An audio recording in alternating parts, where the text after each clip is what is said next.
Welcome to the VIR Speed Tour. Absolutely beautiful morning. I don't think we could have ordered up any better weather. Sprint Race 2. We're at the false grid. Founder, President Ken Fangler has some cool announcements to give us here with International GT. Ken, take it away. Thanks, Ben. Well, you know, you got it all right, but I'm now past president. Wonderful announcement with that passing the torch on after this is our 14th year, 13th year, and I'm moving on. But person has been with us and really, you know, behind the scenes and everything. Now stepping forward, Julie Bentley, turning on. Has been there 11 years with us, and we're very excited and happy that she's taking over the reins as I move on and get closer to retirement, so to speak. I love it. And Julie couldn't happen to a better person. I know the whole paddock was excited. How are you feeling?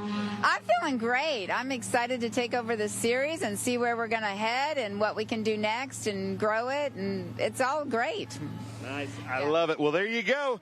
Ken Fangler, Julie Bentley, the people that have really built International GT to what it is. And now we're going to walk through the grid. You guys, thank you very much. So, in this beautiful Lamborghini here, we've got Jason Craver starting out in first. Unbelievable car. He had a great go of it yesterday. He's running an exhibition. Then, kind of a local here, Dr. Reg Williams in the 008 Porsche, qualified P2. How you feeling? Feeling great. It's my race to win. What's your, how are you, once we drop that green flag going into turn one, you going to try to get around this Lambo, or are you going to try to keep Woody behind you? Well, so the deal will be this, you know, I mean, this Lambo is super, super fast, right? I think he missed a shift on the race yesterday, and I got a whole shot. I mean, I had a good car and a half length lead, and by the time I thought, well, maybe I'll tuck in front of him, he was, you know, just accelerating like a bat out of hell. Problem was his tires weren't really up to temp, and so you went really wide and won. So I just told him, stay in your lane. But, you know, if I get the whole shot again, I'll probably tuck in front of him. But we'll see. We'll see, he says. I love that. So Dr. Reg Williams, who considers this one of his home tracks. Now, this car here of Woody Witchard, he had some issues yesterday, as you can see in yesterday's race. But his crew was here working on the car till 2 a.m. last night. I want to show some things because we didn't think that he would be here on grid starting third. They had to put this thing back together, Frankenstein it. But unbelievable effort from he and his crew. Like I said, here till 2 o'clock last night. So unbelievable. Then we go over here, Boyette, who had so much fun with us just a few weeks ago at Watkins Glen. How are you finding VIR? Really good, really good. Had a great qualifying effort. You know, after that mix-up in turn one yesterday, it kind of set us back a little bit, but we're glad to be here. I want to thank Matrix Motorsports, my company Boyette Well, for allowing me to be here. And the guys worked all night on Woody's car and got it back on grid this morning. Yeah, but the Matrix cars, we've got a few of them here, so nice job. Thanks for coming out. Boyette, watch for him. But then Cliff Kayer was here. Early on in the season, he said his only goal is just to make it onto the podium. Well, yesterday he finished P1 in his group, made it on the podium. How you feeling about that, Cliff? We're feeling really good today, actually. The team got everybody back in. We had to fix a rear end. We had to put a new axle in, and we had to do another rear end. So we're feeling really good. Team was up really late, so kudos to Matrix Motorsports for getting us here. Thank you. How you feeling? Did you sleep well? No, I did not. So we're all caffeined up, ready to go. Caffeined up, ready to go. Then, leaning on his competitor's car, starting right behind, Lucas Pank, who has won here at VIR over his dad a few years ago. He's running in the Bay Saver Technologies number 40. How you feeling? Pretty good. I got semi-new tires to me, so hopefully we can put it all together and then get some good laps in. I've got a lot of people to pass here, so it'll be tough. Nice. Yep. Lucas Pank, former International GT champion, will come around here from the front. So we talked about Lucas Pank and the Ultra Performance car, talking through here. But Oliver here, how are you feeling? Looks like you're going out in another Matrix car. Matrix was here late last night. How did you do yesterday? I did pretty good. I mean, the start was pretty crazy, but we got through it and hoping for a better start this morning. Nice. So green flag drops. You've got Lucas with you. What's your strategy? Well, we've got a little bit more straightaway speed, so I'm hoping to get him early and stay in front of him. Nice. I love it. Well, thank you very much. Thanks for coming out. Another Matrix car. Some beautiful wraps on these cars, by the way. I absolutely love it. Then we come over here. We've got Tommy Ballister running for another championship. Our champion last year. Unbelievable. Car looks great. Quirt, how you feeling? The car looks amazing. Oh, thank you. Thank you a lot. Between Watkins and here, we just we really pushed to get everything put back together, and yeah, we're ready to go. We got a win yesterday. Hopefully we can back it up. Nice. I love it. I love it. And then Bob Wyson is in the car, the number 27. How's he feeling? Hopefully good. We were up till about midnight fixing the car from yesterday's start. It crunched the back, so we replaced Quirk, gave us their brand new done in exhaust, so we changed the headers, the bumper bars, rewired, got it back together about midnight. So hopefully it's all going to be running good, and we'll have a clean race today. Nice. I love a clean race today. I love it. That's what we're all hoping for, right? Mike Ward in the 07 in the Cayman. Beautiful car. Look at this. These are the not carbon fiber. This is actually hemp fiber. Unbelievable. This beautiful number 7. And man, these Caymans, these are such great cars. Are you having fun in this? Oh yeah, it's a lot of fun. A lot more power with the RS over the regular club sport, so can run with the guys down the straight. It's just a whole lot of fun. It's a great car. Nice. I love it. Well, thank you so much for coming out. So watch out. So we have the exhibition class. Then we have the Stuttgart Cup class, which are the Caymans like this. You'll see this with the yellow stripe going across. Then we have the Mission Foods GT3 Cup trophy cars. We've got just a little bit of everything out there. This is Kurt Kropp in the 641. Then we're missing John. Then Thomas Kirk in the 22A. Then we come back here, Maria. This is one of the first times we've seen her. She fought for a championship in the Stuttgart Cup just a few years ago. Finished runner-up. But Maria, she's running to get her PhD right now, so she hasn't been able to be at many events. So welcome back. I am so excited to finally be able to take a break and be here. Love it. Love this track. First time at this track. What a challenge. What a beautiful day there. It is a challenging track. Now, we talked about this. When is this going to say doctor? Hopefully in about a year and a half, it'll change from Am VIR to Dr. VIR. Nice. Yes. I love it. Well, congratulations on that. See, our drivers, they're always trying to improve on the track and improve off the track. There is the number 41, Brian Norman. Not sure where he is. And then we'll come through because Tom Pank is starting from last. And if you know anything about International GT, if you've been following along, Pank's starting from the back in a different car. He's driving his Audi R8 because of an incident yesterday. So he has to start from the back in this beautiful Audi R8 that's a Flying Lizard Audi R8. You can see Kurt talking to him right here. Not sure what he's going to do out there in this car. Beautiful car. We don't get to see him out here very much. Let me ask him. So, Tom Pank, you're in a new car. You're starting from the back. You don't seem to be one of those personalities that's going to let the tires come to him and you know, let the race come to him starting from the back. Are you just going to try to take off? What's your strategy? I still have to be careful. I mean, I'm going to get as much heat as I can in the tires on the out lap, and I'll get the rest of the heat while I'm working through the traffic. Nice. You know, I'll just do the best I can. So, what's your goal for finishing position? Front. What's that? I want to get the Lambo. Oh. The problem is he's got a way lead while I'm going through traffic. Yeah. So I don't think it's realistic, but if I get a hot lap, a clean lap, then on the next race I'm starting up front. Nice. All right, well, Tom Pank and this... Uh-oh. I only have, in the last 4 years, only about 6 or 8 laps in this car. Oh, wow. So I got to get a learning curve to get up to speed. Wow. All right. Well, Tom Pank in the Audi R8 says he's got about 6 or 8 laps total in the car. So we'll see how he does in that beautiful Audi. Then we've got the 3.8 liter here. Trying to see who's behind the wheel. He's got the XGT badge on it.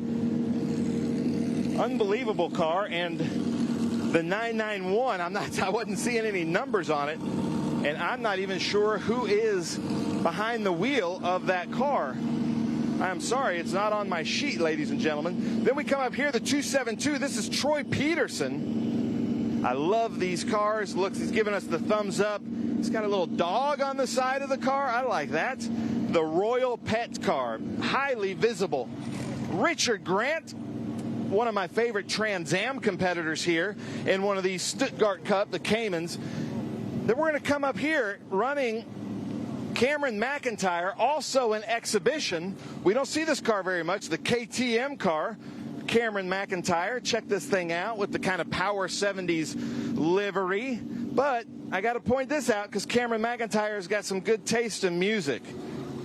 Or maybe he's sponsored by the Deftones. So, ladies and gentlemen, that's the 20 cars here at the International GT Grid. The pace car is rolling out. They're about to start engines. So, Ralph, I'm going to send it up to you in the booth, and I'm going to come join you there shortly.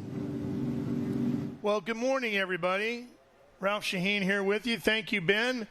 And just for those of you a little behind the curtain peek, that's always a gutsy move by Ben to throw it to me up here because he never sees me in the morning, so he doesn't really know if I'm here. It's kind of a wing and a prayer. I'm going to throw it up there, and hopefully the old guy answers the phone. So here we are, ready to go. International GT at one of the prettiest circuits in the country, Virginia International Raceway. Look at this view as our drone pulls back up. You see the false grid there down in the paddock area. And look at the countryside surrounding Virginia International Raceway. Way off, it goes all the way back up to the very left corner of your screen. That's where the old oak tree would have been, way, way, way up there by that big section of trees over there. Of course, the first corner, way down to the bottom left of your screen. Some panoramic shots from our camera positions around the circuit. Just an absolutely beautiful layout here. I was thinking about it this morning as I was driving into the track. It's like pulling into a national park. All the woods you drive through to get into the main gate, and then you come in past the South Bend Villas and all the different parts of the track, ponds all around here. Just stunning countryside here in Virginia. Not far from Danville, just a couple of miles down the road. There's a big shot up over the paddock here, which stretches out. And we are right there on the left in that red building right down there at the exit of Pit Lane. Second floor up there is where we are. There's another look at it. And while we fly our drone all around and check out the different sites here at VIR and we get closer to racing, let's go ahead and take a quick break, take care of some business so we can show you all the racing of International GT when we come back to Virginia International Raceway. Stay with us.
race day with Mission Foods. The world's best racers and tastiest products come together to make every race delicious. Fully loaded tacos, fast wraps, piled high nachos. Whatever you crave, Mission will help you be race ready with easy-to-make recipes that will take your race day to the finish line. Keep your racing delicious and enjoy all the mouth-watering action. Brought to you by Mission Foods. Too fast, too tasty.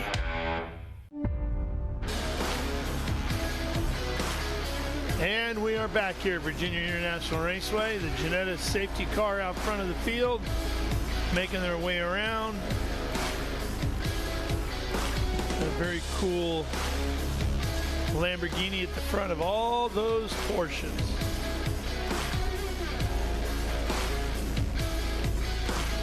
Ralph Shaheen, being a huge Lamborghini fan, loves seeing that. Oh, yeah. He's running in exhibition class. That's Jason Craver starting in first. I'll run through the grid here quickly. Dr. Reg Williams in second. Woody Witchard third. Michael Merritt, our points leader, in fourth. John Boyette fifth. Cliff Kayer sixth.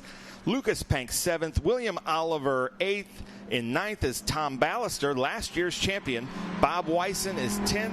Mike Ward is 11th. Kurt Kropp 12th. John Entile 13th. Thomas Kirk starting 14th in that 22A. Maria Mejia, soon to be Dr. Maria Mejia, starting 15th. 16th is Brian Norman. 17th, Cameron McIntyre in that KTM GT4. Richard Grant in the Cayman 4-liter Porsche GT4 Club Sport. Troy Peterson is in the number 272 in 19th. And then Tom Pank starting 20th in exhibition in that Audi R8. Usually they do 2 pace laps, so yeah, the lights are still on as they come down. International GT, Ralph, you've been with us the whole season. They have provided us with some great racing. They usually tend to be the first early morning race on some of these weekends, and it is very fun to watch. It's a great way to wake up, isn't it? Yeah. Which we could have done right here, too, because there is basically a hotel right here, which I've stayed at before, which is very nice. And if you rent those garages that were just at camera right, there's suites that you get above them. Yeah. So there is the starting position as they come into the Cube 3 Turn 1 section. VIR is a very challenging track. And boy, isn't it? It's one of those things like we have a track map up here, and there's a couple of turns like 5A, 6A. Normal tracks would call that a separate turn. And this track could probably have 24 turns if they named it like that. But there's a bunch of like 17A, 17. There's 17. There's 17A. There's 6A, 5A. But this is a very challenging track as we're seeing the great drone shots here. There are trees everywhere. One of the prettiest tracks. I love coming here as a videographer because you can point the camera anywhere and it's beautiful. Yeah, it's one of the challenges with our tour. You go to Road America and you go, welcome to one of the most beautiful tracks in the country. And then you go to Lime Rock, welcome to one of the most, in Watkins Glen. Yeah, and it's unbelievable. Laguna Seca, it's like, you feel like you're saying it every week, but some of these venues truly are just gorgeous how they're laid out.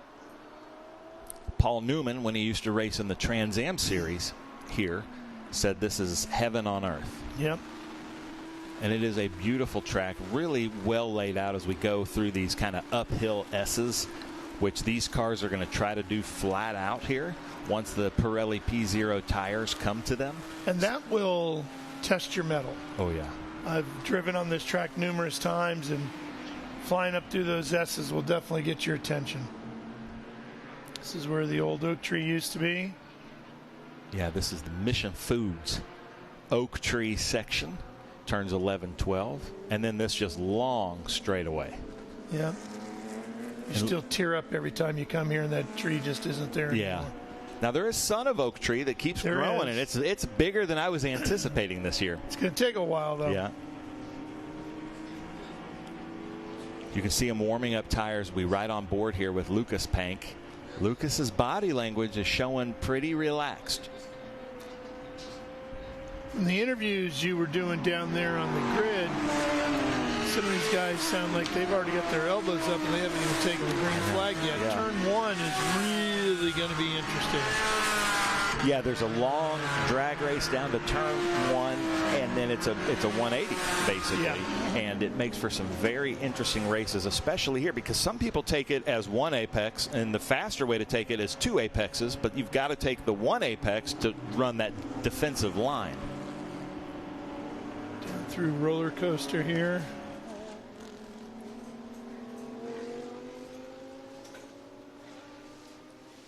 Headed over to Hogpen and out onto the front straightaway. 17A is the last corner. There's Tom Pank at the back of the field with that Audi. Here we go on the front straightaway, waiting for the green. We are racing at Virginia International Raceway on this beautiful Saturday morning. All right, let's see who sharpened up those elbows as we get down to turn 1. So far, pretty clean, Ben. Yeah, side by side through that section. Everybody stayed clean. Now they should be able to get in more of a single file line as they come through the really twisty bits here. Yep, that's NASCAR bend. And then over to the left hook. Right here. And you start working your way through the snake and up into the S's. This is the snake. Yeah, now they should be able to get to their top gear coming up flat out through these S's, which is a little bit hairy because the car loses its weight. You go to 0 gravity there for a second over the hill. Oh, it's a lot of bit hairy. Yeah. In all honesty, it truly can be. They get way off balance here. Now they're into the Mission Foods section. Mission Foods, Too Fast, Too Tasty. Juan Gonzalez is usually running with us, but had some work requirements this weekend. So, Juan, we miss you, but love seeing the Mission Food branding out here. There's Michael Merritt with that gold stripe. Yep. Beautiful car. And Woody Witcher, who the staff was here till 2 a.m. last night working on it, still, he's up there, I think, in 3rd place right now. When you see the speed they pick up down that long back straightaway. Headed into the roller coaster here.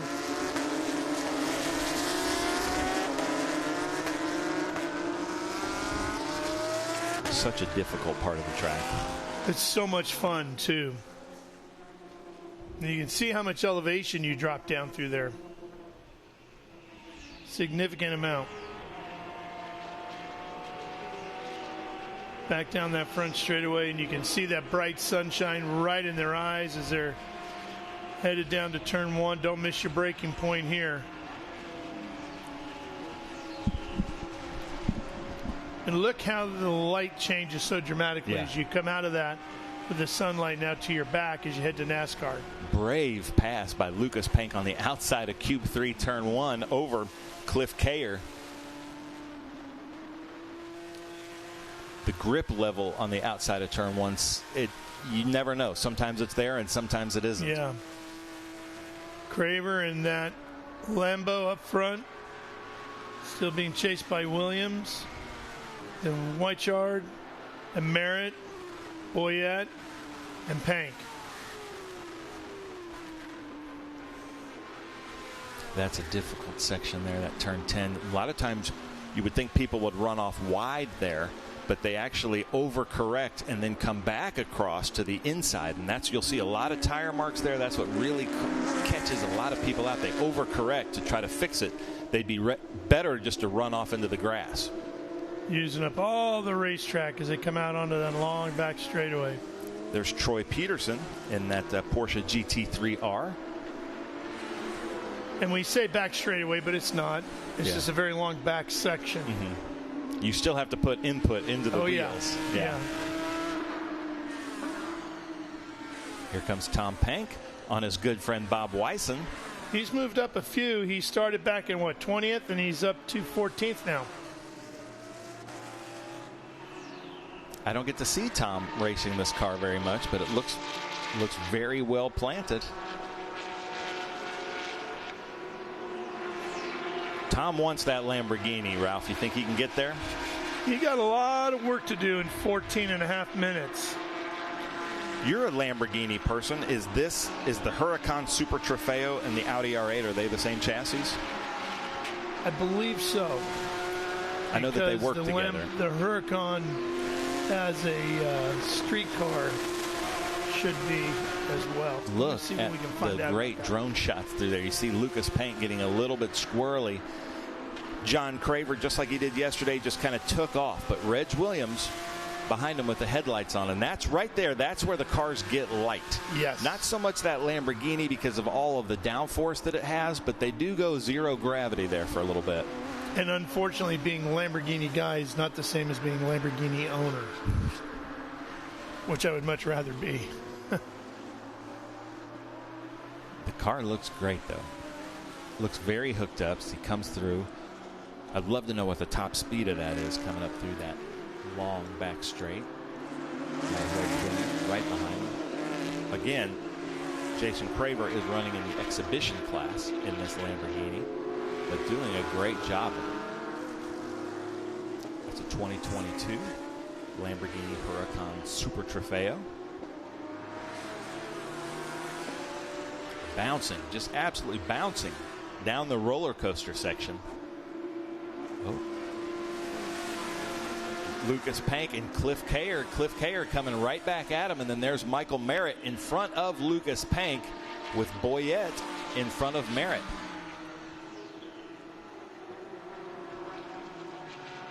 Getting some 70s dissolves for your morning here as we ride on board with Lucas Pank.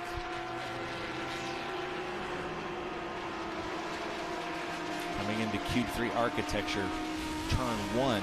And you can see the visibility going into turn 1 at this time of day is not great. And now it opens up. Ooh, Michael Merritt getting squirrely, Ralph. Yeah, buddy. Merritt, of course, chasing that championship and inching closer to it. And by the way, those frames are the same. Are they the same? Yes. The Audi and the Lambo. He got around Merritt. So we've got a guy running for a championship being passed by a former champion in Lucas Pank as he comes through. And watch his hand inputs. Watch this section up through here. 120 miles an hour, 130 as he comes through, 130, 140. Look at this now. Right here, he gets real light. You got to make sure you're pointed in the right direction. And he got as high as 152 miles an hour through there. Track you come through, there's shady parts of the track, so the temperature of that is about 20 degrees less than the temperature in the sun. And now he's going to hunt down Boyette. And let's see if he climbs up over 150 again down here through the back straightaway. Back stretch. He looks very relaxed. Yeah. And you can see the difference here too, Ben. Not as much input, same speed, not as much input as on the other side of the track, right? Just shy of 160 as he sets up here. Can't tell, doesn't look like he's made any ground on Boyette. And that left-hander he just went through there, you kind of fall down through that because the track kind of goes away from you.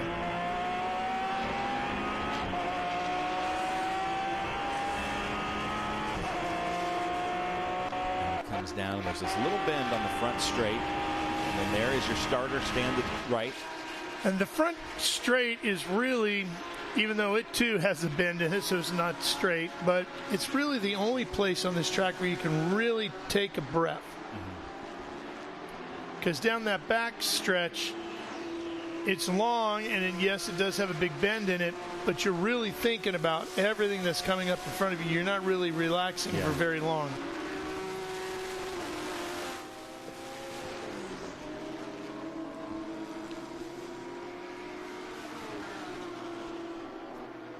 Hopping the curbs, Michael Merritt.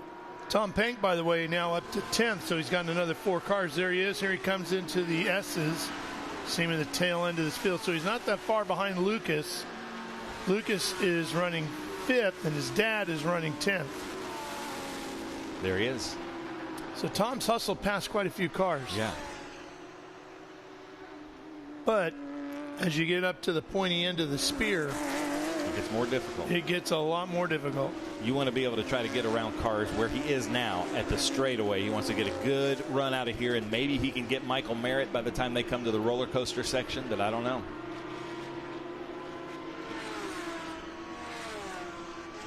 Let's see what kind of top speeds he has. So he's at 150. I think this is Ballister, is it not? Yeah, he went to 163, I think. Yeah, he got a little bit more than Lucas did out of it. Yeah. Last year's champion, Tommy Ballister. Coming up to Michael Merritt. This is the front straightaway.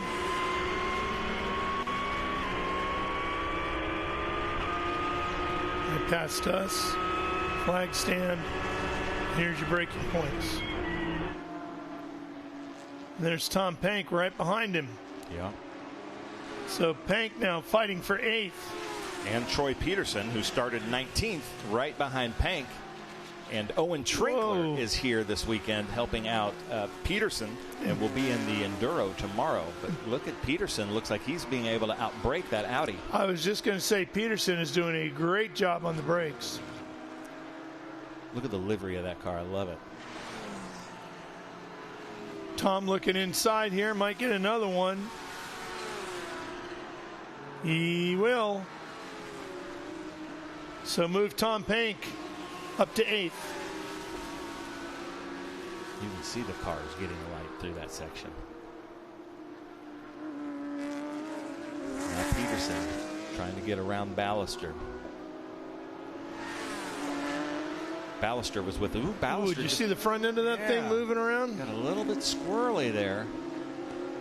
Peterson's going to try to capitalize on that. Boy, moving around like that through the slow stuff up there where the old oak tree was, I can only imagine what that feels like in the fast stuff. And here comes Pank attacking again. This is Merritt, not those two, but just in front of them, as we see Ballister lose another spot to Peterson. So Ballister has dropped from 8th to 10th on this lap. Pank did get around Merritt, so Tom's up to 7th. Boy, if we had a hard charger award, he'd be taking that one home, no problem. Sure. But he's also got Peterson right behind him. Yeah. Who started 19th. Ballister's not letting Peterson get away from him, though. Nope. Later on the brakes. And he carried a lot of speed in there, didn't he? As they come through this Cube 3 section, now into the sunlight. You see that steering wheel moving around a lot. He's fighting the handling on that car. Yeah. Oh, a little smoke coming out of Peterson's car. Yeah, Ballister's running the quicker line through that section. All is not perfect with Peterson's car, although he made the pass through the snake. And here we go, charging up under the bridge, headed to the S's.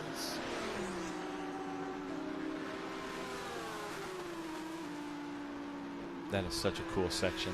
You can rent those villas there on driver's left. Beautiful place to watch a race. South Bend Villas, I believe they're called. As they come through the Mission Food section. Oh, Michael Merritt right behind somebody. Richard Grant in our Cayman. Merritt's going to get around him.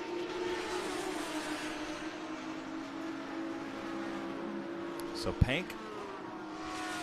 Tom Pank up to 7th.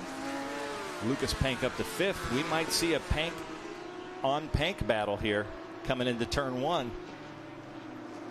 Could very easily. And we've got 5.5 minutes left to go. So Tom's got to dig deep. See if he can get a couple more here. I don't think he's going to catch Craver at the front of this deal. But he might have a shot at getting 1 or 2 more, including his son.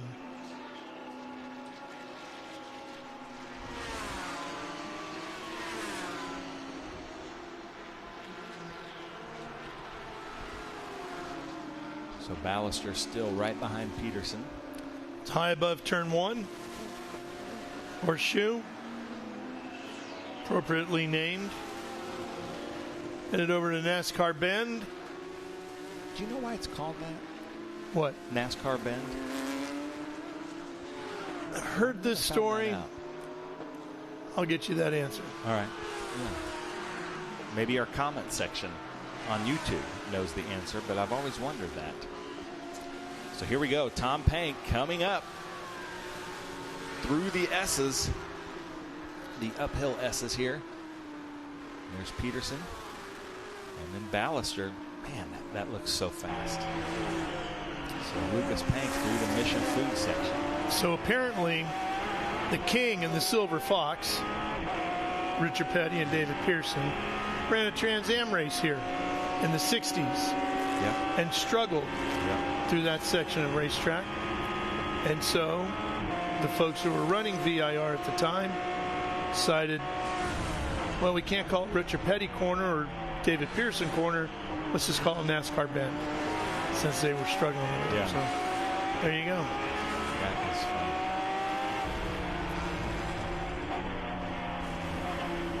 A couple of great wheelmen there.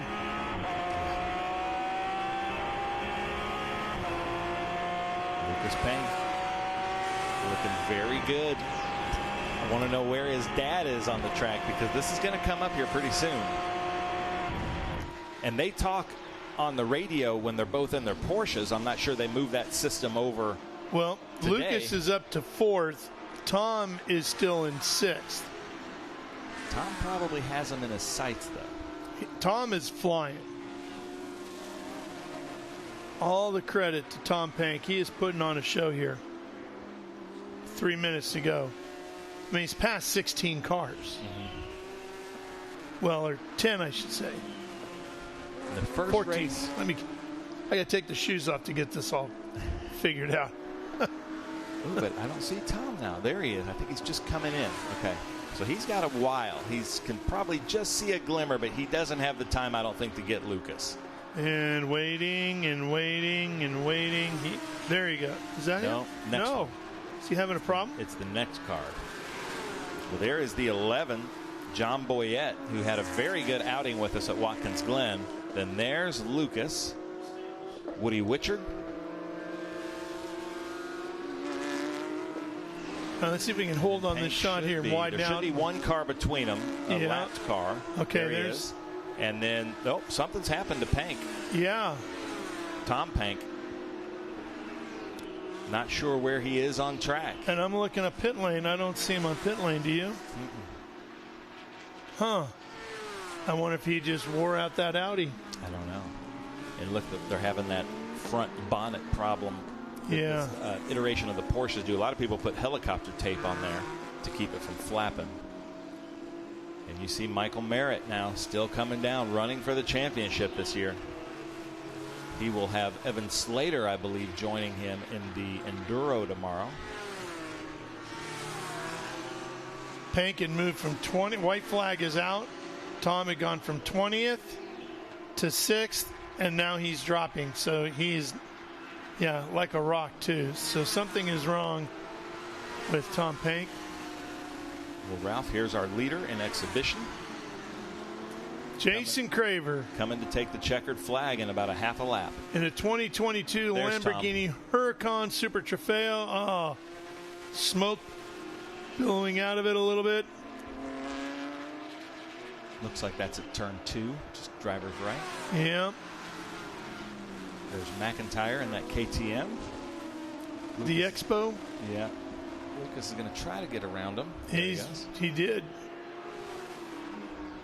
Aggressive move on the last lap to get it done. William Oliver. Lots of Matrix cars here. Love seeing the Matrix cars. Thank you for bringing so many cars out here. Hopefully they're having fun this weekend. And the Lambo takes the checkered flag. There he is. Craver will take the win. How can you not like that, Ben? He is a great looking car. He won yesterday as well. So there's Reg Williams flashing his headlights. He will take second. Well, he's the overall winner because Craver's in exhibition. Yeah. And then let's see, Boyette and Pank. I think Boyette was a little bit too far ahead. There's Maria Mejia finishing the race. Pank goes across finish line.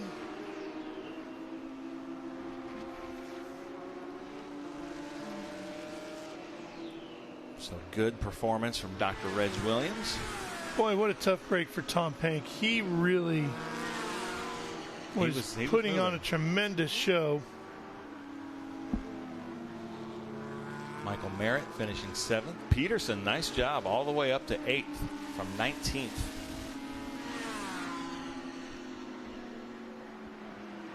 Had we had a full course caution, that would have been a totally different race. I think Peterson and Pank might have gotten up there, but not sure what happened to Pank. It looked like he had a temperature issue because he pulled over and there was some steam coming out through the Mission Food section. Reg flashing his lights, all the corner workers.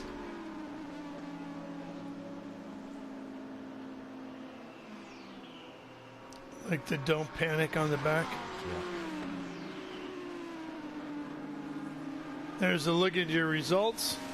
Craver, Williams, Boyette, Pank, Weichard, Kayer, Merritt, Peterson, Ballister, and Weiss in the top 10.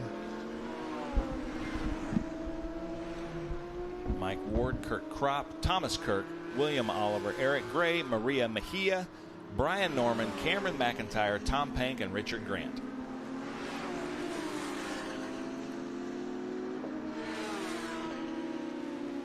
Good start for the VIR Speed Tour. Yeah, we've got some open wheel racing coming up next. We'll take a quick break here from Virginia International Raceway and stay with us. The Ligier Junior Formula Championship will be coming up next here at VIR.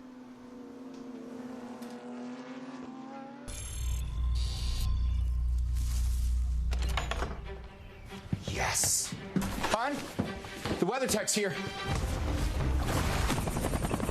WeatherTech is the ultimate protection for your vehicle. Laser measured floor liners, no drill mud flaps, cargo liner, bump step, seat protector, and cup phone. What about my car? WeatherTech.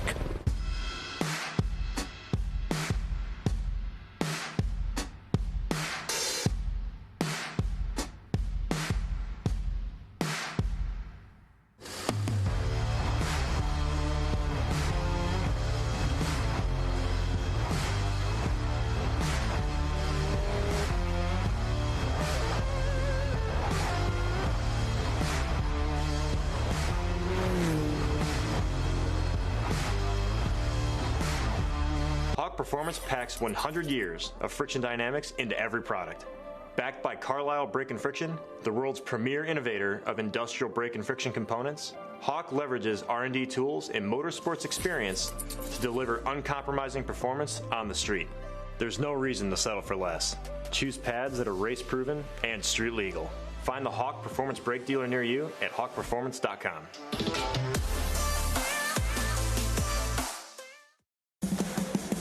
What does it mean to be built with Summit? It means you're hitting the autocross, drag strip, road course, trail, dirt, or open road with confidence. Because built with Summit means you're using parts from the top names in performance. Priced to make your project affordable. And it's all backed by trusted tech expertise and blazing fast shipping. Summit Racing Equipment. Let's build it together. SummitRacing.com. How good is this? Look at this view from Lostowski. It brings all my fans, it brings the audience into the car with me. Speed turn, 140 mile an hour entry speeds. The quickest and most efficient way for me to get information to my drivers is from using the V-Box HD2 system.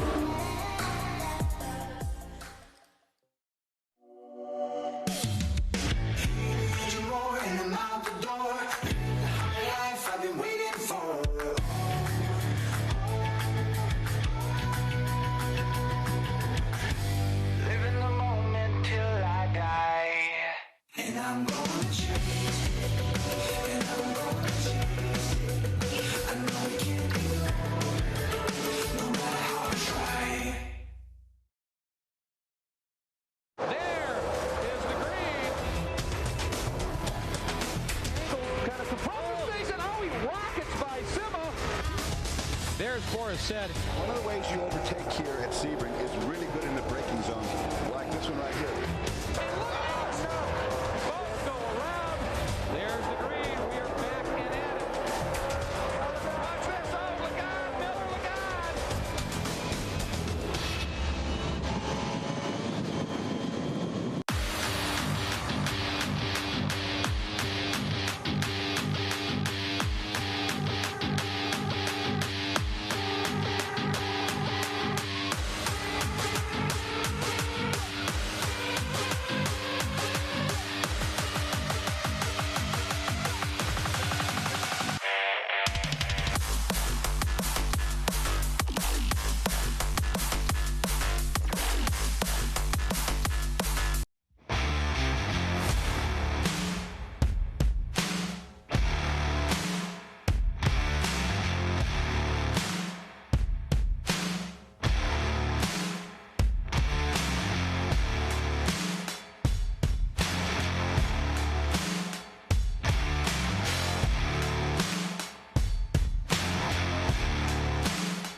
Driving for Berg Racing, the number 28 car. This is my first year with the team, so it's been really great for the first 2 weekends. My name is Harbir Das. I'm an engineering student at Georgia Tech, and this is my second year with Berg Racing, also second year in these cars. And it's been a great season so far. We had a really good one at NOLA, but yeah, happy to be here. Love working with Berg Racing. It's honestly like a kind of laid-back culture almost, but not quite laid back, but not quite like strict. Don't talk unless you're spoken to kind of vibe. It's a perfect medium, like a happy, chill vibe, I guess. And yeah, it's great. We're fast. We always know what we're gonna do with the cars. We always have a plan, and if that plan gets messed up, we always have a plan B. And everything always seems to, like, for the most part, fall our way. We were struggling with pace this morning. Well, not pace. We were struggling with some electrical problems, but we luckily got that sorted out. So working with Berg Racing has been awesome. It's a really nice culture. So all of us are really good friends with each other, and you can tell through the weekend that everyone's very invested. Like, everyone really cares about securing good results. And so kind of fitting into that puzzle. Now that we used to have one driver, now we have two, and I'm trying to do my best to represent what all of the team has worked so hard for. Well, in my opinion, you only really need 2 cars. I think once you get into a bigger team with 4, 5, or even 6 cars, you have the possibility of people getting lost kind of in that system. So if you have a team that's very focused on a couple of very specific things, you can work a lot better and a lot more effectively than if you have kind of a bigger machine going on. Well, on the track, it's all about position. Yeah, we'll battle to the death on track as long as we don't hit each other. We just have a mutual understanding that each of us needs to maximize our own races. So we try to help each other as much as possible, but when it comes down to it, it's got to be, you got to look out for yourself as well. So I think we've done really well navigating that relationship. We've been really good friends for a while, so it's not been an issue for us. I think this is something that Berg Racing has been working up to for a while. Obviously, through the start of last year, our VIR saw a lot of progress with that team, and I tried to progress as a driver as well. So when I was able to join them, I felt like it was kind of the perfect storm. So we were just what a privilege to be like so successful right out the gate, and now we get to try and build on that at Road America. It's been a great weekend so far, and really looking forward to the rest of the season. I think for me personally, if I try to think about it too much, it's just never going to happen. So it's like I'll be following a car, and I want to get the pass on as soon as possible. See the moment, see the opening, go for it, and just kind of work my way up there. I work a lot better at the front than I do in the back. I think when you approach any race weekend, and any session really, driving a race car is a lot of management. So through a 30-minute race, there are a ton of things you'll have to manage. You'll have to manage the temperature of the brakes, temperature of the tires, and your position in the pack. Obviously, there are points where you need to go fully aggressive and try to make some moves. But I think it's really important in a racing career to never stagnate. So you always need to be growing. You always need to be progressing on to the next big thing. And if you're sitting around and not improving at all, then you're wasting time. So that's kind of the mentality I try to attack each year, each season, each day with. I think it's kind of like a little bit of an underdog story. We have 2 cars going up against much bigger teams, and kind of just working our way up there. Like, we had a really good showing at the beginning, and now we just got to keep trying to keep that momentum. And also, as drivers, I think we both have ambitions of what we want to do. I want to try to get up as far in the F1 ladder as I can, and then probably end up back in IndyCar. So I think that, along with just stories of like each of us on our own, like we're both engineering students. I'm mechanical engineering at Georgia Tech. He's motorsports engineering at Purdue, also business. And yeah, I think we have a lot of things going on at the same time.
up and get ready for race day with Mission Foods. The world's best racers and tastiest products come together to make every race delicious. Fully loaded tacos, fast wraps, piled high nachos. Whatever you crave, Mission will help you be race ready with easy-to-make recipes that will take your race day to the finish line.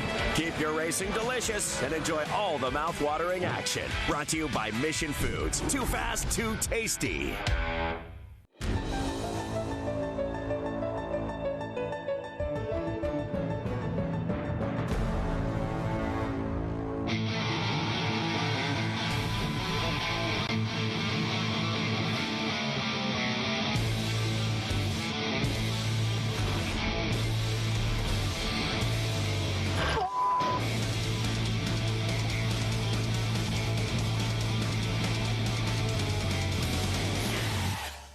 Okay, so pretend this is your race car. It's on the trailer, and you have an accident. Ouch! At least your truck's insurance will pay for another one? Yeah, not so fast. Standard insurance won't replace your race car, whether it's in the trailer, in the paddock, in the garage, or the repair shop. But at Hagerty, we can protect it for what it's really worth anytime it's off the track. No matter what or where you race, offer less than a set of race tires. Hagerty, let's drive together. What does it mean to be built with Summit? It means you're hitting the autocross, drag strip, road course, trail, dirt, or open road with confidence. Because built with Summit means you're using parts from the top names in performance, priced to make your project affordable. And it's all backed by trusted tech expertise and blazing fast shipping. Summit Racing Equipment. Let's build it together. SummitRacing.com. In racing, every second counts. Communication isn't just important, it's everything. Established in 1996 in Daytona Beach, Florida, SpeedCom Communications was born from a passion for racing and a vision to revolutionize motorsports communication. Trusted by competitors across the world.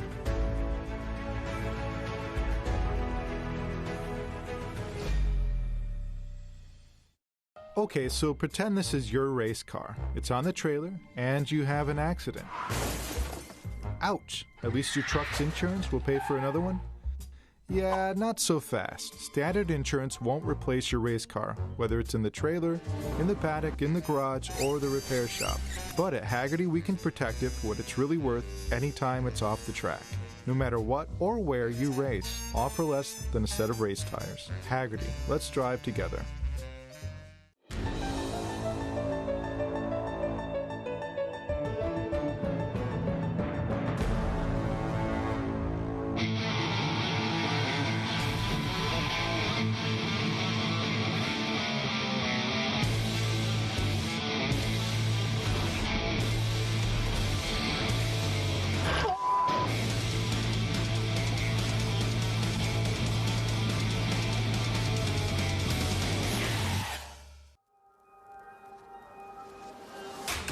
Good is this? Look at this view from Losowski. It brings all my fans, it brings the audience into the car with me. We turn 140 mile an hour entry speeds. The quickest and most efficient way for me to get information to my drivers is from using the VBox HD2 system.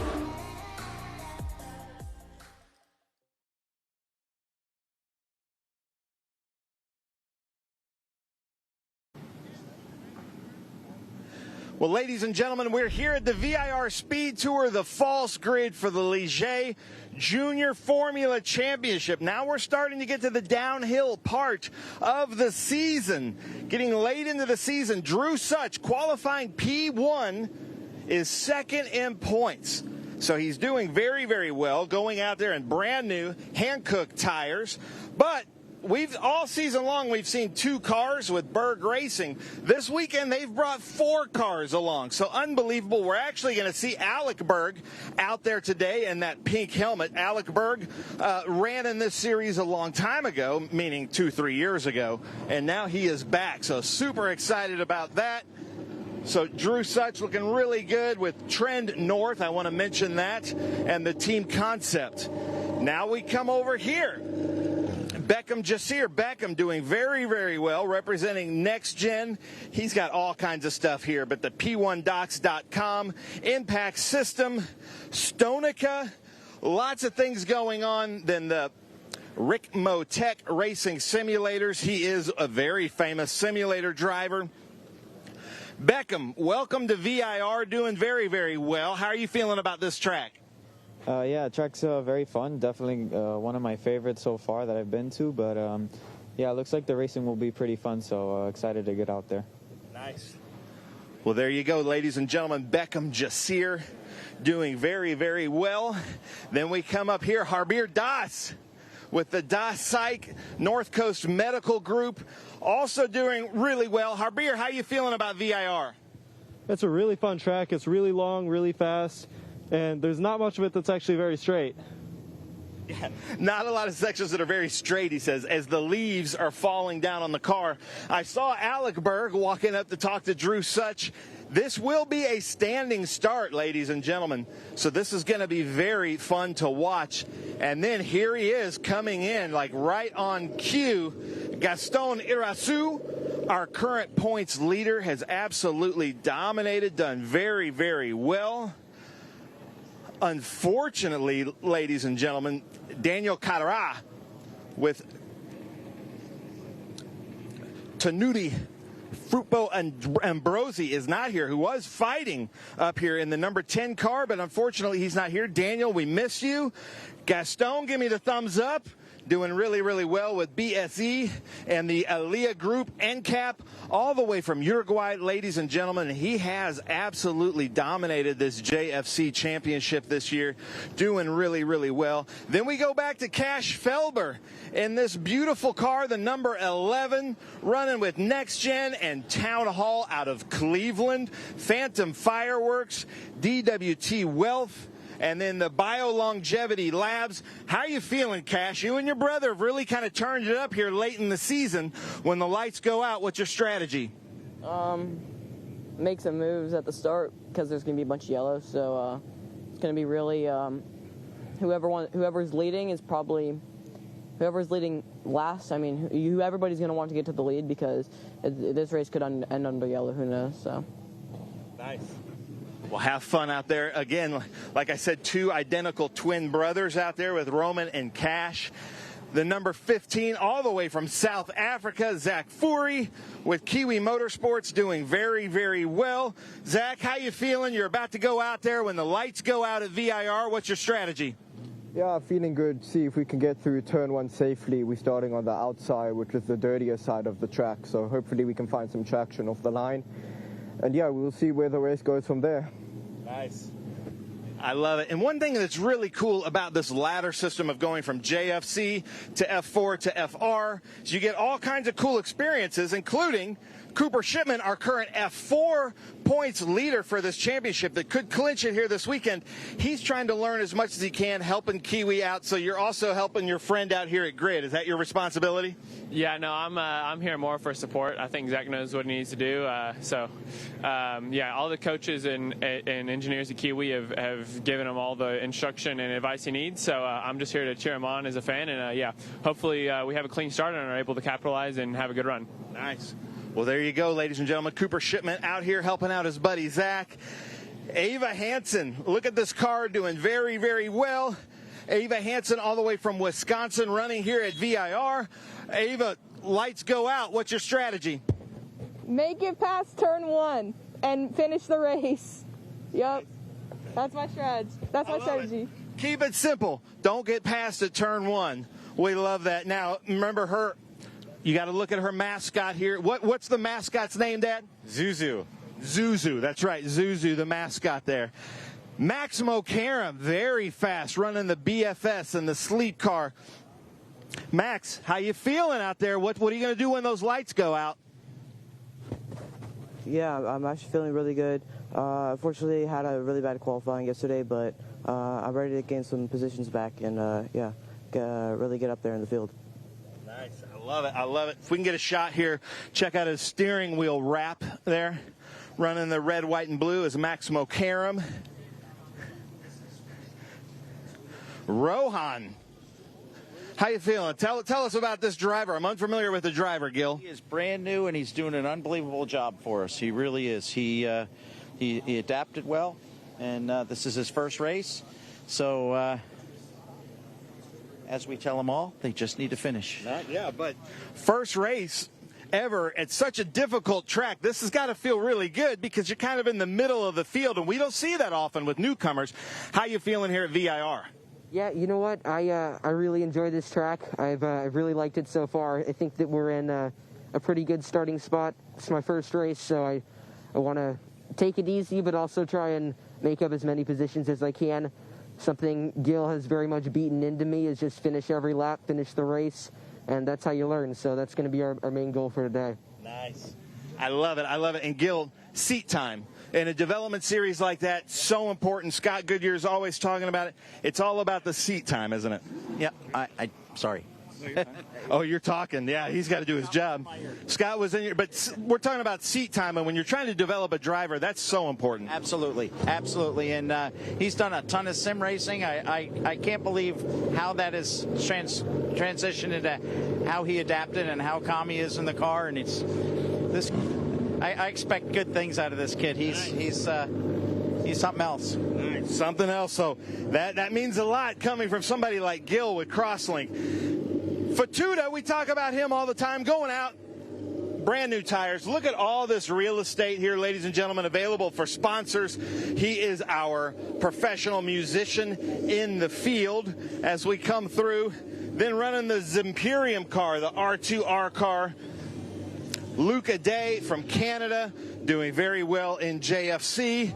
Then Roman Felber, who won a race with us a few rounds ago at CTMP, running really well with a mind-body matrix. You can see the Felber and also Bio Longevity. Then Alec Berg, back with us. I love seeing it. Love the pink helmet. So watch for Alec Berg to move up. One of the two in Berg Racing. He and his dad run Berg Racing. His dad, Alan, we've talked about him, has had, I believe, 11 Formula One starts. He has won in this series, so you're in good hands. As we see, they're qualifying up front. And then Bray, also new. So, Bray, thank you for coming out. We're about to get going here. We've got this. Those were the 4 Berg cars. I'm going to send it up to you up in the booth, Ralph, because we've got a standing start coming up. Okay, buddy. Thank you, Ben. I've got Kekai Hawanio joining me up here. Hi, everybody. Welcome back to the booth as we get ready to go. Kekai, how's your weekend been so far? Not the way that we wanted it to, but I didn't make it, did I? Turn your now. Let's see. Try it now. Oh, there you go. Got it. Not the way we wanted it to, but we got 2 races ahead of us, and we'll do the best we can to get it done. Tell me a little bit about VIR from the driver's perspective. Favorite part of the track, most hectic part of the track. What do you like about it? Definitely. Favorite part of the track is the last section, as what's on the camera right now. To the right here, down through roller coaster. Yeah. It's very, like, you're going uphill and then immediately it drops, so it's definitely a fun section to go through in the car. You feel it in your stomach as you're changing elevation. But it's very fast, very technical. One of my favorites on the calendar. And looking forward to being able to get out there and race today. Best shot at a pass going down into turn 1? Yeah, the straightaways are pretty long, so going into turn 1 or going up into the roller coaster section, turn like 14. So after that long straightaway, get a good draft, get a run down into that tight corner and brake deep and can make a pass there. We were talking about the S's during our coverage of the International GT race. Flat out in one of these cars that we're about to see? Yes, the JFC car, it is flat out all the way from, I believe it is turn... Starting back through the snake over here? Turn 5 all the way up until South Bend, which is turn 11. Yeah. So you're flat out for a good bit. Again, good drafting spot to get up close and then make a pass up into Oak Tree.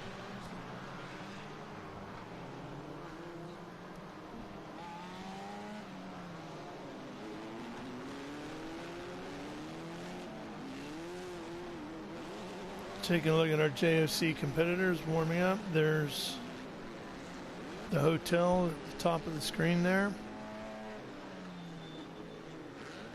And then coming out into the section here that Kekai was just talking about as they get up out of turn 5. There's the snake and into the S's.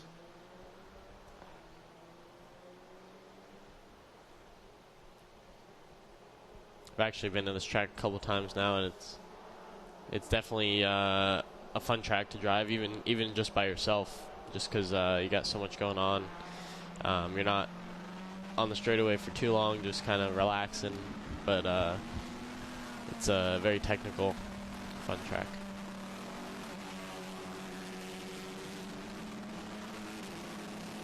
Anything in particular you're pointing at or aiming for as you work your way through there? You kind of just go curb to curb and try and make the distance as shortest as possible. Obviously, just keeping the steering wheel as straight as possible because you're trying to keep the speed up. So if you turn the wheel a little bit, you know, there's a mile an hour here, a mile an hour there. And yeah, when you're racing against your competitors, you're just trying to keep the most mile per hour up that you can. And you use up all the racetrack coming out of here, don't you? Yeah, we go over the curb and use the little bit of extra. Thanks to the race directors are not watching that this weekend, so we get to use all the little extra track. Right here, coming out. Yep. There's that curbing he's talking about.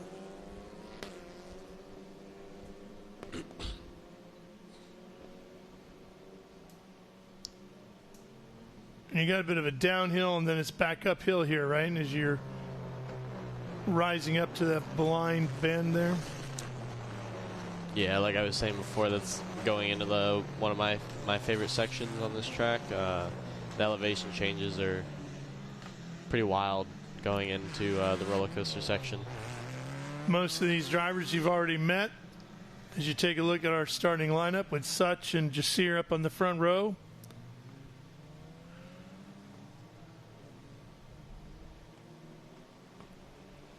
And the field all the way back to Alex Berg. Really excited to see how my new teammate William can do, and see being his first race, seeing what he can do. William Rowan driving with you at Crosslink. Yeah. And this will be a standing start.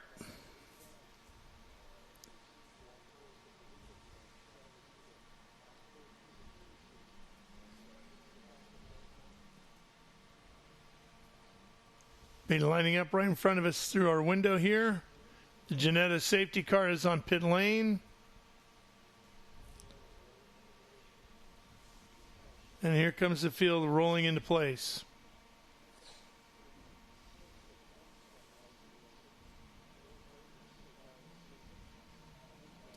Anything tricky about launching one of these JFC cars? Not really. No, you just full clutch, full throttle, and then when the lights go out, just release the clutch. It's not like the Formula Regional where you have a lot of power. You have to watch how much throttle you're giving it. These cars, as long as you got the tires pretty warm there on the first lap, you can just dump the clutch. Looking back through the field, there's William Rowan right there, your new teammate in the 34. You hear the revs come up. Get ready. We're about to go racing. We are underway here at VIR.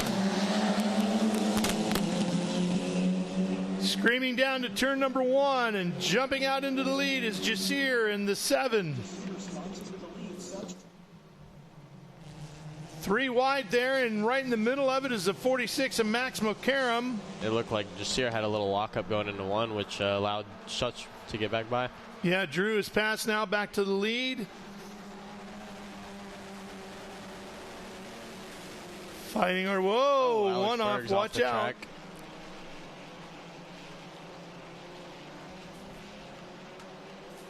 Here's Such just in front of Jasir. And it looks like Arazu already up to third.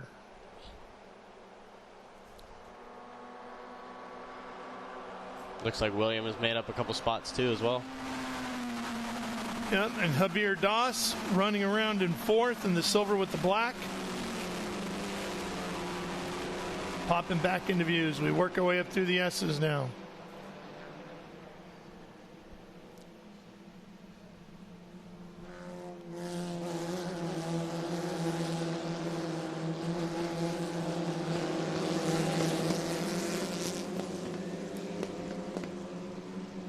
Now onto the back section of the racetrack. Trying to gain as much speed as you can. What do you think top speed will be before they get back on the brakes here?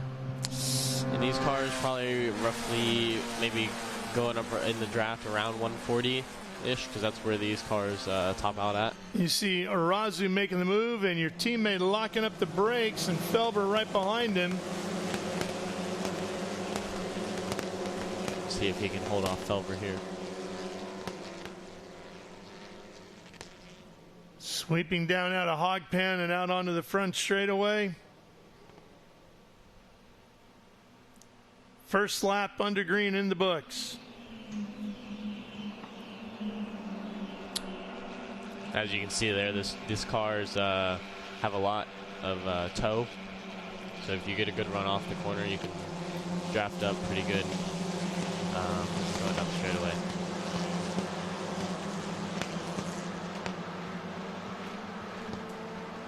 So Such out front in a good battle here now. Jasir has his hands full.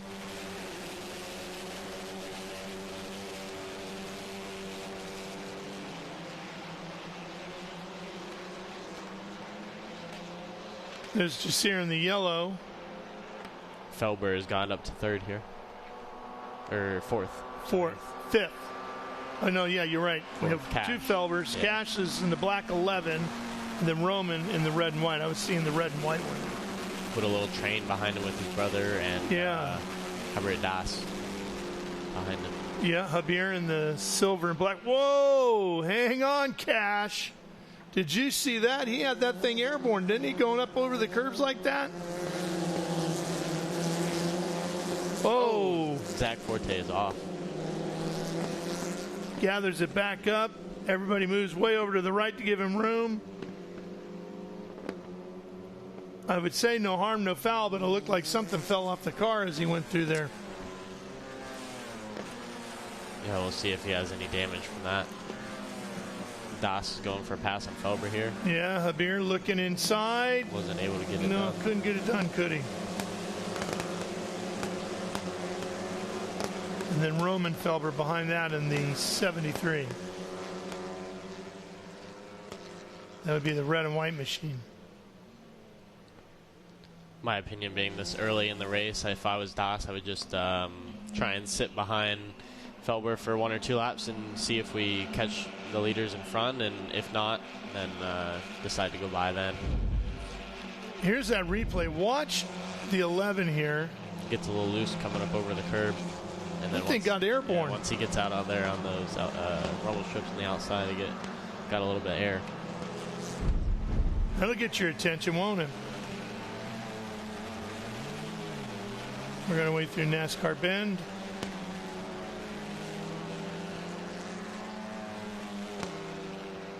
Here's Such, Arazu, Jasir, Felber. And we got a battle here for 6th, I believe it is. Yep.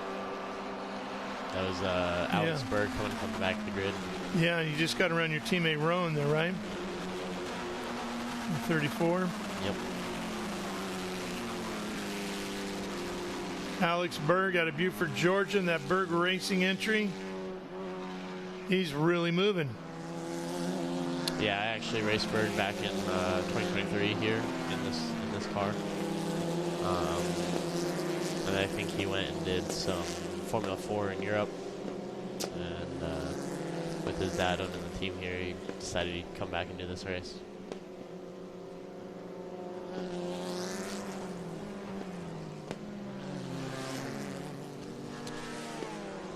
I believe I saw 2 yellow flags on the side of the track in that last shot.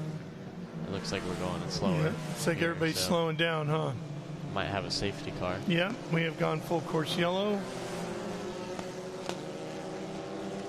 Yep. See what the incident was there that caused us to go full course yellow.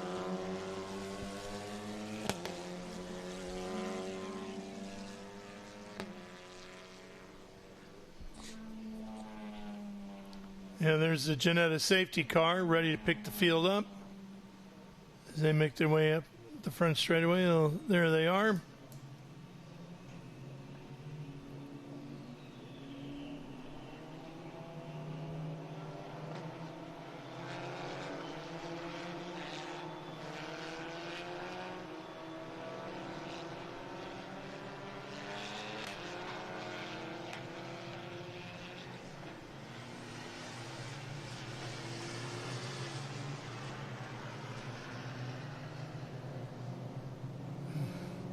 Trying to figure out who's missing. I'm not sure. I didn't see anyone. No, I see Ava Hansen come by the back end of the field.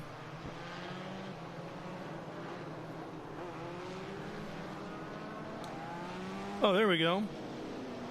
Oh, backed into the tires. That is one of the bird cars. Is that Habir? That is not. That's the green one, I believe. That is. I think it's Ronan Bray. Yeah, the 08. Yep, there it is.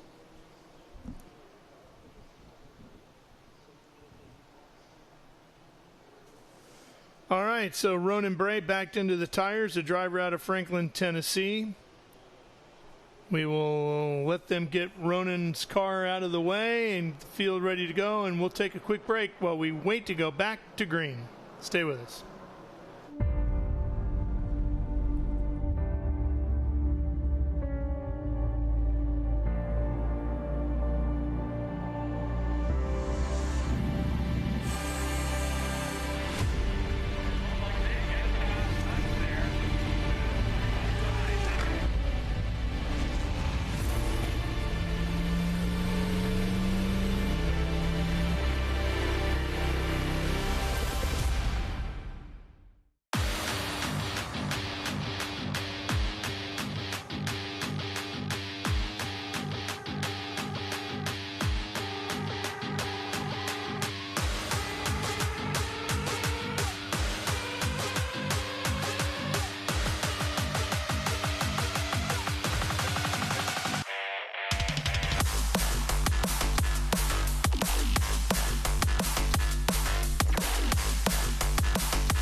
Rev up and get ready for race day with Mission Foods. The world's best racers and tastiest products come together to make every race delicious. Fully loaded tacos, fast wraps, piled high nachos. Whatever you crave, Mission will help you be race ready with easy-to-make recipes that will take your race day to the finish line. Keep your racing delicious and enjoy all the mouth-watering action. Brought to you by Mission Foods. Too fast, too tasty.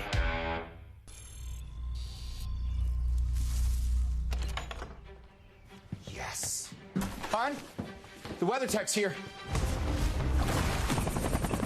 WeatherTech is the ultimate protection for your vehicle. Laser measured floor liners, no drill mud flaps, cargo liner, bump step, seat protector, and cup phone. What about my car? WeatherTech.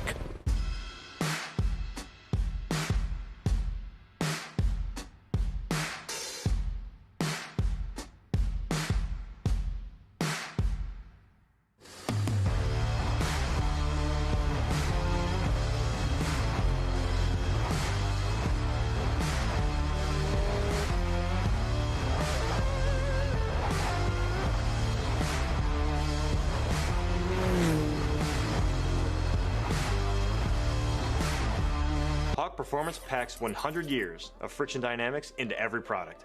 Backed by Carlisle Brake and Friction, the world's premier innovator of industrial brake and friction components, Hawk leverages R&D tools and motorsports experience to deliver uncompromising performance on the street. There's no reason to settle for less. Choose pads that are race-proven and street-legal. Find the Hawk Performance brake dealer near you at hawkperformance.com.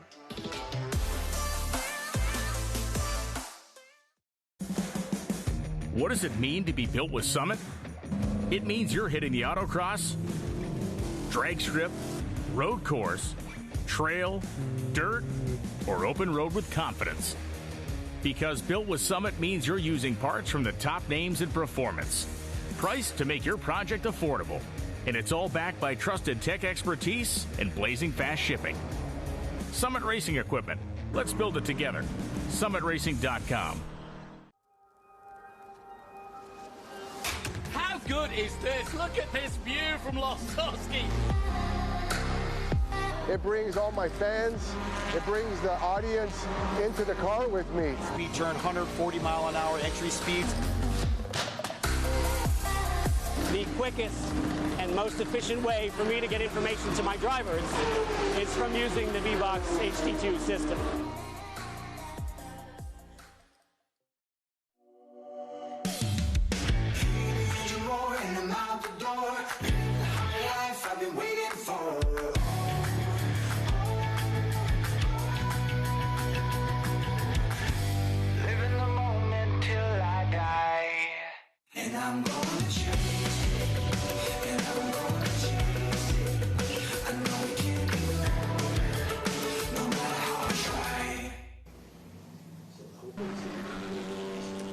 Back here at Virginia International Raceway, Ralph Sheen, Kekai Hawanio with you as we get one of the cars off of the racetrack. Bray's machine here.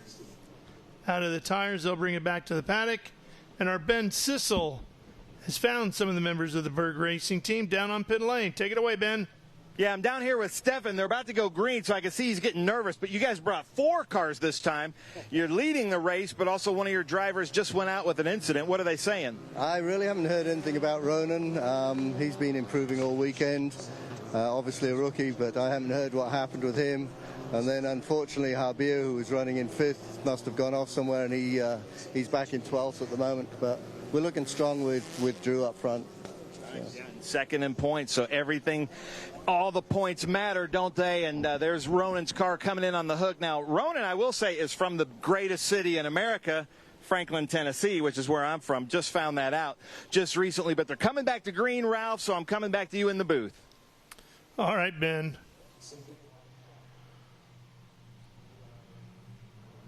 All the Tennessee big shots are all from Franklin, huh, K-Guy?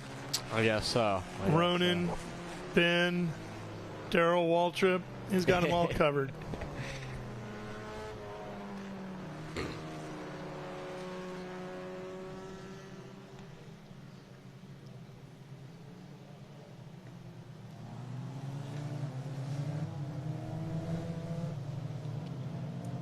All right, so now we got to get those Hancooks back up to temp, huh? Yep. Safety car lights should be out, I think. Yeah, so there's a safety car pulling away. While they're under caution, they're probably all keeping their tires pretty warm and clean, so they're ready to go green. And there's going to be a spot just on the right as you come out of Hog Pen where you have to go past that on a restart before you can pass the guy in front of you, right? He went a little early there, right out of 16B, but yeah, right there, if they show it, right there at that Mission Food sign there on the right, you can kind of see it. That's the passing. That's the those passing tires board. there. There's the green, and here we go. Look at this. We're 3 wide. 3 wide, headed to 1. That's going to get interesting in a hurry. Such on the inside, Arazu, and then the Jasir in that bright yellow 7. Oh, we're side Still by side side for by lead. side. Such pulls back into the lead.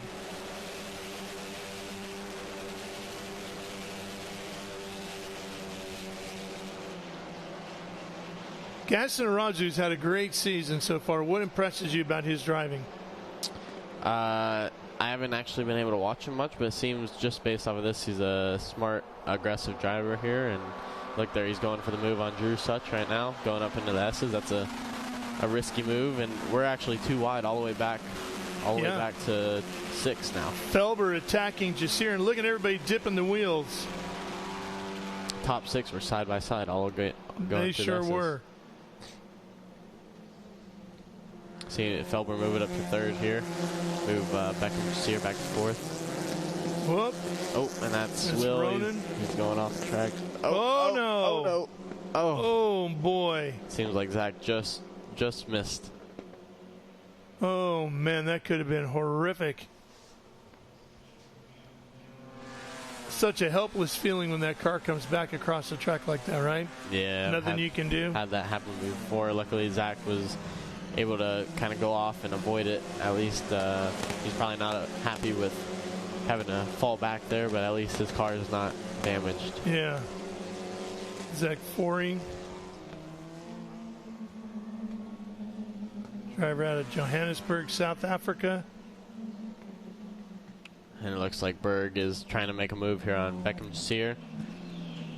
Going down into turn 1 here. Beckham has really had his hands full in the restart of this one, hasn't he? Yeah, he was up in the 3rd, and now he's... might be back to 5th here in a second. Falling back. Berg in that 98 on the outside out of Beaufort, Georgia. He actually started in the back here, and he's all the way up to 4th. Yeah, he's moving. A lot of experience under his belt. And it's going to be Cash Felber now up on the backside of Jasir Beckham. Such out front. Arazu, Roman Felber. Roman in the red and white, of course. Berg, Beckham, and Felber. That's your top 6.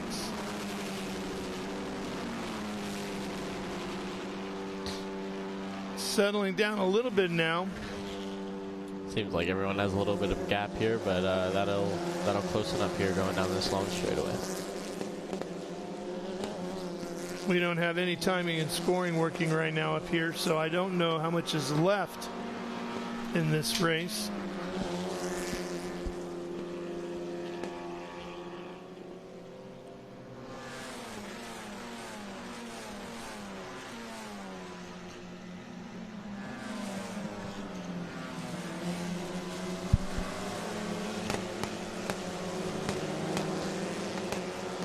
Jasir back and forth as we see Arazu has gotten around Such, but then the rear end of that car got loose there. Did you see that, K-Kai? I did see that.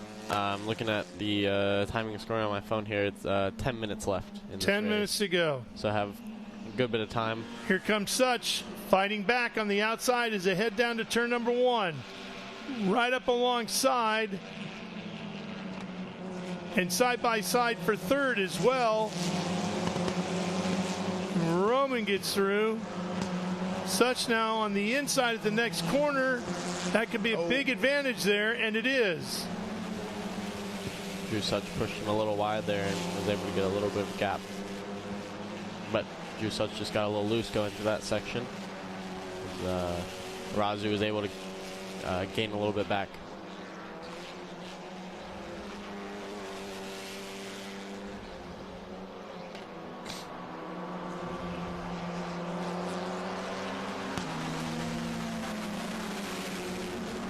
With the draft there, Razu's back on Drew Such's gearbox. Razu could actually lock up the Ligier JFC Championship this weekend. Got a 42-point lead.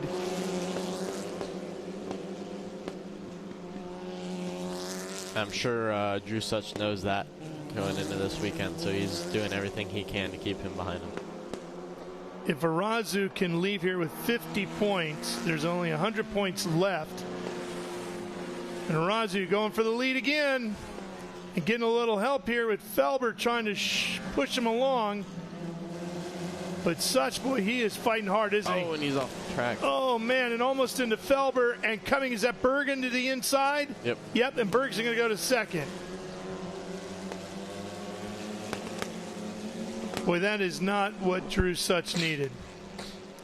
Yeah, but luckily here, Drew Such has Berg as his teammate here, and if Berg can get back up to him and bat him a little bit.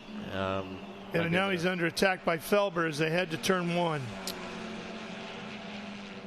Such on the inside in that silver and orange 28.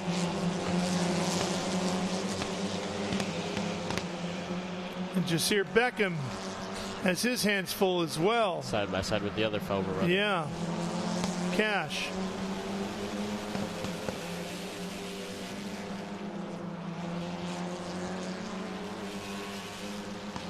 So again, if Arazu can leave here with a 50-point lead with 100 points available the rest of the year, he should be able to lock up the championship.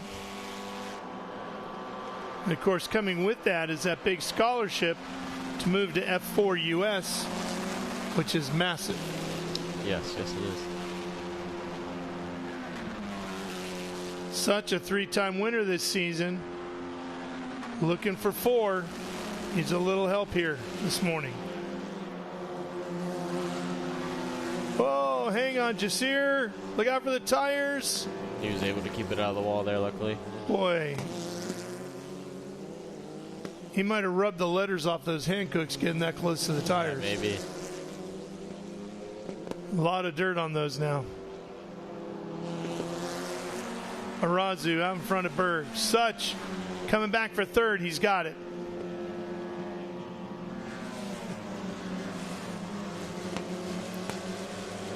And the Felber brothers running 4th and 5th.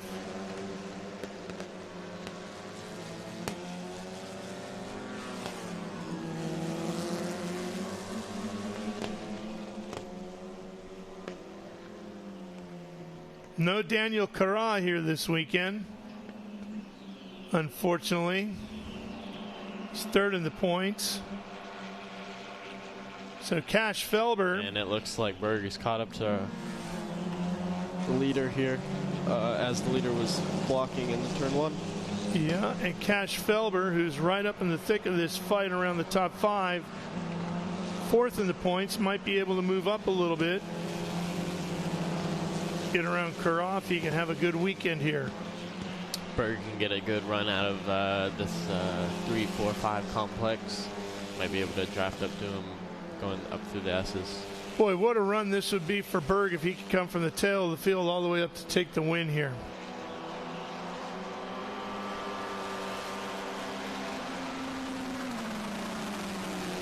Gaston Arazu in that 43. I wouldn't doubt that Berg knows that Such needs to beat the number 42 here to hopefully have a chance here in the championship. So he might help him out a little bit with that. Berg making his career first start in the Ligier JFC Championship.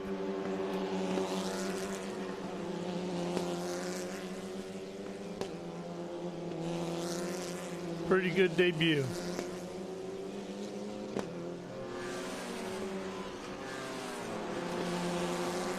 He raced that first generation F4 car when it was a spec car for F4 back in 22 and 23.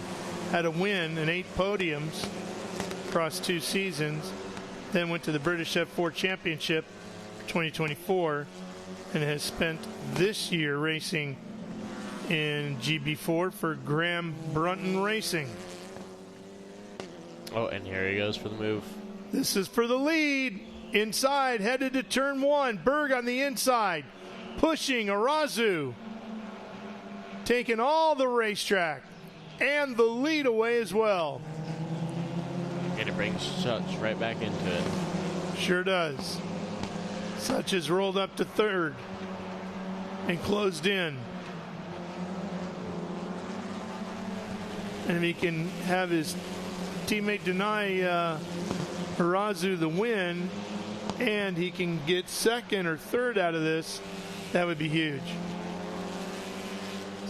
Especially if he can get 2nd.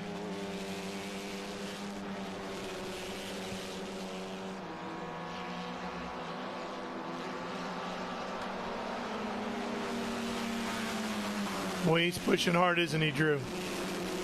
Yeah, he definitely knows that he needs to beat Arazu to stay in the championship fight here, and that's what it seems like he's trying to do. Yep.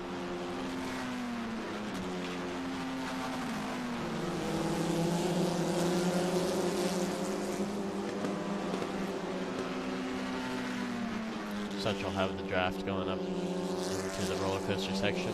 You can see everybody working it and trying to break it here. There goes Such for the move.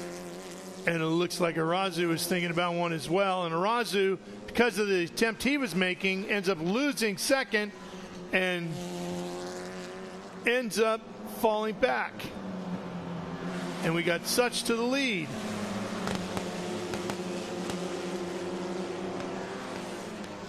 That couldn't have played out better for Drew Such. It couldn't have, yeah. Like I said, he just needs a checkered flag right now. Yeah. Like I said, Alex Berg might be out there helping him just because they know that the championship is in contention here. Well, he's proven the point, hasn't he, that he could go from the tail to the lead. He did that. And to your point now, he can help out Such, settle for second, keep Arazu at bay. I mean, yeah, he's not in the championship fight, so he doesn't necessarily need the win. Doesn't need it, but boy, it's hard to hand it over sometimes, isn't it?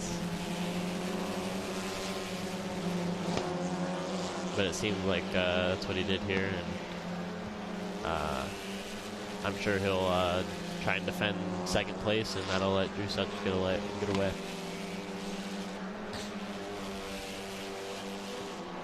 Quite the drive by Berg to come all the way up to the lead. Oh boy, Arazu's not done though. Oh man, that's some tight racing through there. Because you are so much on the limit, and to be so close like that, and there's not a lot of room for error in there. You're already on the limit by yourself there, and going through there too wide is definitely risky. You got to have a lot of trust in the guy you're racing with. Yep.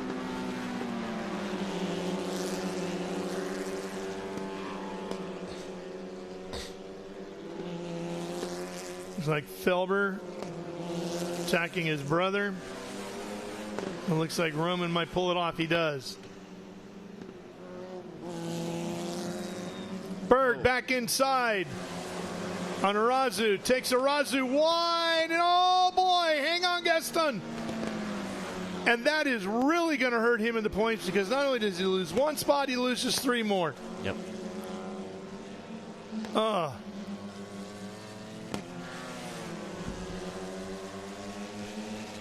Talk about a turning point in the championship. Oh, and it's white flag this time by. And white flag is out, and there is no way Gaston Arazu gets those 3 places back. Depending on how fast Haradas is here, he might lose another one. Yeah. He pulled back right in front of Haradas within a couple car lengths. Wow. What a big shift in this Ligier Junior Formula Championship.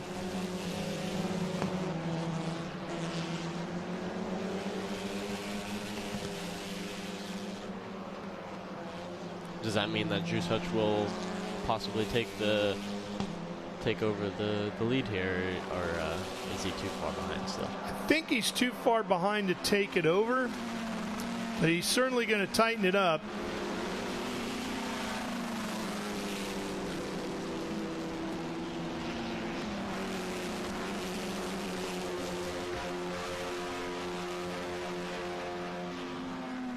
I believe there was a 42-point gap between the two of them coming into the weekend. Yeah, so depending on where he finishes back there, might be down to 25 points. Yeah. 20. It's certainly going to go down to the last weekend, isn't it, now at Barber? There's no offense to Gaston Arazu, but we look forward to that. Such really fought hard through this.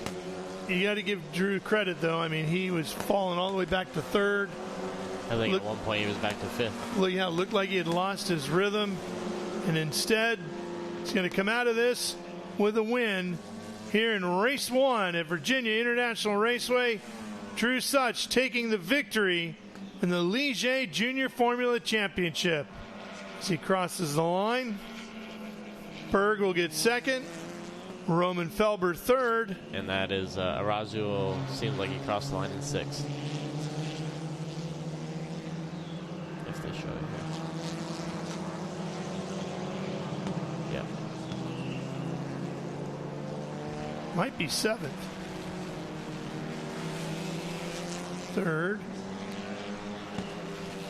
4th, 5th.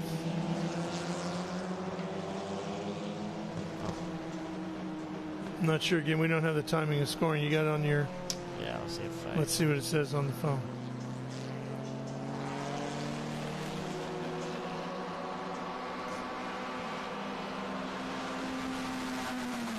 Yeah, 6th. He's 6th.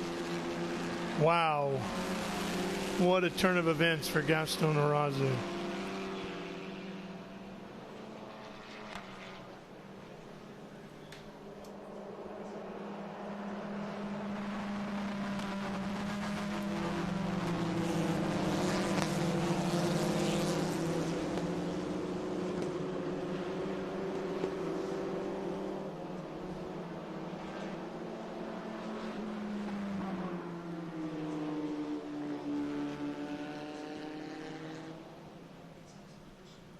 We will have a winner interview when we get the cards all back around.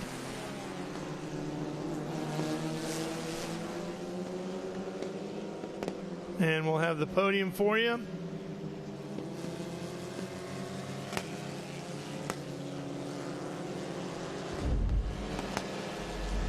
Some of the highlights of this one.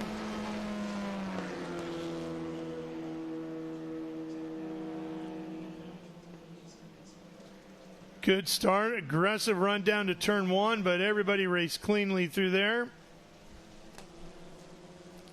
Felber making early moves back in the pack. Smoking up the wheels on the 34 is William Rowan. This was a wild moment here for Cash Felber. Full course caution, leading to a restart. Great side-by-side battles all the way, the first 6 cars. A lot of off-track excursions. This one being the wildest as Ronan almost took out another car as he came back across the track. And Arazu and Such battling. Such going off course. Jasir Beckham almost getting into the tire barrier. Berg passing Arazu, taking the lead, and then Arazu goes all the way off and around and falls from the lead to 3rd and then all the way back to 6th. And it's Drew Such and Alex Berg, teammates, taking the top 2. And let's go down to Ben. Well, thank you so much, Ralph. I'm going to walk around. I want to talk to Drew Such because that was unbelievable. Man, Roman, nice job to come from the back like that. Unbelievable. But Drew Such, there's a Beatles song that says, I get by with a little help from my friends. And I think no truer words could have been spoken there. Unbelievable race. You were out front. Okay. Here you go. Let me give you this Ligier hat to wear. Unbelievable. That's going to be a huge points day. Great run there for Berg Racing. How's it feel? It's been a while since I've been here. I've been wanting to get back to Victory Lane and talk to you, man. But, I mean, this weekend, this is the first time I get to race with my longtime friend, Alex Berg. And it's just such a great feeling to be out there with him. And we've known each other for so long, and we've kind of grown into this incredible team. And now we've got 4 cars this weekend. Everything's on the up and up. It's incredible. Nice job. Really good points day. As we come through Drew Such now, I want to come and talk to Alex Berg in that pink helmet. What a performance. Welcome back. And, man, did you put on a show, Alex? Oh, thank you. It's great to be back here in the SVRA paddock with JFC. I drove these cars for a couple years in 2022 and 23, and I just have to say, out of all the race cars I've ever driven, these ones race the absolute best. It's almost like Spec Miata racing, but in formula cars. No, exactly, and you can race these things super close. We see that, and that's how we're developing the racecraft. And I know you and your dad are working same thing with all of your drivers, and it's all about that seat time and wheel-to-wheel racing. Absolutely. We put in a lot of development work over the summer. We've got a new transporter, added on another 2 cars. We'll have 4 cars again at VIR, and it's just incredible to see it pay off. I'm extremely proud of all of my guys, Mike, Nick, Brad, Matt, Carson, anyone else who I've missed, and it's just proud to be here 1-2 with my own team. Yeah, good points day for Berg Racing. And then where did Roman go? Roman, come on up here, man. Let's talk about you in front of your car so we get some of these sponsors. So you've got Town Hall on here just like your brothers. You were out there racing with your twin brother for a while, but finished 3rd from last. That's got to feel good. Yeah, it wasn't bad. Yeah, we went on used tires, so we didn't really have the pace at the end, and kind of got screwed by some people almost spinning. So we definitely had the pace to win today, and yeah, we'll be there tomorrow with the new tires and everything. Nice. We'll be there tomorrow with new tires and everything. Well, John Phippen, I'm going to give it over to you. I'm going to send it back up to the booth, and then Ralph will send it to you, John Phippen, for Victory Circle. Sounds great. All right, Ben, thank you. Busy time down there. All right, KK, what do you think? I think I got to go get ready for my race. Okay. We will let you go do that, and it looks like John Phippen is about ready to go. Thanks for coming by, KK. We'll see you a little bit later on. We'll enjoy watching your race as well. And it looks like John is ready to go down there. So, John Phippen, down to you, sir. Welcome back to the podium. Let's introduce our top 3 finishers. Finishing in 3rd spot from the back of the pack, Roman Felber, ladies and gentlemen, for Champagne Racing. All right, good jump. Roman, great run. Again, a little problem after qualifying. You had to start near the back, but hey, you worked your way through the field. Congratulations. Thank you. Yeah, the car's fast enough so I could get up there. Yeah, I was just sliding a lot at the end there. Yeah, and then I saw Gaston spin, and I kind of got screwed by that. And when he had a moment too, I got screwed by that. So I mean, there's nothing more we had today, and I'll be happy with 3rd. We can go for the win tomorrow. Absolutely. You got another race coming up tomorrow. Anybody you'd like to thank? My whole family, all my sponsors, Bio Longevity Labs, FLBR Motorsport, Town Hall, Rebel, Phantom Fireworks. Yeah. Congratulations. Thank you. Roman Felber, ladies and gentlemen, his 3rd podium on the season.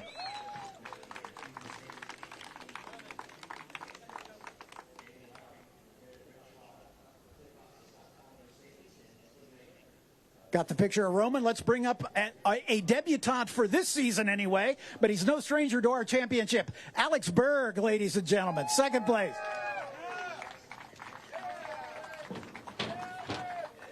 Welcome back. It's great to talk to you again, John. Absolutely. You taken the role as team owner, and now you guys have expanded a 4-car team. You're a bit of a powerhouse here. And you came from the back of the pack to the 2nd place and challenged for the win on this one.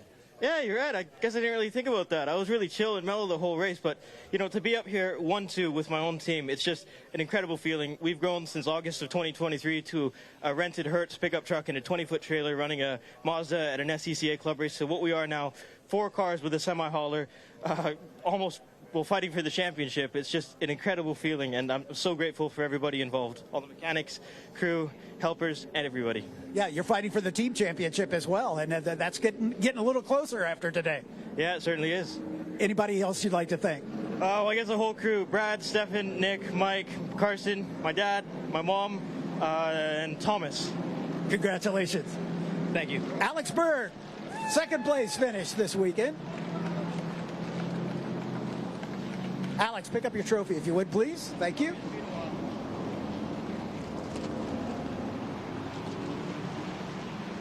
And let's bring up our winner. He started from the pole, dropped it back a little bit, but what a recovery drive for Drew Such, ladies and gentlemen. You're too tall, so I have to jump up here with you, my friend. What an eventful race. Tell us about it. Thank you. I mean, we knew we had the pace right from the start. I mean, we were good in practice, and I qualified pole. I knew Alex was just as fast. So I think it was just a bit of a matter of time, you know. So I'm super excited that we got it done today and trying to get it done tomorrow again. You spent a lot of this race going side by side with a whole bunch of people, including the points leader, Gaston Irasu. But good, clean racing. You got off course a little bit, but what a great recovery drive for you. Yeah, absolutely. It was a really hard-fought race, but it was a clean one, and that's kind of what I love about this series. You know, it's very respectful racing, but we really give it everything. Anybody you'd like to thank? Yeah, my entire team: Brad, Nick, Mike, Stefan, who's somewhere, Alan, just Matt, and Carson. Everybody. We got so many new people this weekend. I'm trying to keep track of everybody. Fantastic. Great job. Thank you. Drew Such, ladies and gentlemen, your winner. That's Drew's 4th win on the season to go along with 3 other podiums. And that is going to narrow the points battle. As Drew came into this weekend 42 points behind our points leader, Gaston Irasu, and that's going to be a narrower gap going into race number 2 on the weekend tomorrow. Time for the hat dance, as we got Ligier hats on all 3 of our drivers, as we acknowledge Ligier as the chassis provider for the series, and now Hankook. Danny Van Dongen, I just had a chance to shake Danny's hand as the Hankook team providing tires for all 3 of our series, and we appreciate all the hard work they do at all of our race meetings. And then one more round of hats for Mountoon. Mountoon, of course, the power plant supplier with this MK engine based on the Honda K20, but Mountoon does a fantastic job keeping these engines in shape. All right, one more opportunity for you to acknowledge these 3 drivers, ladies and gentlemen, as the sparkling water flies. Roman Felber, Alex Berg, and Drew Such, your podium.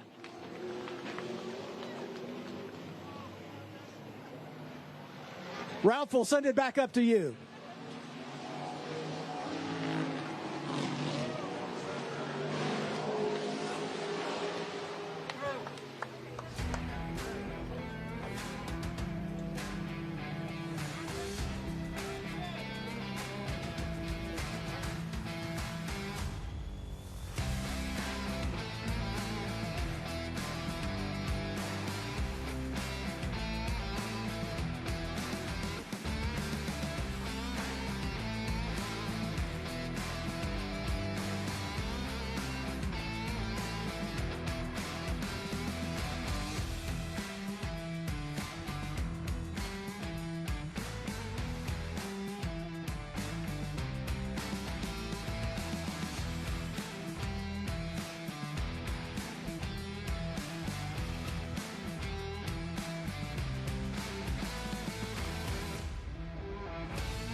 Things to come to mind and describe myself: passionate, fun,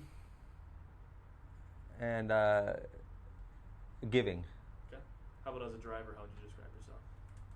Aggressive, angry, fast. They give us a 1 minute to go. I click the visor down, and the world is shut out. My world that I live in, my reality that I live in, is shut off. I go into full attack mode, soldier mode. The cars are the most. That's what I don't understand. Like why we don't have 50 of them every week, because it's the most exciting race car to drive. If you love driving a race car, you are missing out by not driving a Trans Am car. It's as plain as that. And every driver that's ever sat behind the wheel of one will tell you the same thing.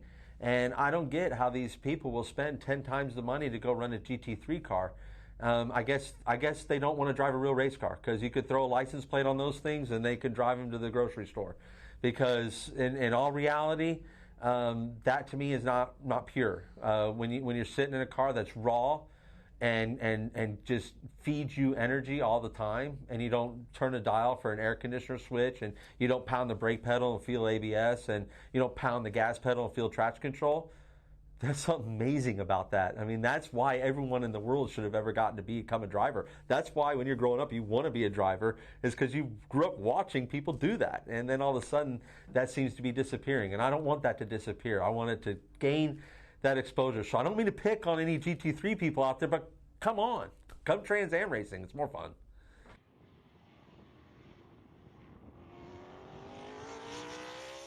I'm Chris Dyson. I'm a three-time Trans Am champion, and we're here to start the season. Well, this morning always starts like every morning with good breakfast.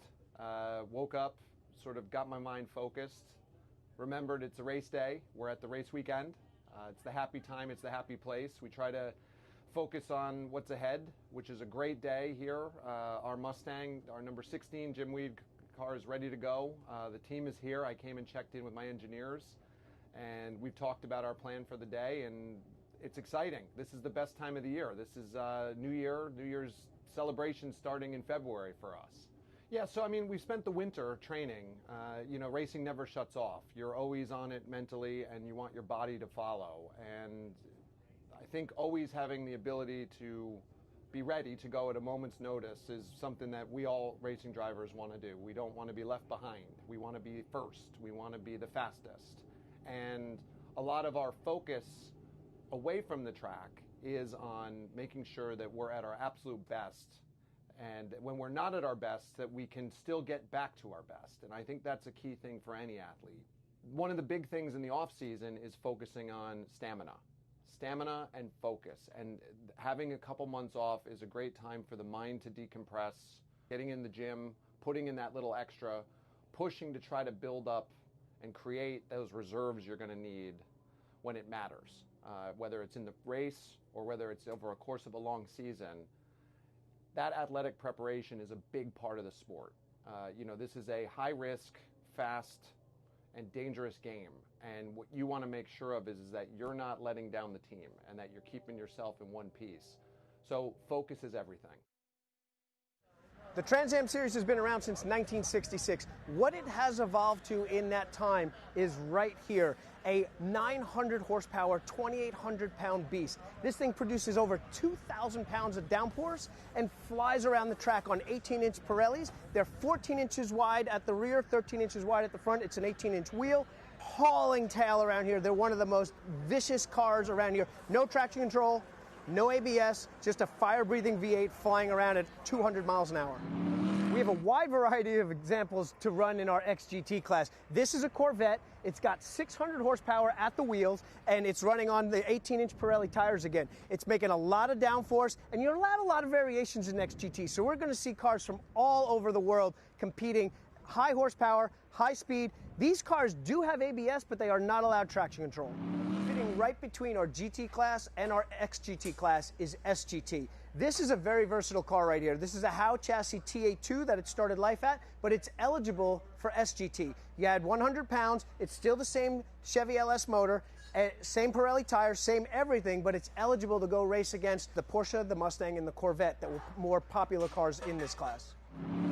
The three GT classes that we have in the Trans Am Series is GT, SGT, and XGT. This is an example of our XGT cars. We've got a lot of different makes in this class because we're catching cars from all around the world. This is a Mercedes. It's producing about 550 horsepower. It's going up against some cars that have over 600 horsepower. This car in particular makes a ton of downforce. We're on our 18-inch Pirelli tires, and we've got probably 1,500 pounds worth of downforce that we get on here.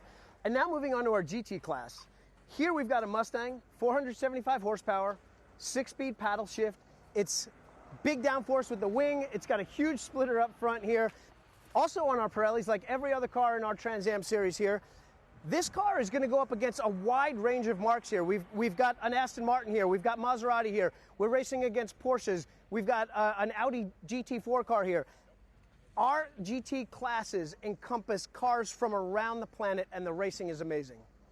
you see, we have TA1, then you have TA2, which is, you see a lot of young talent learning, either being a road racer and showing their skills to move to IMSA or NASCAR, or, development drivers, Brent Cruz, for example, Connor Zilic, who's amazing, and Thomas Annunziata, a lot of young guys that have the talent to move up, and this is where they get their feet wet.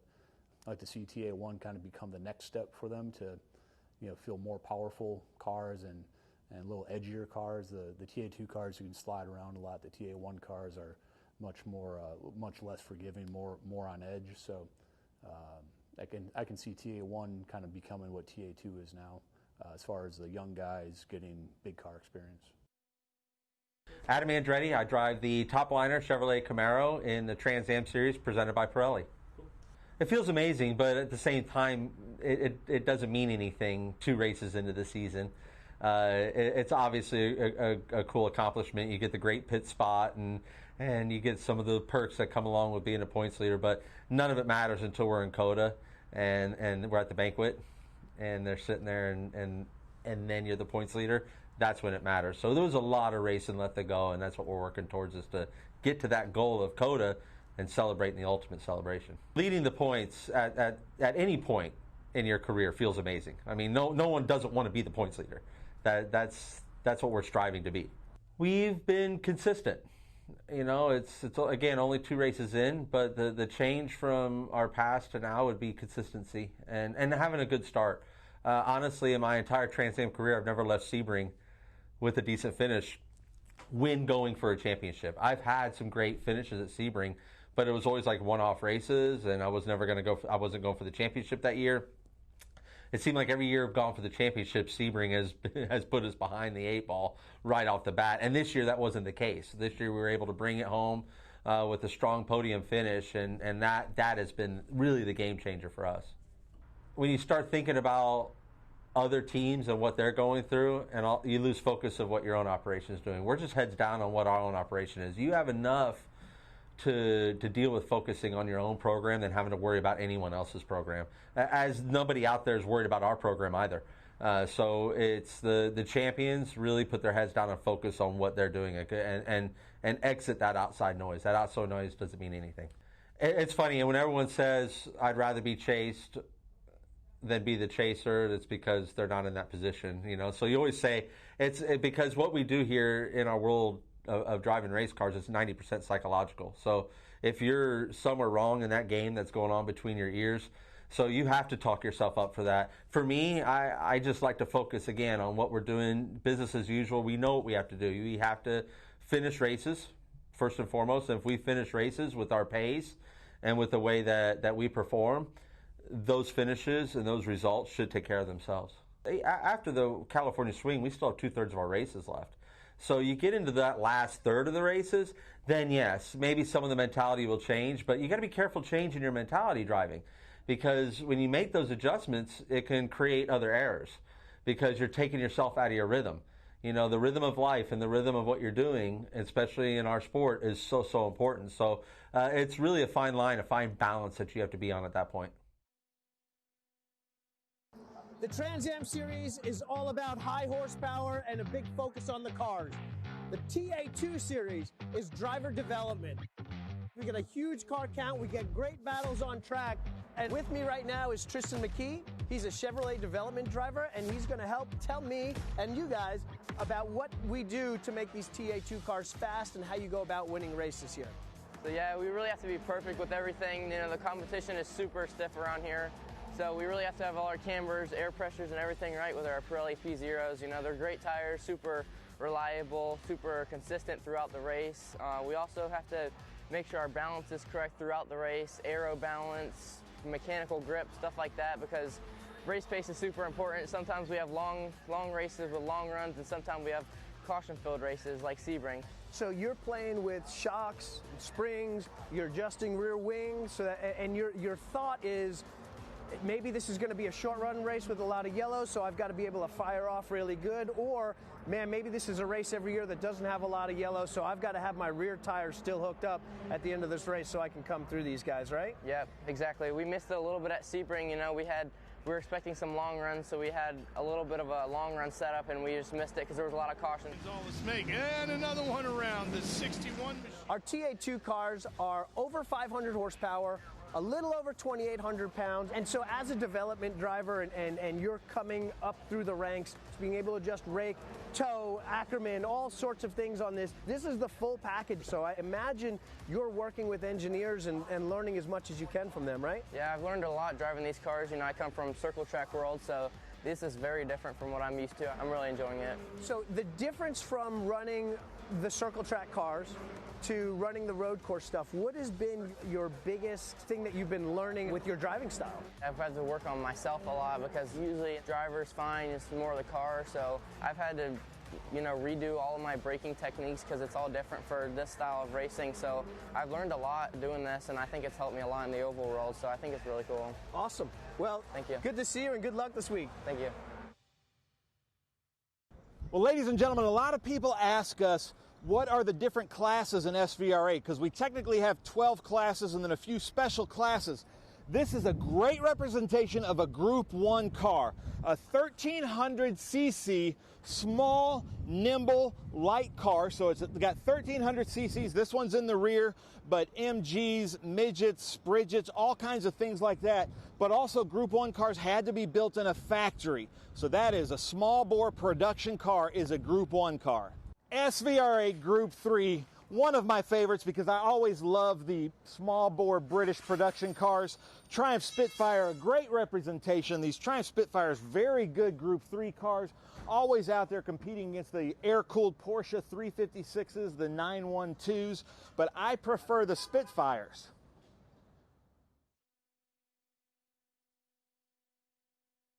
So Group 4, I can't think of a better representation than the beautiful Lotus 11. Back in the day in the 50s, Group 4 cars were like the top of the class, the elite cars, like a C-type Jaguar, D-type Jaguar, and then the beautiful Lotus 11s. That is Group 4, a little bit more rare than some of the production cars, technically production cars, but a lot more rare, limited run. Group 5A, the sports racers, one of the most competitive classes we have in SVRA, a driver's class. These cars are easy to maintain, relatively inexpensive. They have 2-liter Ford Pinto engines that you could easily source back in the day from junkyards, and then the bodies are just little pieces of fiberglass. Really fun as 5A sports racers.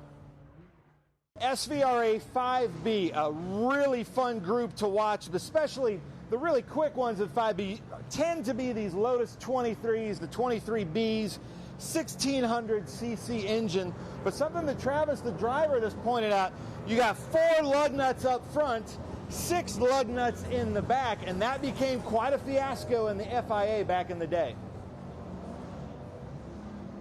So SVRA Group 6, always a favorite of the crowds. The production American factory-built muscle cars with some race provenance, especially when you bring something like a Shelby GT 350, an actual Shelby, and you will see these quite a bit at an SVRA weekend. Group 7, some of our sports racers, but this is a 2-liter, a little bit more beefed up, a little bit more downforce, a little bit more aggressive. They call it kind of the mini Can-Am. These are some crazy cars with crazy ideas as Group 7 and a lot of fun to watch. So when I think of Group 8, I think of these air-cooled Porsche 911s, just always been absolutely dominant in Group 8, but also representing Group 8 would be like the Datsun 510s, the B sedans, or the Alpha, the BMW 2002s. But I think anybody would say that the Porsche 911 air-cooled would be the best representation of Group 8. You need some help, Bill? So Group 10, kind of a catch-all to tube frame cars. So ex-Trans Am cars, some ex-IMSA cars, but then a really big growing group in SVRA is this Group 10 stock car. So you've got stock cars that would have run late model, NASCAR, Xfinity. Then we've got the Craftsman Truck Series over here. But Group 10 tube frame, custom built race cars from Trans Am, NASCAR, and IMSA. SVRA Group 11. And when you talk about Group 11, that's kind of like the prototypes, the LMP cars. But we might as well highlight the most famous Group 11 car, this Audi that just kind of changed everything in motorsports, but also this very car, Audi itself claims as the most winning Audi ever made. Great thanks to Travis Engen, the pilot of this beautiful Audi R8. Group 12A, modern production muscle cars. So these are big, like 5-liter, basically our modern version of Group 6 cars, but a Ford factory production car that is a vintage car because it's kind of been obsoleted from recent racing, and we have a place for it here in Group 12 in SVRA. So a standalone group, maybe the most strict, historic Trans Am, easily a crowd favorite in vintage racing and SVRA. These cars here, it's just crazy being around them. These are actually the cars, just as they were, that actually raced in the Trans Am series back in the day.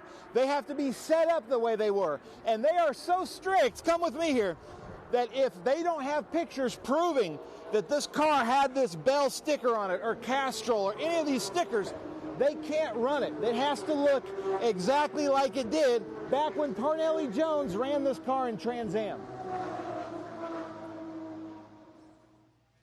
Well, this is the Trans Am Series presented by Pirelli. So here I am in the Pirelli tent, and what we want to do right now is kind of walk you through the process.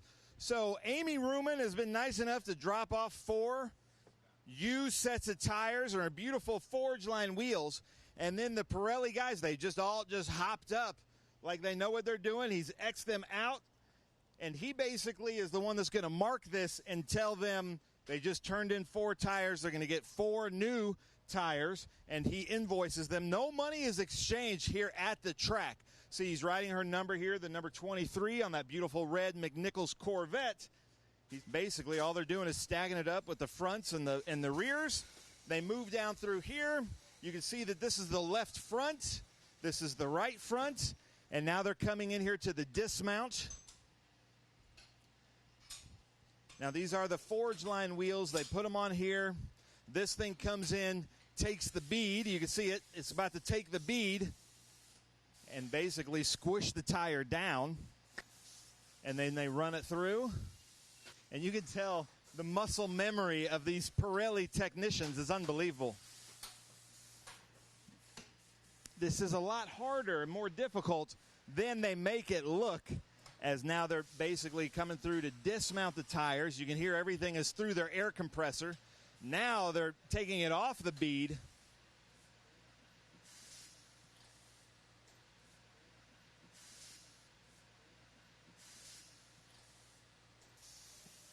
And they've got it fully dismounted. So there is the old tire, and now they put the new tire on. This is the lubing. They just kind of lube the bead, and I did hear that they have to put more lube on the bead for the TA2 tires than on these TA Forge Line wheels tires. And now they're mounting the tire. Obviously, with the muscle memory that's happening right now with these Pirelli technicians, they've done this thousands of times, I would say.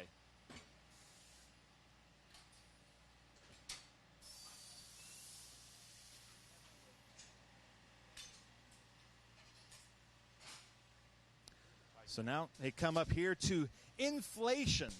And the first thing that the inflator will probably, one of the first things, so they've got these little innards that go inside the valve stem. You can see that. That's what you're pushing when you have to put air into the tires or out of the tires. That goes in. He's airing it up. And you can see this part, I guess, gets kind of dangerous. You don't want your fingers in there when the bead pops that we just heard. And then just in case, they've put a cage around this. And then how many pounds, the first time you inflate, how many pounds are you putting in this? We're going to find out. It's about 50. 50 pounds, okay. So basically you put it up to 50 just to get the beads to pop, and now you bring it down to whatever, 30. Okay, so they're going to do 30 pounds. And then it comes down here to balance. And balance is kind of, not that this isn't a science anywhere, but the balancing is really one of the most critical aspects of this, because then the car won't shake or vibrate and the drivers will feel a lot better if a tire goes out of balance or a wheel goes out of balance. That can really mess them up. This is the balancer, and this is a computer generated, and it rotates itself, and then it'll tell them where to put the weights. It'll tell them where to rotate and then what weights they need where. So there's the green mark on the tire. And what is it telling you which weights to put where? So each one of these is a quarter ounce. It's asking for 2 ounces, so you're going to have 8 total. That arrow right there indicates top dead center, which is right here. Okay. So the green arrow tells the top dead center, and he's putting the weights in there. Then he's going to do it again and see if it passes. Have you ever had a perfectly balanced wheel and tire without weights? Yeah, it happens from time to time. That's kind of like a lucky strike. Yeah, sort of. 3 cherries at the slot machine. So that looks good. That passes, balanced. And now it comes out here, the number 23, and they'll keep the tires together, but then they'll stack them out here. So let's watch this balancing process one more time because it is pretty neat to watch.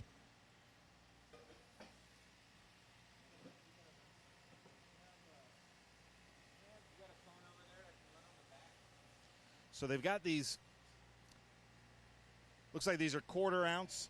So I'm holding right here then 1 ounce of wheel weights. Then they've got this very sticky double-sided underneath, and then they have to be flexible, obviously, because they go inside the rim, and then they do everything they can to make sure all the weights are on the inside and not the outside. You know, on your street car, you might have weights that are clipped or adhered to the outside, like meaning what you can see, but the Pirelli, they try to do everything to the inside.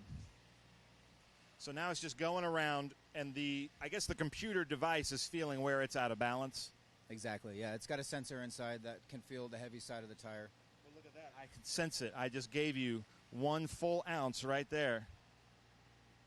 And now you're looking for the green arrow for top dead center. Yep, so we'll line that up. That's pretty amazing. So then after balancing, they line them back up here, and then it's at the team's leisure to come and pick them up whenever. Is that correct? Yeah, that's correct. Unless they are having to wait for them if it's like a race set or something like that, and we're holding them to be released for the time of a race. So that is the Pirelli. That's the whole process. I've heard that there's been weekends a few years ago at Sebring. They went through 1,300 tires total with IGT and with the Trans Am Series presented by Pirelli. This weekend they're going to go through about just over 600 tires, and they've got the assembly line working. We're kind of early on. This is just kind of test and practice sessions. But as the weekend progresses, we might see more and more tires rocking through here. But that's how Pirelli does the Pirelli tires for the Trans Am Series presented by Pirelli. A great marketing partner to have in the series. They're doing so much R&D for us, and hopefully we're doing the same for them. It's kind of a mutually beneficial relationship, but that's kind of the assembly line here at Pirelli. I love Trans Am because it's gritty, it's tough. You know, it's not flashy, and that's what I love about it. It's real racing. It's pure racing. It's the way racing was meant to be, and I think that's what anyone in this paddock would echo those sentiments. The people too make all the difference. The people in the paddock are some of the best I've ever raced. I've been blessed that I can go race in about any paddock out in the United States, and this is the one I always want to come back to because of the people. The people are like family. So yeah, it's a special place to race. We've seen a lot of amazing talent come through this series. I mean, talent that we watch in the Cup Series every weekend. We see Justin Haley. He came through the Trans Am Series. We see Connor Zilic now, and he came through the Trans Am Series. We're going to see Brent Cruz for many years down the road, Thomas Annunziata. So these names and the talent that's come through, Ernie Francis Jr., it's been amazing to watch. And it's been great for me because at this, you know, as I've had a great long career in Trans Am, as we've been over 10 years doing this in this same series, I've gotten to see those, and I've gotten to nurture some of those careers and watch them grow, and it's very rewarding from my point of view to continue to do that. My only desire in my career, beyond where I'm doing in Trans Am, because I love it here, is because I make a good living here, people treat me really, really well, is the Indianapolis 500. It's always been a goal. I grew up in Indianapolis. I grew up just outside of Indianapolis in Brownsburg. It was always something that was on my radar, and always something everything I've ever done in my career, it's been in hopes that I would get a shot there. And so, and this is no different. You know, I'm surrounded by people that in this series that financially, if it came about and they got they got the seed planted and it wanted to grow a little bit, they could make something like that happen. So you never know what could happen in life. I know I'm not getting any younger, but I think as I get even older, being an Andretti, going to the Indianapolis 500 as a rookie, and in your mid 40s, I think there's a heck of a story in there and a heck of an inspiring story because I think something that's come to light here, especially here in the last 5 years, is men's mental health, and it really targets that age group, 40 to 50, where men are feeling lost, and if they can feel some inspiration from someone's story, and so trust me, I would have loved to have been there at 18 years old, and that was my goal, was to be at Indy, long before now. But if I got there at 46, 47, 40, I don't care. I'll get there and I'll be competitive because I've got the desire, I've got the drive, I got the talent to go do it. So, but that's the only thing I have on my radar screen. Other than Indy 500, I don't have nothing on my radar screen. I don't really think about what other guys are doing, but I've got more laps in a race car than anybody else in the field. Just through the NASCAR stuff, I've been in so many different situations and thousands of miles driven. So, it's very rare that I see something that I haven't seen before. But our whole field's very experienced too. Chris, Adam, Tommy, Amy, they've been around a long time. They've been doing this a long time. They know. They know when to push, when not to push, and I'm much newer to this style of racing than they are. But overall, I just have thousands more laps and miles than they do, and it kind of equals itself out. We just can't be dumb. In order to race competitively, you can't let off the throttle. So obviously you have to do it in the right pick and choose your battles, right circumstances, be smart. But we're fully here to not run second, not run third. We want to win the race, and no reason why we can't. Well, Lime Rock has always been home for me from a racing standpoint since the time I can remember. This is less than an hour away from my childhood home. It's really where the family kind of, I think, made its name in the sport. It's 40 years ago this weekend that my dad's team came out and made their IMSA GTP debut, won the race, kind of announced ourselves to the world as a racing organization. And as a 7-year-old kid, that's still a very bright memory. Obviously, with Trans Am coming back here and having such success, it's really satisfying to do it too with my own kids, and to kind of perpetuate and continue the family cycle. I'm still really grateful for the fact that I've recovered enough to get back in the car, because for a little while there it didn't look like it was going to be too likely. And I'd have to say that I'm probably most grateful for my family for just keeping the positive energy up. And actually, there were times where I just didn't feel like there was light at the end of the tunnel, and I'm thankful for all the people in my life that kept reinforcing the good stuff. And I think frankly, while I'm in that moment too, there's a retrospective thing that maybe goes on that you don't generally allow yourself. You're saying, look, I'm really grateful for everything that happened up to this point. And I think that's a good exercise that everybody should go through. One of the things that's most interesting about racing is how much absolute commitment it takes. And you get reminded of that when you see someone that actually goes a step further than you think you're going. And to me, this is a great way to kind of exercise your limits, and in an environment where it's encouraged. That's not everyday life. So for me, the motivation here is to push my personal boundaries, get outside my comfort zone, and test myself. And I think every proper racing driver is wired that way. It's really the last of the unbridled monsters of racing. You're looking at something that for 60 years has known what it is and apologizes for nothing. And I think there's a really strong place for that in this world that's trying to fit inside so many boxes, to have something that says, hang on a minute, we're going to be loud, we're going to be fast, we're going to belch flames. It's rock and roll. It's racing as a spectacle, and it's powerful, it's aggressive, it's give no quarter, none taken, and it's not going to say, sorry, I'm trying to be something else. It knows what it is, and it's a fight every single weekend. These are races that people want to win. This is still one of the most prestigious series in worldwide racing. You mentioned Trans Am racing. Everybody knows what you're talking about. Probably to a greater extent than anything I ever raced in.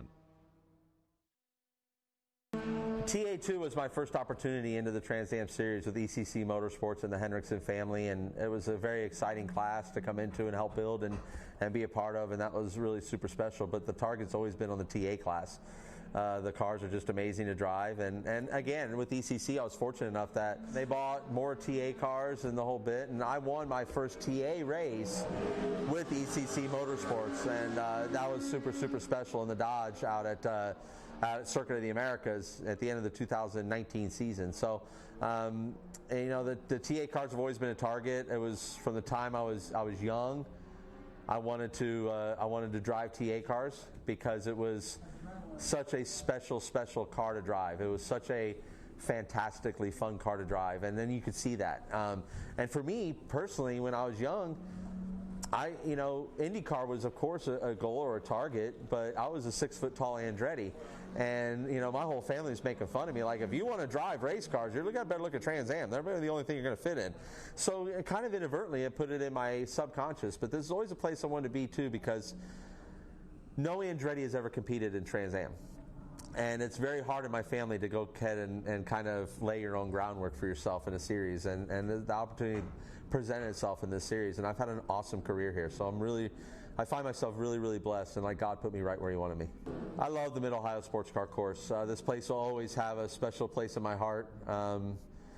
Early on in my karting career, ran a go-kart race here. And then I had the awesome opportunity around 2007, I came here and spent 4 years as an instructor at the Mid-Ohio School. I still say it's the best driving school you're going to find in the country. Not only because the track is so technical, the instructors, the quality of instructors that they get here are absolutely amazing, and their teen school is really the teen school that everyone models their teen schools after. It was definitely a highlight of my life to spend 4 years here and work with the people at the school. They're all still my close friends. Sonny G, the general manager of the school, is one of my closest friends. Tommy Byrne, one of their instructors. Brian Till. I mean, the names go on and on. Aaron Quine is going to be running with us this weekend, and he's an instructor there. It's a quality place to go learn how to drive. So yeah, spend a lot of time on these grounds. They're beautiful grounds. They're well maintained. There's an energy about this place, and then when you drive it, it kind of falls into the theme of, if you drive the country roads around here, it feels like you're on one of those old country roads, and you're the only one that knows the best place around it, and it's pretty special to be here. So yeah, we make our 100 start. I get to make my 100 start as a competitor in the Trans Am Series, and I would have never thought that I would have racked up 100 starts. I mean, that's a dream come true in a big way. And first and foremost, you think about all the people that got you here, and that's a countless amount of people to thank. But as far as inside this series and inside this accomplishment, first and foremost, my wife Tabitha, and the support that I get at home from her is second to none, and that's where it all starts. Like, if you don't have that support at home, it's really hard to come out here and even get any kind of longevity in something like this. So the Hendrickson family, ECC Motorsports, are the ones that brought me into Trans Am and gave me a lot of those starts. I would say I'm guessing, I haven't looked at the breakdown, about 50-60% of those starts have got to be with ECC Motorsports. But not just them. Dyson Racing, CD Racing has given me a couple of starts. Peterson Racing, I ran with them for a very long time. John Cloud, this is his last weekend as a team owner, and John Cloud gave me a lot of races as well to come out here. Ken Twaits, another guy. So I think about all these people, and then, obviously Claudio Burton and Burton Racing, and who I've been driving for the last 2 years. The only thing I ever prayed for as a kid growing up is I just want to make my living driving a race car, and God has certainly provided that, and all those people played a role in that, and I am eternally thankful for each and every one of them, and for getting me to this point in my career, because I would have never thought I'd hit a century mark with any series. My personal Adam Andretti legacy is here in the Trans Am Series. And I'm 100% at peace with that. It's a wonderful place to leave a legacy. This is the oldest road racing series in the United States of America, founded in 1966. Anything that's got this kind of legs to it, you're blessed to be a part of that history.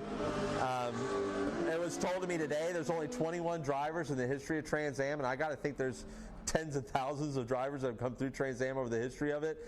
Only 21 drivers have reached this milestone of 100 starts. So yeah, I'll just keep adding to that, and that'll continue to be my legacy. And as long as my phone keeps ringing to come drive these great race cars, I'm going to come drive these great race cars. But even after my time with the helmet is done in the Trans Am series, I see myself being a part of this series for a long time. I love it. I believe in it. I think the people in it are very special, and I want to be a part of that no matter what. So I don't see me leaving anytime soon. The helmet may come off, but I'll still be here. Hey there, I'm Matt Brabham. I'm driving here in the Jim Weed Ford Mustang for Chris Dyson Racing. I've done a couple races this year and been racing other stuff as well, other series, but yeah, glad to be here. My story and how I got here is quite a bit different to most. I've raced almost every single series in the world except for Formula One. I've raced IndyCar, I've raced V8 Supercars in Australia. I've raced sports cars, I've raced Baja or off-road, and then finally here, I have a home here in Trans Am with Chris Dyson Racing, and yeah, I mean, it's been an up and down path, but no, these beasts, out of all the cars that I've driven, are some of the most fun I've ever driven. I think what makes Trans Am the most fun everything I've driven before is just the raw mentality of it. You know, there's no ABS, there's no traction control. We got 900 horsepower, we got flames spitting out the side, so it's just a raw, pure form of motorsport. It kind of reminds me of the old school stuff, you know, especially listening to my dad talk about the old stories and my grandfather when they raced. And it's just pure motorsport, which is rare to find these days. I've been jumping in and out this year, so it's been a little bit of a challenge. But no, I'm used to that kind of stuff. I mean, I've always been that guy in reserve. I feel like my whole career I've always been on the sidelines, ready to go, and I'll do one or two races and do really well. So, I mean, I don't have to prove anything, but for me personally, I like to make the most of my chances. And yeah, especially all the guys give me a hard time. They're like, why are you pushing so hard in practice? Like, you're making us look bad. Well, I'm like, well, I don't know how many practice sessions I'm going to get. You know, I might have to jump out here and hand the car over to someone else. So, no, I love to go out there and lay it down on the line. And, yeah, I mean, obviously I'm not trying to prove anything, but for sure I have that little bit of an added fire to get the most out of it when I do get a shot. Yeah, so obviously I got a little bit of a name. You know, there's some good names in the Trans Am series. So my family heritage obviously started with my grandfather. I grew up with him on the Gold Coast in Australia, so I got to spend a lot of time with him growing up. Definitely an old school, you know, rough on the edges kind of guy. But yeah, I mean, obviously he raced Formula One, won all the championships that he did. My dad. Racing here in the States in sports cars, and then obviously my uncles that race as well. So yeah, a lot of family history. My mom, she races jet skis, and she was obviously racing the World Finals and a factory rider. So yeah, I mean, even from my mom, my dad, everyone in our family races, and it's so cool to be a part of a racing family that understands how it all works.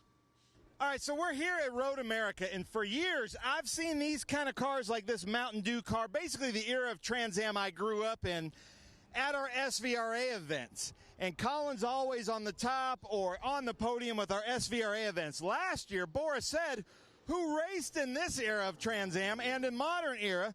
Boris, you were giving Colin like a hard time. Like, I remember at lunch you were like, Colin, your car qualifies in GT1, come run. How did you get him here? Well, our friend Peter Cunningham, who's a legend here, and he's a board member at Road America, he always gets the glory here. And I'm like, you are better than Peter Cunningham. So take your car out and run it, and here he is on the pole. Nice, yeah. Pole in GT1, Colin in this Mountain Dew car, that's got to feel good. Yeah, it feels pretty good. I mean, I'm glad after all these years of coaching Boris, I could finally get out here and show what I could do in a car almost as old as him. I raced this car once. Actually, yes. Really? Yeah, this was actually a Lions Pride car for a couple races. No way. Yeah. Yep. And then who's your spotter this weekend? My spotter is Boris said. And what will you tell him? Well, hopefully to go faster. But we have a problem because this is an older era Trans Am car, has a 31-gallon fuel cell. It doesn't have enough fuel to make the race, so we're going to have to do a pit stop here and there, else get lucky with a lot of yellow, so it should be interesting. All right, yeah, so what's the strategy there? Do you know how many laps under yellow could get you to the finish? Well, just judging by the fact we got a yellow on the out lap of the qualifying session, I feel pretty good about 25 laps, getting a yellow somewhere in there. So I think if we get 2 laps under yellow, that changes things. Or maybe a purple, slow everybody down a little bit, I think we can fuel in 5 minutes, and I can go back out there and try to work my way back up a little bit in GT1. Well, luckily, we're at Road America, which is our longest lap of the season, so that at least works in your favor. Finally, something does. So now last year, your son Briggs in the fan walk was cheering for Paul Menard, even did the Menard's jingle. Do you think when I ask him tomorrow who he's cheering for, who do you think he's going to say? Well, if that little bastard wants to sleep inside, he better say my name. Get taken away. So I'm hearing from the producer, everybody wants to know, so exactly how much money are you getting from Mountain Dew for this effort here? Well, they give me all the prize money, so I'm expecting nothing. But that's okay. But I would like to thank Liberty Firearms Institute for sponsoring me this weekend, because they made it possible for me to buy fuel and tires to come here and do this silliness. Nice. I love that. I love that. But I want to show one more detail. Tell us about this 2.6 car here on the top. And then also as a designer, look at this. His name matches the Mountain Dew font. I love that. Well, this is actually my true sponsor. This is my wife's race car. My wife Kane and her Bug-Eye Sprite. So I don't know if it's up there for good luck or to warn me if I don't do well or if I crash a car to not come home. I could maybe sleep outside with Briggs.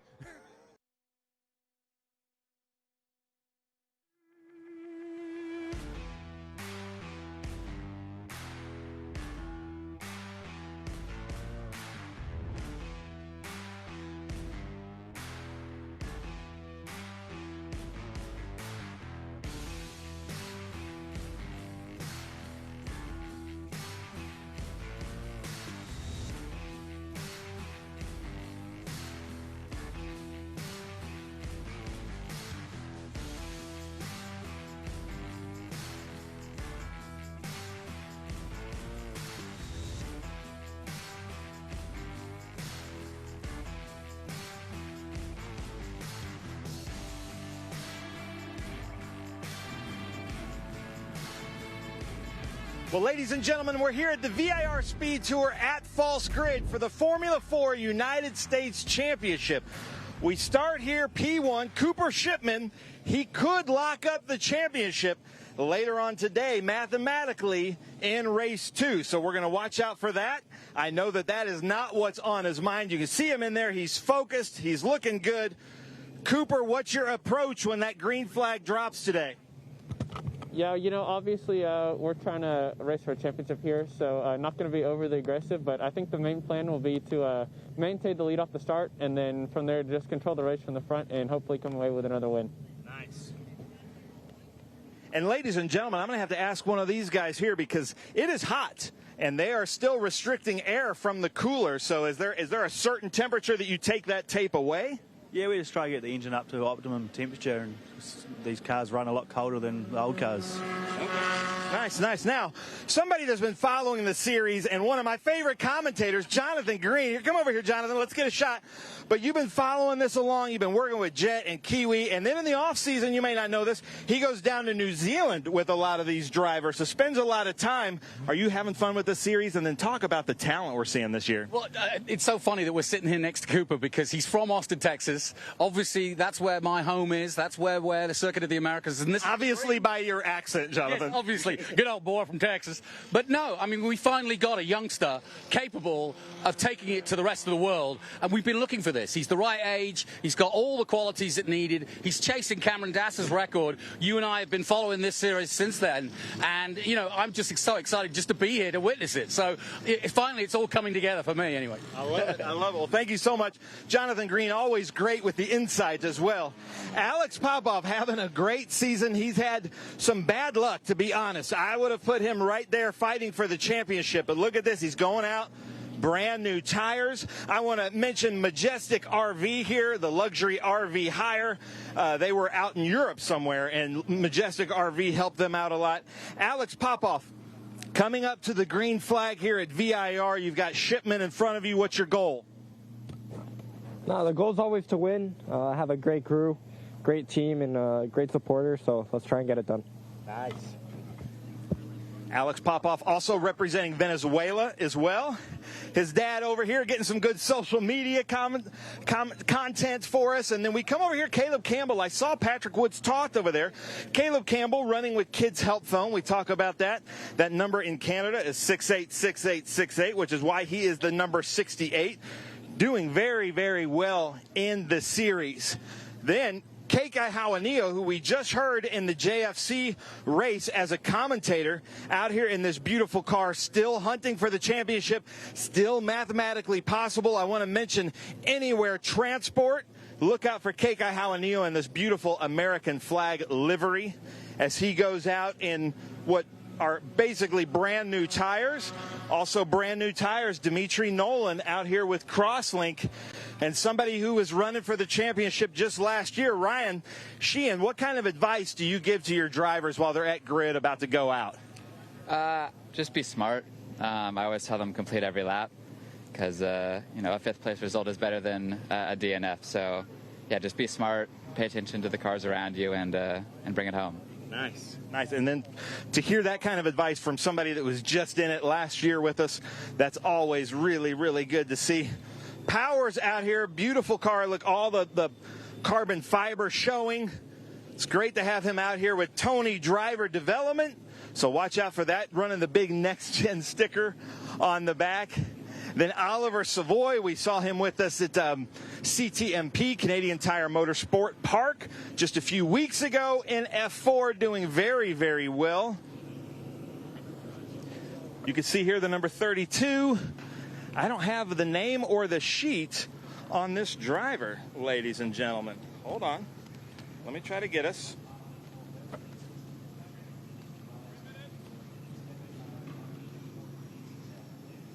Jonathan Cottrell. Yes, we met at Road America, I believe, running with Rays all the way out from, I think, Colorado. Is that right? Yeah. Yep. Yeah, from Colorado, running the U.S. Air Force. We like that. Colorado Springs, the Air Force Academy, running the Air Force. And then we come back here, Clemente Huerta, all the way from Santiago, Chile. Very fast driver. I wouldn't expect to see Clemente back here, so look for him to move up through the field once the green flag drops. This is not a standing start race. I got to send it to you up in the booth. Okay, Ben. Engines have fired, at least in Clemente's car. And it looks like we'll be getting underway here shortly. Welcome back, everybody. Ralph Shaheen with you on this absolutely stunning Saturday, quickly turning to become Saturday afternoon here in Virginia at Virginia International Raceway. Not the biggest of fields with our F4 competitors, but always highly competitive.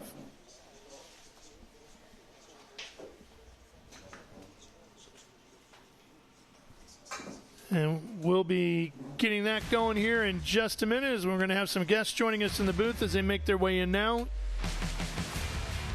And we'll take a quick break. We'll introduce you to them on the flip side of the break. Stay with us.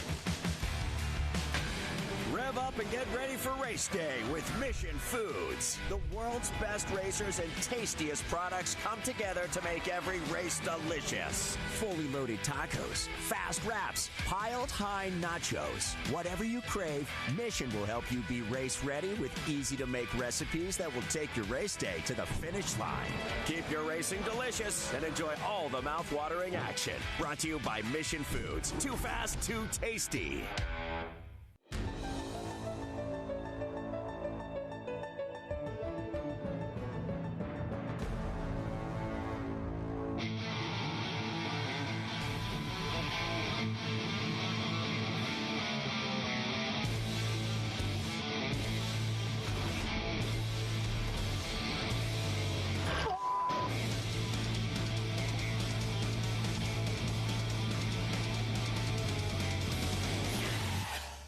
Okay, so pretend this is your race car. It's on the trailer, and you have an accident. Ouch! At least your truck's insurance will pay for another one? Yeah, not so fast. Standard insurance won't replace your race car, whether it's in the trailer, in the paddock, in the garage, or the repair shop. But at Hagerty, we can protect it for what it's really worth anytime it's off the track. No matter what or where you race, all for less than a set of race tires. Hagerty, let's drive together. What does it mean to be built with Summit?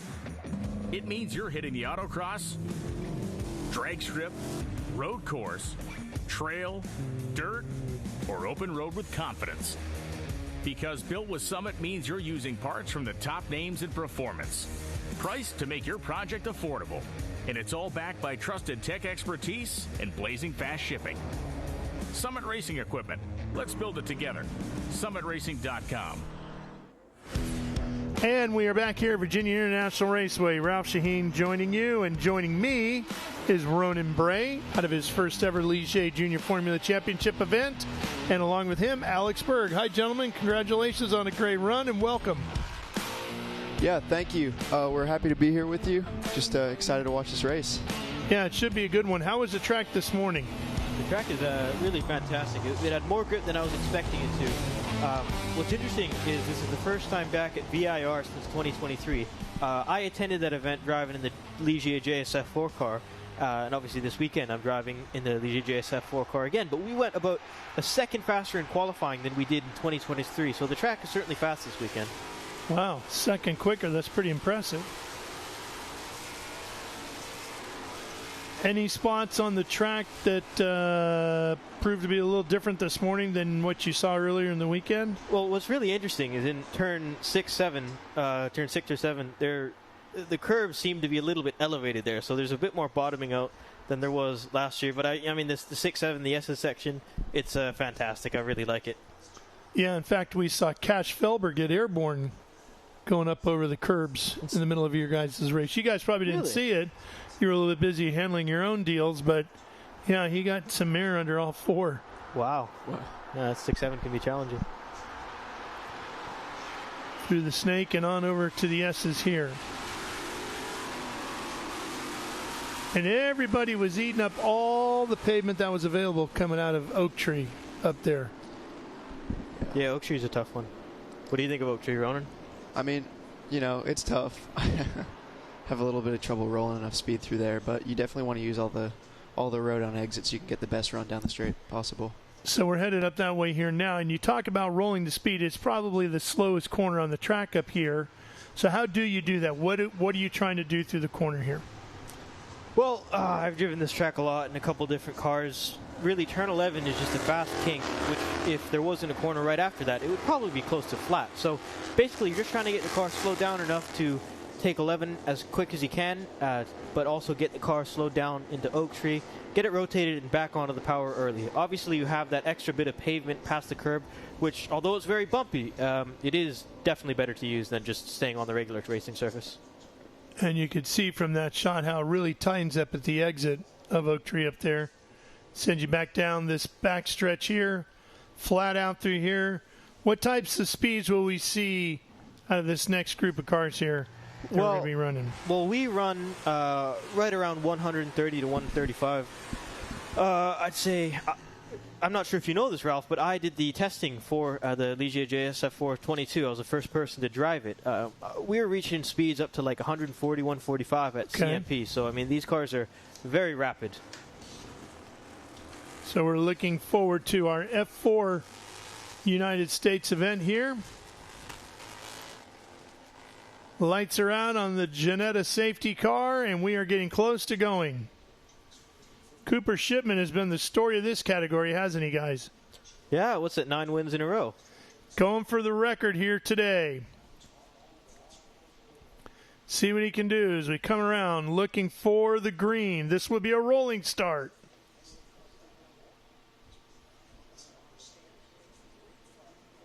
Waiting.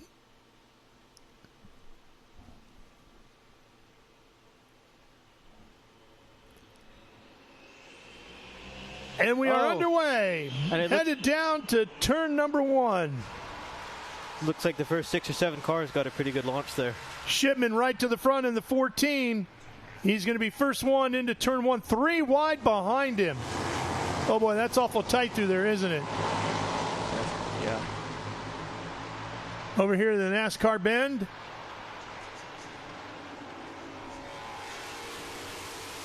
Coming over to the left hook now. Oh, Keika Haonio goes for a move in the America livery car. Oh, and around goes 1. 3 wide again. There goes Alex Popow. Yeah, those guys are getting real sketchy through the man. There's almost some contact there in that fight for third. It was close, wasn't it? It was as close as you could get without actually turning each other. The field's coming through turns 6 and 7 and 8 together now. Those cars must be a blast to drive on this track. up through the S's. In front of the South Bend Villas, and here's Oak Tree. And Shipman already starting to pull out a little bit. Wow. Now, what's interesting about the Gen 2 F4 cars is the aero efficiency, I think, is something like 50% more. And I raced the Tatis F4 over in Europe, and although it did throw up quite a bit of dirty air, the bigger thing was that they don't make nearly as much drag as the Gen 1 F4 cars, so it's very hard to draft up. I raced some British...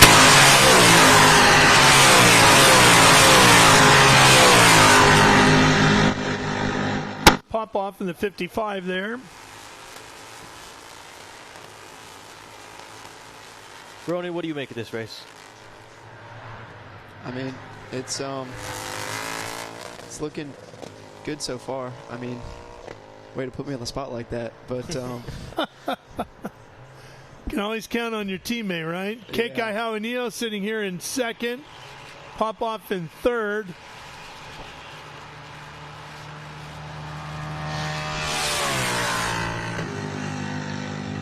And then you see the 68, that's Caleb Campbell, driver out of Ontario, Canada.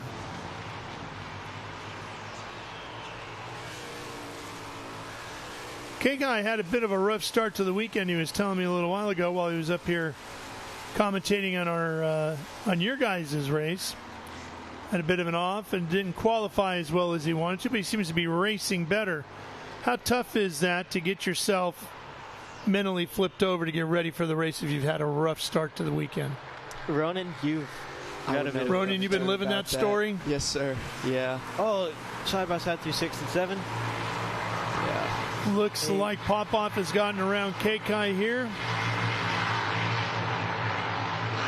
Yep, sure has.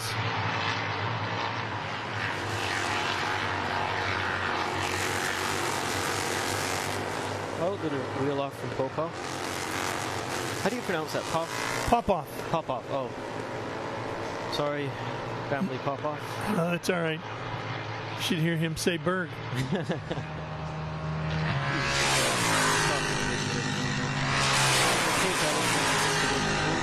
trying to get inside, isn't he?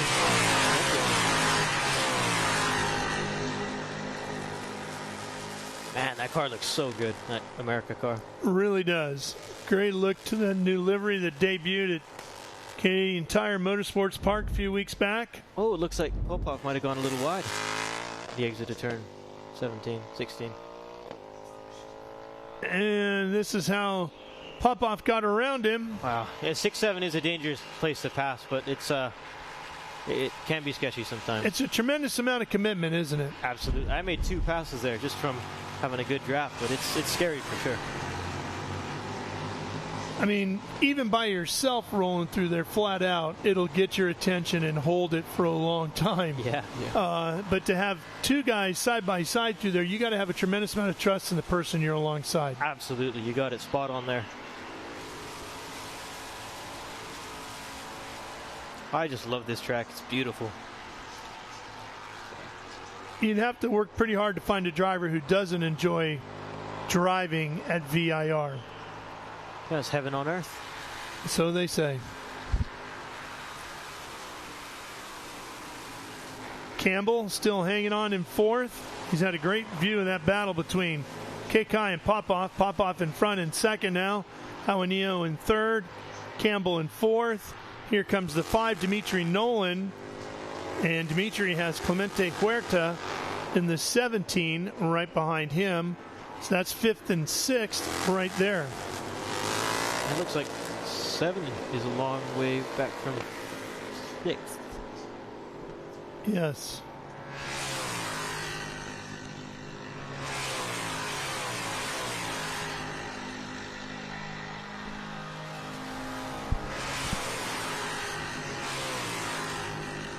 Yeah, especially down that back stretch, it's very important to try to get a toe because it'll help you improve leaps and bounds. I mean, a toe in the Gen 1 JS F4s is probably about like 4, 5, 6, 7 miles an hour. But I mean, in these things, I wouldn't say it's as much again because the aero efficiency is much better.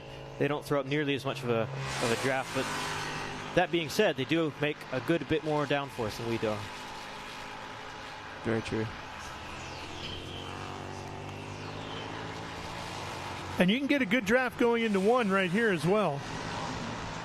It's a great place to pass, inside and out. Now the sun has gotten up nice and high now above the racetrack, but boy, this morning there's a lot of challenges with your vision going into turn 1, isn't there, with the sun? Yeah, a little bit. Just even pulling out of my garage this morning, I was like squinting because it was super bright. Yeah. Yeah, that's funny. I never really noticed that. Huh. No? Sometimes I do. More in the afternoon than I do in the morning. Oh, it looks like Shipman there is just completely pulled out.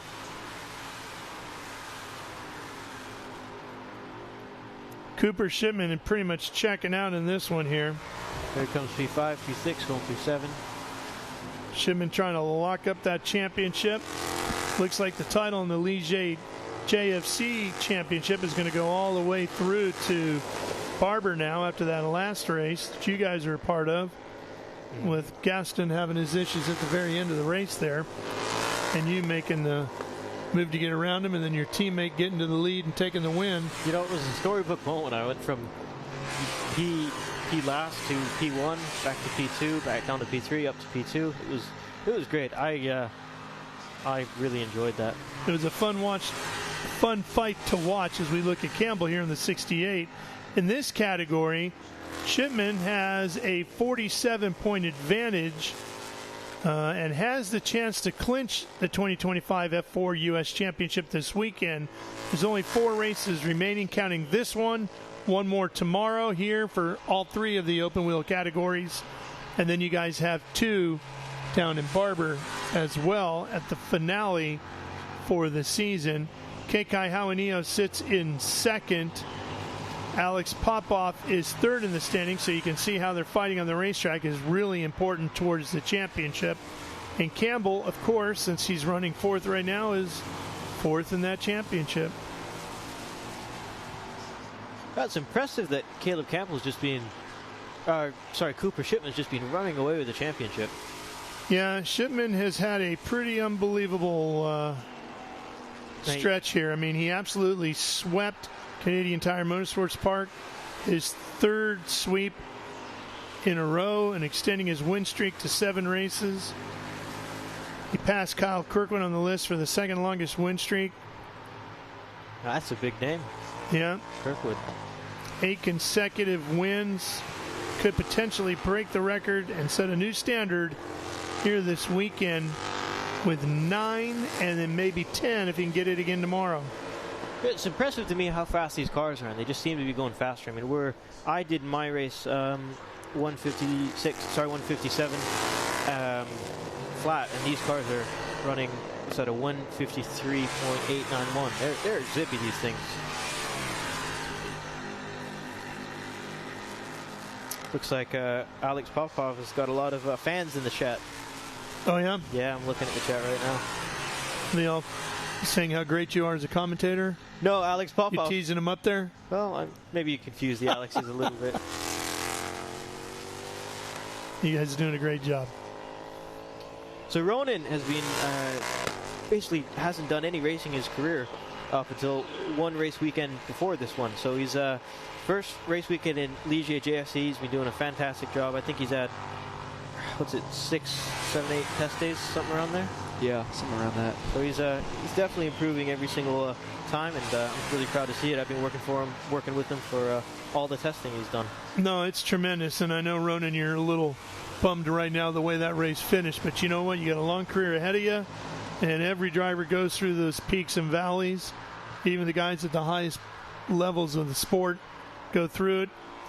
So hold your head high, hang in there. You did a great job, and you got another race to go tomorrow. Yeah. Finish the weekend off strong. Yeah, it's my goal. What is the overall goal for both of you guys?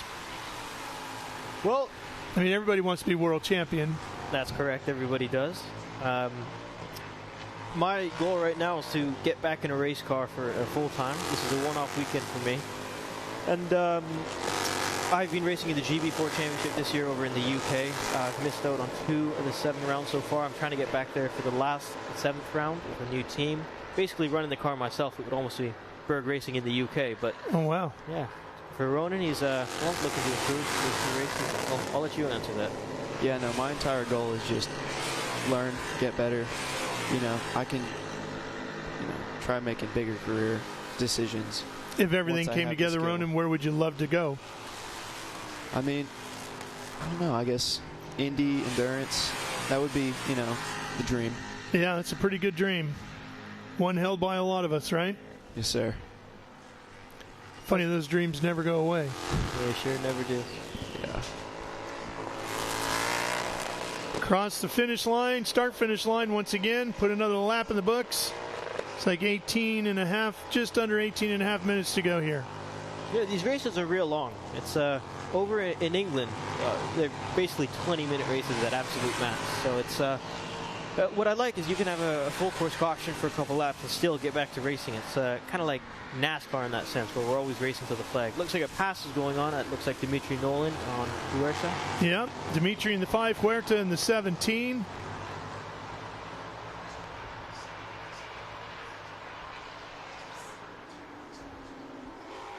What's been your favorite track over in the UK? I really love all of them. I'll tell you my favorite, which is Donington Park Racing Circuit. I had 2 wins there last year and this year. And I have to say, and it's going to be a big surprise, my least favorite circuit has to be Silverstone. I think that place is incredibly boring. Too much runoff, and you just feel like you're crawling there. Huh. Even flat out, huh? Even flat out, yep. But there's nothing like VIR. Maybe like Nordschleife. Definitely one of the great circuits in this country. Absolutely. Absolutely. I mean, down in the briefing room over in the other building, they have just a wall of quotes. Like, I think one that I really like is the American Nürburgring. Yep. I disagree on that. Yeah? I do. I think the Ozarks Raceway is a Nürburgring. All right. Huh. Well, even still, it's got a lot of elevation change, and it's very difficult, but it's super fun track.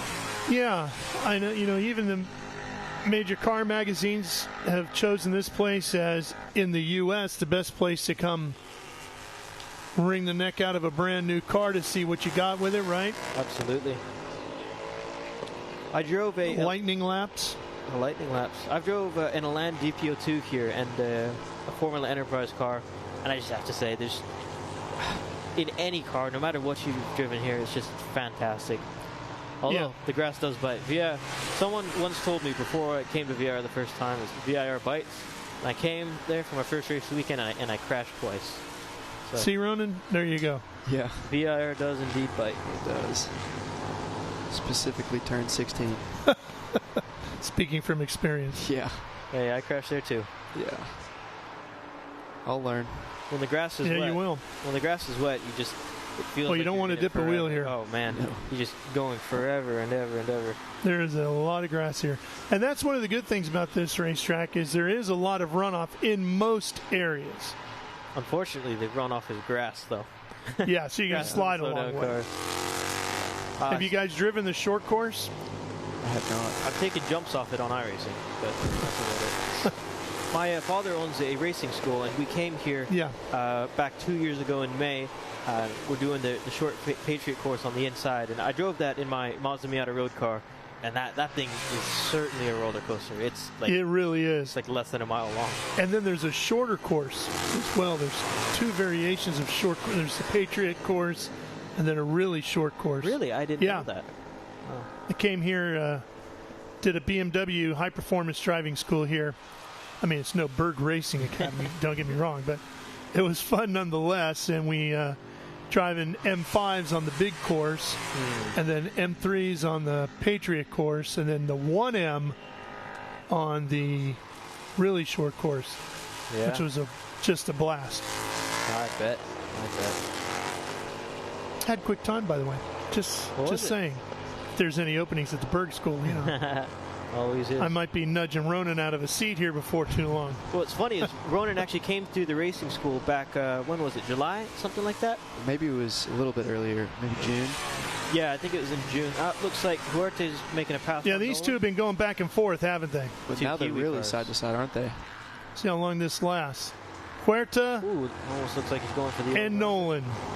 Back and forth. That's a fight for 5th that looks like it's going to go all the way to the end here. give the spot to Huerta for now. That's Nolan in P6 and Huerta in P7. Might catch up. Might be a 5, 6, 7 battle. Battle for P5. Looks like P7 is catching up. Yeah, that's Savoy back there, right? Looks like it. You know, it's great to see this series grow. Last year they had less cars, around 6 or 7, and this year it's really growing 9. Hopefully next year can be a even bigger car count. Well, you, as you said, have been racing over in the UK. While everybody over here thinks about having to get over there to go racing, what's the impression that you've seen of their viewpoint of the quality of racing in the junior formulas here in the States? Well, it's interesting. It's obviously a long way to go, and I think that's why we have a lot of South American drivers. Gaston Irazu, Alex Popov, who else is there? I believe Michael Fatua from JFC is from South America, but yeah, a lot of South American drivers here. Also, Ambiato, that's correct. So there's a lot of drivers of Hispanic heritage or born in a Hispanic country that come over here. It looks like, wow, Nolan on another move. Yeah, he made a good move. Bruno Ribeiro would be another one. That's correct, yes. Yeah, there's a handful in each one of the divisions that Gaston Irazu, of course, from Uruguay. We've got drivers, quite a few drivers from Canada. Including myself. Yep, that's right. And Max Makaram from Lebanon. And is he? Yeah. Zach Forey from South Africa. So we pretty much span the globe, don't we? Yeah. Wow, it looks like it's going to be a battle for P5, 6, and 7.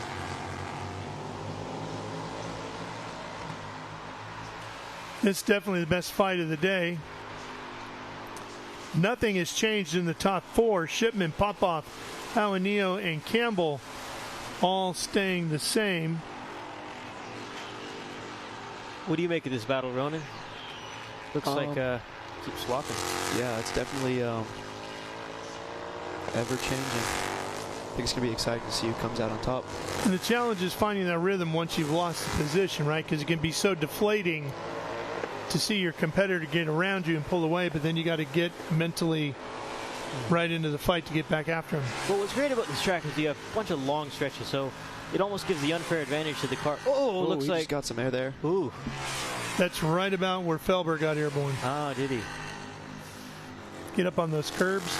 We were watching some of my old race video, and coming out of turn 10, Noah Ping was fighting for the championship in 2022, just drove off there, and man, he caught at least 6 or 7 inches of air. Wow, that's a lot. Must hurt. It's going to hit pretty hard when it comes back down, isn't it? Yeah. Oh, here we go. 6-7. Savoy in the 88, trying to find a way around. But Huerta does a good job of hanging on to the position and will stay in 6th for now. What do you think of the 6-7 battle, Ronan? I mean, excited to see where it goes, to be honest. Looks like they're getting a little bit of distance there. Yeah, Nolan's starting to gap him, isn't he? Yeah. Finally broke free. I thought that was going to happen. So, I don't think many viewers know this, but last year's champion, Daniel Quimby, his first experience in a racing car was actually at the Allenberg Racing Schools at Laguna Seca. So it's good to see a couple drivers here, such as Ronan and Daniel Quimby. Myself, obviously. My dad owns the school. Tell us a little bit about the school. If somebody's listening in and wants to be the next one to get a shot at racing in these cars going through the Allenberg School, it would be a great way to do it. How many weekends do you guys run the school, and where are they? How do we find them? Well, you can find it at AllenbergRacingSchools.com. That's ALLENBERG Racing Schools with an S.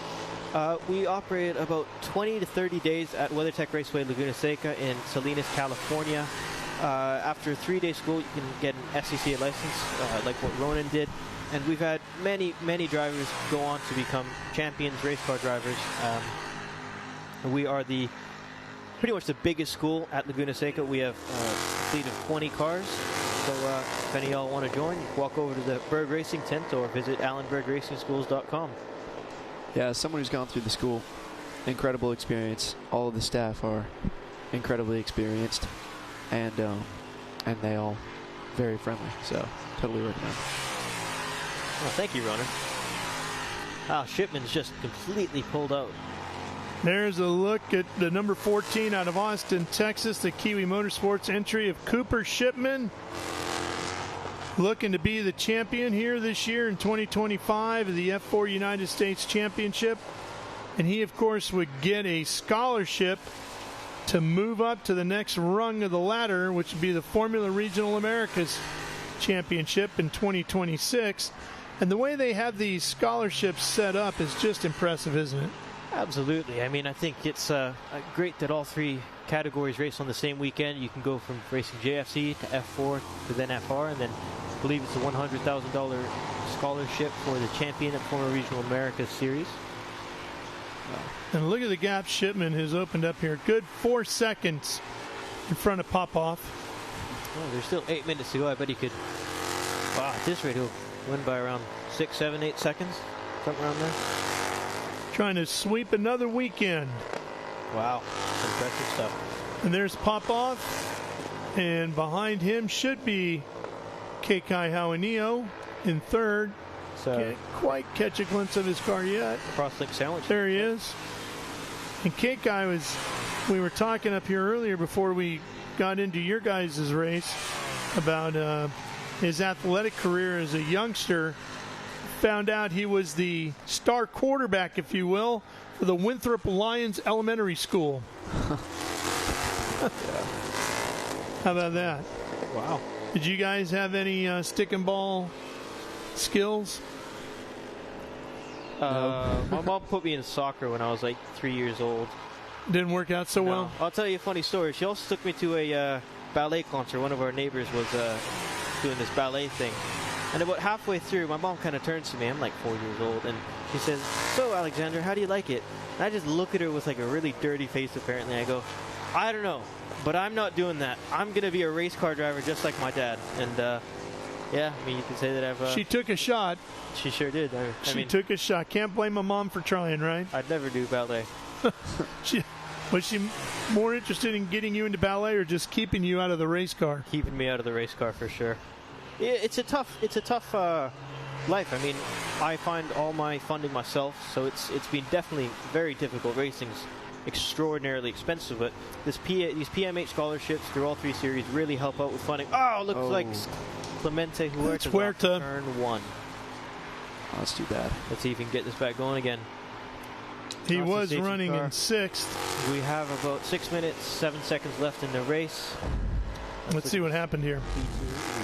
Oh, just trying to drive deep on Nolan. No. Just cooked it in a little too hot.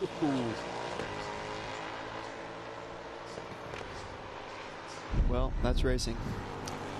Yeah, I mean, he was going for it, right? Yeah. But he is in an impact area there, too, isn't he? That could bring out a full course caution. For sure. He doesn't look happy. No.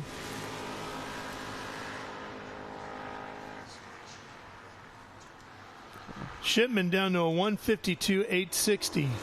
Wow. That's really impressive. Oh, full course yellow. There it is. 5 minutes left to go. I reckon we might have a one-lap shootout here.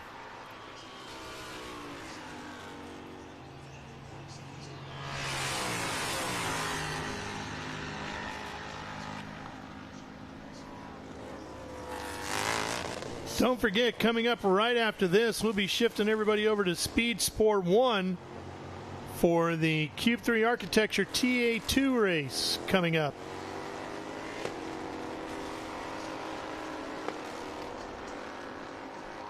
Well, hopefully we can get back going again.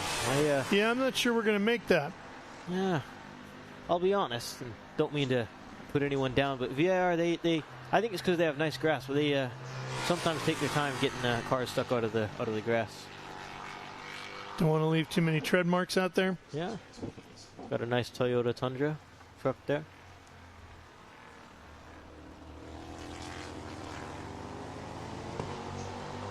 Here's you have a lot of people on scene, from like 5 to 7. It's the first time any Shipman's seen anybody in the rearview mirror since the start of this thing. You know, I bet Shipman's just going to back it right off. Doesn't look like they've picked up the safety car just yet. Got 4 cars there. Ow. Really shows how far down 5th, 6th, 7th, 8th, and 9th. As far as it is around this place, I don't think we're going to see this one get back underway. I get the feeling. I don't think so. It's going to be a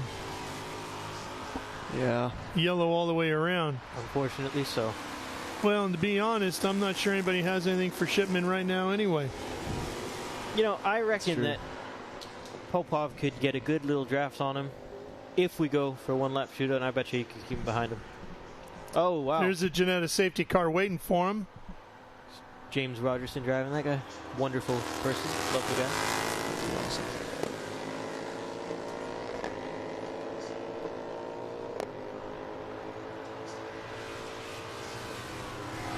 And again, we're going to have everybody shift over to Speed Sport 1, where you can see the Cube 3 Architecture TA2 Series event live and free on Speed Sport 1.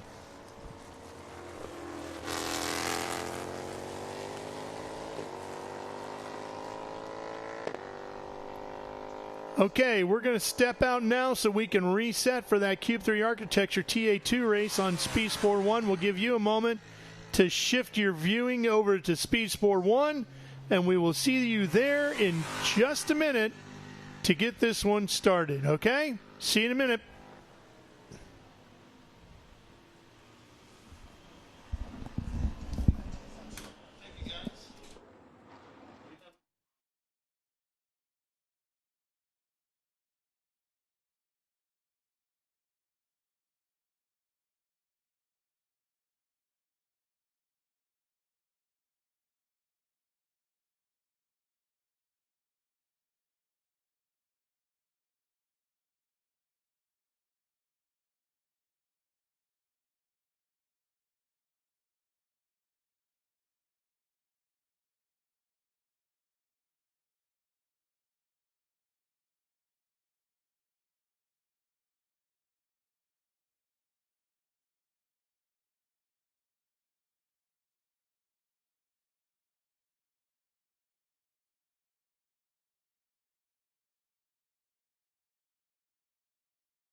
Welcome to the proving grounds of Lime Rock Park.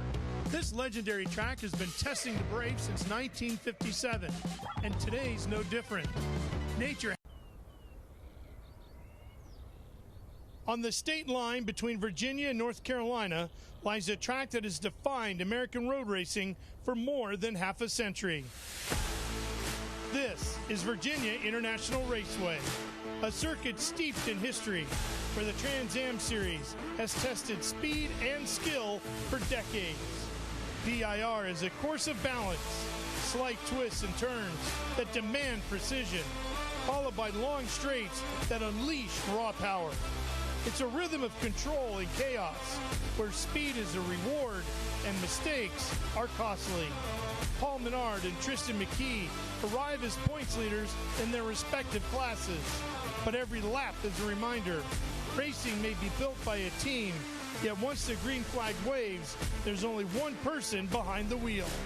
This is the Trans Am Racing Series presented by Pirelli.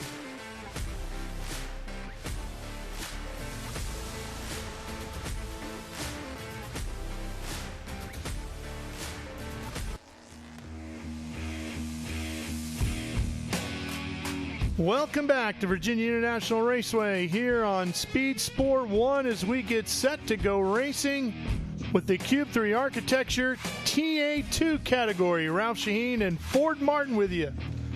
Ford, great to have you along. We expect nothing but a great battle here today. It should be great.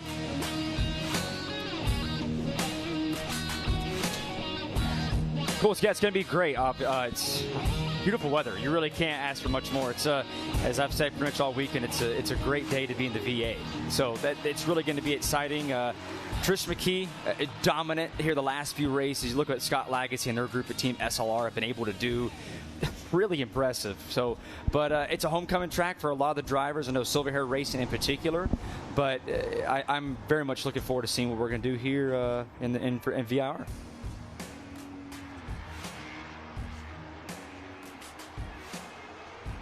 Look at the cars back in the false grid area, getting ready to roll out.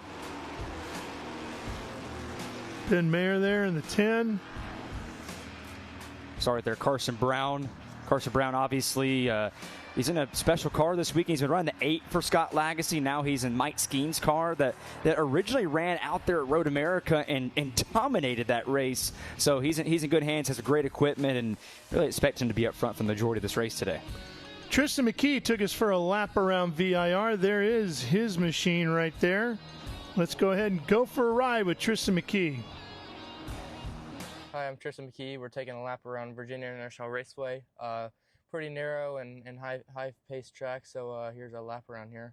The S's are, super iconic as far as probably one of the fastest corners in all of the tracks that we go to. So I have a lot of fun running this track, and I have quite a lot of laps around here. Some of it gets pretty narrow and high risk, high reward as far as, turn 10 and 9. So it's super, super fast through that part of the racetrack. And Oak Tree is probably one of my favorite corners out of any track on the whole entire schedule. Just the way you can run it a couple different ways, and you have to get really good exits for the long straightaway where you're trying to get, every mile an hour you can. So it's definitely one of my favorite tracks. This is one of the first road courses I ever ran at a couple years ago. So I definitely have the most laps here out of any of them. So it's a super fun racetrack. Up here to turn 3, a little bit of a kink here on the left. Want to be as close to this curb as possible. Sometimes it gets a little slick here during the day. Coming up here to turn 4, it's a really sharp left-hander here. You're kind of hard on the brakes on entry, turning in late, trying to get a good angle over this curb for the next corner here. Have a hard right, big on the curb as well, using the momentum same way just to carry you all the way outside this curb right here. Now you kind of have a little bit of a mini S's. You're trying to get to the throttle here for this long straightaway and using up every bit of the racetrack with these curbs here. Get to around fourth gear before you get to the S's. Here are some of the fastest corners on any of the schedule we have here, so it's definitely pretty sketchy. You have to get your angle right, miss this first curb here, get late here, big over this turn here. You're wide open through all this. On the left curb, trying to get set up for this really fast right-hander. Little lift here, back to the throttle. Trying to get straight for this really high commitment, fast left-hander, kind of big risk reward. There's a big drop-off if you go off, so it's really important to stay on the racetrack here and use all the racetrack on exit. Now we're here into Oak Tree. There's kind of a big compression and brake zone into this, so you're trying to wait as long as possible to turn in. Miss the curb on the right here a little bit. Use the momentum to carry you super late here. That way you can get a super good angle, clip that curb, and use all the racetrack to make this straightaway as long as possible and carry all the momentum down it. It's one of the longest straightaways on the schedule. Pulling all your shifts here, first all the way to fourth, getting around 165 miles an hour by the time you get to the end of the straightaway. So you're kind of on the limiter there as far as getting down in the brake zone. And it's a super big brake zone, just like turn 1 or any of those where your hardest brake zone and hardest on the brake pedal here. Braking around the 2 or 3, big brake zone on entry. You want to get set up for this last corner really well, get your angle right through here, get on this big curb right here, and then get as good as exit, just like turn 1 all the way on the inside is where all the grip is, and using all the racetrack on the exit. Same thing again, pulling your shifts here, 2 to 3 to 4, all the way to the end of the straightaway here. we'll be coming to the timing line here in a second, and then once again, big brakes on into turn 1, just like at the end of the long straightaway, into roller coaster, hardest brake points on the track, turn 1 and over there. So you're braking around the 5 to the 4 here, and that's a lap around VIR. Definitely don't think that the end goal has changed anything, and my goal is obviously to race in the Cup Series and be the youngest Cup champion, so I feel like I'm still, kind of on the path for that. I just feel like everything around that to make me get to that end goal of being the youngest Cup champion has gotten better as far as the road course. That's one thing. I've always done the ovals and been pretty good at that, so now this is another thing that I can use in my toolbox to get me to that goal. Even in the past 3 races, I feel like I've made so much more progress than even the beginning of the year. So I feel like definitely me now versus me at this race last year is totally different. Yeah, just the non-quit kind of work ethic attitude, just never quitting and always working as hard as possible in everything that I do, whether it's racing and just life in general, which a lot of my life is into racing, but anything that I do as far as just waking up early, going to the gym, and I feel like just that work ethic that I have and just never giving up is something that I'll be able to take with me whatever I do. 15-year-old Tristan McKee becoming the youngest driver to win in TA2 when he claimed the victory at Mid-Ohio earlier this year at the ripe old age of 14. Quite the young wheelman, isn't he? It really has, and you've been able to see what he's been able to do in the ARCA series. He's, like I said, he's leading the TA2, the Young Gun Award, and Rookie of the Year. Was talking to him yesterday a little bit before the race, and he was just really excited just to come out here and have a good weekend overall. Yeah, and he's got that Spire Motorsports hat on. You know where he's headed. He's eyeballing NASCAR as his future for sure.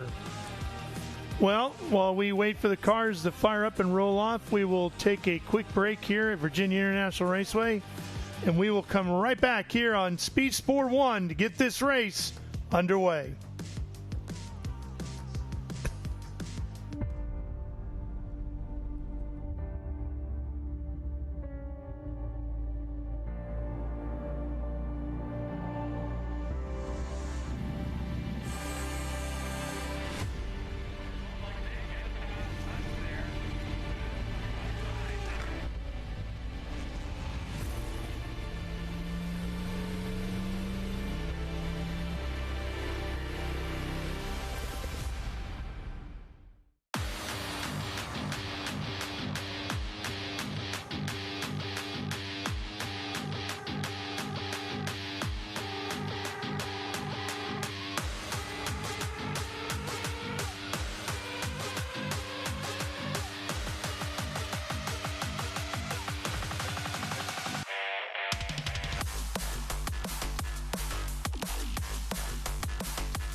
And get ready for race day with Mission Foods. The world's best racers and tastiest products come together to make every race delicious. Fully loaded tacos, fast wraps, piled high nachos. Whatever you crave, Mission will help you be race ready with easy to make recipes that will take your race day to the finish line. Keep your racing delicious and enjoy all the mouth-watering action. Brought to you by Mission Foods. Too fast, too tasty. Just to put another period or exclamation point on the 2025 season for Tristan McKee, look at this, Ford. He's leading the Cube 3 Architecture TA2 Series points by a fairly healthy margin over another very fast young guy, Sam Corey. He's leading the Young Guns points over Corey, and he's leading the Rookie of the Year points over Corey. That's how strong the young drivers are in this series. Well, also you got to look at it as far as what he's done the last few weeks. I mean, Tristan, he's winner in the last 3 of the 4. He was fast in the test sessions all week, led practice, he was up there in the top 2 in practice, and now he's in the pole for today. So it's like when you're looking for the leaderboard and where Tristan McKee is, it's a safe bet to look at the top of the board. Yeah. Just look at the top of the leaderboard. Start at the top, and he's probably up there. Speaking at the top, that's where you'll find Ben Sissel. Well, thank you, Ralph. I heard you talking about Tristan McKee. I'm down here with our pole winner, who is running today in honor of Tom Ellis, longtime friend of Legacy Racing, GT1 racer. Our points leader doing so well, he gave us that drive around in a rental minivan without even having his legal driver's license. 15-year-old Tristan, how's it feel to be back at VIR? Yeah, it feels good. I made my debut here last year, so definitely have a lot of laps. It's one of the first road courses I ever ran at, so it's a pretty special track, pretty close to home, one of the closest tracks that we go to, and obviously a really fun track. It's pretty narrow, high speed, low speed. There's a lot of different varieties, so I'm having a lot of fun. Thanks to all the M1 and SLR guys, they brought really fast Chevys. All of us are close to the top 5, and most of us are in the top 5, so we have really fast cars. We just got to kind of keep the pace up for the race. So thanks to Gamebridge, Inspire, HenryCars.com, Josh Wise, Scott Speed for preparing me for this race to be, unloading so fast and staying fast throughout the weekend with, changing stuff on the car. We're struggling a little bit, but I feel like we got it pretty good so far. So just huge thanks to everyone, and we're still working hard. Nice. I love it. Well, Tristan McKee, good luck out there. Starting driver's right at the green flag. Then we come back here to Carson Brown, who I love. Carson Brown, he's wearing his own hat, great logo. Carson Brown, I believe this is your 4th time with us in the Cube 3 Architecture TA2 series. How's it feel? Yeah, it feels really good. Thanks to Scott Legacy Racing, and really cool to have a SLR front row, and hopefully we can get down in turn 1 just fine, no issues, and just run a good, consistent race. Have you guys talked about a strategy when the green flag drops? A little bit. We're winging it a little bit also, but yeah, no, it should be a really good, clean race, and as long as we can get through there, get through the S's, and hopefully set sail together. Nice. I love it. Well, Carson Brown starting second in the number 2 car, fittingly. Then we come back here, Ben Mayer. Driver did really well last year. He had his first Cube 3 Architecture TA2 Series win at Worldwide Technology Raceway last year, but he just got his driver's license, ladies and gentlemen. And Next Gen, one of our great marketing partners and sponsors, has donated this to you for your car. It's about $250 worth of car care products in here, some waxes, some detailers. So enjoy that with your car, and then tell us what's it like to be back in Cube 3 Architecture TA2 Series. I love being here. These are one of my favorite cars to drive just because they're animals. They're awesome to drive. They're really fun. They go fast on the straightaways. They have good handling, but I really like them. Brian's been working really hard all weekend to get it super good, so he definitely put us in the place we need to be to try and go out there and win this thing. Yeah. To come back into the series, qualify 3rd, that's a big feat. Nice job for Ben Mayer out here in this beautiful Nitro Motorsports Toyota Camry, the 1-0. Then over here to Noah Harmon, running with Silver Hair Racing and Street Side Classics. Noah doing what he's supposed to do, talking to the fans. Look at that. I got to give it, that's a great shirt. Yeah. So what's it like to be here to fan walk at kind of Silver Hair's home track? Yeah, it's a super big event for Silver Hair. There's a lot of friends and family of the Hulls here, and it's going to be super exciting to get to race in front of all of them. Got to meet them this morning, and yeah, it's been a good weekend for us. We've been fast pretty much every session, so just think we got a good race car for the race. Nice. Well, Noah, thank you so much. Thanks for coming out. We're going to come over here. Sam Corey doing really well, very good in the points, running this beautiful black Toyota Camry with Nitro Motorsports. What's your strategy? Because you're running for a championship here and also trying to win some races. Green flag drops. What's your strategy? Yeah, we're just trying to keep the nose clean here in the beginning, but really just focusing on keep eyes forward and keep moving forward through the field. So we've got a pretty good race car here today, and we'll see what we can do. Keep the rear tires on it for sure because it's a hot one. Nice. Keep the rear tires on. We'll come back here.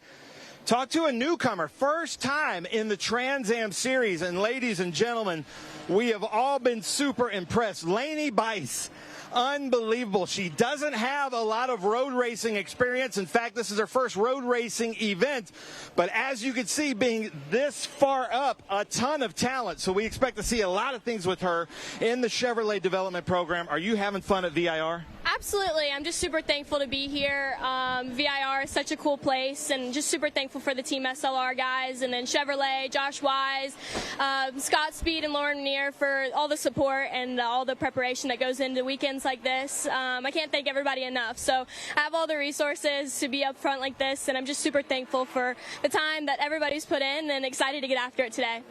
Now, Laney, I like to put people on the spot. Don't answer if you can't, but we're really hoping that you run with us in the Cube 3 Architecture TA2 Series next season. Do you have any plans that you can share? Not as of right now. Hopefully we'll have something shortly that we can share. But I'm very excited for the future plans and what could possibly be for next year. Nice. I love it. Well, ladies and gentlemen, watch out for Laney Bice in this beautiful number 8 Team SLR Franklin Road Chevrolet M1 chassis. She is going to be super fast. Adrian Lostovsky, looking for Adrian, and I don't see him, so we'll come back here to, here he is, here he comes.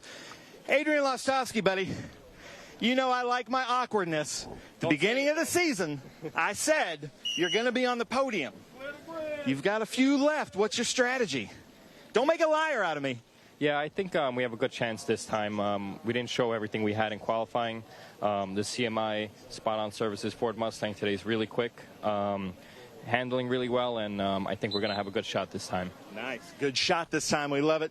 Running with the CMI group, AMT Motorsports, and just Fast Auto, his own shop out of New York, one of the only shops in the 5 boroughs, so we love that. Then Jared Odrick, our Pro-Am, doing so well, our first in Pro-Am, so that's got to feel good. How are you feeling? I feel great. You know, it's all good and well to celebrate pole. It's our first pole of the year for Pro-Am, and we're really excited. This is the furthest up in the field that we've been able to qualify, so that's all exciting. But you got to keep it together, and sometimes people forget that you got to race, and that's what we're here to do, and that's what we've done well all year. Nice. Well, still run black underwear. We love that, having him come out here. Nice job. And qualified pole on the Pro-Am. But, man, something about the Pro-Am this year, they have all really turned it up. Keith Prochuk, of course, Barry Bowes qualifying 3rd overall at Mid-Ohio. Unbelievable.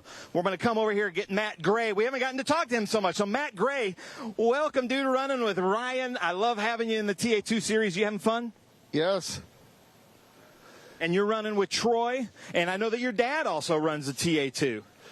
Yeah, and if it wasn't for my father, I wouldn't be here today. Nice. Well, you know, I think all of us can say that, Matt. Nice job. Congratulations and good luck out there. We're going to come up here now because we've got our invocation with Bill Knox with Road Race Ministries, but we got to talk to the Magic Man out here. I want to point this out. I saw this. I love you, Tata. Good luck in this race. Who's that from? That's from my little one.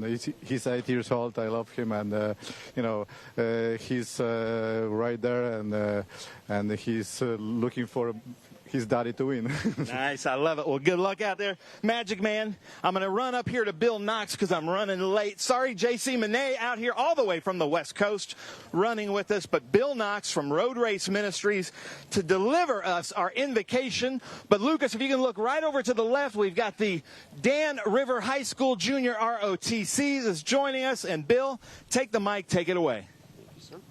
If you'll join me in prayer.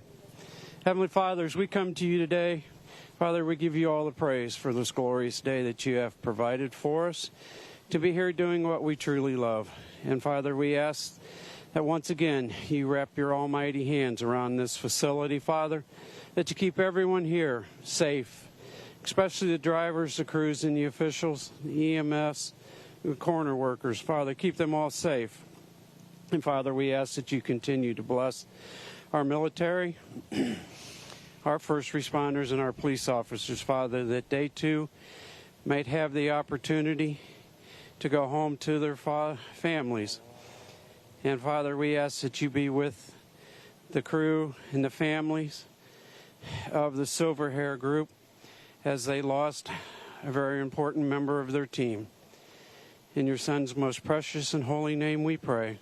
Amen. Bill, thank you so much. And before we go to Casey, just a second, because I want to point this out. We have another minute. Boris said, the legend, Trans Am legend over here in Boris said Jr.'s car. How's it feeling to be out here in the Cube 3 Architecture TA2 series? It's a lot of fun, this HendrickCars.com car. I'm definitely a little rusty in it, but going to have some fun today. Nice. He says I'm a little bit rusty, but he's going to have some fun today. And that's what it's all about, Boris, so we love that. And then Casey Carrie, I'm sorry, on my sheet. So Carrie Dallas, though. Yes, sir. Okay, I've heard great things about you. Krista brags about you in VIR. We've got the Dan River High School Junior ROTC. Thank you guys for joining us to deliver the national anthem. Carrie Dallas, take it away. Thank you so much. I appreciate it.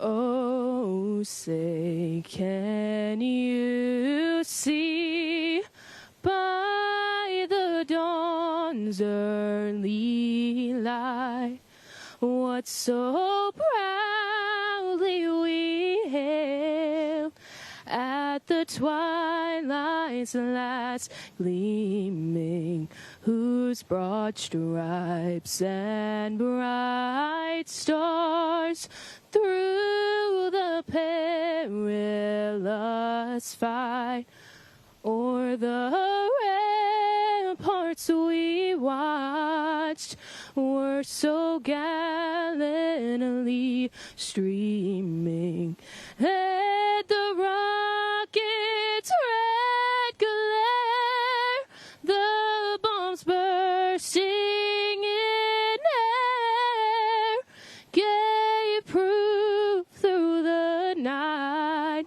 that our flag was still there.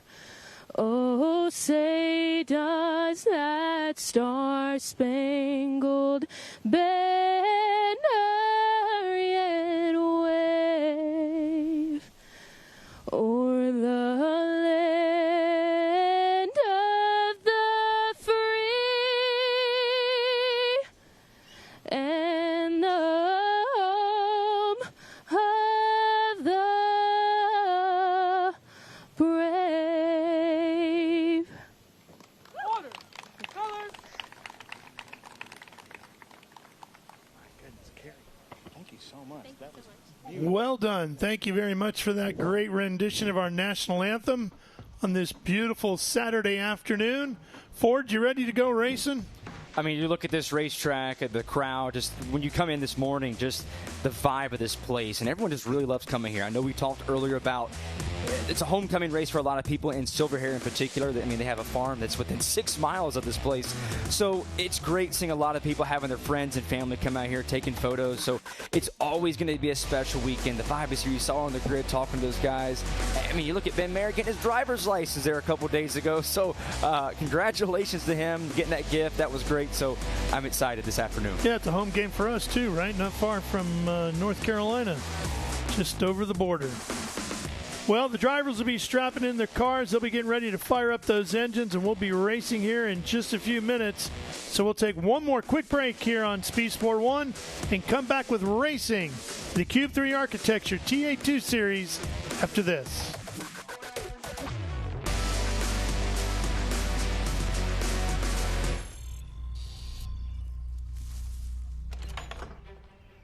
Yes. Hon, the weather tech's here. WeatherTech is the ultimate protection for your vehicle. Laser measured floor liners, no drill mud flaps, cargo liner, bump step, seat protector, and cup phone. What about my car? WeatherTech.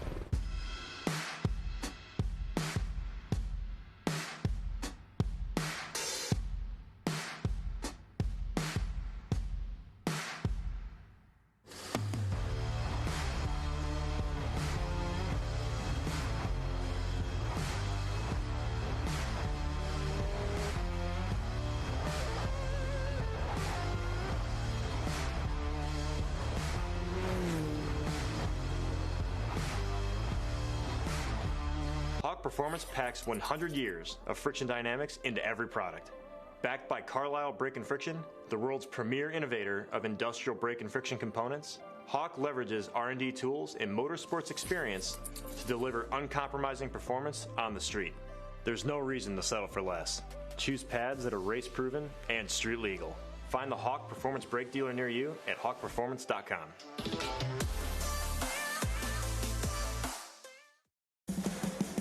What does it mean to be built with Summit? it means you're hitting the autocross, drag strip, road course, trail, dirt, or open road with confidence. Because Built with Summit means you're using parts from the top names in performance, priced to make your project affordable. And it's all backed by trusted tech expertise and blazing fast shipping. Summit Racing Equipment. Let's build it together. SummitRacing.com. And we are back once again here at Virginia International Raceway, and you're watching live on Speed Sport 1. Glad to have you with us. Ralph Shaheen, Ford Martin, and Ben Sissel with you as we get ready to get this one underway.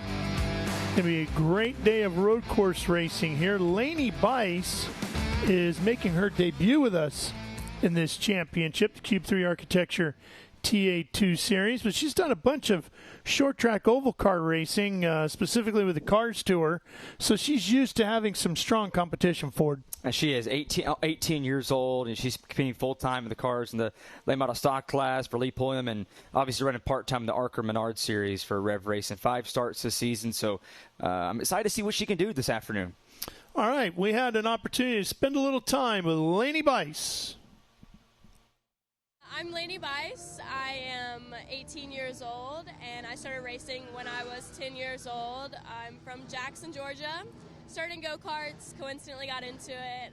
None of my family's ever raced before, so I just saw it out the window one day and was really interested and begged my dad to take me in. So fell in love with it really, really quickly, and I won quite a few go-kart races when I was younger, and just really found a passion for being behind the wheel. After go-karts, I got into legend racing and started doing legend cars down at Atlanta Motor Speedway, and then actually a family friend down there actually is the one who convinced me to move up to North Carolina and start racing late model stocks, because that's how you get into the NASCAR world. I have a dream of racing in NASCAR one day, so that was kind of the path that I wanted to go. So I started racing late model stocks back in 2023, and then just slowly gotten into more and more things as I've been up here, and I've now been able to have the opportunity to race 5 ARCA races this year. I'm running in the late model stocks, in the Cars Tour, and then just lots of great opportunities, and now Team Chevy behind me, and just the support from them has been incredible this year, and it's beginning to be a one-of-a-kind experience that I'm just super thankful for, and all the people that have supported me along the way.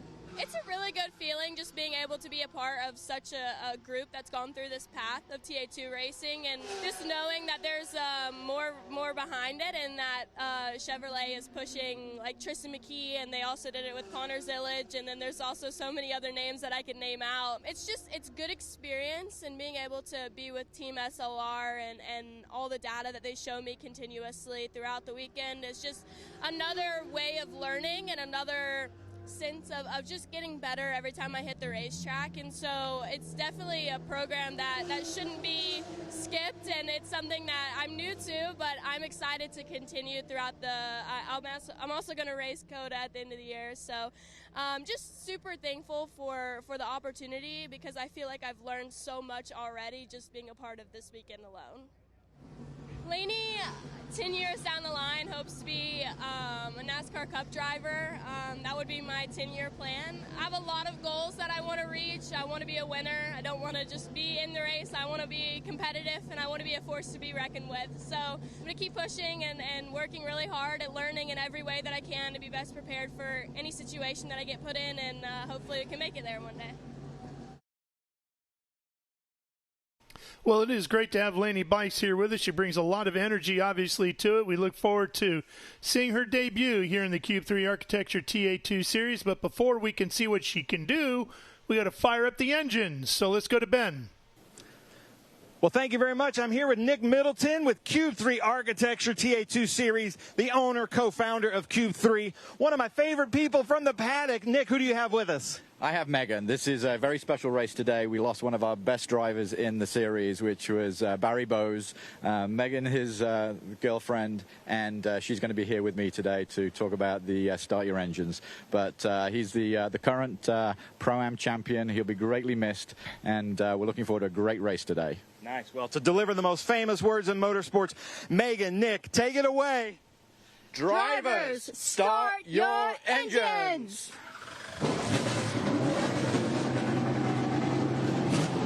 Great job, Nick. Great job, Megan. And yes, we all are thinking of Barry Bowes. Yeah, obviously back August 18th, sad day, but great to see her out here, which is awesome. Saw her in the garage earlier this afternoon. So love having her out here today. So it's going to be a special race and looking forward to it.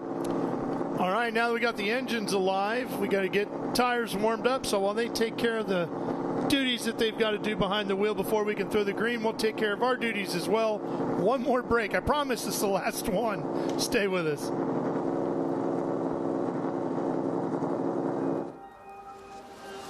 How good is this? Look at this view from Losowski. It brings all my fans, it brings the audience into the car with me. Speed turn 140 mile an hour entry speeds. The quickest and most efficient way for me to get information to my drivers is from using the VBox HD2 system.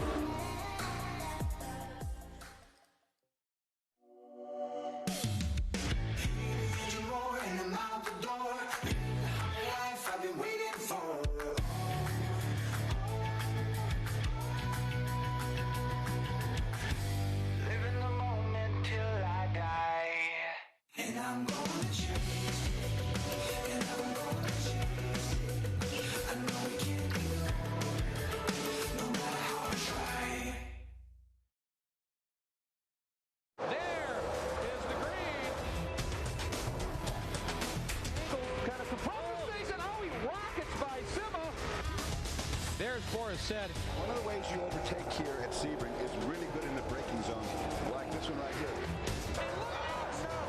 Both go around. There's the green. We are back and at it. Watch this. Oh, look out. Miller, look out.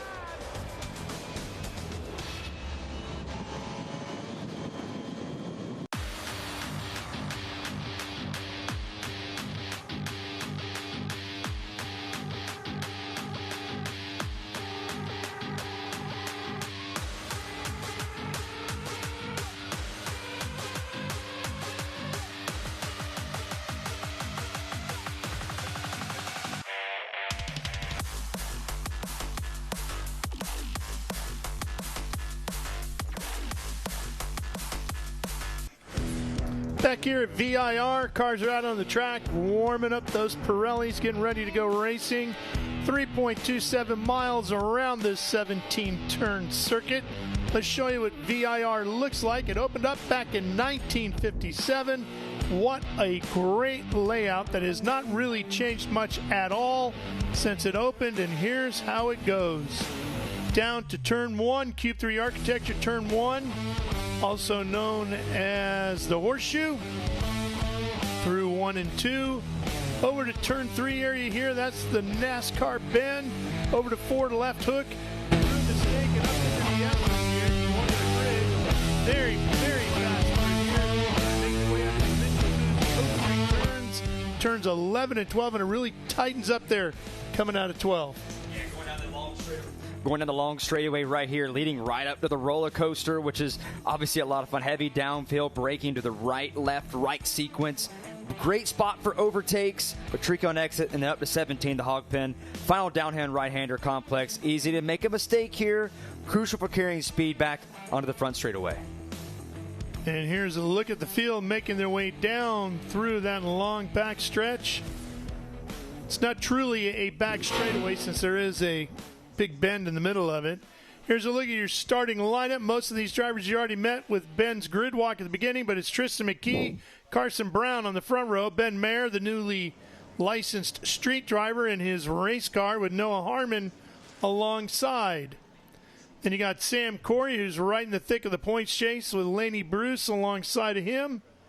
And looking back through the rest of the field, you see Tom Sheehan back there and Boris Said, who has won here in Trans Am, trying his hand at a TA2 car here today, waiting for the green flag as we come up the front straightaway.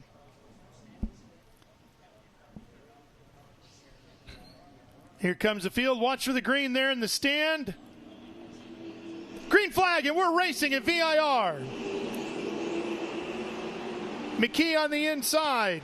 Brown outside as we head to turn 1. Then try and split up 3 wide. Turn 1. And boy, we're going to have a move on the inside coming from the second row. That's Ben Mayer right there. What an overtake. As we get into the next set of turns here, down to NASCAR Bend. And McKee is slipping all the way back to third as Brown gets by as well. Now to left hook. So easy to make a mistake down there, but Ben Mayer and off sent goes it. Brown. Brown dipping a wheel, watching from deeper in the field now as we come into the snake.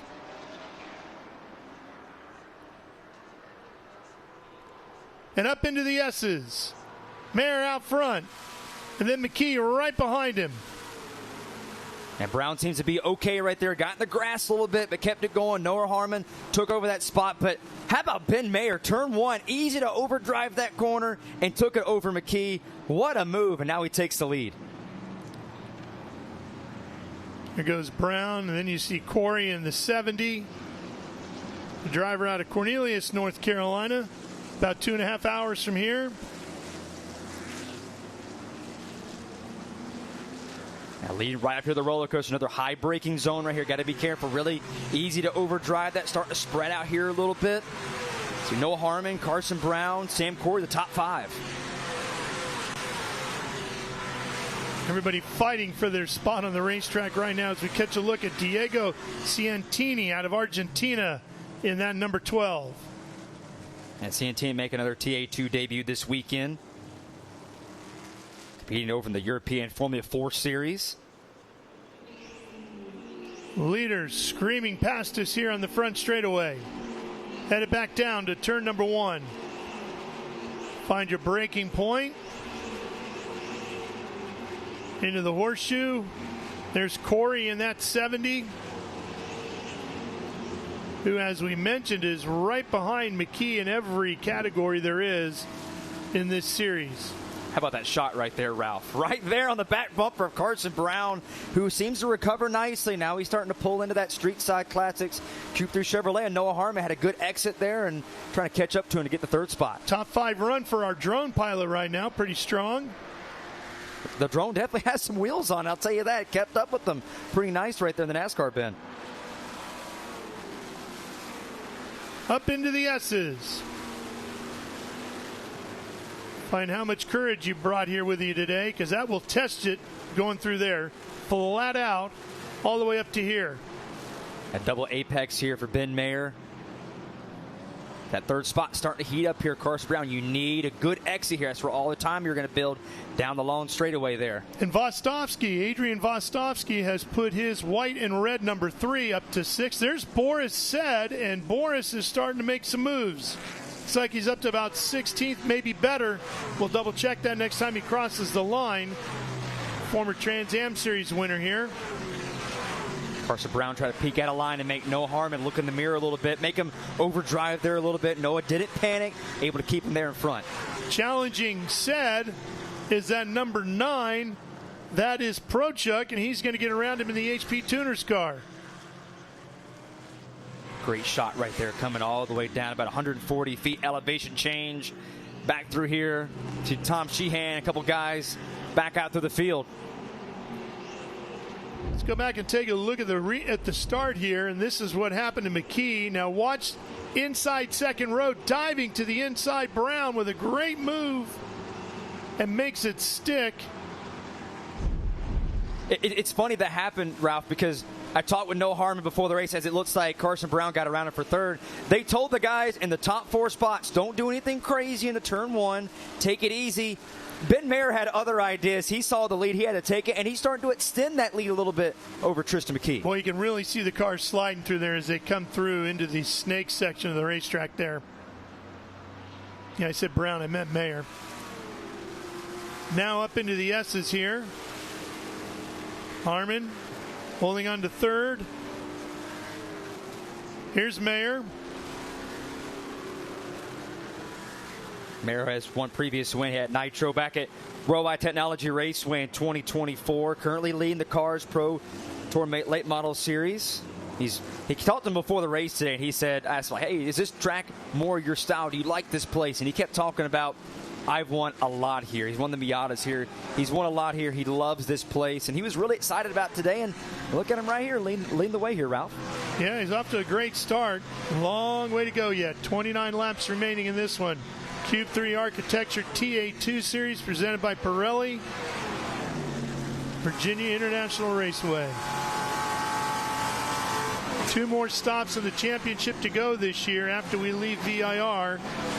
The Barber Motorsports Park and then Circuit of the Americas, where we'll crown champions. Oh, 1 car off here. It's the 20. That's McKendry. McKendry off into the grass.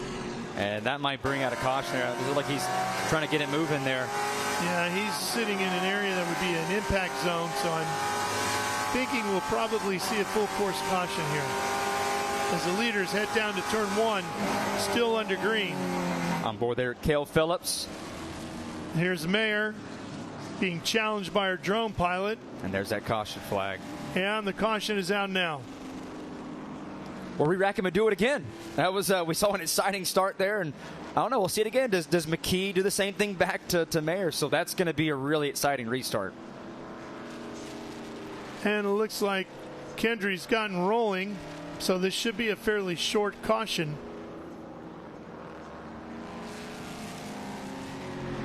Get the Ginetta safety car out there, get everybody lined back up behind it, and we'll get back underway. Another note on Ben Mayer. They were talking to him earlier today, and they had a clutch slipping issue in qualifying, so they had to repair that. They replaced it, and he was telling me, I'm really hoping this will give us better pace in the race. And you see it right here. I think he's having a pretty good pace. He first corner, after fixing that clutch, comes in here and does that. That's pretty impressive. Looks like Jared Odrick still leading in the Pro-Am category, which is where he started on the pole. Got a glimpse of his car coming through. He's inside the top 10. And the former Nitty Lion, famous for having that Pee Wee Herman dance in the NFL, reacting that scene from the Pee Wee Big Adventure deal. I mean, that black underwear Chevrolet he has back there. I'm a Tennessee Titans fan. He played for Jacksonville for a long time, so I was very familiar with Jared Odrick back in the day, and that obviously being a first-round pick in the 2010 NFL draft, and not too kind to my Tennessee Titans quarterbacks, but he definitely just met him for the first time this weekend, and we had a great conversation. Yeah, he had a great NFL career, and he's off to a very strong racing career as well. And we are going to take a quick break while they are waiting for the safety car to pick up the leader of the field here, and then we'll be back for the restart right after this here on Speed Sport 1.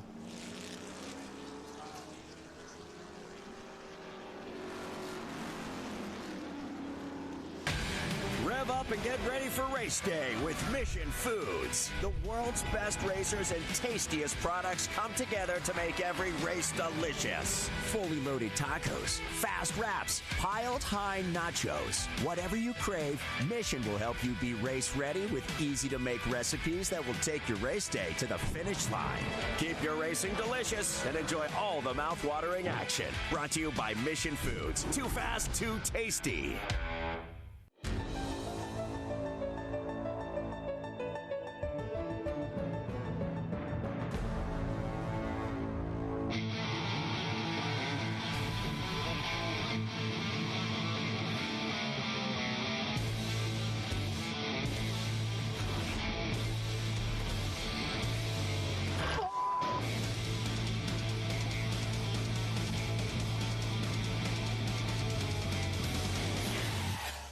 Okay, so pretend this is your race car. It's on the trailer, and you have an accident.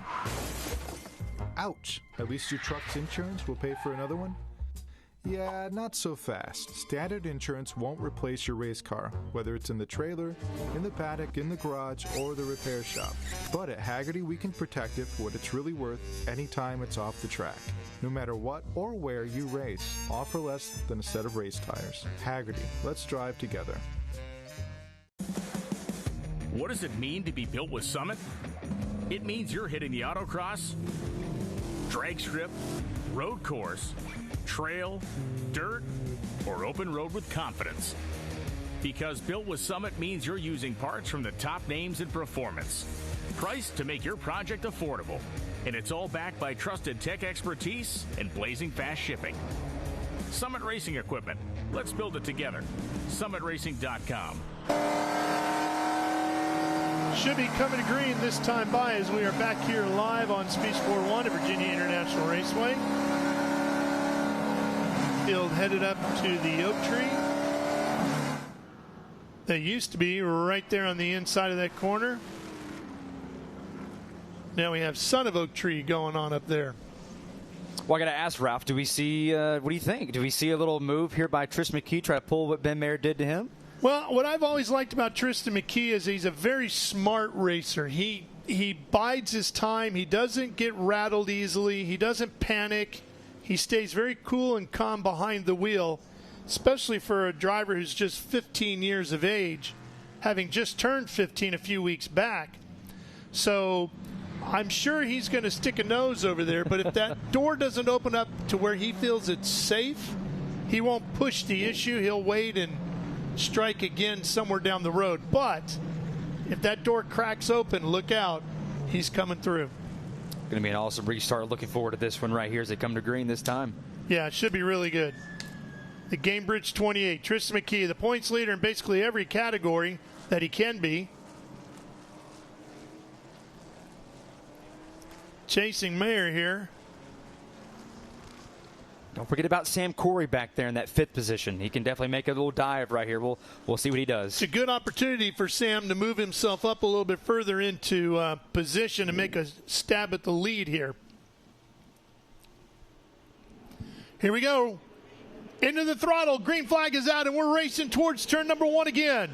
Here comes McKee. He's gaining some speed. Looks to the outside going down into turn number 1. Cube 3 architecture turn 1. Now over to NASCAR bend, and then he'll look to maybe he could make something happen forward at the left hook. It's a big braking zone coming up right here, but he's going to stay in line, it looks like. And he pulled left a little bit to see if maybe Mayer will look in the mirror there, but he pulled right back in line last second. He didn't do it. Now look at these cars slide up here through the snake. So much fun to see those cars sliding through there. I talked to a couple people in the garage, and they were talking about how this part of the racetrack is so much fun, just being on the throttle. The cars are so light all the way through here, and the Pot 3 starting to pull away just a little bit. Harmon's still hanging on right there at the edge. It's a lot of fun and very intimidating if you're not comfortable with your skill set and the setup on your race car. Up to the oak tree. Double apex there.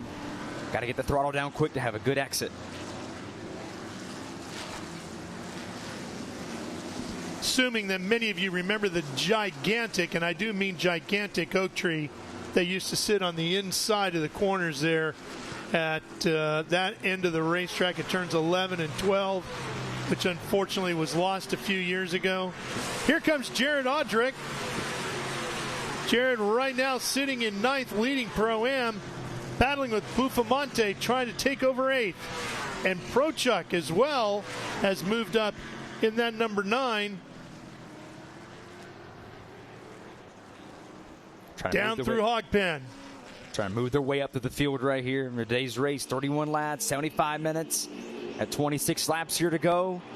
A little more of a calm restart this time. Still early in the race. You can obviously make a mistake. We saw Dalton Sargent in the Cannon race here a while back. Remember, he was leading every single lap. The final corner went off track, had a chance to win that race. And the driver in 3rd won, so anything can happen. It's very easy to overdrive, especially in 1. So you've got to take care of yourself. Got a long way to go. Looking back through the top 10, we talked about Lainey Bice at the beginning of the show. She is currently running in 7th, so she's moving herself up through the top 10 here, right in the thick of the fight. There's DaCosta in the 30, as we are on board with Cale Phillips in the 99. Cale Phillips on the podium and all, but 2 races that he's run out of 6. Didn't run the last race at Mosport. Good to have him back here this weekend as we're on board with him right here, going up through the S's. Look at the mile an hour as we go up through the S's. 140 and climbing. Here comes 150. Will he get there before he gets up to 11? Just shy of that. just shy of 150 miles an hour up through the S's. A little surprised to see Julian DaCosta haven't make it. Well, as you mentioned, diving inside on Prochuk makes a great move at the entrance of 12, that double apex corner there at Oak Tree. And that's going to open the door for Phillips here as well on Prochuk. Ralph, I was just about to say, I'm surprised I haven't seen DaCosta climb through. He was fastest in final practice. Was surprised to see if he'll make that move. And just as I said, it made a huge move right there in the double apex. Yeah, he sure did. It was an aggressive one and perfectly executed. Prochuk saw it coming and gave him the room. Down through the roller coaster. That is such a fun section of the racetrack through there. Here are the leaders, turn one. He hasn't let him got away like he did at the start of the race, so he's sticking with him pretty good. We'll see if this drone sticks to them as they've done, and our team doing a great shot right here, showing the overview just right here in the NASCAR bin. Love this shot right here hanging on the back of Tristan McKee. McKee in that yellow and black with the white, number 28. Born and raised here in the state of Virginia, now calls Kannapolis, North Carolina home as he gets deeper into his racing career. See Harmon come through in the 7. Street Side Classics backed entry is Silver Hair Racing.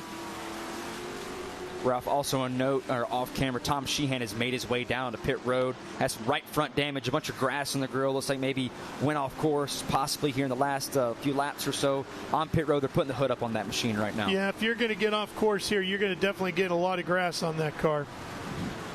Tough break for Tom. He's got his Vixen backed entry sitting right here below us. There he is. And the crew looking under the hood. Meanwhile, leaders down the back section. McKee's sticking right. He's matching him, Ralph. I mean, he's right. He's matching him every lap. He's kind of biding his time here a little bit. Maybe McKee is kind of saving him stuff a little bit, kind of learn from Mayer to see what he's doing, maybe where he's struggling to set him up for here later in the race.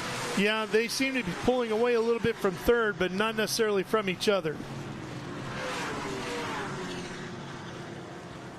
Kind of spreading out there a little bit. Noah Harmon back there in 4th. Silver Hair Racing that actually came in here and tested last month. Also went to Barber and tested the week after.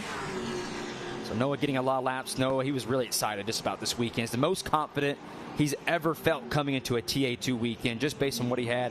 Oh, one off course here. Will Robinson. The 51 machine having its issues. That's Will Robinson out of Wilson, Wyoming. That's a tricky spot to get to the inside to go yes, off course. Yes, it is. Usually it'd be on the outside there. Not sure how he did that, but glad he drove through it. Here's Adrian Vostovsky, who continues to run in 7th, and you can see how far up Audric is. He's running in 9th, and Prochuk is 2nd in Pro-Am, and he's all the way back in 14th. So your Pro-Am leader, Jared Audric, having a good run here today. There's the problems on Sheehan's car. It's a tough break for Tom Sheehan. 5th in the standings right now as they run the Pro-Am. And we got a caution flag out here, Ralph. Sure do. Leaders come through Oak Tree. And we got a full course caution. We'll try to figure out what that is. Maybe this piece of debris, maybe some of the kind of we saw there with the car just off. Maybe Will Robinson brought some debris back on the racetrack. We're trying to figure that out, but another full course caution here at VIR. Yeah, that'll slow things down. Mayer and McKee will finally see Brown and Harmon and Corey back on their bumper again. We're hearing it's just debris, so this should be a fairly quick caution.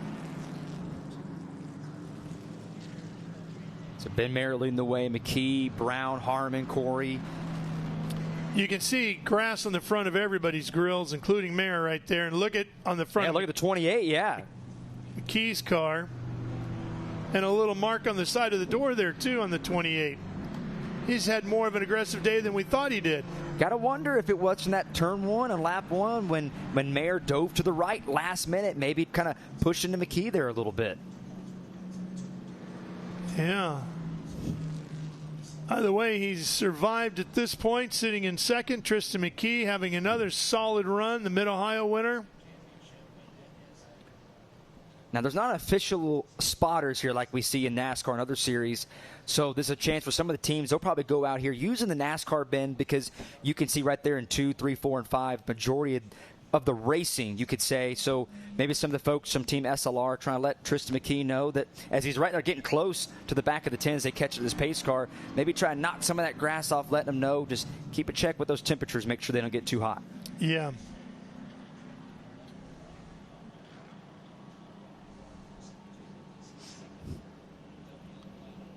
That could be, too, why he's sitting at about a half a second. When they were racing, he was about a half a second behind him and just staying there. Might just be liking that clean air a little bit to keep the car cool for now and save it for the last attempt.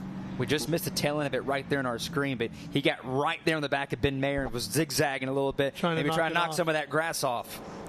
Robinson is on pit lane, getting the grass off of his IVS group grill. The sticker's knocked off that right rear corner panel.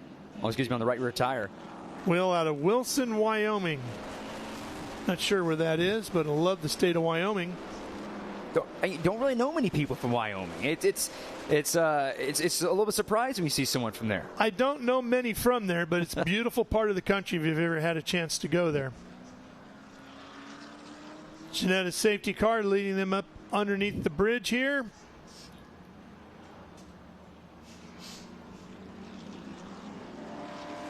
Coming by on their screen, we haven't really talked about him. Hans Okovsky coming from Davis, North Carolina, run that Stanwood Ukraine Chevy Camaro, making his TA2 debut this weekend. Is pulled by there us on pit road. He also another driver that came here and tested before this weekend.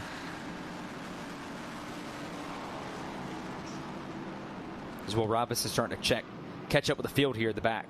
Yeah, and there's Naz back behind him. So now another opportunity. We saw McKee, he had a chance. And see trying to get right there behind the 10 of Ben Mayer. So another opportunity. Now just probably talking to his drivers, crew chief and team. Kind of going over a little bit as far as just what Ben Mayer did last time. We saw McKee, he poked out a line a little bit in the NASCAR bend and into one to maybe have Ben Mayer just kind of overdrive the entry just a little bit, wash up, trying to going over, studying a little bit of the notes, trying to figure out what they did the last time and apply it to right here because Ben Mayer McKee had a lot of good pace there in that second run. Yeah, we should still have, what, about 20 laps to go when we get back to green here? Plus or minus a lap or two.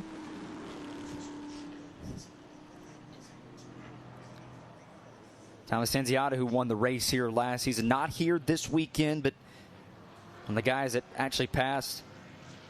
We saw there Jake Drew in that number 7 Silver Hair Chevrolet the last time we were here in turn 1. Never looked back last year.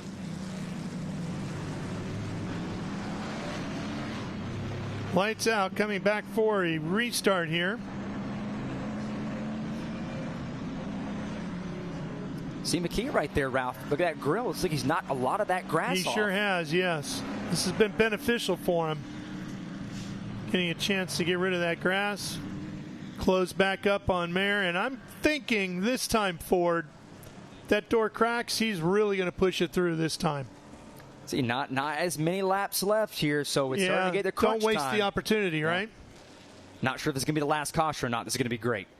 Yeah, well, the attempt at taking the lead might be the next caution if you're not careful.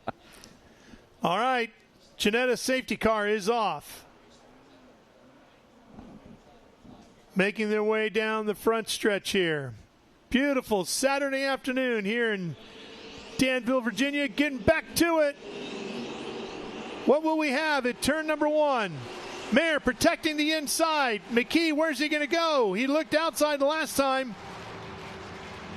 Can't get it done at 1.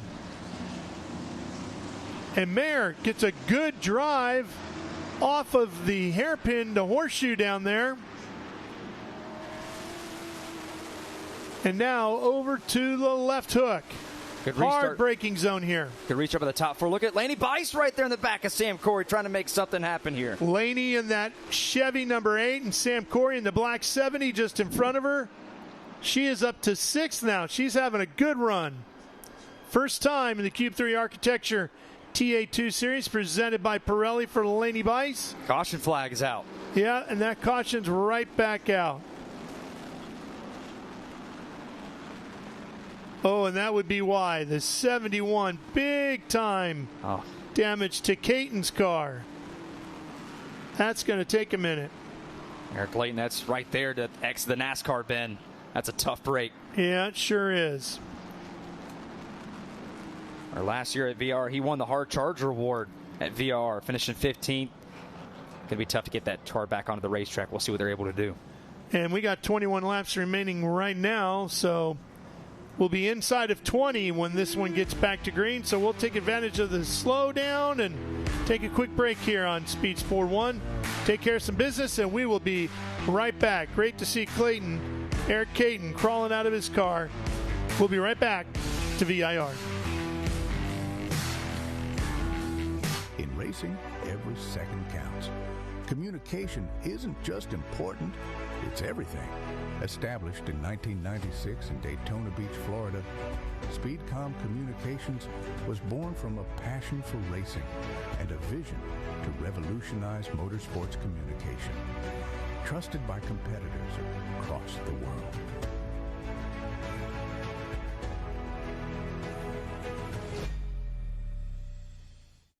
Okay, so pretend this is your race car. It's on the trailer, and you have an accident. Ouch! At least your truck's insurance will pay for another one? Yeah, not so fast. Standard insurance won't replace your race car, whether it's in the trailer, in the paddock, in the garage, or the repair shop. But at Hagerty, we can protect it for what it's really worth anytime it's off the track. No matter what or where you race, all for less than a set of race tires. Hagerty, let's drive together.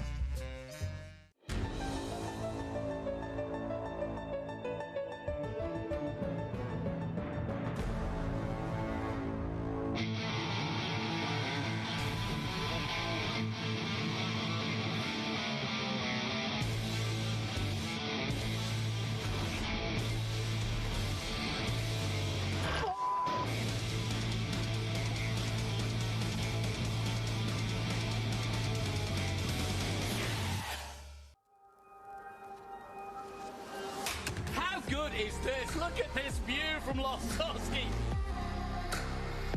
It brings all my fans, it brings the audience into the car with me. Speed turn, 140 mile an hour entry speeds.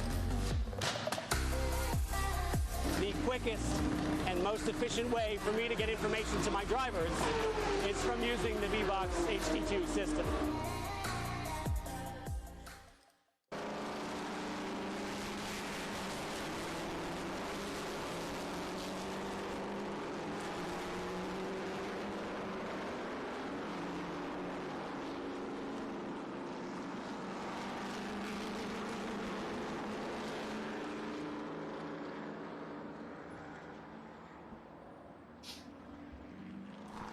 And we are back here on Speed Sport 1 at VIR, and there you see the 71 of Eric Caton out of Greenwood, Indiana, and that Ray Skillman Auto Group Ford Mustang, and you could see Eric out walking around the car. So good to see that. And Adrian Vostovsky had visited pit road during this caution period, and he had some steam, it looked like, coming out of the car. He had the hood up. We were able to get him back on the racetrack right there. As we were about to come back from break, saw a little damage to the rear end of Mia Lavelle as well. So some trouble with her and able to keep moving on. Doesn't look like it's too bad as far as her able to continue, but definitely a lot of cosmetic right there in the rear. Yeah, Mia's been doing a lot of short course stock car racing here lately, getting a lot of cars to her action and visiting a lot of the short tracks around the southeast. Been doing pretty well too. Making 6th start of the season here, running full time in the West Series. And Mia, now we're being told, is on her way to the garage. So that's a shame. Headed back into the paddock, which is where this car is going to go as well. Well, let's check in with Ben down on the pit lane. Yeah, thank you very much. I'm down here with Brian Keselowski, who is talking to Ben Mayer, the current leader here. What's he saying, and how in the world did he get around 2 cars at turn 1?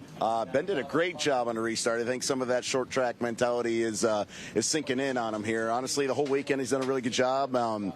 You know, he just had a really good start. It looked like Tristan maybe didn't get into turn 1 as good as he could have, because even his teammate went around him on the outside there. So he just took him 3 wide and made a nice clean pass, never, you know, bumped fenders, nothing. So he did a great job on the restart. Now we're just maintaining our speed. We've been having some tire issues really the last couple of weeks, so it's kind of nice that we're getting some quick little runs and, you know, kind of putting some heat cycles on the tire to hopefully hold our right front tire together for us. But, you know, it's been a really good car for us, and Ben's done a really good job this weekend, so we're pretty proud of that. Well, we know he's got a lot of talent. He's leading in points in the Cars Tour against some very difficult competition, including Tristan McKee. He won last year at Worldwide Technology Raceway. Just a ton of talent. Yes, yeah. Ben's done a really good job. You know, he's still pretty young, so he's learning a lot, and this is his first real year running a lot of circle track stuff. So hasn't got a chance to run with us in Trans Am a whole lot. He ran Mid-Ohio with us and at one of our other cars, but this is definitely a car that he could get it done in. So.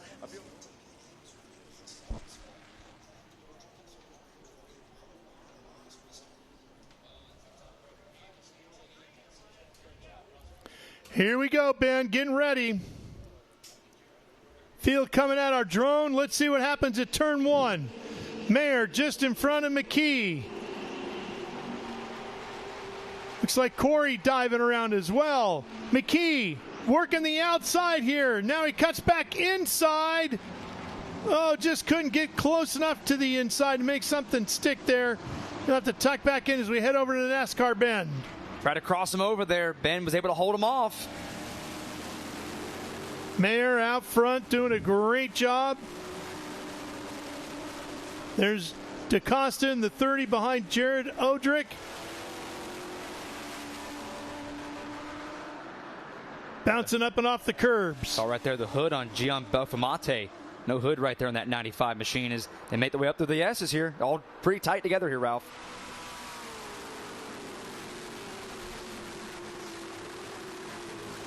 Screaming up past the South Bend Villas. Bouncing over the curves. Man, did you see Mayer getting that front end up off the ground? He settled it well there. To the double apex. Take the left front up, then the right front as you skim across to the other side of the racetrack. And there's a good look at Lainey Bice, who is doing a tremendous job in her first road course race, up to 6th. So impressed here at Ben Mayer. Second start in the TA2. I heard leading this one right now. Off to a great start. Holding off McKee, who has really been dominating these TA2 series races the last few weeks.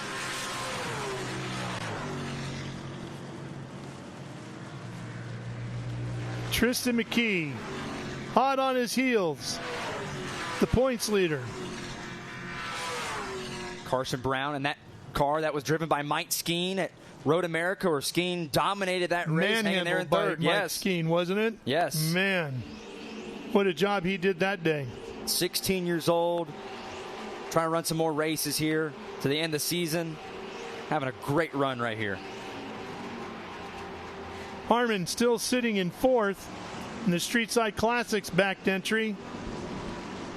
Silver Hair Racing not running the last 2 weeks. Coming back here, their homecoming. Actually, where the owners, Maurice and Laura Hall, actually met. They are such a great part of the paddock. They were certainly missed while they were gone for a couple of weeks. Great to have them back. Coming back here with Noah Harmon. Noah's on the curb a little much right there. Able to kind of hold it down right there. Sam Corey fell back about a few car lengths there, but really almost actually now Ben Mayer really starting to pull away now. Showing 18 laps remaining, or about 17 and a half at this point. And boy, these guys and gals have really been pushing those Pirelli tires, haven't they? As they slide these cars around. But the cars still very much taking the work, the abuse, if you will, and surviving and giving the drivers plenty of confidence. Well, these cars settle well. They really settle well, especially through the S's, down in the roller coaster we've seen. See Boris Said getting up to speed here on the Apex. But these cars really do settle well. Yeah, the old guy's running 12th. Boris doing a great job. Started tail into the field, I think it was. Yeah, deep in the field. Yeah, toward the back. He's made his way through the field. Talking about drivers making their way back to the field. And look at this fight here. Boy, McKee and Brown, that has really become the best fight on the racetrack. Before, it was McKee pushing Mayer, but now it's Brown pushing McKee. Remember, Tristan McKee told us in the beginning, told Ben Sizzle in the beginning of the race, or the broadcast that is, just they weren't exactly where they wanted to be. I thought that was pretty frightening for the field, considering he was in the pole and how he's run this weekend. But Ben Mayer really started to extend that lead a little bit more. And Carson Brown, does it make a move here? Yeah, he's looking inside, and he's going to have him as they go into turn number 1. And it looks like we're going to see Harmon come through as well. Oh, Tristan McKee might have a problem. Yep, there's a problem for Tristan McKee as he went off the racetrack there. Slow, wow. There he is. Looks like his race is coming to an end. What a shame. Bad place to track, really. You have a long way to go to get back around to pit road. Now that Brown doesn't have Tristan McKee there in front of him, now does he start to, we can drive it in deeper, not have anybody in front of him. Got the leader right there. But, Ralph, I don't think Tristan McKee's going to make it around. No, I don't think so either. And if he doesn't make it, we'll have another full course caution here. Not much of a pull-off area if he can get to. Yeah, I think everybody has cleared him at this point, so if he needs to, he can just ease it over to the edge and bring it to a stop, and we'll get a full course caution and get him out of the way. The young man in the lead, there he goes. Yep, he's going to do that before he gets to the left hook. And we should be seeing another full course caution here. Cambridge 28 coming to a stop.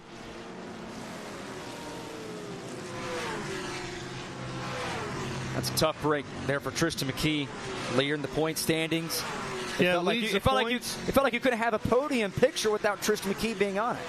Yeah, he's leading the points, the overall points in Cube 3 Architecture TA2. He's leading the Young Guns Championship, and he's leading Rookie of the Year. And there's that saying caution that he flag lost out. transmission in the 28. It's a shame. That team has not experienced a lot, if any, mechanical issues at all this year that I can remember. Ford, I don't know about you, if you can think of something I can't. You're going to have to go back a long time to see the last time Tristan McKee was not in the top 5. I believe it's going back to Sebring, the season opener. He's been the top 5 almost every single race this season. That is a shame, especially here at VIR. And I don't remember Sebring being a mechanical issue. I think it was more of a fight on the racetrack issue. Yeah, just we saw a lot of cautions at that race too, as you remember. Oh, a ton. Unfortunately, more cautions than green flag laps that day. To come pick up here in that Gamebridge Chevrolet, the Spire development driver. Made his first start at VIR this time last season. I think everybody in the field except for Boris Said is a development driver of one form or another, right? I mean, there's so many different development programs out there. Of course, you have the big ones with Chevy and Toyota. Spire has their program, of course, and so many others. And so many of these young drivers are affiliated with somebody. Ralph, I want to go back to Ben Mayer here a little bit. You're talking about these development drivers. Ben Mayer in the Chevrolet program. He made his first start, a Truck Series start at Lime Rock, ran at Nice Motorsports. Yep. Had a solid outing. He's trying to look for sponsorship to run the Oval next week here at Charlotte Motor Speedway. We'll see if he's able to get that done. But right now, if you're a sponsor watching Ben Mayer pulling off what he's doing today, I think might have an easy choice to maybe get on board his machine. Certainly would be a great one to put your money behind. No doubt about it. But we've seen a lot of what these development programs have been able to do. We saw it with Connor Zilic. You're seeing with Tristan McKee, as young as he is, as they're trying to pull him right back to the pit road here. But just the development programs and coming to a series like Trans Am, able to develop these drivers. Lenny Bice, we're seeing her in the Chevrolet program. Just it's really great to see what these development programs of Chevrolet and Toyota coming into here into Trans Am and developing these guys. Let's check in with Ben, who is at SLR. Yeah, thanks, Ralph. I'm here with Rick with M1 Race Cars, the Gamebridge car, Tristan McKee with Spire Motorsports. And Rick, we haven't talked this season because we haven't seen you come in with any mechanicals or have any kind of difficulties like that. So what's he saying? We believe he either broke a transmission or a gear or the rear end. He shifted third out here and then lost it all. Okay. So we were going for every lap for the whole season. That just broke our streak. So. Oh, no. He's done a good job. The Chevrolet Spire SLR1 car has been great all year. Tristan's doing a remarkable job. Every day he gains. He puts tons of work in. We're really proud of him. The whole team's proud of him. Scott, Junior, Senior, they all work really good together, and we really enjoy having Tristan here, and we hope we can keep him from next year. Yes, exactly, yeah. Running for the championship. But the driver development that is happening here behind the scenes is absolutely unbelievable. Ford, I'd love for you to talk about the driver development that's happening with Gil Martin and Noah Harmon and the Silver Hair team, because you've got kind of a behind the scenes with that. But throughout the paddock, unbelievable driver development. Tristan McKee, definitely one of those drivers. I'll send it to you guys in the booth. Yeah, thanks, Ben. You nail it right there. Just kind of seeing what the development programs here. We're taking a little look at Tristan McKee and kind of the issues he had. We thought it was going to be a little bit of a double dip right here. Noah Harmon getting in there and getting that third position. But Tristan McKee obviously having some issues, unfortunately. But just kind of like we were talking about, Ralph, just the development programs and what these teams pour into these drivers.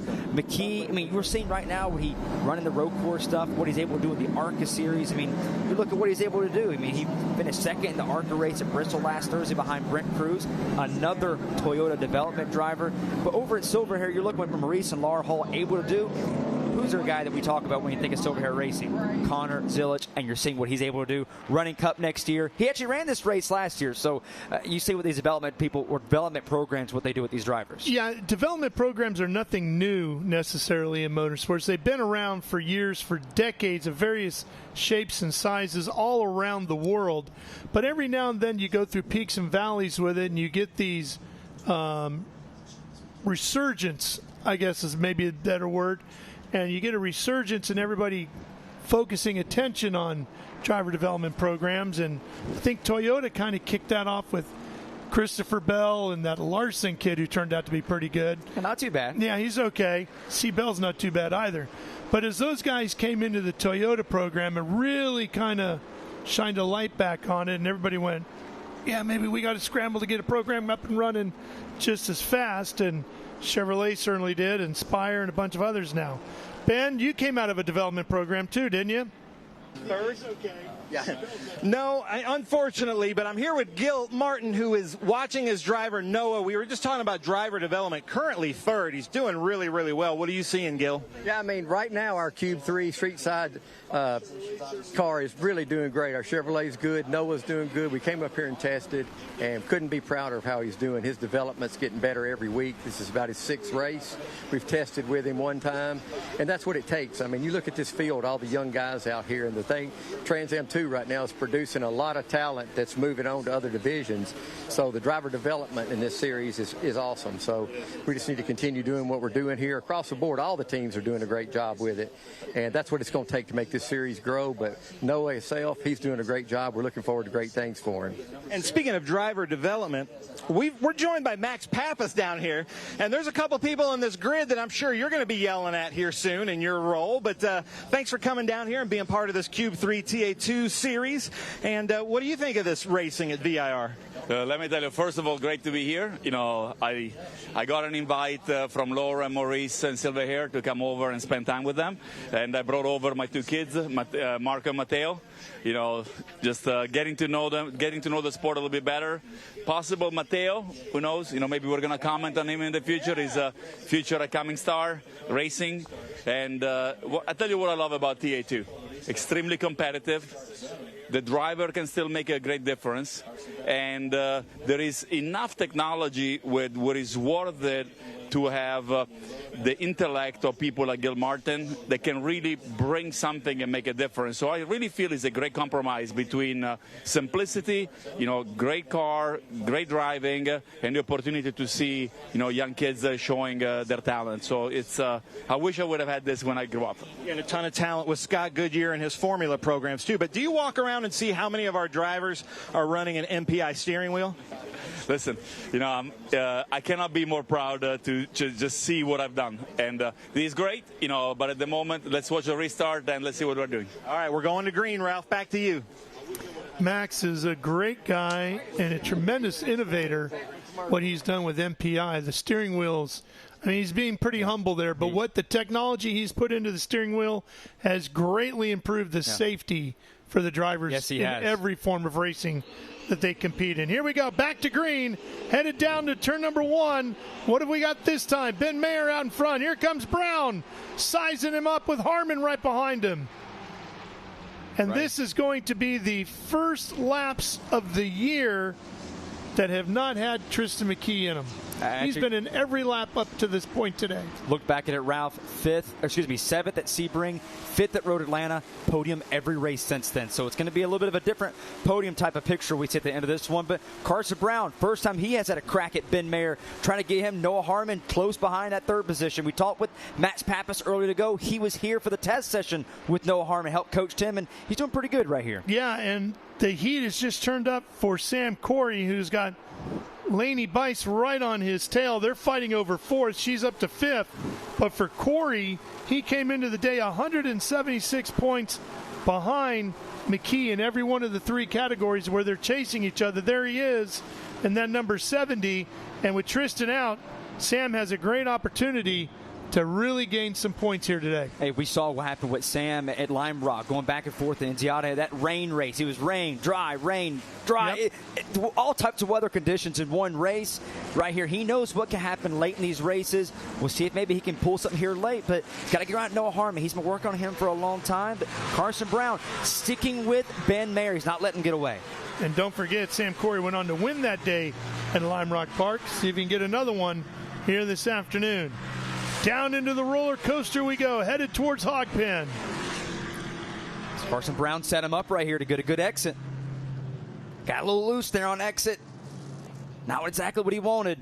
You know, everybody talks about the corkscrew at Laguna Seca and the thrill of diving down through that section. But I got to tell you, if you've ever driven through the roller coaster here at VIR, it'll get you every bit as much as the corkscrew will. Well, Ralph, I wasn't able to make it in my racing career very long, so I wasn't able to experience something like that. I wish I could, but just by watching, I mean, if you want to count iRacing doing that, maybe I've experienced that a bit, yeah. But overall, just so iconic, and people that I've talked to just really do love this racetrack. Yeah, there's so many reasons why you do. It'll test your mettle. It's very technical. It'll challenge the horsepower that your engine guys will give you. It does a little bit of everything here at VIR. Ralph, I want to give a shout out to Julian DaCosta. Was toward the back of the field there to start this one. Made his way through the field. We were talking about earlier, when is he going to start slice his way? We talked about how he led final practice. Now up to the 6th position, making his way through. And a couple others to take note of as we go through the grid here with 13 laps remaining. Jared Audrick has moved up to 7th. Yes, he's leading Pro-Am, but he's up at the sharp end of the stick here with the pro guys fighting it out. He's right back. There he is, right behind DaCosta. So Jared really having a tremendous run here today. We've talked about Laney Bice. She's up to 5th. But how about old Boris Said running up to 9th now? He hasn't lost a whole lot of speed, has he? Is nice. All a little debris right there on the right side. Looked like that's from Diego Ciantini. But Boris said, when you've seen some of the races he's run this season, hasn't had the results he's wanted. But today right here, showing us a little bit of experience, hopping in this 60 car, going back and forth with his son, Boris said Jr. Having a solid run right there in 9th. Had a fill-in race at Laguna Seca earlier this year and did a tremendous job in the big Trans Am cars. Went all the way up towards the front of the field, battling for the lead and the win out there. So Boris hasn't lost his touch as he gets ready to come screaming past us here on the front straightaway. Here we go. Mayer and Brown. Brown swinging to the outside. Try that crossover here. Does he get the run on exit? No, it doesn't look like he's going to be just close enough to do that yet. Carson Brown biding his time, just really trying to educate himself right here. This is really important for a young driver like he is. We talked about he's 16 years old, trying to just study, understand where Ben Mayer, kind of like what Tristan McKee was doing earlier, learning about where his weaknesses at, where his strengths are at, so that Carson can improve that, get a good run, and make that pass to the lead. Man, our drone pilot's still having a great day. He's having a heck of a up day. In the top 3 still. Or if we could put a sticker on the number, and I'm not sure if he'll pass tag, but it's done a pretty good job keeping up with them. Yeah. And Harmon in the silver hair car. He's run incredibly well his also today, sitting there in third. We've talked about him, but I don't know if we've really given him as much credit as he deserves for the quality of the race he's run today. Well, he ran the Miata race here a couple last month, and unfortunately got hit from behind. Didn't really have the weekend he wanted, and ruined his race running there in the top 5. Coming back here, he was really excited to get back here because he loves this place. They came here and tested, did a great job. He felt very comfortable about running out here. And again, Ralph, I mentioned it already, but he's just the most comfortable and the most excited he's been coming into a race weekend. Sitting there in third, biding his time here a little bit, saving his stuff. You never know what these two can happen here in front of him, because Carson Brown getting closer, nipping right at Ben Mayer. Yeah, and Noah Harmon is 5th in the Rookie of the Year standings behind McKee, Corey, Buffamani, and DaCosta, and all 4 of them are behind him on the racetrack today. So Noah having a great run and could certainly, I don't know if he'll move up in front of anybody, but he's certainly going to close the gap on Julian DaCosta the way things are going right now. Yeah, he had a fuel pickup issue in practice yesterday, only able to run 2 laps. He got that corrected for qualifying in 4th, trying to go for his first podium.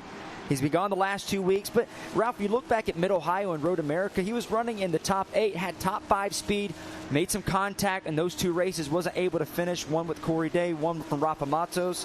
So we'll see if Noah Harmon can get his first podium today. So far looking good, keeping it clean. Here he is, Silver Hair Chevrolet. coming at you right there in that silver car. There goes Corey. And a top 4 breakaway. Want to know here, Julian DaCosta made his way over 5th, past Laney Bice. There goes Harmon, flying up into the S's in front of the South Bend Villas. And Mayer has pulled away a little bit from Brown, hasn't he? Maybe a 10th or so. Pulling away here just a bit, but you got to give Ben Mayer his flowers today. Just what a move into turn 1, going in deep. We talked to Brian Keselowski just talked about how a couple of the guys, as we have the caution flag is out, it might be for that debris there, Right Ralph. there on the right, yep. Looks like, is that a hood? Part of that Diego Ciantini car. As the Seamus is McKendry, excuse me. Yeah, he's got issues as well, but I don't think they're the same. Well, that was from earlier. Well, we kept talking about when are we going to have that final restart, that final caution. Is it going to be the last one? Well, big opportunity come up here, 11 laps to go. This should be a short caution, right? So we should have about 10 laps to go when we get back at it. Maybe 9. A lot of young guys at the front of this field here. You got obviously Carson Brown, 16 years old, Noah Harmon, 19.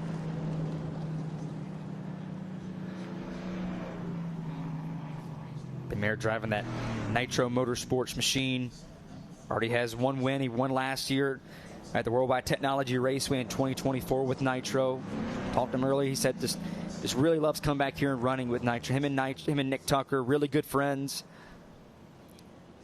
Hearing some unfortunate news here, Ford. Laney Bice, there she is in the 8. Oh, wow. No. Looks like a mechanical problem for her, as I don't see any damage to the race car, but she's getting a tow back in. So we got that debris, but we also have the issue here with Laney's car. Ralph, the results might not show it on the stat sheet. Very impressive today. I'm super impressed with what she's able to do. She was talking about her first real road course experience in a stock car. Really impressive today. Damage to the car itself, so it looks like it must have been a mechanical issue for Laney Bice in the 8. Not sure what went wrong with it. Yeah, no, you're 100% correct on that, Ford. She came in here with a solid resume, first time on a road course, and she did nothing but impress everybody here. She's not going to be happy with the box score when she goes back and looks at the race today, but everybody who was here or was watching on Speed Sport 1 knows that Laney Bice was here and was very quick. Can't wait to see her back with the series. I think she said she's coming to COTA, Circuit of the Americas, end of the year. They're trying to work on some stuff. We'll see if they. It would be great to see it because I think she deserves to come back and run some more. Well, I got to believe the folks at Chevrolet are going to be going, yeah, we got to get her back in one of these cars again. All right, let's go to Ben. All right, Sam Corey running fourth, a beautiful black number 70. Crew chief is Mark. Let's try to hear a little bit. He's talking to Dave right here about official stuff. But what's Sam saying on the radio? How's he feeling? Sam's okay. He is he's struggling. He's a little tight. Free roll. He's struggling right now with a little bit of brake problem, actually, which is new. So we're trying to go ahead and make sure that, we can run all the laps, and do what we got to do. Really feel that the only car that we've got to worry about is our teammate in the 30, who's right behind us. He's good enough. He can run enough time to go ahead and catch us. Otherwise, I think Sam can kind of stay where he is and finish the race out and do what he needs to do, even if he has a problem. It's been a great day. Sam does a great job for us every single week. And that 30 car, it started 24th all the way up to 5th. Julian DaCosta, unbelievable, another nitro car, but that's going to be really fun to watch. As we come up to green, I'm going to send it to you guys in the booth. All right, Ben, thank you. Let's keep an eye on what the Ginetta safety car does as it makes its way down towards the front stretch.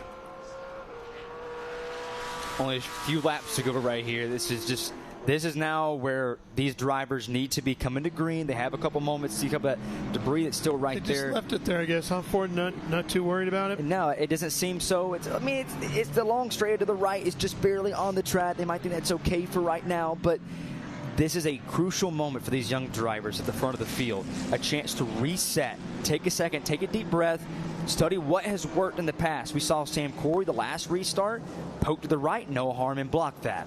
We saw last time Carson Brown kind of try to go way high, drive Mayer low, go high to get that run off. So a lot of these guys studying, learning about how to make what worked the last time. Pace car lights are still on, though. Still on, so we're going to stay under yellow for at least one more lap here. Maybe they are going to run over and grab that debris.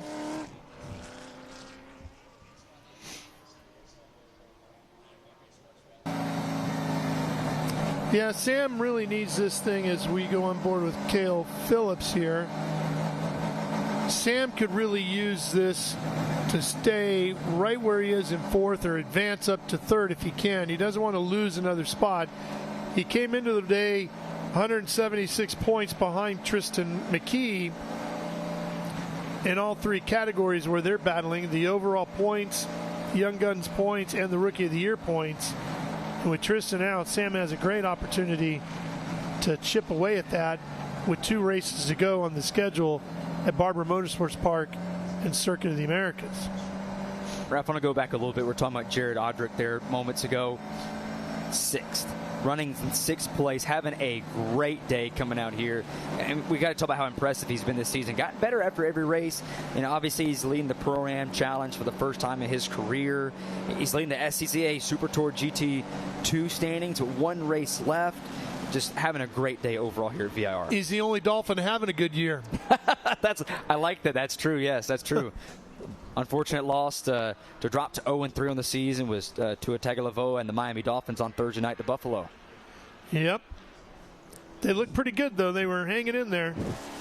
They could take a page out of Jared's playbook this year. He's been really, really improving behind the wheel of that car each and every round. I know we talked about it a little bit ago, but I would love it if he does win the championship. Get that little Pee-wee Herman dance he had. Maybe get out of the car if he comes away and does win the championship in COTA. I feel like he got to do it. Perry Bose is already... Well, let's keep an eye on the stuff out on the racetrack here. There's Odrick right there in the 00.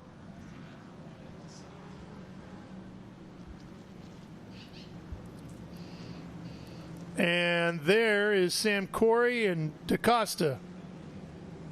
Pace car light still on right here. That debris is still right there at the top of the screen. Yeah, I guess they're going to let that go. And those lights, did they just go off? They just went off. All right. So we are getting ready to go back at it then. All right. So right now, coming to the very end of this, everybody take a deep breath. It's going to be one really exciting restart coming up here in turn 1. We'll see who's going to pull out a lane. Is it Carson Brown? Is he going to do it? Is Noah Harmon going to make something happen from 3rd?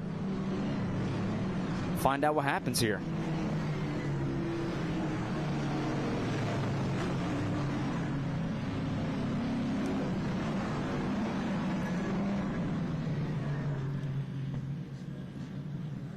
Well, if you're Ben Mayer, you want to protect that inside going down into 1 for sure.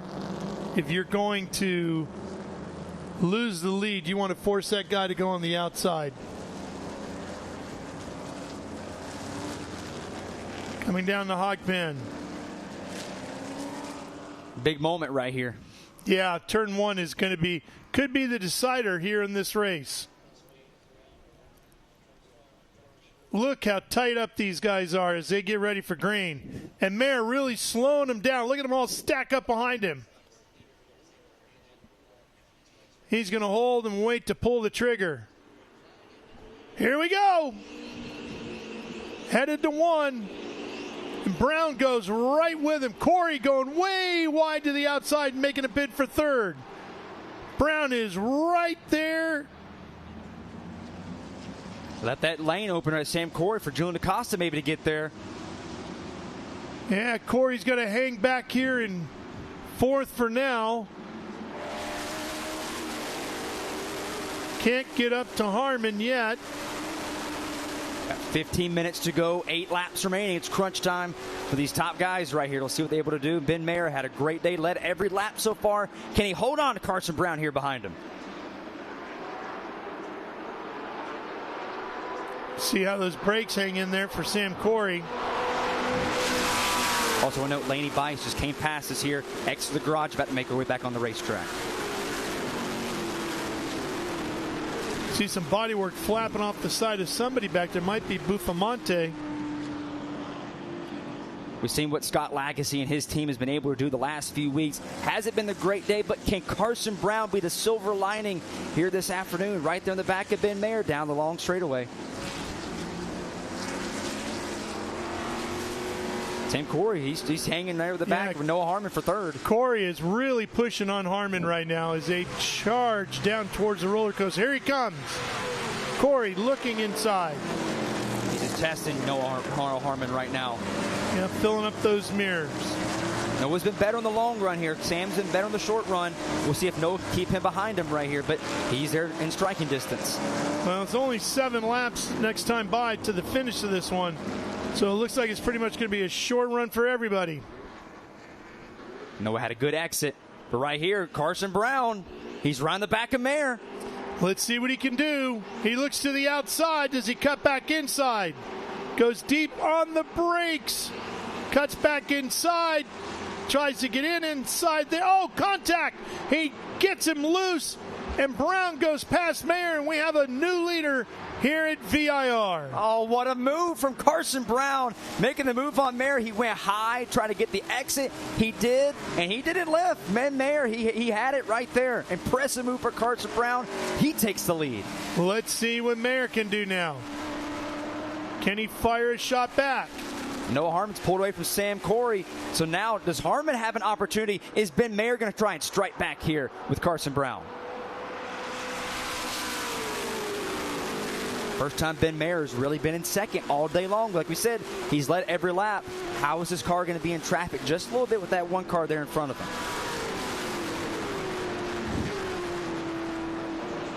No, Tristan McKee also, he's making his way past us in the booth. He's making his way back on the track here, Ralph. Yep.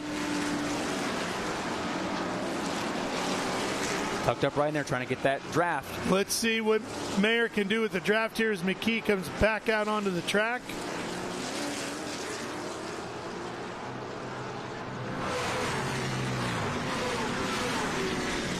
Driving in deep. Washed up there just a little bit. Ben's not letting him get far away. He knows he knows he's fast.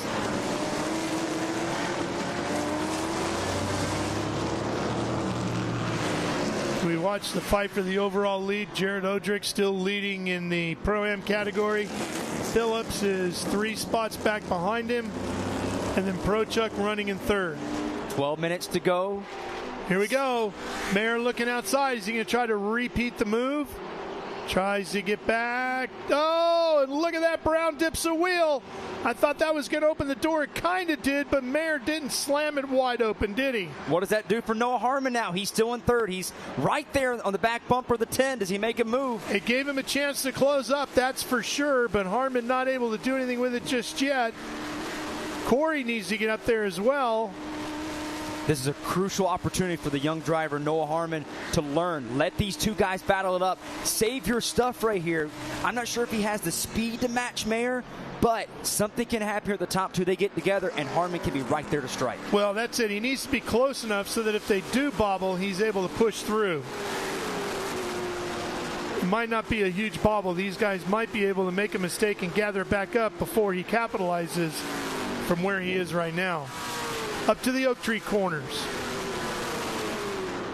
Noah Harmon right there going for his first podium of the season. If he can get it, Silver Hair Racing obviously dealing with a tough weekend overall, losing Mark Metcalf and Rocket, their co-transport driver, on Thursday night. Was tough for the team the entire weekend. Obviously a big moment this could be for Harmon to maybe get his first podium as the top three start to pull away here, Ralph. Yeah, they've opened up a little bit of a gap over Corey and DaCosta, who are right here. They are fighting over fourth. Corey in the 70, DaCosta in the white 30.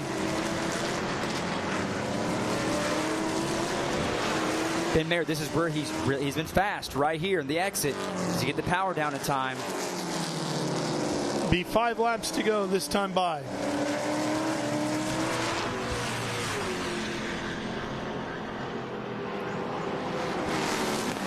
They go low. Stays in line, looks like.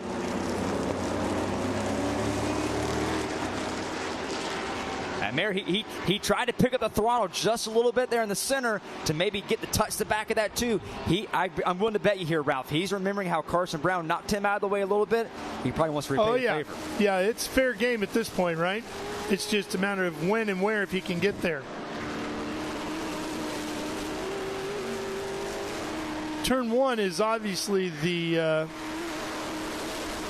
most reasonable place for that to happen because it gives you the best chance of closing up on the guy and making a move inside or outside on him that gets him close enough that you can get a piece of that body work and loosen him up a little bit. This will be a 3-car breakaway right here.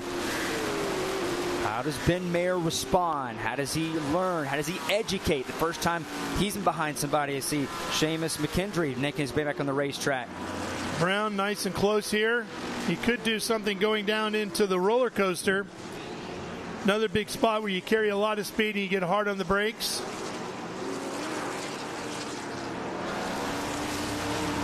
Doesn't seem to be close enough yet to really work the draft to his advantage to make that kind of move. The Q3 roller coaster. Like I was talking about, I just don't think Noah has the speed that these two have right here at the end of this run. But that's why Noah's got to keep it close, because these two bobble and a mistake happens, Noah can pounce on it. But right now, Mayer, again, he's been excellent off 17. What does he do here in 1?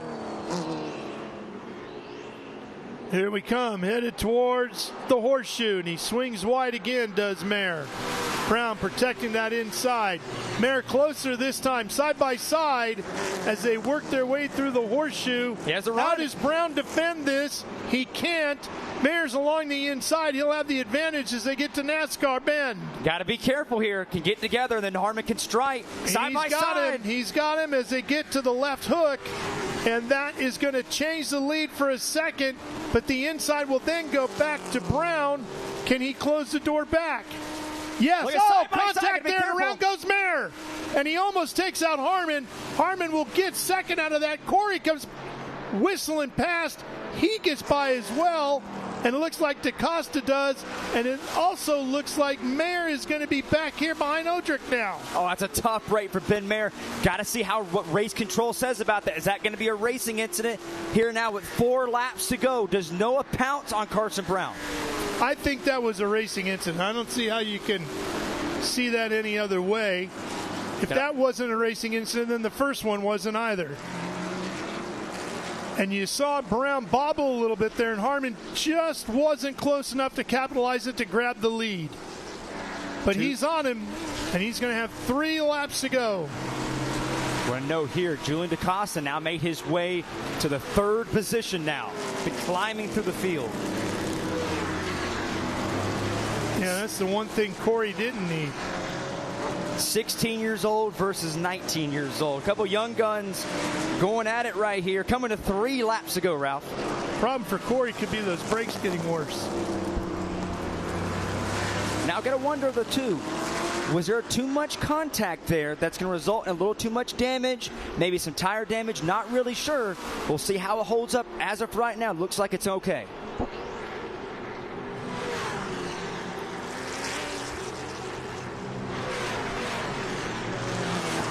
There's Harmon in that 7.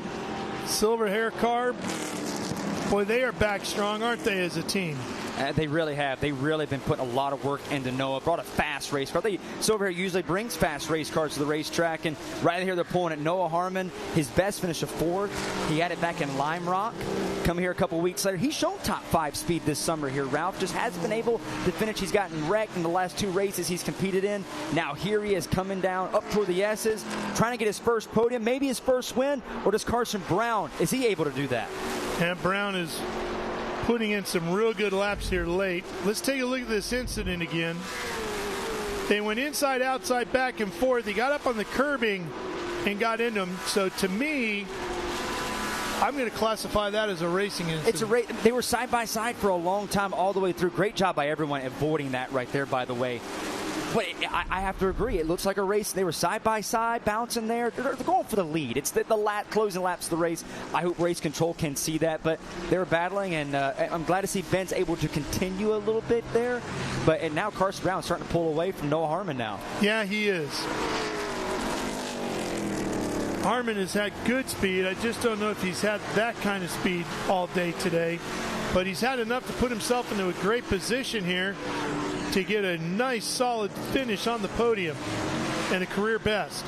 And Ralph, we were talking about this before the race. Carson Brown in that number 2 Mike Skeen car that dominated the Road America race. Right now, he's looking pretty good with 2 laps to go. That car in the right hands has proven to be a real winner.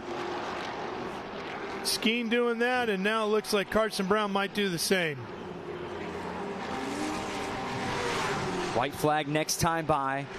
If I'm Noah right now, he's got to know right now, doesn't have the speed, but got to wait and see what happens with 2. You never know what race control is going to call that incident back there at Ben Mayer. Got to keep the car clean. We've seen a lot of people overdrive on entry, especially into 1, down along the bend in the back straightaway. We'll see what happens here, but Carson Brown looking pretty good, trying to go for his first win. Yeah, and Harmon certainly doesn't want to make a mistake to give DaCosta an opportunity. Come by and steal a spot away from him. And how about Jared Audrick is back there in 5th now and pushing on Sam Corey. He could get all the way up to 4th here if Corey doesn't make it back around in that position, and we know he's having issues with the brakes. Just got to make it down from the top end of the racetrack to the bottom. And Brown will have the win here today. Just so impressive, Carson Brown. I mean, he was able to get back around Ben Mayer, able to hold off Ben Mayer. They were side by side. I wasn't sure if any of those drivers were going to make it through the S's there, but they did. Corey has got Audrick, Bufamonte, and Mayer all on his heels as he's trying to get back to hang on to 4th. Here comes Mayer trying to get a spot back on Bufamonte. That's such a shame for Ben right Mayer. alongside of him there. So disappointing for Ben Mayer. He was fast. I mean, he had the car. Obviously, a couple cautions, restacked everybody up. Carson Brown got in there. But again, you got to give Ben Mayer his flowers today. He's done a tremendous job. Checkered flag for Brown. Oh, no, 1 to go. What am I saying? 1 to go. I'm sorry. Getting ahead of myself here. Way ahead. Got to keep it clean here for Carson Brown. Got to be very easy. That's okay. We're all trying. I know Carson Brown's trying to jump the gun here as well.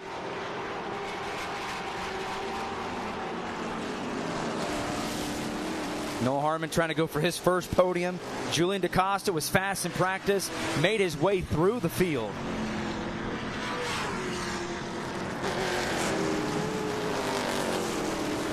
Still sliding those Pirellis around, but very much under control.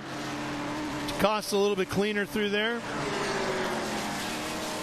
So impressive with the 16-year-old from New London, North Carolina. 4th start of the season, full-time competitor in the dirt car Summer Nationals, and that number 28 Longhorn chassis.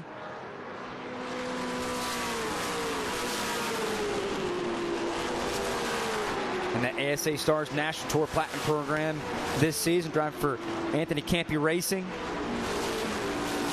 Just super impressive by him today.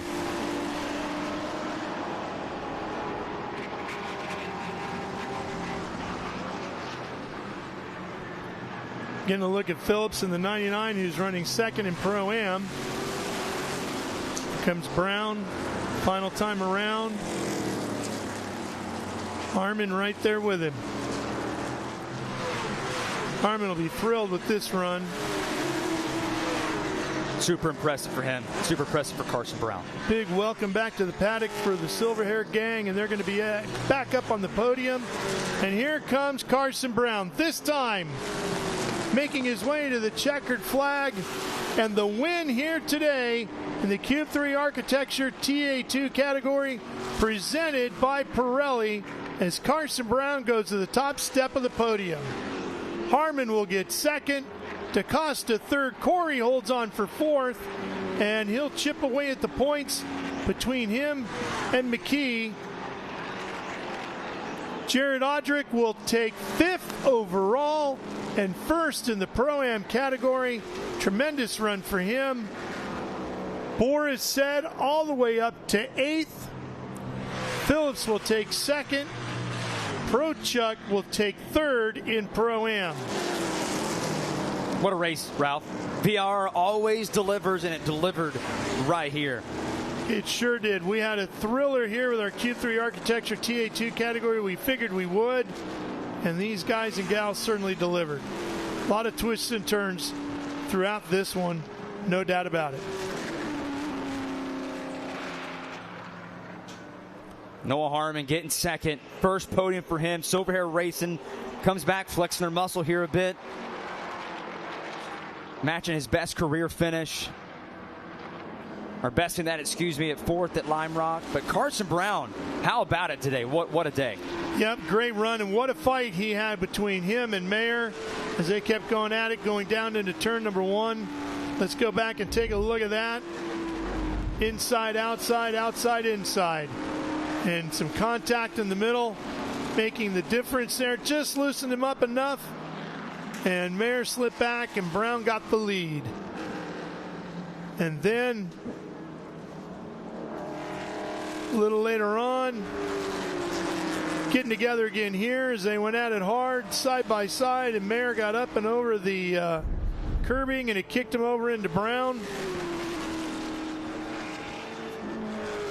And Mayer goes around, and Brown goes on to the win. Yeah, Ralph, great race today. Also, we saw Carson Brown, tough break for Ben Mayer, one of the fastest guys, led all the laps up at Carson Brown, got around at the very end. Just an impressive afternoon here at VIR. Great weather, great crowd out here that we had. Just came out to watch, and they were treated to a great TA2 race this afternoon. Yeah, I know you got some work you got to go do over in the Victory Lane area, so we'll let you go do that. Ford, thanks for coming by, and we'll see you at the next one. Yes, sir. Thanks, Ralph. Appreciate it. All right, as you're taking a look at our race results here,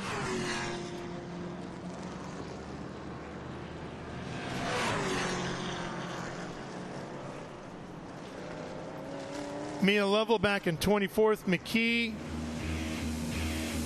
outside the top 20, unfortunately, after he ran so well early on. Here's a look at the overall race highlights as this one got underway.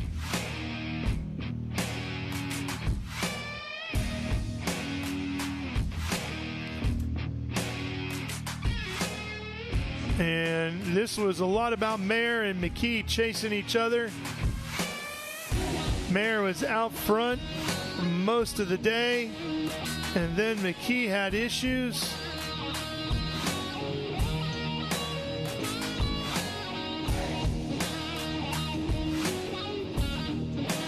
Brown got after McKee,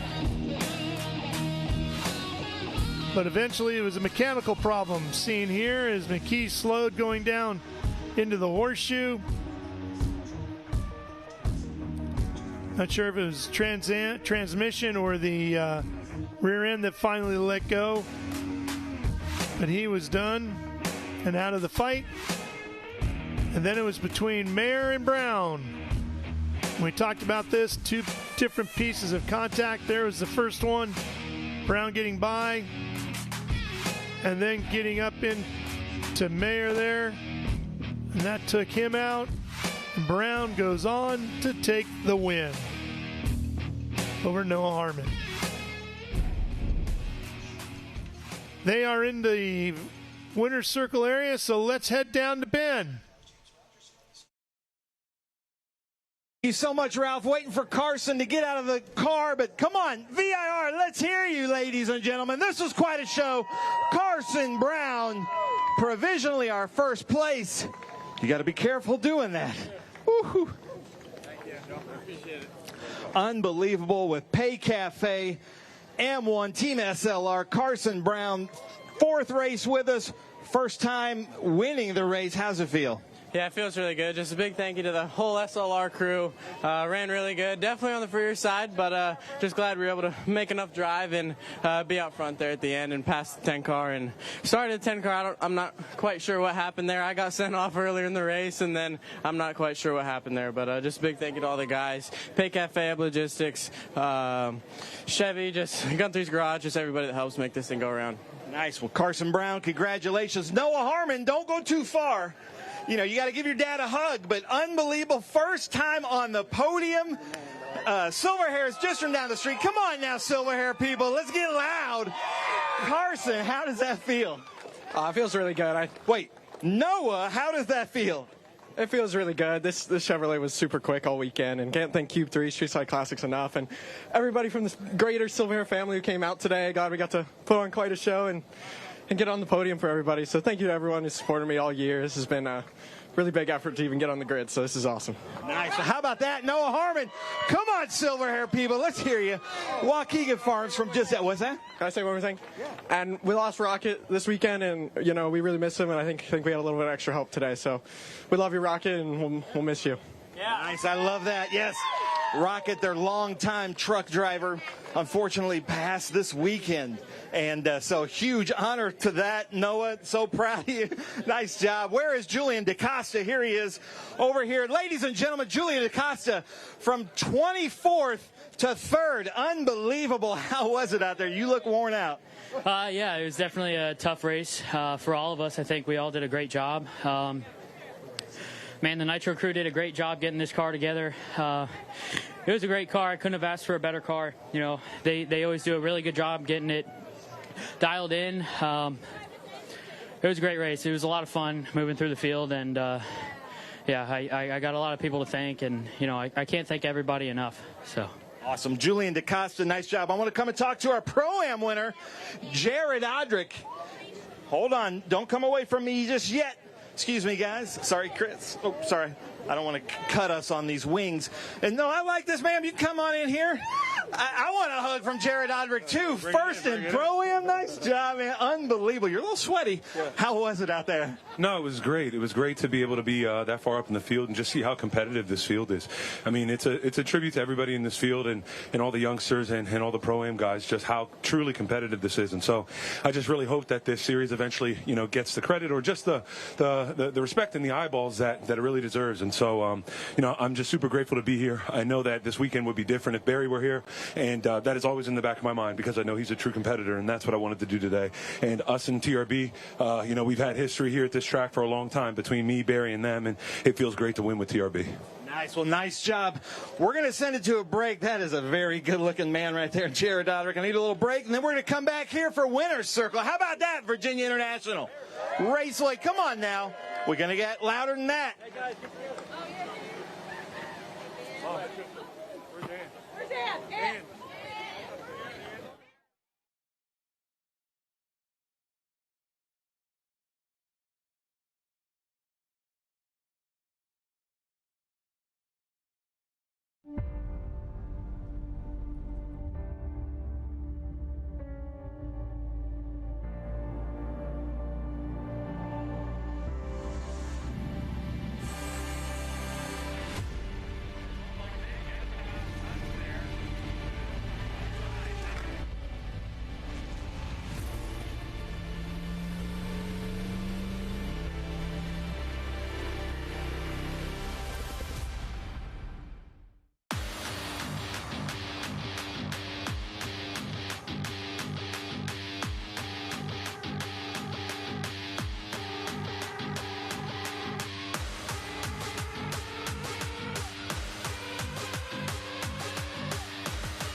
Get ready for race day with Mission Foods. The world's best racers and tastiest products come together to make every race delicious. Fully loaded tacos, fast wraps, piled high nachos. Whatever you crave, Mission will help you be race ready with easy-to-make recipes that will take your race day to the finish line. Keep your racing delicious and enjoy all the mouth-watering action. Brought to you by Mission Foods. Too fast, too tasty. And we are back here at Virginia International Raceway, and the podium activities are about to get underway, so let's go right back down to Ben Sissel. All right, Virginia International Raceway, let's get loud for this. The Architecture TA2 Series at the VIR Speed Tour. Some unbelievable stuff happened today. This is, remember, the provisional results. This is going to be so much fun. So keep up that energy, ladies and gentlemen, because in Pro-Am, all the way from Chicago, New York, running for HP Tuners, let's hear it. Keith Prochuk in third place in Pro-Am. Nick Middleton of Cube 3 handing out the posters for us. Keith, I said, got a little grass on you. Oh, yeah. Second place in Pro-Am. He was running with the camera in the car. Ladies and gentlemen, get really loud. Cale Phillips, come on now. Running with Nitro Motorsports. Aaron, if I get in your way, just yell at me. Nick Middleton presenting that. All right, ladies and gentlemen, on the top step, first round draft pick for the Miami Dolphins. Now, first step here with the Cube 3 Architecture TA2 Series Pro-Am. Let's hear it. Jared Odrick, ladies and gentlemen.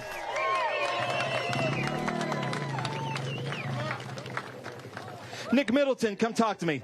This man has sacked Tom Brady many times, and there he is with his arms around you. That's got to feel pretty cool. Very much so. Thank you very much for all the fans, first of all. This is a great track, VIR. We love it every single year. Congratulations. That was a really exciting race, one of the best races of the entire season. And I think looking at all the young guys here, I think the average age in the top 5 there was something like 17 years old. So look forward to seeing the next race, Barber. But congratulations to all the winners and everybody in the podium here today. But also thank you very much for all the crews that make this happen and all of the teams from the Trans Am series as well. So thank you very much. Appreciate it. Nice. Now, hey, wait, hold on, Nick. Stay up here. How about a round of applause for Nick Middleton? We could not ask for a better sponsor in this series, Cube 3 Architecture TA2 Series. Keith Prochuk, you're dirty, bro. You're dirty, and your car doesn't have a whole side on it. Tell us about your race. Yeah. For me, it was a pretty wild race. I left half of the car on the racetrack, but it was just some good bumping and racing, and good. It was hard. We finished the race, and fantastic race for these guys, Cale and Jared. Absolute awesome finish for Jared. Thanks Cube 3. Thanks Trans Am. Nice. How about that, Keith Prochuk, HP Tuners. Cale Phillips, I think I've seen a lot of your family here, so you picked a great weekend to be on the podium. How was your race? Yeah, it was a good race, kind of back and forth with all the restarts there. It was one of those where, you get passed on the restart and you want another one, then you get ahead and you don't want another one and it comes out. But, a lot of good battles there with Keith especially. Congrats to Jared. My home track, so a lot of family here today. It's my wife's birthday, so happy birthday, babe. And, thank you to Nitro Motorsports and Cube 3 Architecture for a great series. Nice. How about that? Happy birthday. I love it. Cale Phillips and then Jared Odrick. Unbelievable. Take the mic. Tell us about your race. Yeah, no, it was great to be able to start that far up. It was the best we qualified. We had really good days of testing. Just a testament to TRB and Troy and the crew. They're just really committing themselves to this season, really going above and beyond, and coming all the way from the Midwest and really getting some test time. And thank you to my family that's here and my fiance, or now my wife, Crystal. Now that we've gone down to the courthouse and did the thing, and super appreciative. And I think we all got closer as a paddock this weekend commemorating Barry, and just knowing that we were without a really great competitor. And I also know Silver Hair lost somebody this weekend, and we're all getting closer. And I just hope that the fans and everybody tuning in can really appreciate that, because it's really becoming a family as well as just a really good racing community. And I hope we can step it up for you continually through the rest of the year and next year. Thank you. How about that? VIR. All right, so we've got some hats to get here.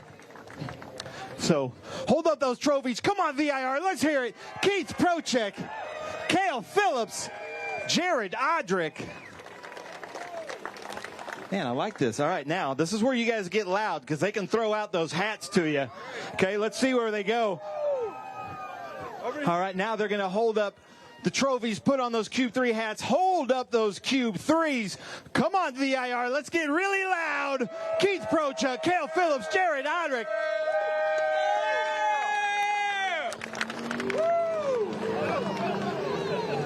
Oh, I wanted a hat. Oh, almost. Cale Phillips throwing the boomerang. All right, our Pro-Am, ladies and gentlemen, kind of last chance here.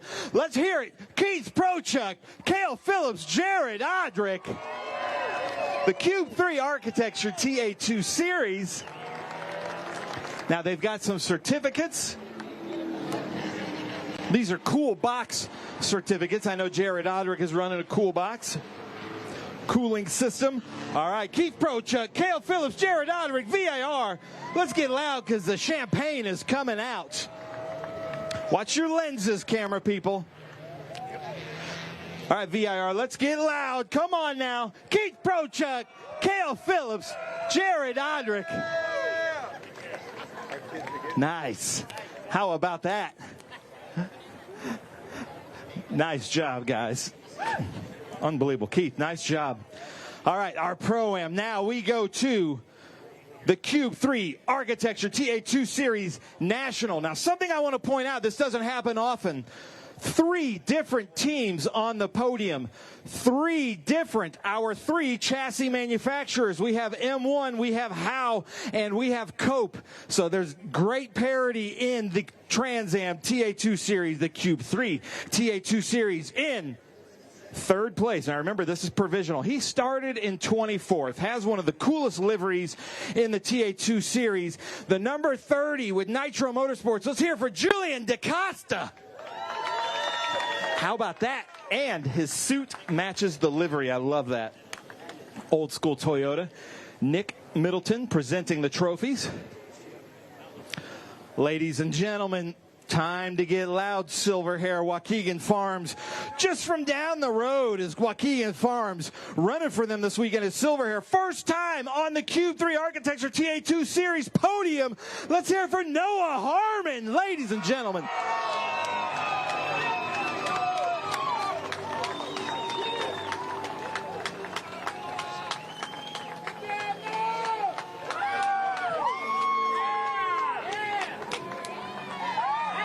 I like that. Yeah, keep that up. Keep that up. And then driving for Pay Cafe, M1, Ebb Logistics, and Cube 3. Let's hear it. Ladies and gentlemen, Carson Brown, first place. This is his 4th time running with us. Gets a first place. Gets a picture with Nick Middleton. Nick Middleton. Again, I know you've been working with Noah for a long time. All of these drivers, this has got to feel extra special. This one's a great one. Noah, we've been after a podium for the entire season.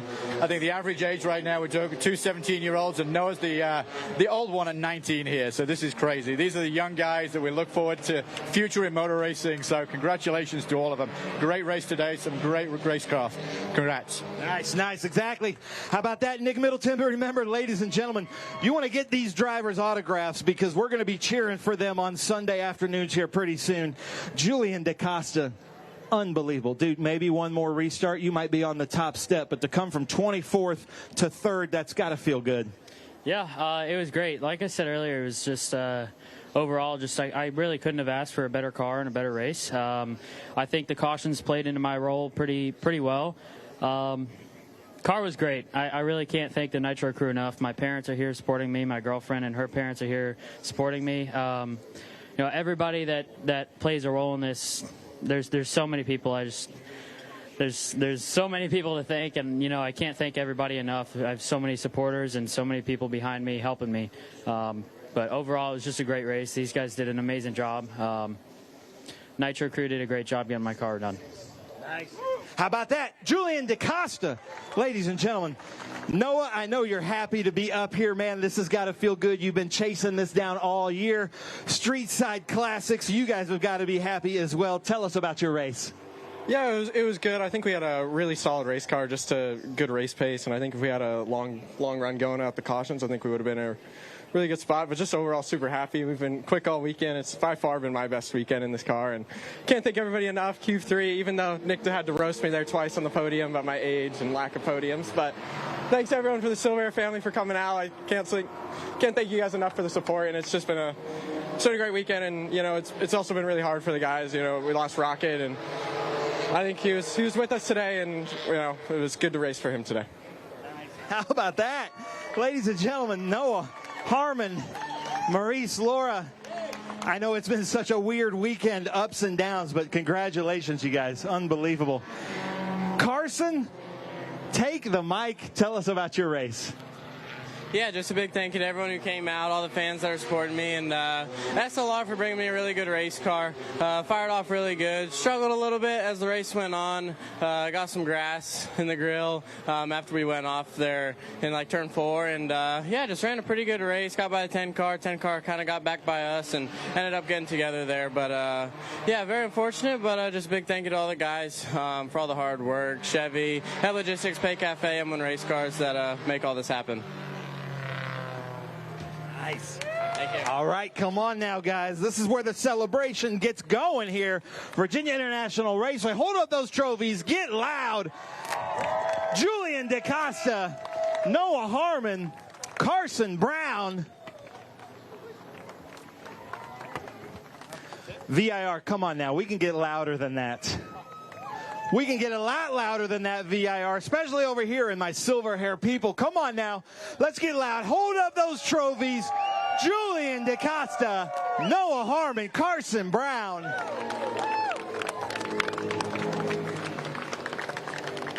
Nice job. Now you got to get loud for those orange hats. Those are good. Deer season's coming up. Those are good deer season hats.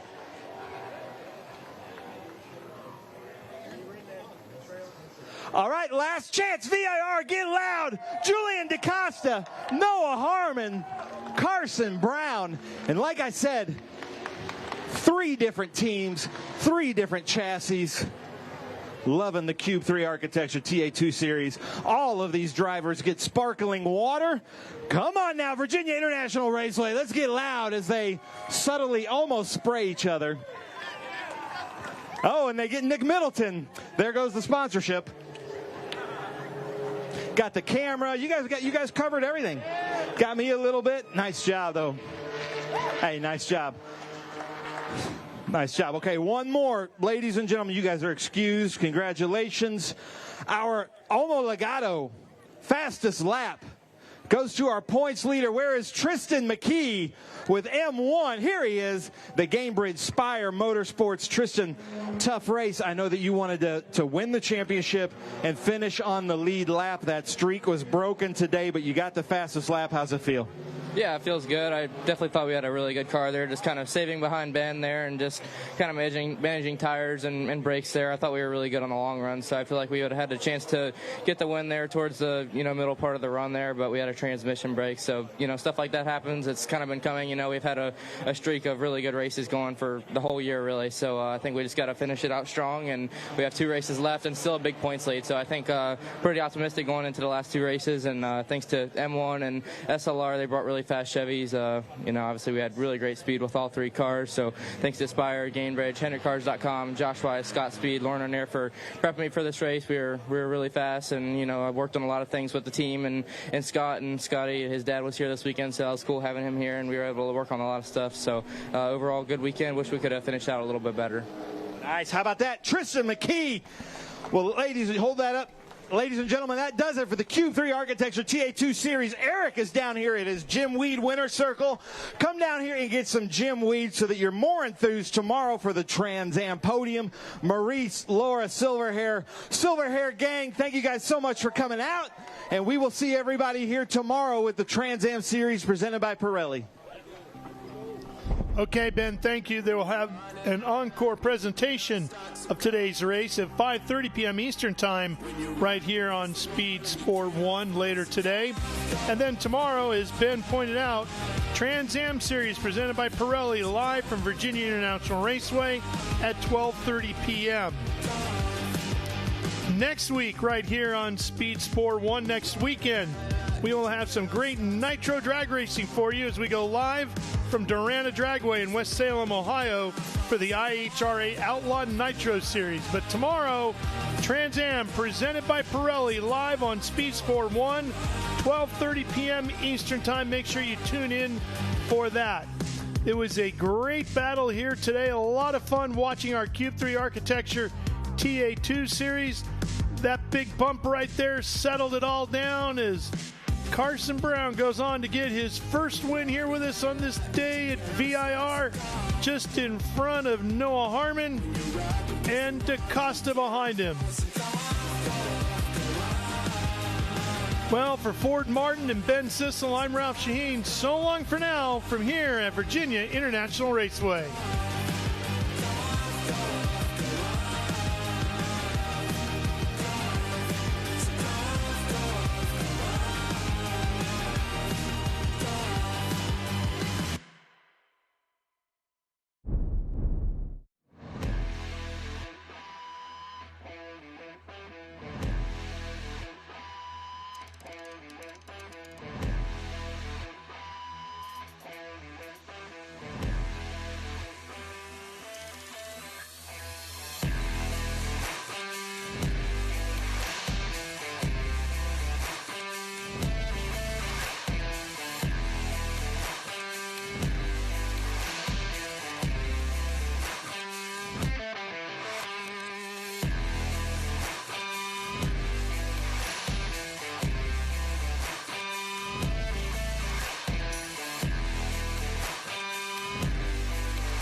All right, thank you. We're back here in the SVRA paddock at the Mission Foods Watkins Glen Speed Tour. I'm with Kyle Collins. His brother was just racing with us at Portland a few weeks ago, doing really well in the B sedan. Tony Delane, you're going to have to figure this out. Your mom was explaining to me all the different last names, but it is your brother. But you're driving this beautiful Lotus 18 Formula Junior. I absolutely love these Formula Junior cars. We had a reunion here about 10 years ago. So much fun. But you're one of the younger drivers driving one of the older Formula Junior models. Explain that.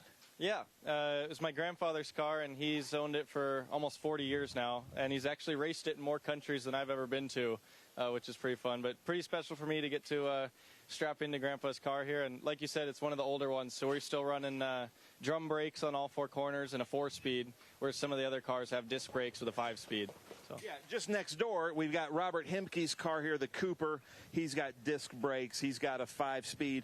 But that really doesn't matter sometimes when you go out there, and once the racing starts, you kind of forget, oh, wait, he's on discs, I'm on drums. It's just go as flat out as you can. Now, the cool thing about this, we talk about this in like Formula Bs or even Formula Fords, you're scrubbing speed if you're, sliding out there. These cars, sometimes you're in a full 4-wheel drift, 4-wheel slide just to get faster. Is that right? Oh, yeah, absolutely. Yeah, in the Formula B car or Formula Ford, like you said, slowing down when you're sliding. But this thing, you have to be sliding to be going fast. So we're hanging it out and scaring the people behind us that are getting to watch. So, but it's good fun. Now, we got to get a shot of this. Look at how tall and skinny the tires are on these old, just hard compound tires. So that also these are the Dunlops that, Goodwood is famous for. So not a lot of grip, and you're out there sliding basically on like Pinewood Derby car tires. Basically, they're like as hard as that. But does that make it more fun? Oh, it's a blast. Yeah, the Dunlops are hard and not so soft, not very grippy, but they're very progressive in the way that they brake. And so you're just sliding, and it's very predictable. And although you don't have much grip, if you can carry the speed and get a nice slide and use the whole racetrack, you can. They're a lot faster than they look. So. Okay, so one thing I got to point out. Stay there, Lucas. We got to show this because there's a shift pattern here in the car that is totally different. And he's driving 2 different cars here this weekend, but that's going to, so it goes, so not like a standard H where it's first, second, third, fourth. It's actually first, second, third, fourth, and then way back over for reverse. And that's something he's got to keep in his head all weekend long in this car. But the same weekend, he's driving a completely different, what I'm going to call just a total monster. Like these things, just crazy cars. Our Grand Marshal here this weekend is Brian Redmond, who was just speaking to him backstage here. I'll call it backstage, about how crazy these cars are and some great stories. But how do you describe these things? Yeah, obviously a lot different than driving the Lotus in the 2-liter Chevron here. We got loads of power and big, wide, sticky slicks, and this thing is incredible, the things that it can do. I mean, you go into a corner so much faster than you think is possible, and it just sticks. And it compared to some other cars, we don't have all the downforce of some of the more modern cars, but when it does slide, it is pretty progressive and predictable too. So although it's fast, it is pretty sweet and nice to drive as well.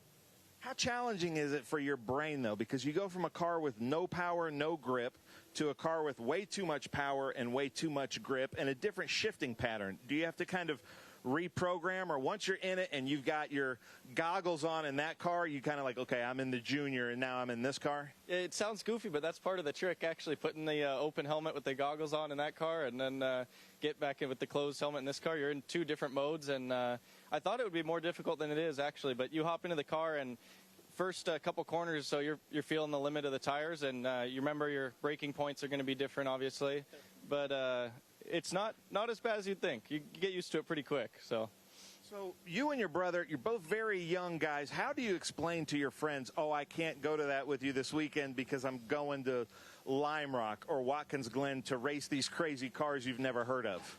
Yeah, a lot of them had no idea, but the more that we keep doing it and the more they keep seeing us doing it, a lot of them have gained a lot of interest in it, actually, and have been coming out to the racetrack and stuff. So it's cool to get to share that and spread it with some more people our age. I think is good. I love it. Well, one thing I want to point out, just as a photographer, filming person, the stripes on this is the old Canon roll of film. So I love that. And then it was Oscar ran in the Can-Am back in the day, and he ran Auto World, and he had slot car tracks around his whole Can-Am car, for that was the stripes. That were the rules. So you go out, your Formula Junior in this beautiful Lotus 18. I'm going to put you on the spot. If you were to pick a favorite to drive and to race and, you know, different personalities, which one of these two is your favorite? That's a tough choice. It is hard to choose. Part of it is track dependent. We were at Lime Rock last weekend, and the Junior around Lime Rock is just magic. That's a perfect size track, but the same here. Watkins Glen and the Chevron is the perfect track and race car combo. So I think part of it depends on the track a little bit, but it is just such a treat to get to drive both of them, for sure. I love it. Well, Kyle, thank you so much for coming out. We will be watching for you in the live stream. It's going to be extra pressure. Not only is your grandpa here and the whole family, but extra pressure that our Grand Marshal actually raced one of these here at Watkins Glen. So he's going to be comparing times and things like that. I'm sure. So that'll be good fun. Nice. Well, thank you for being here, and we'll see you here in a little bit.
Well, cars are on track here at Virginia International Raceway, and Ben Sissel has made his way up to the booth, has gotten done stripping.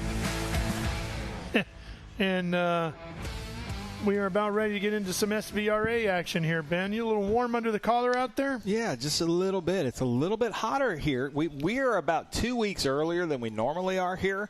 Usually when we come here, it's the first weekend of October, and the leaves are just starting to change, so it's a little bit warm. So now I'm down to my – good thing we don't have cameras in here. Yeah, I was thinking the same thing. To it. So this is our SVRA Group 7, 9, 11, and PSSA, which is the Prototype Sprint Series Association, presented by Hankook. Starting out front, and this is not a big surprise, is Nathan Bird in a JDR F1000A. Charles Livingston, second. Paul Gatto, third. Tim Pierce, fourth. Steve Hamilton, fifth. Sean Monet, sixth. Landon Matriano Lim in a Ligier JS F4. Beautiful car. Gary Gray, one of my favorite drivers, in a Radical SR8 out there in the number 379. Adam Brickley in a Sabeco MP01. Keith Taylor in 10th in a Radical SR3. Nabi Muammar in a Sabeco MP01 Evo. And Greg Rogelia in a Radical SR1 starting 12th. And I believe Landon's running multiple classes with it this weekend, isn't he? Yeah, I think he's also running in Formula Regional Americas Championship, which is coming up later on this afternoon. Those things out front, those JDR F1000s with the motorcycle engines, those things scream when they're at full song. They really do. That's with Arrive Drive Motorsports, with Dustin Hodges and his team. Nathan Bird does so many racing events and a very fast driver. Yeah, that has been Nathan's plan, his family's plan, since he decided to go racing, was to let's run everything, get as much seat time as we can in anything and everything, and see if we can't get to Indianapolis with IndyCar. Of course, his grandfather, a legendary team owner and sponsor in IndyCar racing for many, many years. Here we go. I love green flag, and this one is underway. I love when they pack up tight like that at the start. Fanning out as we head down to one. So Nathan Bird through one. Now we'll try to gap these other formula groups. Now, Group 7, 9, 11, and PSSA. Group 9 is Wings and Slicks, Open Wheel. Group 11 are the prototypes. PSSA is the Prototype Sprint Series. And then Group 7 is like Can-Am cars or some S2s, things like that. But look at that thing just stay on the ground like a slot car. Yeah, they are absolute rockets through here.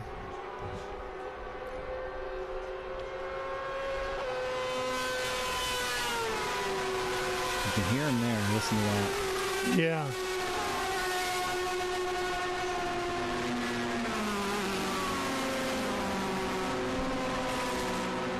Nathan Bird coming around the Mission Food section. Yeah, Bird out front in his 98. Wearing his Bell National Championship helmet that we will be giving away at our National Championship here coming up at Circuit of the Americas for the COTA Speed Tour. Just, 3 events away, I think. Yeah, counting this weekend. And then we got Barber up next, and then Circuit of the Americas after that. Going to swap things up back here. Going to kick Pierce back to fourth. Gatto and Livingston getting through. Yeah, I'd like to see the front wing of the number 33 Charles Livingston as he was coming into the brake zone. It was touching the ground and flopping around, and I don't know if it's loose or if that's just a feature of the car. Gosh, they are racing too close. Moving outside, thinking back to the inside as that battle for second heads into turn number 1. Inside. Livingston takes it. Going to make it work. Otto trying to fight back. He'll have advantage inside next corner. Doesn't do it.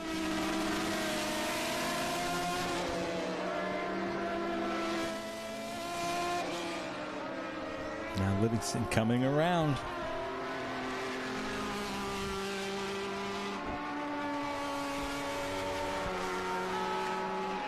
Here's where you can hear him.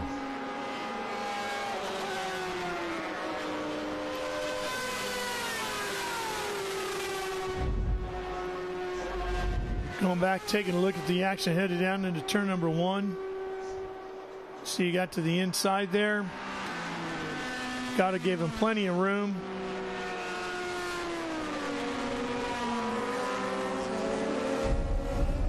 That was a good pass. Yeah, it was aggressive but clean. Somebody, is that Bird? Yeah, it pulls off on the backstretch.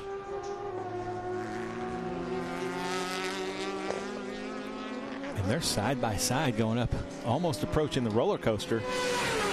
What a shame for Bird. Tim Pierce is in the best position right now in that 81 car. Sure is. And this should be Hamilton here. The 93, yep. 4th overall now. And 4th in class. Now, I do really appreciate how Nathan Bird pulled over mechanical, and we are going to be able to stay green without having to go full course yellow. Very unselfish move from Nathan Bird. We appreciate that. Yeah, absolutely. So it's Livingston, Gatto, Pierce, Hamilton, your top 4. And Livingston's front wing, under braking, is still dragging on the ground. And Gatto now gets around here as well. He's going to sneak around Pierce.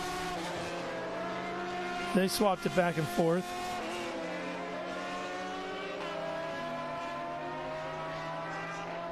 Look at those things just move through the corners like that.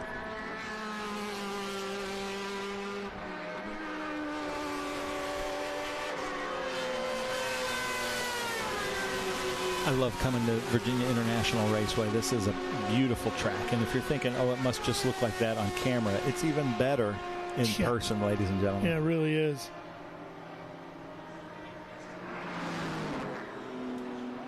So you'll see Livingston come around, and now he'll see Bird as they come through the Mission Food section. So it's Livingston, Gatto, and Pierce.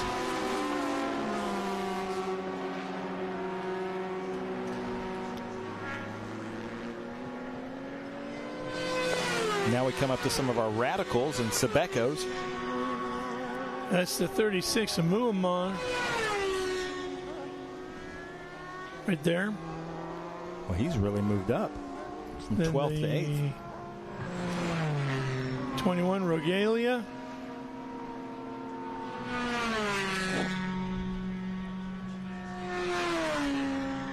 Matriano Lim is the first of our non-Group 9 cars, doing really well out there. He's in the 739 car. Here is our leaders. So it's Livingston, Gatto, Pierce, Hamilton.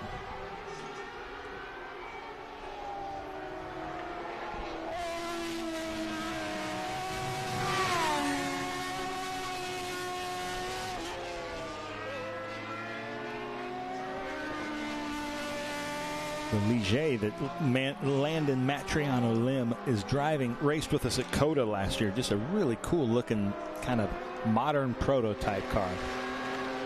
Here come the leaders screaming, absolutely screaming up the hills. You just dance from one side of the racetrack to the other, from one set of curbing over to the next and back. All the way up here to turn 11 and then 12. These cars are so light, they're so low, and they run at, I can't even guess, maybe like 11,000, 12,000 RPM, it sounds like. I would bet every bit of that with those motorcycle engines in there.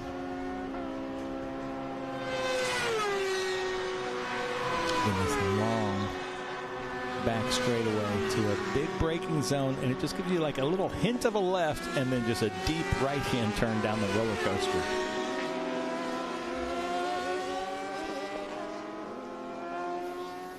Difficult section of the track.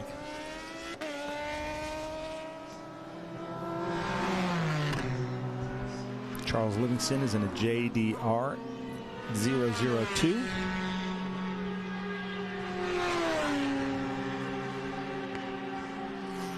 As they come through Cube 3 Architecture's turn 1.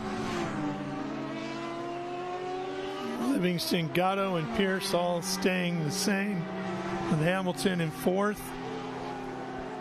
No changes there whatsoever.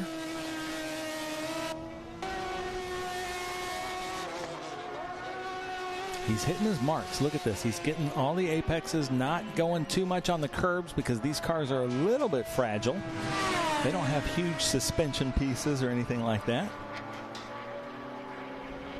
There's 32. That's Adam Brickley in a Sebeco MPO1 with Kaizen. Here is Landon Matriano Lim. There's that Ligier. It looks like another one of those cars that looks like it's 30 years in the future. He will be running in the open wheel categories this weekend. He's a former F4 and FR driver. Won the Omologato Perfectly Timed Pass Award 2023. And Formula Regional Americas last year finished 8th in the standings, 5 top 10s. Yeah, he did really well. But look at this car. Almost a John Player special. I saw that rolling through the paddock earlier this weekend, and it is just a great looking car in person. Like the design of the car anyway, but that black with the gold really looks sharp. Adds to the sinister look. Yeah, it looks like a car from a sci-fi movie in the 80s of the future. Yeah. It is a good looking car. Rolling is at the fleur-de-lis on the side of the car. Kind of a New Orleans Saints look to it. Yeah. They come through Hogpen, now onto the front stretch. Through the garages, through the paddock. Showing 6 laps remaining here, Ben.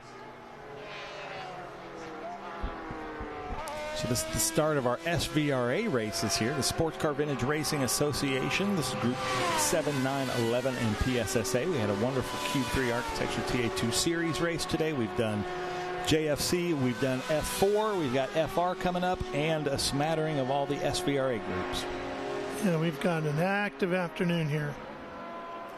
There's the number 20. Keith Taylor in a Radical SR3 SRX. Or SX, I'm sorry.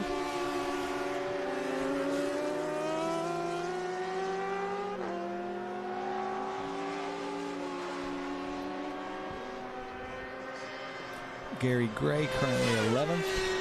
Bird is out. Nathan Bird led the first lap and then went out at Oak Tree with a mechanical. Did you ever get to come to VIR with the Oak Tree? Oh yeah. Yeah, that was such a sight beautiful. to see. Yeah. It was beautiful. A couple 100 years old, towering over the circuit back there.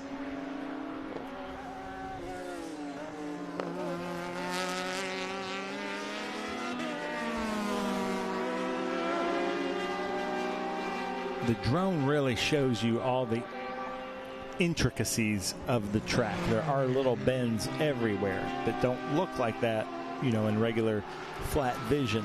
You can see all the little weird left and rights here at VIR.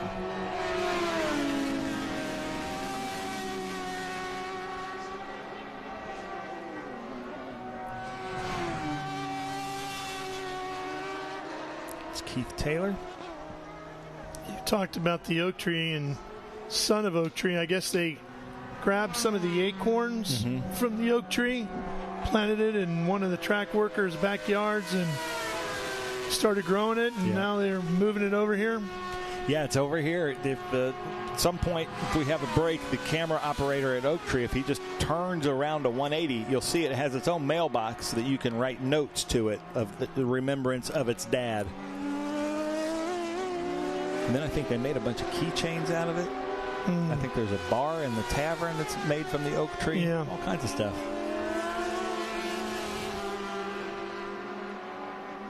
I was talking to Billy here a couple of years ago, and they didn't know this, but under the oak tree was an old well.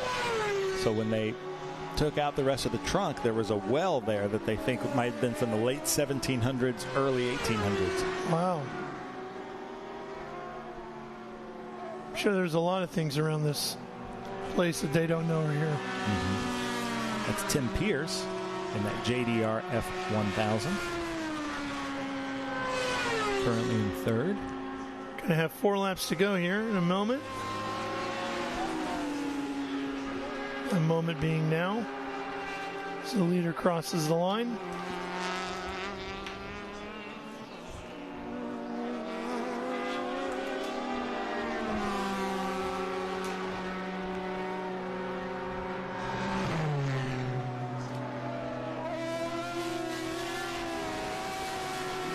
There's so much to this property as well. There's the hotel, obviously, in the South Bend villas. There's also the lodge up on the hill, the restaurant in it, and all of that. Here's a look at the Son of Oak. And there he is. There's your mailbox, Ben. And I'm surprised every year I come and look at it, and it does keep growing year after year, and I'd say very healthy. That's great. Got a ways to go to catch up to Dad's size. But if we're all lucky enough to come back in a couple hundred years for races here then, I'm sure we'll see it big and strong just like its old man was. There's the mailbox. Yeah, looking pretty good size, isn't it?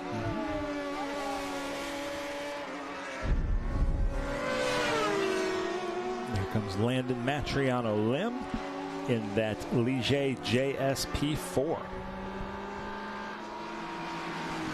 You ever run the go-kart track here? I have. It's very difficult. It's really good. Yeah, it is a good go-kart track. It is really good. They used to have a rally school here, too. Oh, wow. Yeah, I remember that, the little dirt paths around. Yeah, that was fun. So here's to the lead group. Our leader, Livingston, out front, but just barely. With Gatto right behind, Paulie Gatto in a JDR F1000.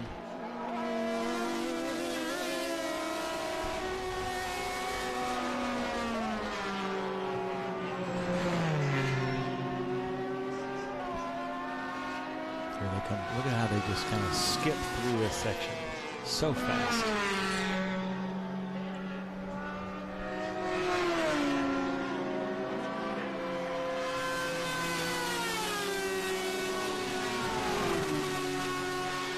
But when they're at full song like that, and you know, we can hear them here on TV, but to hear them in person like that, it's unbelievable.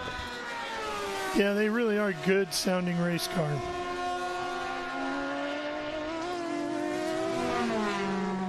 There's Gatto trying to get up to Livingston. The draft in these cars does work, but I'm not sure he's close enough. He's pushing pretty hard. He's giving it everything he's got. He's going to have 2 laps to go next time by. Livingston's front wing is still, it doesn't look like it's on all the way. It's not affecting him though. No, it's working good enough, isn't it? To do a 149 here, that's pretty good.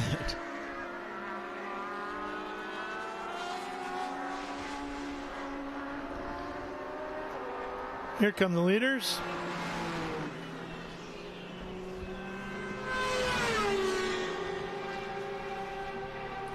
Yeah, Gatto has definitely closed up on him and closes up more going into turn 1. We might have a fight on our hands here, Ben, coming to the last lap. That's good. If we have a waving white flag next time by on the leader.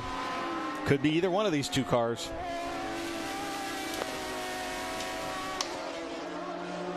Now, Gatto kind of has an advantage because he can see where Livingston is braking and maybe try to just go, 3 feet deeper. Livingston looking in his mirrors, but he's got to hit all of his marks as he comes up on lap traffic. Yeah, they're going to hit some traffic here, and let's see how that plays into this story as well. Should be Gary Gray, who is out there, I promise you, having more fun than anybody else out there. They're going to catch Gary by the time they get up to 11. They should be able to whistle past him down the long back section here. Uh-oh, but look at that. Yeah, that's going to tighten it up a little bit, isn't it? Gatto trying to squeeze in there. Oh, boy, that was tight. Gary saying that's a little closer to the action than I wanted to get, fellas. And Gatto's going to have the advantage and the lead. He played that really well. But He sure did. That was very risky. I didn't like that.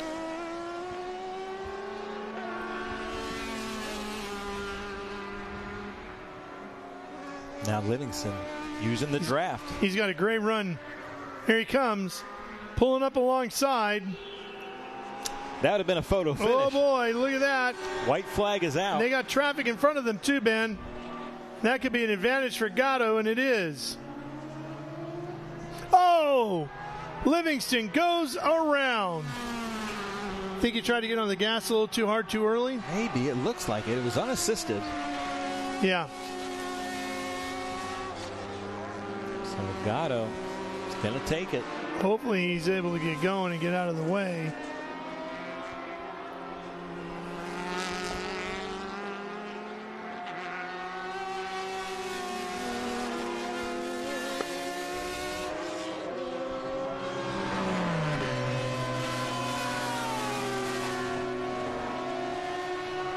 Final time up through the S's. The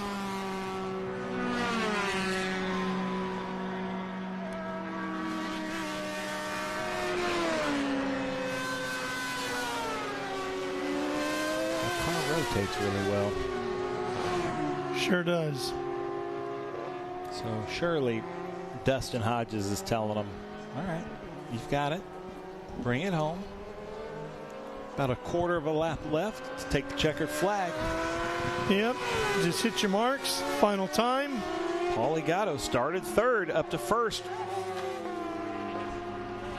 JDR F1000.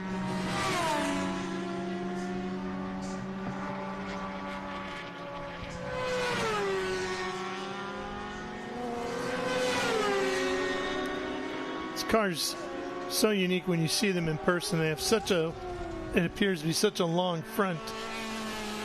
And here he comes to the checkered flag. Paulie Gatto takes the win here at Virginia International Raceway.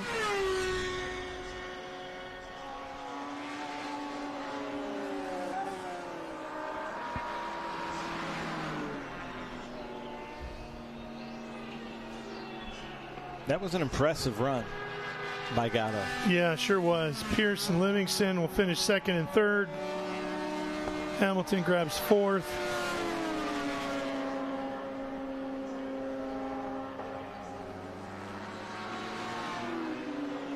Look at how pretty this place is.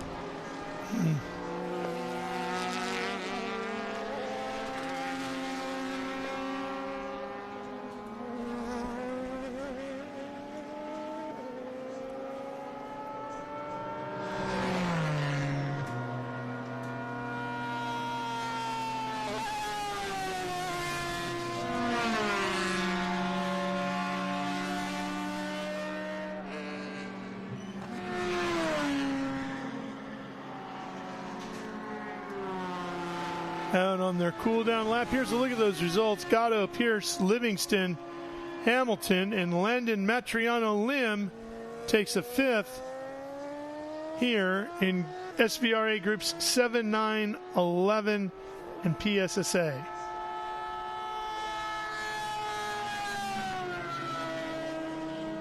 Nathan Bird unfortunately led that opening lap, had a good run going. Something letting go on the car mechanically, and he ends up finishing last.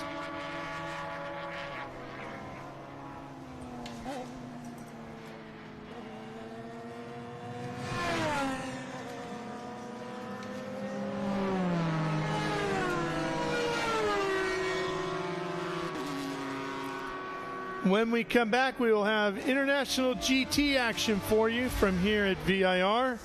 Stay with us. That's coming up after the break.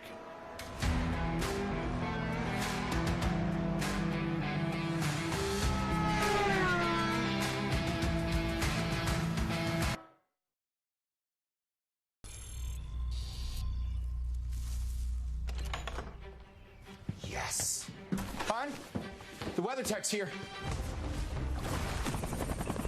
WeatherTech is the ultimate protection for your vehicle. Laser measured floor liners, no drill mud flaps, cargo liner, bump step, seat protector, and cup phone. What about my car? WeatherTech.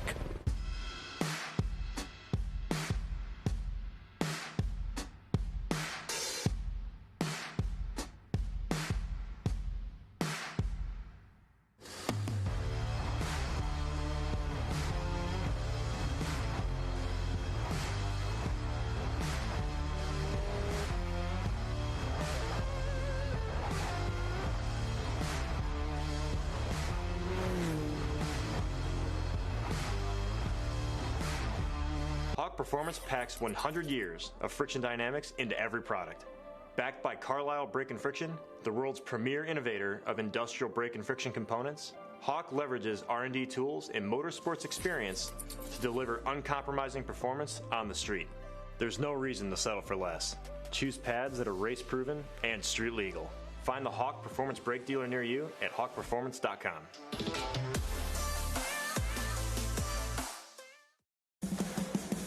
What does it mean to be built with Summit?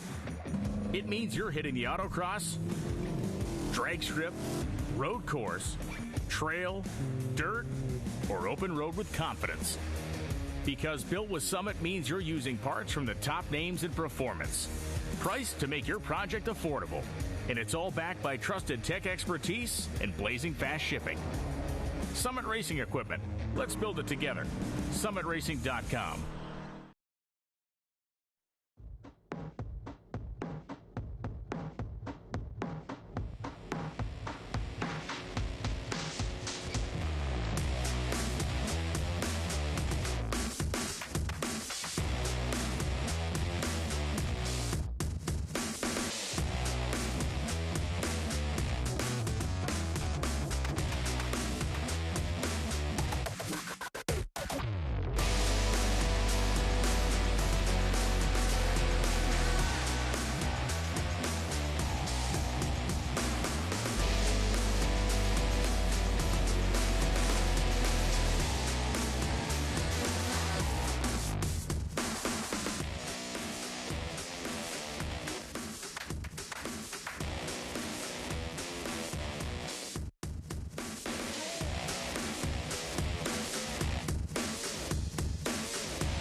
ladies and gentlemen, the VIR Speed Tour with International GT.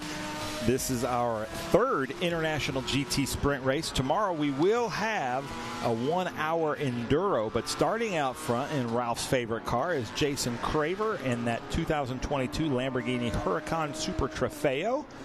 Reg Williams starting second, Tom Pank third in that Audi R8, Lucas Pank fourth in a Porsche GT3R, John Boyette fifth, Woody Witchard sixth, Cliff Kayer seventh, Troy Peterson, who had a great race too with us here, is starting eighth.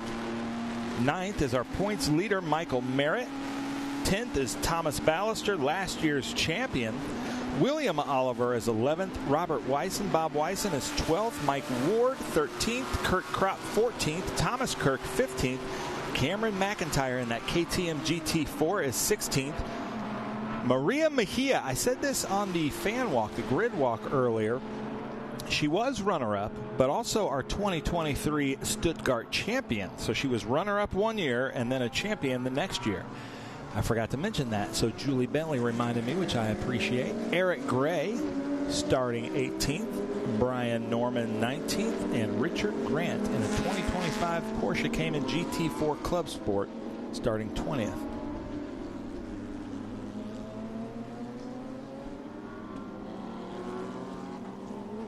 A KTM. I've seen that car a few times here, and Cameron's brought it out. But what do they run in? I'm not sure. The Expo there? I think so. I don't know. Yeah, it's an Expo.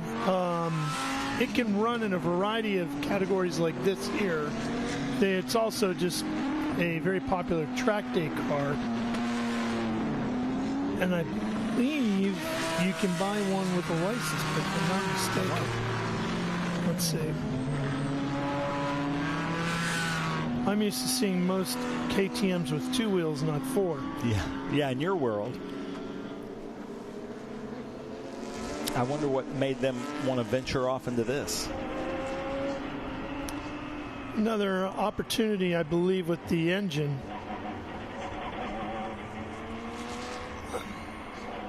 So that's Lucas Pank following his dad through Hog Pen. I believe they're going to do 2 pace laps because I haven't seen the pace car duck in. It looks like the lights are on. Yeah, you can get it street legal version there, Ben. We can hook you up. I know some folks at KTM. If you want to get yourself one of those, we can get you in some orange. I'd like to drive one. We can get you in some orange. I live in Tennessee, so orange is the favorite color. So they're coming back around, 2 pace laps for International GT just to make sure the tires are warm. They should be warm. It is hot out there.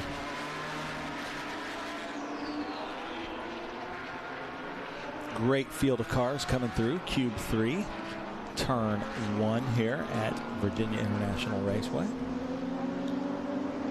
Comes with an Audi 2.5 liter 5-cylinder TFSI engine in it.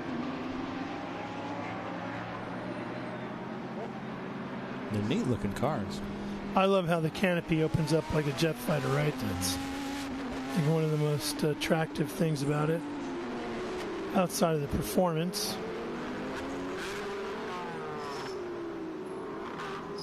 The Lamborghini is trying to speed that Ginetta up.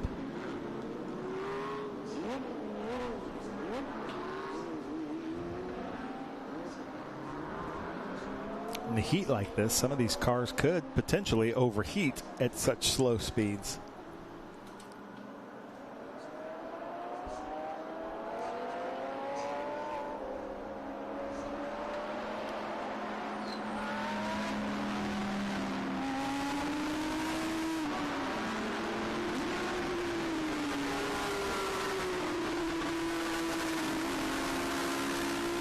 Woody Witchard and his crew with Matrix, they stayed late until about 2:30 a.m. last night getting that car back up and running. None of us thought that he was going to make it out for the grid this morning, and now he's back out there today. There he is, right behind Boyette in the yellow and black car.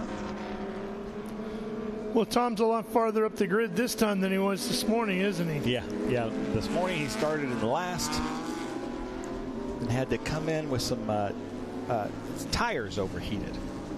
That's what he told me at the winter circle. So is that what it was? Do now, yeah. Yeah, he's not. That car is still pretty new to him, and he's not sure how to do all the traction controls and the nannies. And so he thinks he turned them all off, and he thinks he just kind of overcooked the tires.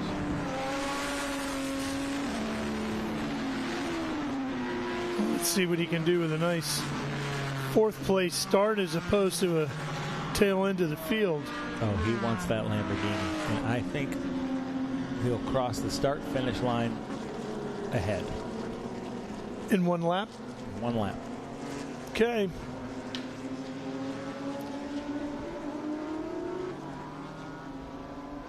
Look at them bunching up just like they should.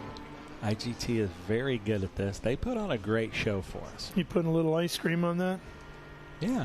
Okay. Can do that. On our bet, you mean? On our wager? All right, yeah, I'll bet you. By the time they cross the stripe, Tom Pank will be in first. At the end of 1 lap. Okay. That's a big bet for me. Here we go. Green flag. Down to 1. Pank back there in 3rd. Not going to get him here. Go, Lambo, go. He's side by side with his son, Lucas. And Lucas gets a little too wide there. And 1 car is going to close up on him, but not get around him.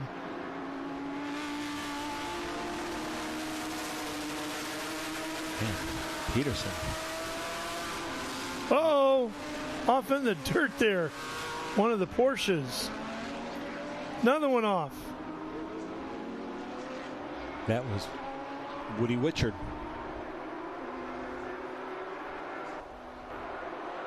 Yeah, he's still trying to get back up on track, too. Yeah. You see another one way off in the distance. I think I'm getting back out on track. I think there's going to be some ice cream in your future, Ralph. I don't think Tom can make that gap. I can only hope at this point.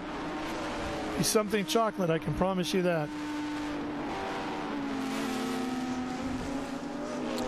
Jason Kramer in the 111 Lamborghini. And Tom Pank coming up behind Reg Williams. We're in one of the Goldcrest cars, but just not sure which car we're in. Yeah. This is Williams' car, we're told. Dr. Reg Williams. This is kind of his home track. I believe he's an eye doctor. Man, that looks fast. My brain can't process this quick enough. All you need to navigate now, Ben, is to the ice cream shop. Yeah, I think because the Lambo led the first lap. Yep.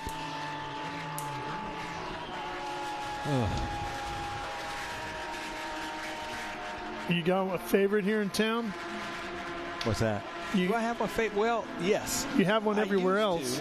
There's like a place in Danville, but now we stay in Roxborough. But there was just a looks like it had been there since the 50s, Dixie Freeze type thing. Okay. Right to the right in downtown Danville. I don't have one in Roxborough where we're staying. Here's Grant. Okay, now look at this. Tom Pank right behind Reg Williams, and then Lucas Pank following. Tom Pank and Reg Williams, they have raced together quite a bit, but Reg is not used to seeing Tom in an Audi R8. Usually he's in his Porsche Cup car. Tom can't get anxious here because he can see Craver pulling away, and he knows he's got to get around the Porsche before he can go after the Raging Bull.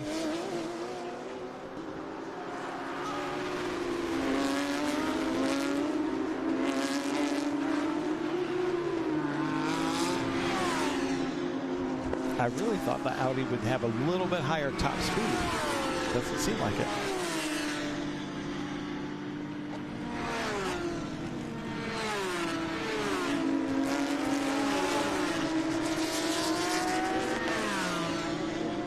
Lucas Pank keeping up with him very well.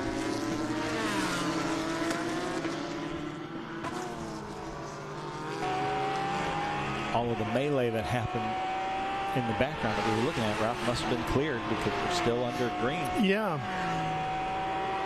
Pank is trying to make a move into one. It was all in the 3, 4, 5 section. There goes Pank. Ran in deep. Yeah, got squiggly there. But was able to keep it on the racetrack. Through NASCAR bend.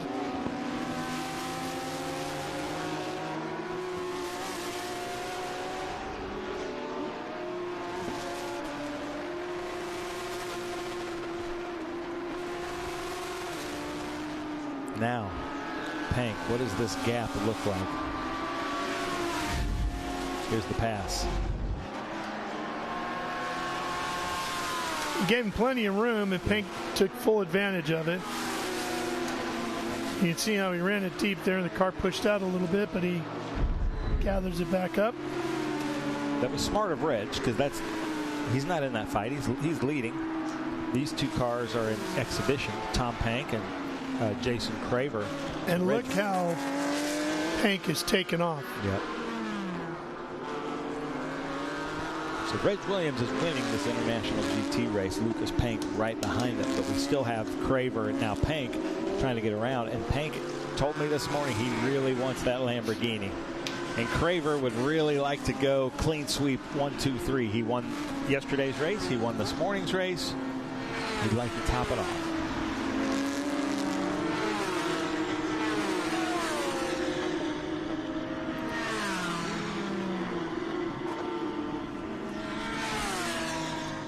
The Lamborghini just passes us here.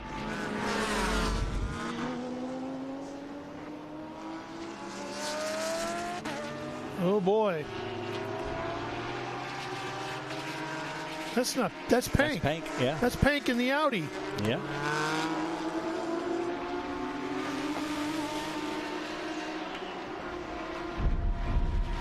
He's got to do it all over again.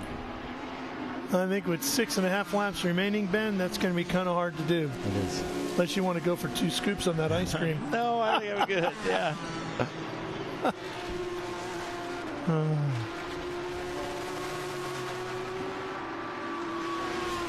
now we're seeing Dr. Reg Williams leading Lucas up the uphill S's. I don't know Tom Pank to make a lot of mistakes behind the wheel, but I'm just wondering if he wanted that Lambo so bad that he just pushed it a hair too hard. I think so. But the funny thing about Tom Pank, you go ask him, he will tell you the truth. Oh, yeah. Yeah, he will tell you exactly He'll what admit happened. to his mistake. Yeah. No, he's great to talk to because he tells you, he's not trying to hide anything. This is, he's just having fun out here. He's like, yeah, it was probably one of those things that it's a 50-50 probability of him making that corner, and that time he didn't. And again, that car is pretty new to him. He doesn't have a lot of laps in that car. Yeah, he was saying that this morning, wasn't he? Now, we talk about this, but I wonder why 008. I need to ask him. Not 007, but he's 008.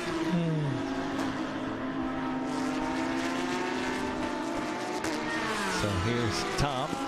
Got to get around Michael Merritt.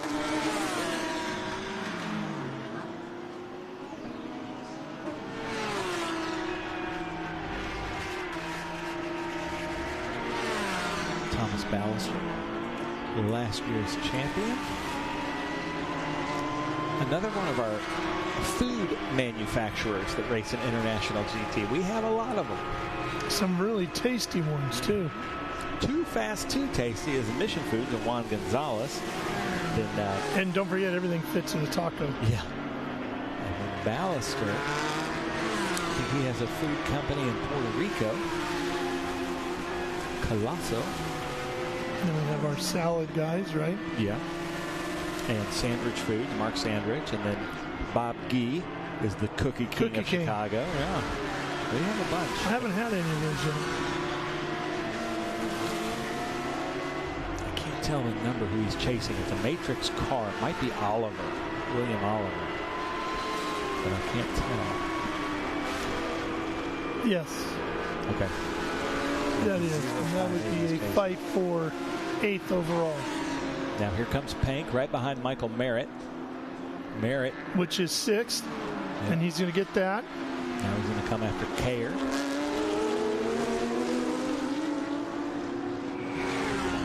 One of the weirdest, proudest moments I saw Tom Pank. He had a great race with Lucas here, and Lucas beat him. And Tom, it was a weird thing because he hated being beat, but he was so proud of Lucas, you know, because it was a fair and square fight, and Lucas just beat him. It was about maybe 4, 5, 6 years ago here at VIR. It was the first time Lucas had beat his dad. Challenge of being a dad. But every dad, I have 2 sons. You want your sons to be better than you. Of course. You know. More successful and everything. Not quickly. No. You want them to, like, work for it. And not by much. Yeah. Yeah, exactly.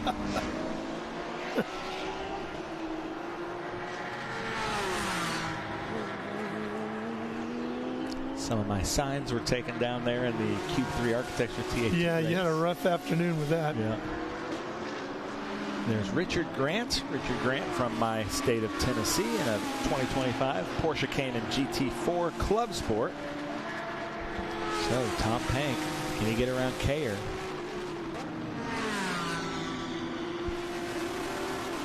If he can't get him by this bridge, it really isn't great passing until maybe Oak Tree, the entrance of Oak Tree. Mm-hmm. And then after that, it'd be the braking zone going into roller coaster. But this next left-hander is where Pank got it all wrong a couple laps ago. Yep, right in here. But he feels confident there. Whew. He sent it, didn't he? Yeah.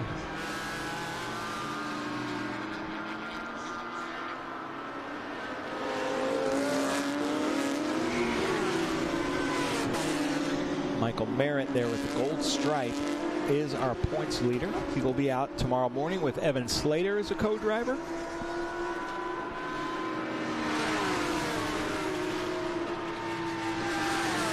Kayer trying to bring it back to Tom Pank. Yeah.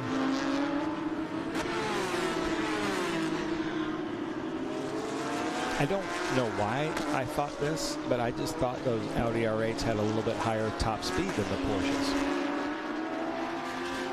Maybe because of the aerodynamics of it, you thought? A little bit lower to the ground and out of the wind.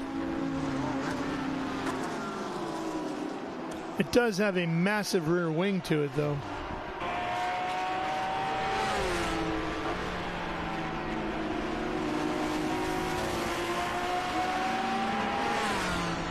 Look at this, though. Lucas Pank still staying with Reg Williams. He's got a shot at this. Right here. Look at that. What a move under braking. He saw that developing in front of him and took full advantage of it. That is playing your hand just perfectly, isn't it? Yeah. Well, Richard Grant. And now he's got, I bet you he's got a car between him and Kayer just long enough that he's able to, yeah, just long enough. Put a couple of car lengths between them. So Lucas Pank now leading the overall Mission Foods trophy because Kayer is, or Craver, sorry, is in exhibition class. So now Reg Williams is going to try to get Pank back. Poor Reg Williams, man. He had a rivalry with Tom Pank for years, and now maybe he's got one with his son. Can't get away from these Panks. Here's a look at it from different view. And Lucas just saw that developing and just went for it. Hopped over that curb, left your sign alone. That was a nice piece of driving right there. Here's our leader, Craver. Now we're on board with Reg Williams. Coming into the Cube 3 architecture turn 1. Let's see if he can do anything. Doesn't look like he's close enough yet. Showing 3 to go here. Lucas Pank is in a 2010 GT4R. Reg Williams is in a 2017 GT4R.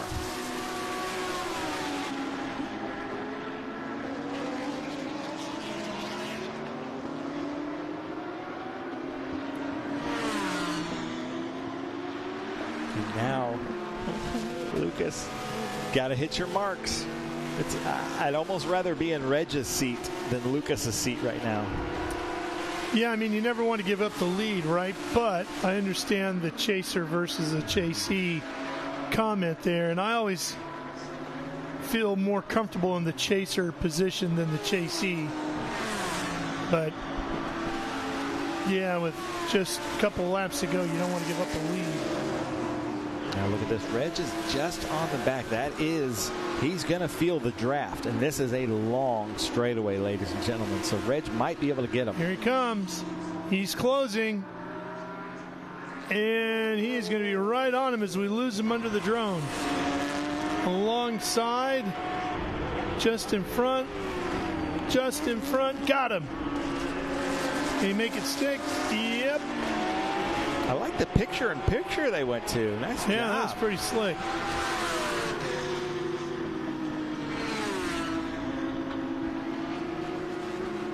And now he starts to stretch it out a little bit. All right. White flag next time by on Dr. Reg Williams as they come up on Cameron McIntyre in that KTM.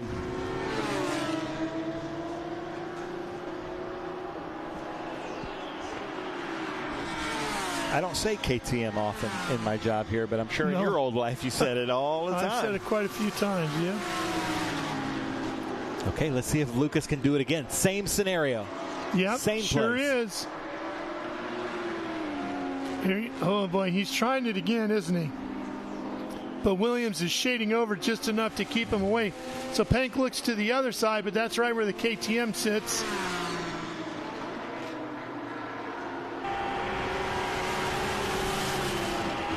They are both carrying a tremendous amount of speed through here, approaching 140 miles an hour, 130 and on to off the gas. Hard on the brakes here.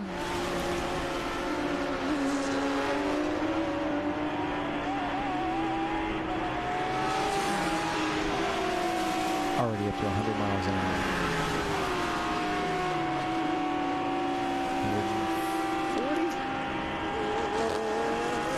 Reg has a little bit more top speed than Lucas. Yeah, Lucas nudging 160 almost. All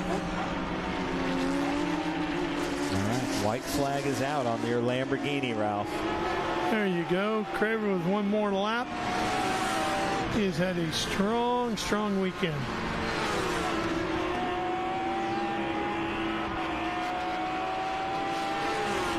Gonna have to thank him for the ice cream later.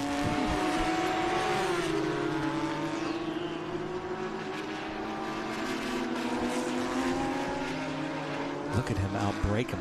Wow. Lucas is really good on the binders, isn't he?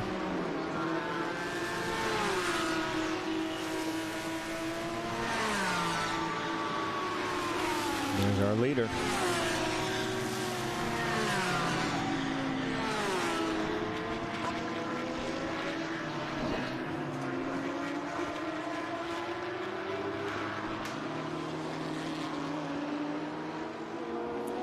Well, we're going to get to see International GT at Barber here in a couple of weeks. That'll be fun.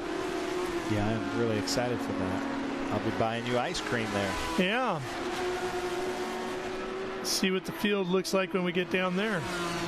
Yeah, I go to Thunder Hill first with the Trans Am Western Championship. Then we go Barber and then Coda for our national championship. But here comes your Lamborghini, about to start the roller coaster and come down for its last. Here he is, Jason Craver, that 2022 Lamborghini Huracan Super Trofeo.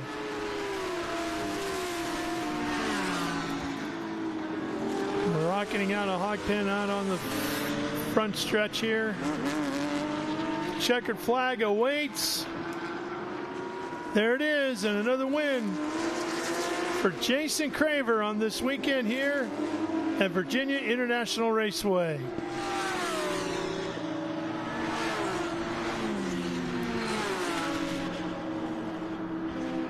We wait for Williams and Pank. Here they come on board with Pank. Williams across the line. Pank behind him to take third. And where's Tom Pank?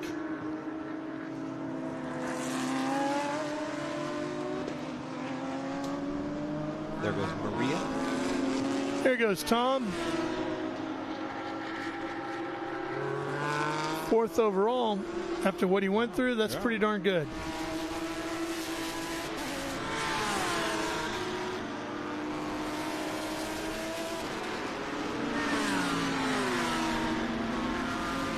I'm not seeing where Maria Mejia scored. Oh, 18.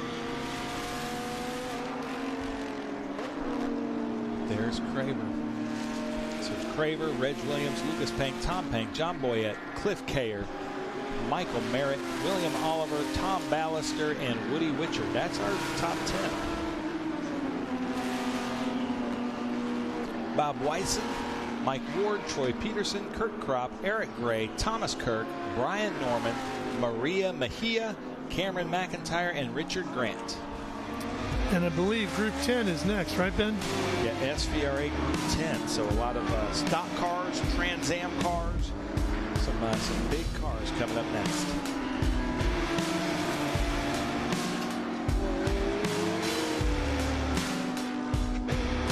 Look at some of the highlights here. This is where Pank made one of his bold moves to take the overall lead, or leading category here, that battle.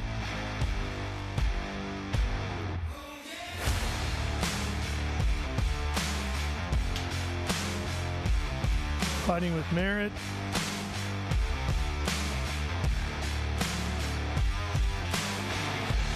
And we will be right back to VIR with Group 10 after this.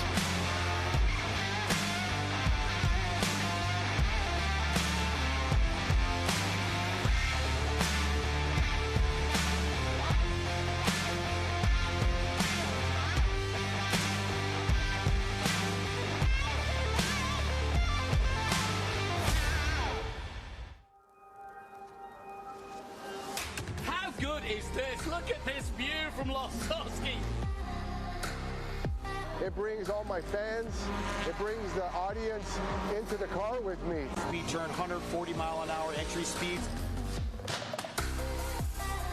The quickest and most efficient way for me to get information to my drivers is from using the V-Box HD2 system.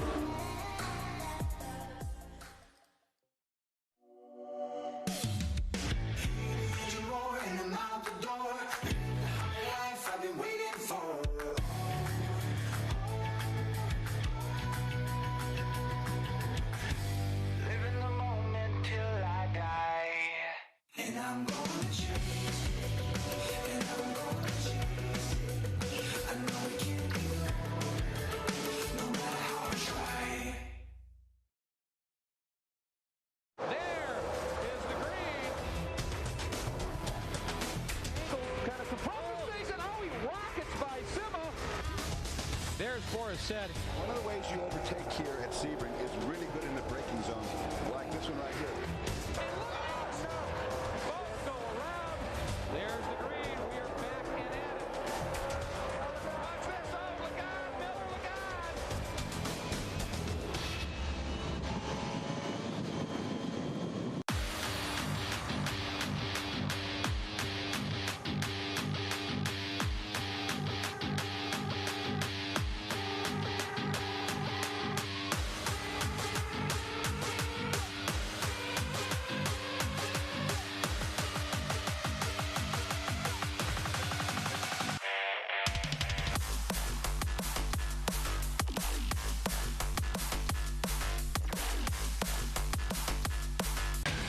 Rev up and get ready for race day with Mission Foods. The world's best racers and tastiest products come together to make every race delicious. Fully loaded tacos, fast wraps, piled high nachos. Whatever you crave, Mission will help you be race ready with easy to make recipes that will take your race day to the finish line.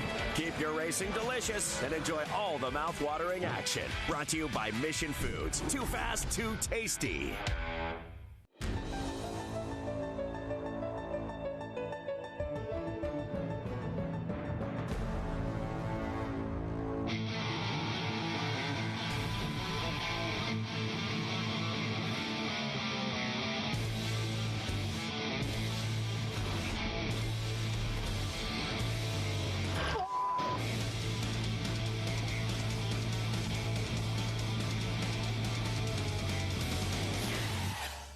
Okay, so pretend this is your race car. It's on the trailer, and you have an accident. Ouch! At least your truck's insurance will pay for another one? Yeah, not so fast. Standard insurance won't replace your race car, whether it's in the trailer, in the paddock, in the garage, or the repair shop. But at Hagerty, we can protect it for what it's really worth anytime it's off the track. No matter what or where you race, offer less than a set of race tires. Hagerty, let's drive together. What does it mean to be built with Summit? It means you're hitting the autocross, drag strip, road course, trail, dirt, or open road with confidence. Because built with Summit means you're using parts from the top names in performance. Priced to make your project affordable. And it's all backed by trusted tech expertise and blazing fast shipping. Summit Racing Equipment. Let's build it together. SummitRacing.com. In racing, every second counts. Communication isn't just important, it's everything. Established in 1996 in Daytona Beach, Florida, Speedcom Communications was born from a passion for racing and a vision to revolutionize motorsports communication. Trusted by competitors across the world.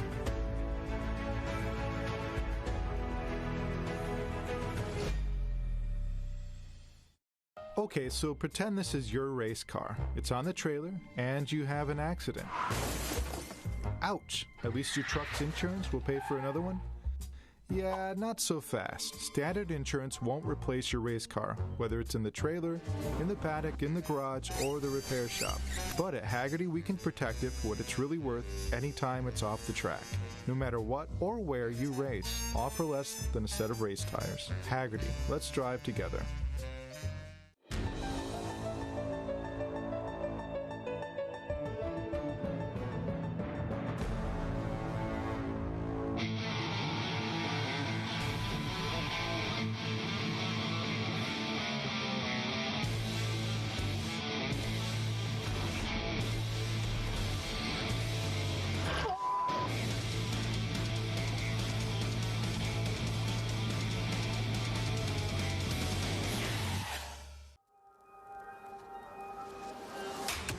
Good is this? Look at this view from Losowski.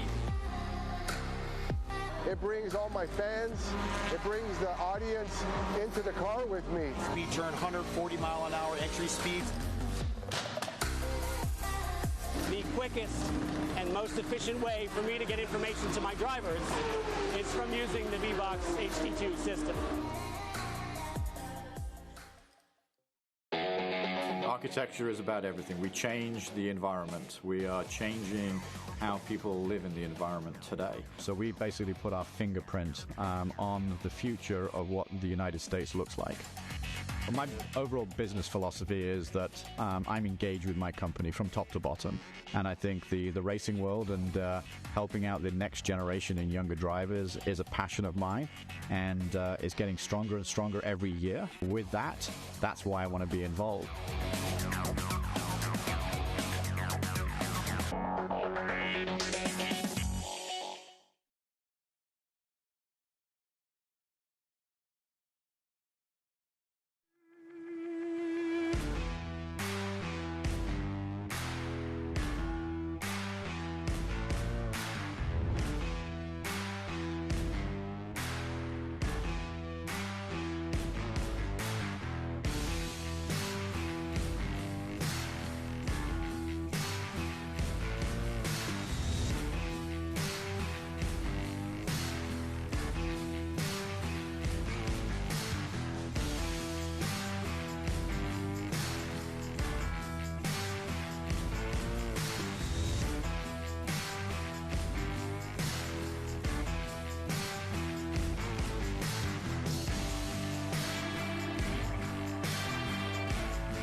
Well, here we are, Group 10, SVRA at the VIR Speed Tour. I know which one of these cars is going to be my friend Ralph's favorite. I think it's Callaway? I think it's going to be that Callaway that we had with us just a few weeks ago at Watkins Glen, that Callaway of Charles Wick with Chevrolet Corvette Callaway. Unbelievable car.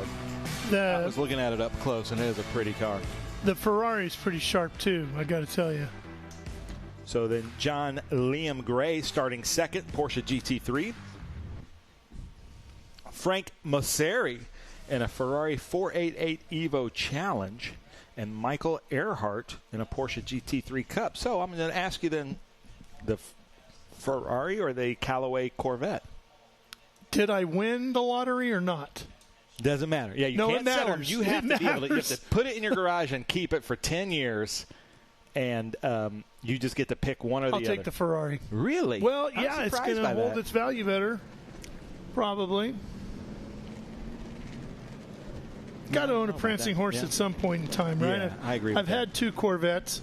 Hope to have a third sooner than later, but got to have a Ferrari at some point, so I might as well take it now if you're twisting my arm. Now, there aren't just 4 cars in this group. This is a split start. So we also have stock cars. So Jack Finch is starting 5th. Danny Lowry starting 6th. Terry Mathis, 7th. Terry Mathis, is that the Beaver? Jerry Mathis. Okay. I actually met him Norman? once. Really? Yes. That's amazing. Brian Norman is going to start 8th. Ed Bull starting 9th. Greg Sarf starting 10th. Carlos Gann, and my favorite of the stock cars, Ford Thunderbird 11th. And then John Orzechowski. Did you know the Beaver was a big race fan? No. Yeah.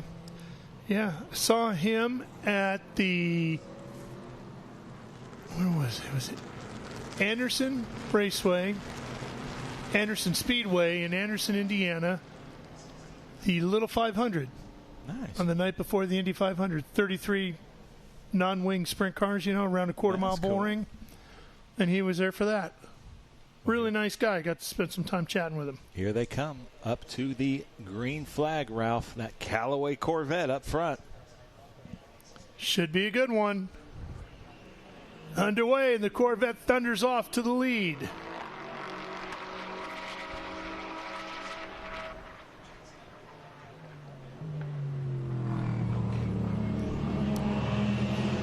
And the stock cars are right behind it. And kind of fitting, Ben, that we would have stock cars here today at Virginia International Raceway, since many of the NASCAR teams come up here and would test their road racing setups. Yeah, we're about 2 hours from NASCAR country. Yeah.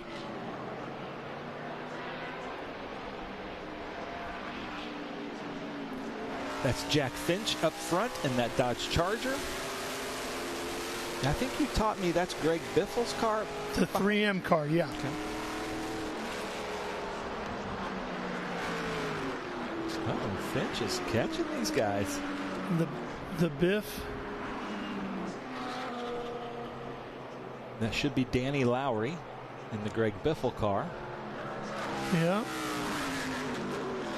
And Terry Mathis, Brian Norman. And that Earnhardt-looking number 3, the red one, is not a real Earnhardt car. Okay.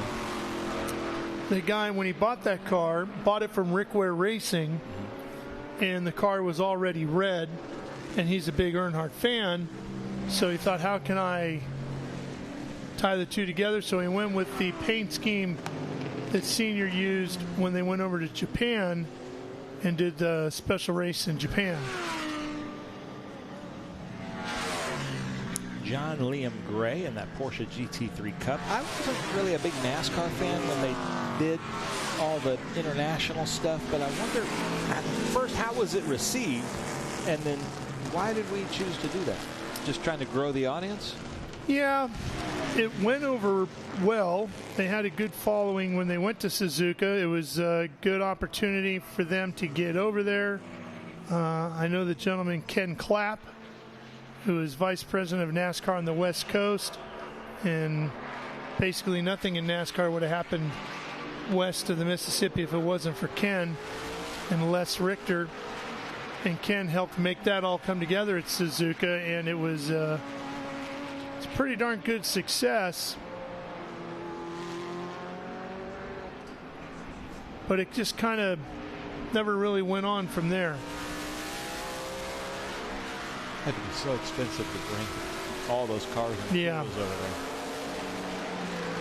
So Charles Wicht, beautiful car, Chevrolet Callaway up front in Group 10 GT4, followed by John Liam Gray, then Frank Masseri in that red Ferrari 488 Evo.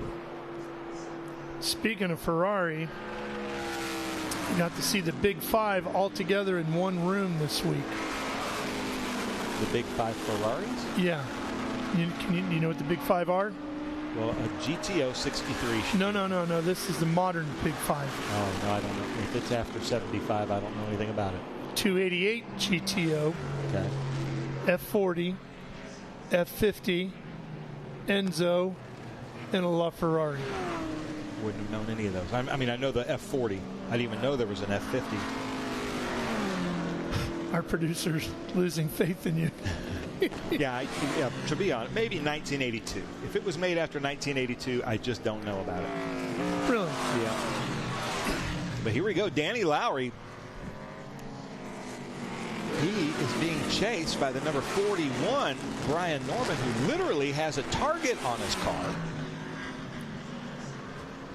See it? Yeah. Well, Target sponsorship. Yeah, that'll do that.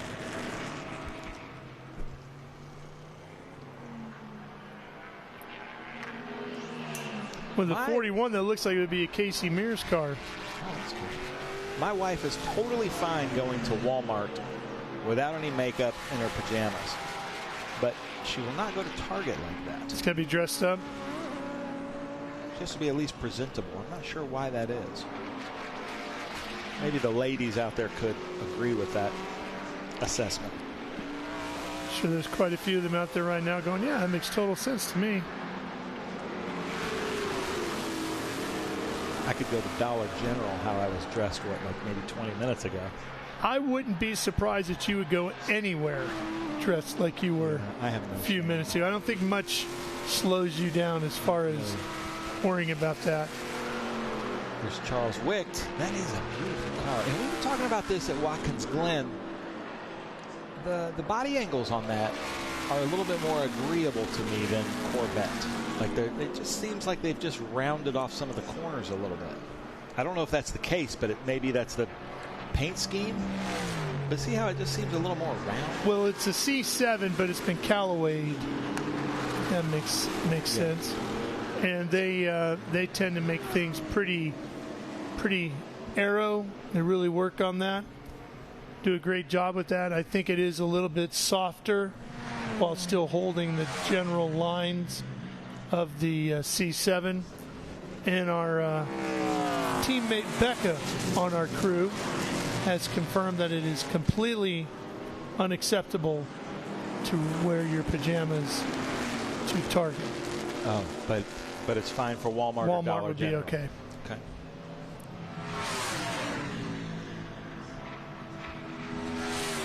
Target car, Terry Mathis. Although I firmly believe there's got to be a photo on a security camera somewhere of you wearing pajamas at Nordstrom's or Neiman Marcus. Maybe. I misspoke. That's Brian Norman making the pass there on That's the a Danny nice Lowry car, Greg Biffle car, the 3M.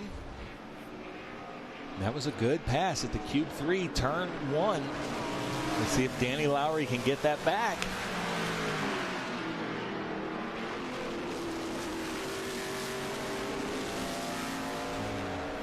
Ben, I've been given a tip, and I see you laughing, so there's got to be something to this. Producer. So, yeah, if we're Tell me good, about your Christmas cards. I haven't received one yet. Yeah, well, maybe this year. Maybe. What do I have to look forward to?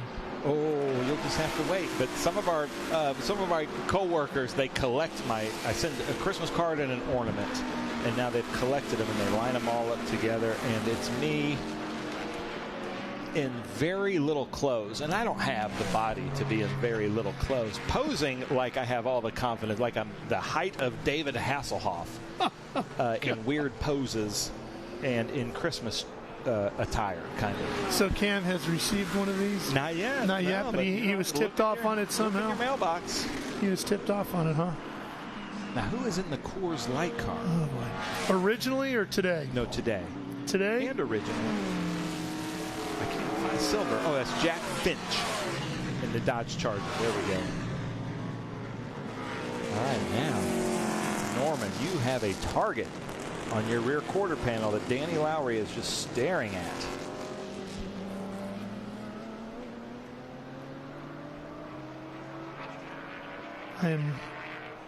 So you truly are the bad Santa, huh? Oh. I'm a little frightened for Christmas now.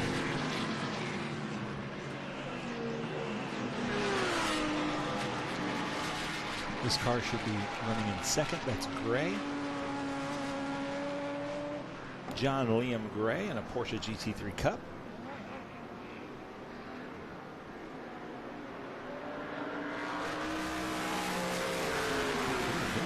Squirrely through there. And that's a Cup car that we've seen Nathan Bird drive in with the Rod Drive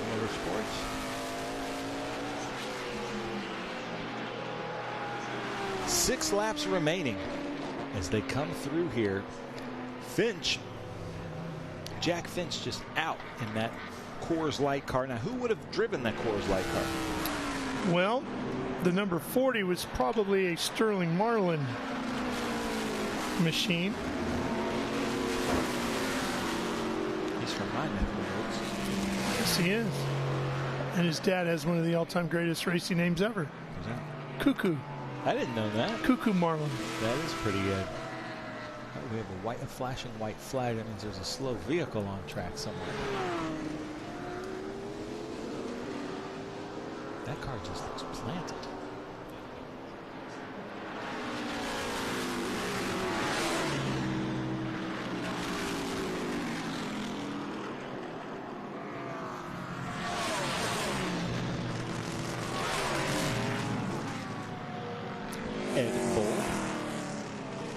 That's actually a Busch Grand National car there, the 77. Was a Busch Grand National car.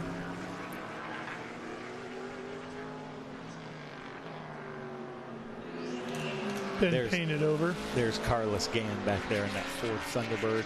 The number 9 Bill Elliott car. That's a beautiful car. It is a great looking race car. Greg Sarf in that Dodge Charger. I was talking to he and his friend. They came through our Trans Am Tech, and they were just kind of looking at how we do tech. So I was kind of talking to them and explaining to them. They both had Havoline shirts on, so I asked them if they were with the Havoline car, and they said, yeah. So they're out here just having fun. Now, that would have been a Juan Pablo Montoya car. Pablo, yeah, we talked about that at the 42 on it. That's when Havoline was running with Chip Ganassi. It's cool to see Max Pappas in the paddock today. Oh, great to see Max here. You know, I had Max's first interview when he came over from Formula One. When he first came to the U.S., I ended up interviewing Max for the first time. You know, his family, his mom does ties back in Italy. Very well-known custom tie manufacturer. Wow. Yeah. I didn't know that. Yeah, he gave me one once. They're very nicely made. My kids are convinced that the bad guy in the movie Turbo about the snail that goes to the Indy 500 is Max. Guy is based on Max. Could very well be. If you watch it, you're like, yeah, I can see that. Could very well be.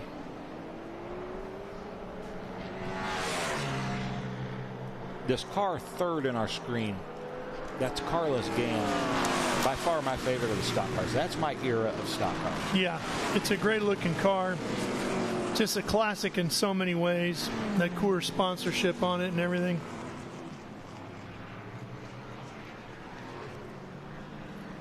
And there's still a few pieces, trim pieces from the actual car on there. Yep. The little chrome piece around the back and the front. Yeah. Not much, but tip of the hat. Today. Yeah, way more than today. It is funny that we still call it stock car. Yeah.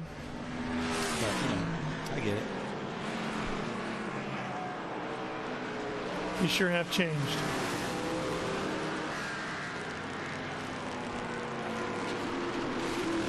us get in, coming down the roller coaster. Speaking of stock car racing, Joe Nemechek had a massive off here recently. While we were at Watkins Glen. Yeah, fortunately he was in a track attack car, which is basically a stock car from Hendrick Motorsports, and he's okay. We're happy to report. A little beat up, but okay.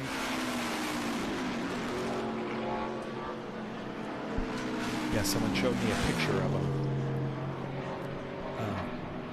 Somebody that saw the wreck also. So in the other car, he might not have made it.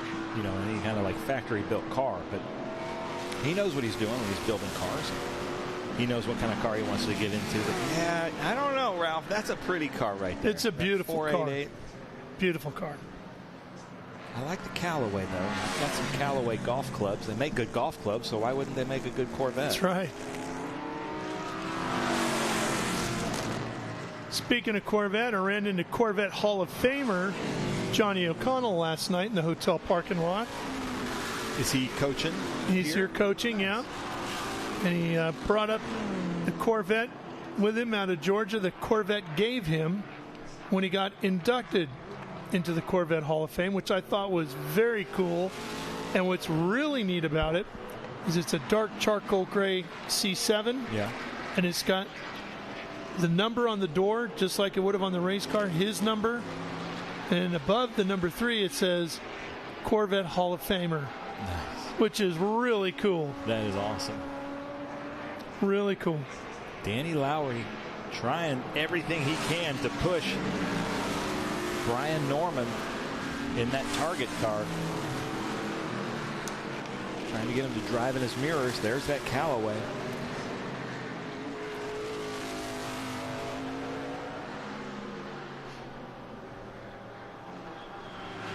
Where are the Callaways made? Where do they ship the Corvettes to? I believe they're out of Connecticut. Let me look.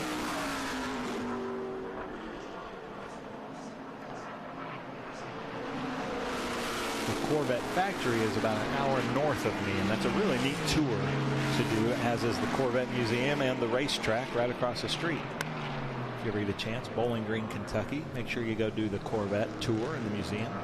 Been through the museum, haven't been to the racetrack yet.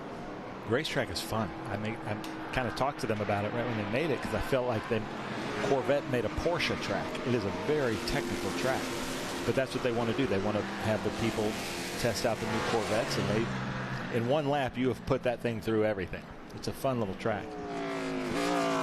There's that 488, the number 270 of Frank Masseri. 488 Evo Challenge. They have Callaway Cars Incorporated out of Old Lyme, Connecticut, and then there's a Callaway Cars West out in Temecula, California. And then there's a Callaway competition office in Germany, because they do race quite a bit in Europe.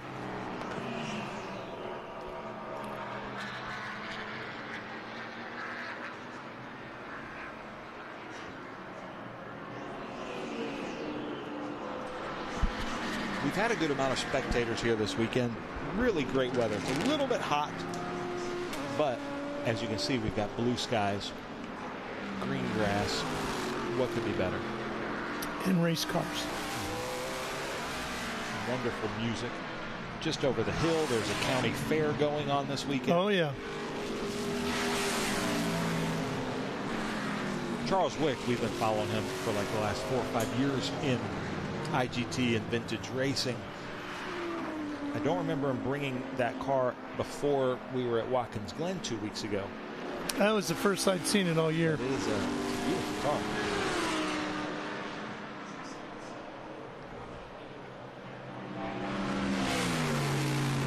Would that car still qualify for IGT? The Callaway? Yeah. No, because I always give Ken a problem with this. IGT is misnamed. It should be EGT. They only allow European cars, so it's really not international GT. He let Camaro run once with Ted Giovannis in exhibition. He let a Japanese car run once in exhibition, but he's pretty much staying with the European manufacturer. All right, so are you going to start Maybe trying to get a little petition together for Julie. I don't know. Because see if she opens the door up a little bit there. BOP stuff. They've kind of figured it out of how to do the Ferraris versus the Porsches with some like R8s or things like that. But American muscle cars will have totally different braking zones. They might pull about the same laps, but totally different ways. Yeah, but now that you have the C8, yeah, that's true. It would probably even out a little bit. We'll have to ask Tom Pank. Tom Pank is getting the C8. Is it a ZR1 or a ZR1X? Yeah, is whatever the is the like 1,000 horsepower. Yeah. He gets it delivered, I think he said Monday or Tuesday. The ZR1, yeah. 1,064.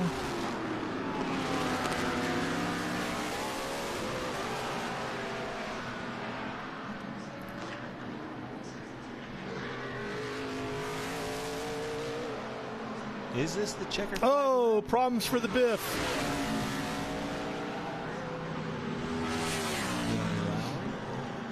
With Bridge Hall Bennett. Speaking of Corvette, I ran into a friend of mine recently who is very heavily, I could probably say heavily again and still not be close enough to how much input he has in the Corvette world. And I asked him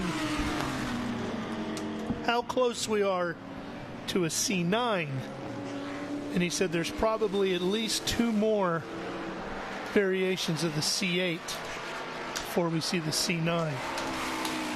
So with the ZR1 up to 1,200 horsepower, where could we possibly be headed?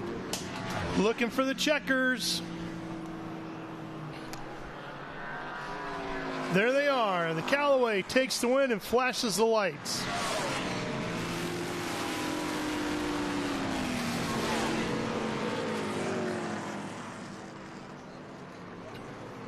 Vic grabbing the checkers here today.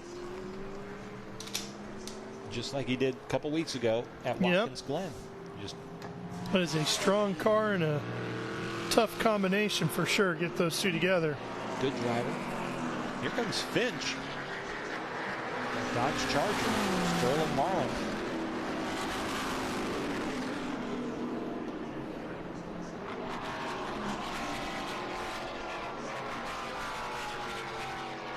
Brian Norman, Dodge Charger.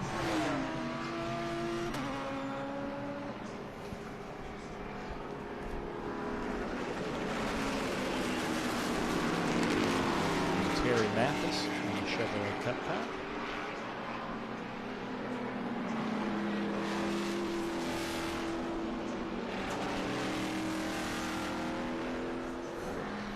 Callaway ridden right across the grill there, huh?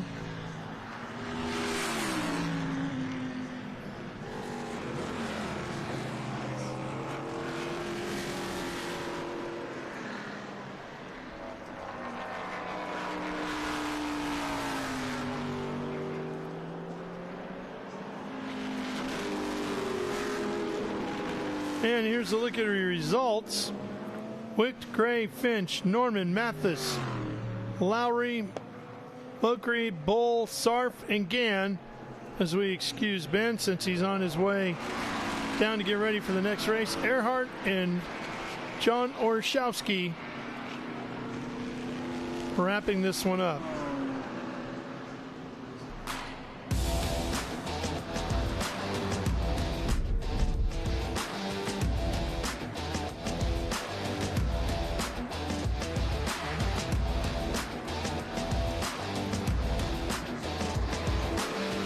That'll wrap that one up.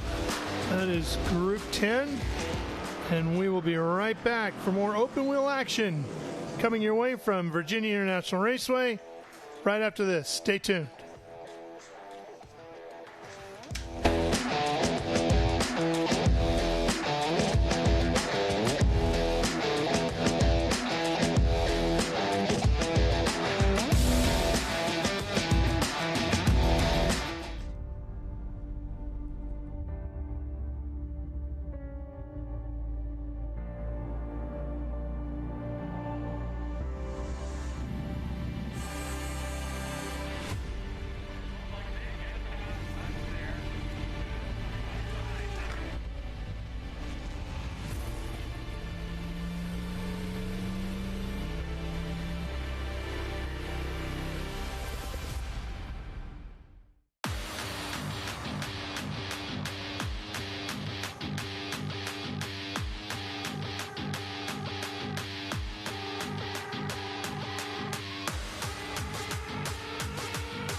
up and get ready for race day with Mission Foods. The world's best racers and tastiest products come together to make every race delicious. Fully loaded tacos, fast wraps, piled high nachos. Whatever you crave, Mission will help you be race ready with easy-to-make recipes that will take your race day to the finish line.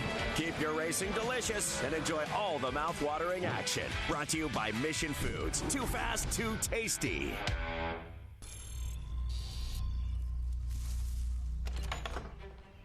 Yes. Hon, the WeatherTech's here. WeatherTech is the ultimate protection for your vehicle. Laser measured floor liners, no drill mud flaps, cargo liner, bump step, seat protector, and cup phone. What about my car?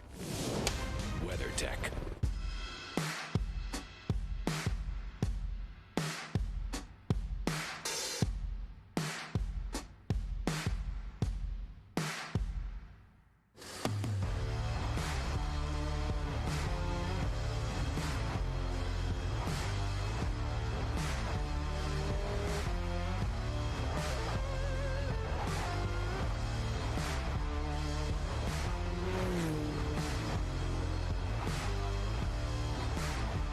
Hawk Performance packs 100 years of friction dynamics into every product.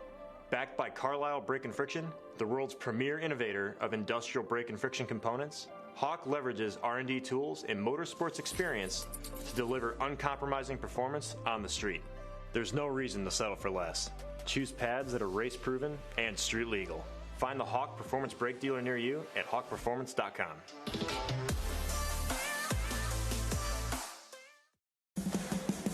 What does it mean to be built with Summit? It means you're hitting the autocross, drag strip, road course, trail, dirt, or open road with confidence. Because built with Summit means you're using parts from the top names in performance. Priced to make your project affordable. And it's all backed by trusted tech expertise and blazing fast shipping. Summit Racing Equipment. Let's build it together. SummitRacing.com.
And we are back high above the false grid here at Virginia International Raceway. Ralph Shaheen here with you, and joining me, Habir Dawson. True Such, great to have you guys here with me. Welcome to the booth. You guys had eventful races earlier today, didn't you? Yeah, we did. It was pretty eventful, especially for Drew over there. Yeah.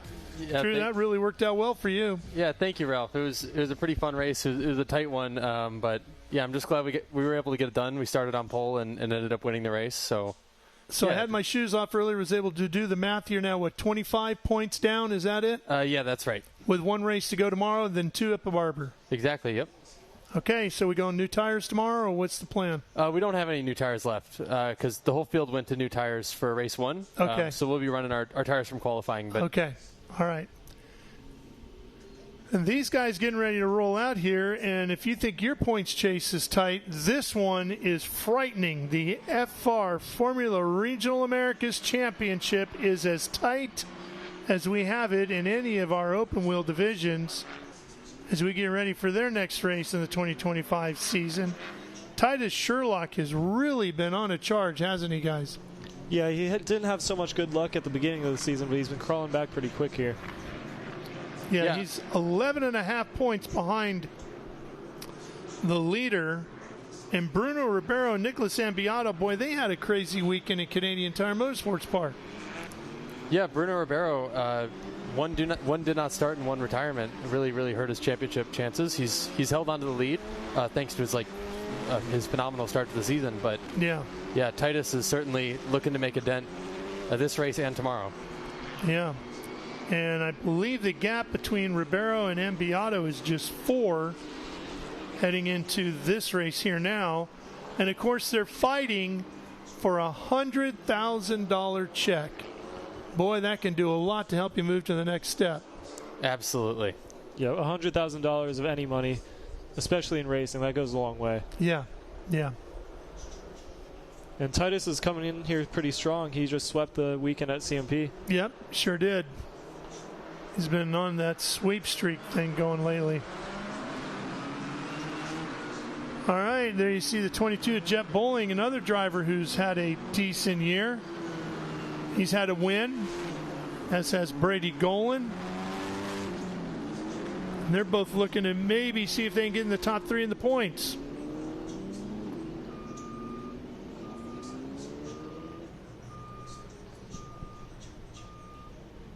Everybody behind the Ginetta safety car.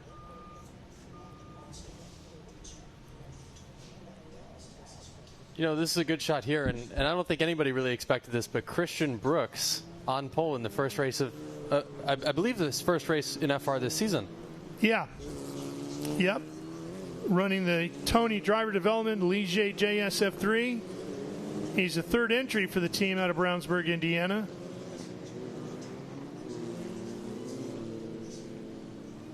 With Titus Sherlock right behind him.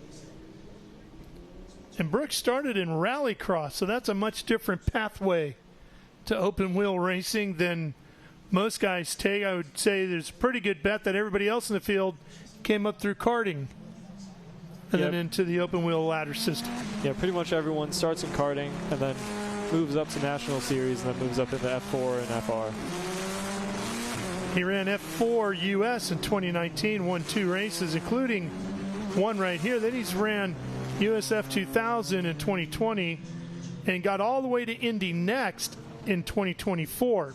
So he's got quite a few laps and a wide variety of open wheel machinery. So even though we haven't seen him here in Formula Regional Americas, he's no stranger to a high horsepower open wheel machine.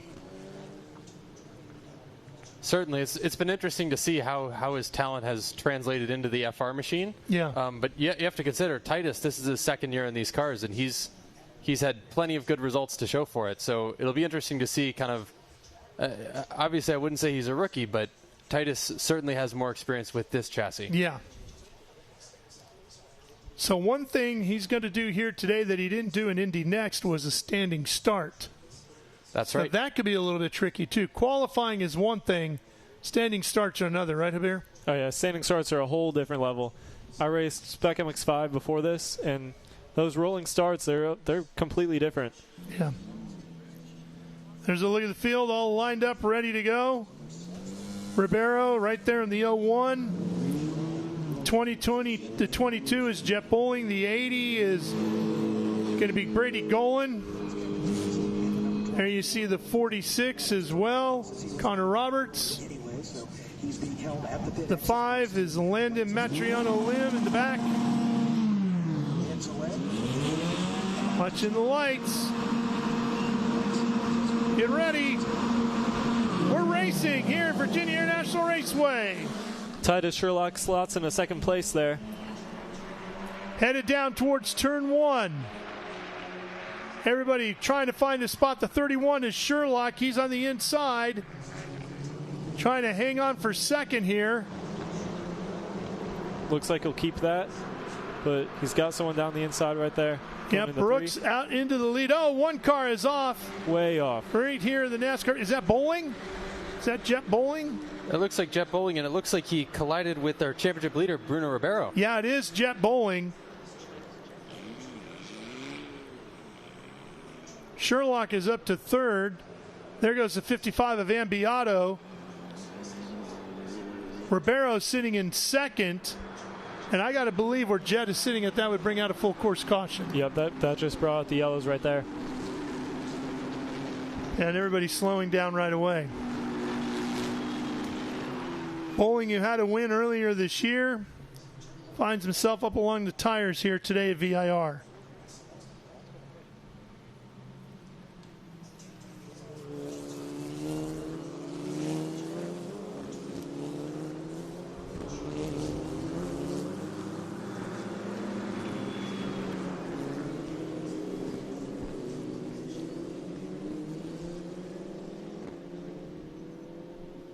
There's plenty of width around this racetrack, but boy, when you get side by side here, it just feels like it gets extremely narrow really fast. Yeah, some parts of this track are pretty wide, like the front straight, the back straight, but a lot of other places on the track are pretty narrow.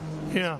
Especially coming around turn 1, NASCAR bend, that whole area is really, really narrow. Yeah, and you get another guy alongside you, just cuts it in half, right? Oh, yeah. Earlier today, I went 3 wide in turn 1, and that was a little tight. Where were you in the 3? In the middle. Oh, of course, right? Yep. Right where you don't want to be. Here's a look at it. Let's see. Bowling is running on the inside of that third group there. The blue car. Is that Brady Golan that he's going to make contact with here?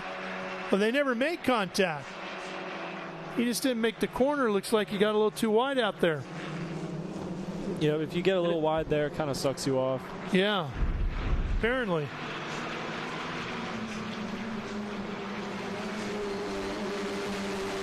What a shame.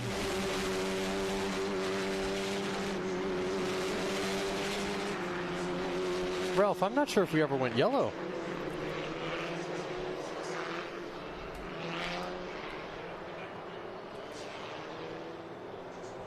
We are back to green. It's like Titus Sherlock dropped down another spot. Well, I definitely never saw the safety car. Yeah, no safety car. I think maybe just a local yellow. No, Jet Bowling crashed pretty close to that orange marked track exit, so they may have been able to clear it before the field came back around. That's remarkable. Yeah. Well, might have another incident here. Yikes, the 46 of Roberts. That's the second car today we've seen come back across traffic like that. Yeah, that happened in the JFC race right in front of me.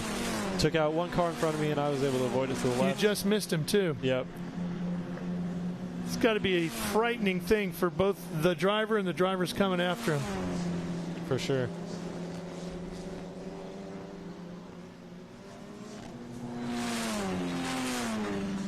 So back at the front, it looks like Christian Brooks had no problem at all with that standing start. He got a great launch, and he's been in the lead ever since. He's had no issues whatsoever, has he? Christian Brooks. There's Bowling's car coming by us here on pit road. Making his Formula Regional Americas debut right here with us today at Virginia International Raceway. 3.27 miles around. Opened up back in 1957. 18 turns if you count the one on the front straightaway. So Titus Sherlock has been shuffled back from second. He's down to fourth now, and he's looking at Bruno Ribeiro in second right now and hoping that he can steal that position back. Yeah, Titus is all the way back behind Brady Golan. There's your race leader. Yeah, the race leader is about 6, maybe 7 car lengths ahead of position 2. And Titus is right on the tail of him. And Brooks out of Santa Clarita, California, and Golan out of Austin, Texas, both part of that Tony driver development program. It's a huge gap between second and third at this point. Yeah, it really is. It looks like Titus might be able to get a shot at, at Brady Golan here. Not quite close enough. And then it's Lawley in the 88 and Am VIR back behind that before we get to Wolf, Lim, Jansen, and Roberts in 10th.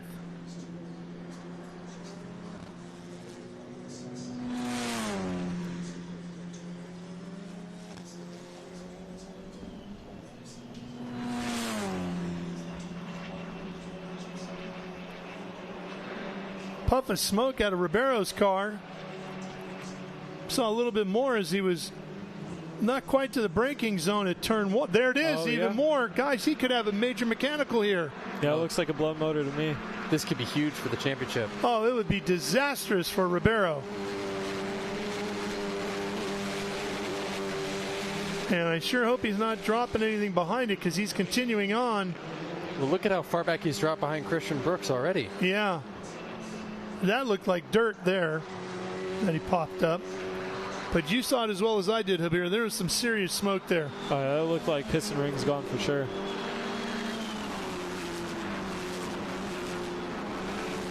Yeah, that huge gap between second and third is going away, isn't it? Yeah, that dropped down real quick. Yeah, Golan's on him in a hurry.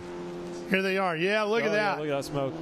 He's fumigating the whole area. There he goes. Now he pulls over. I hope he's not dropping anything out from behind that car. Oh, it looked like a car tried to steal a draft off of him for a second. A little bit, didn't he? Yeah. Yep. That would have been Wolf, I believe. Hopefully he can make it back to pit lane without dropping any oil. That's Lawley, the 88. Back in the Spec MX5 race a couple of years ago, 1 or 2 years ago, someone blew a motor going into the roller coaster there, and the entire field went off. Oh.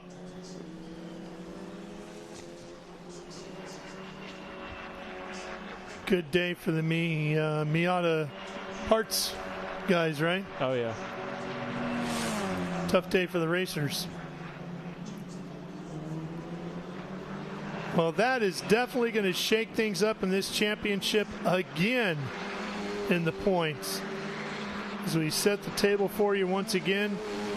Coming into the weekend, Ribeiro was at the top, but oh boy, not by much. And then Ambiato and Sherlock right there. So Sherlock running in third, Ambiato in fifth, and Ribeiro out of it. It's really going to get tight going into tomorrow's race. And is that Ribeiro there? Didn't make it all the way back around, right? Yep, not quite. That looks like it's going to bring out the safety car for sure. There's that full course caution. The safety car is the last thing Christian Brooks would want here, and honestly Brady Golan as well. Yeah. You know, Titus, that's going to help bring him back up. Yeah, he needs to get Titus. If he gets real aggressive here right now, could really take a big chunk out of the points. This would be the time to do it. Yep. Yeah, it would. When all the cars are all bunched up. Yep. Certainly want to get at least one spot here. And points can be skewed so far by DNFs or just things outside of a driver's control, but even if you can finish one spot ahead of another driver, gain 6 or 7 points on them in the championship, it can really count by the end of the season. Golan came into this one 78.5 points out of third, and he's sitting in second right now, so Brady with a shot at maybe getting himself a little bit closer in the fight for third, too, in the championship. Which isn't $100,000 to finish in third, but still significant.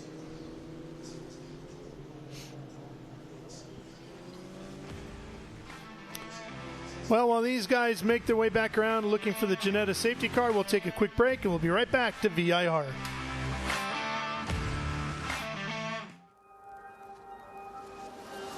How good is this? Look at this view from Losowski. It brings all my fans, it brings the audience into the car with me. We turn 140-mile-an-hour entry speeds. The quickest and most efficient way for me to get information to my drivers is from using the VBox HD2 system.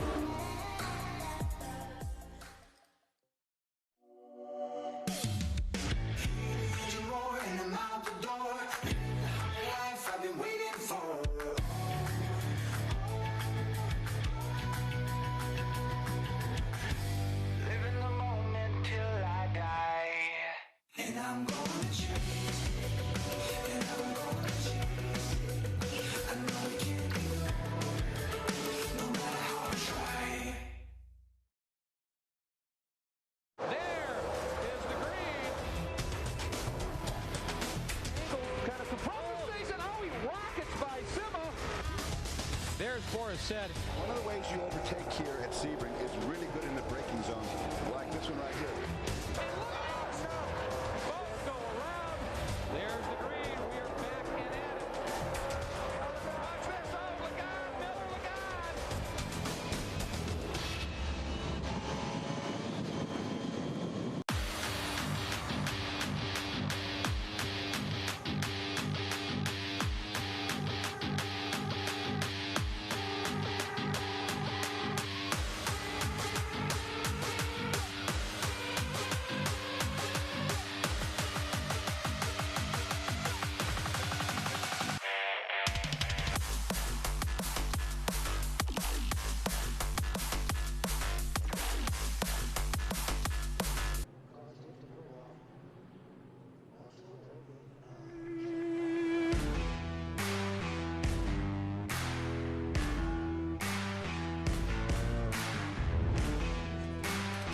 And we are back here at Virginia International Raceway, back behind the Ginetta safety car.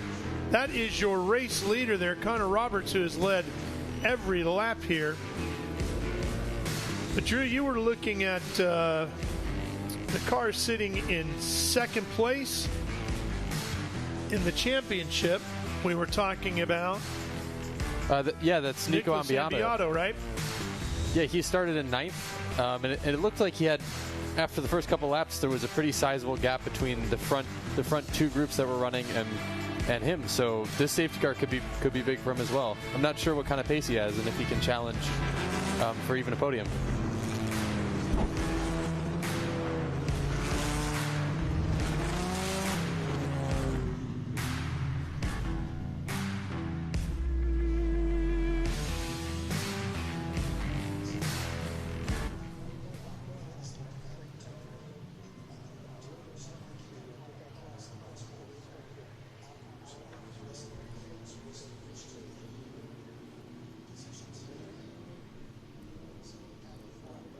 Well, you know a lot now, Drew, about being in the thick of one of these points championships and how they can fluctuate up and down. How have you been handling it personally? That's right. I mean, we've had a very dramatic season, but I think it's important to always kind of take the same thing away from each weekend, regardless of whether we do super well or we have car problems or whatever happens. I think when you step back and look at the season as a whole, it's a net improvement over time. So I'm happy with that for sure. Looks like the pace car is going to be, safety car is going to be going around again. And obviously everybody's trying to draw the attention of either the next level of the ladder up or way up. How do you find that process to be? It's a struggle for sure. There's always more publicity that you can do.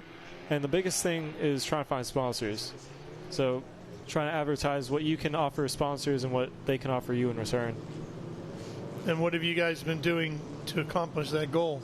So actually recently I just partnered with the digital marketing company called Trend North. They're sponsoring my race car for this weekend and for the next weekend at Barber as well.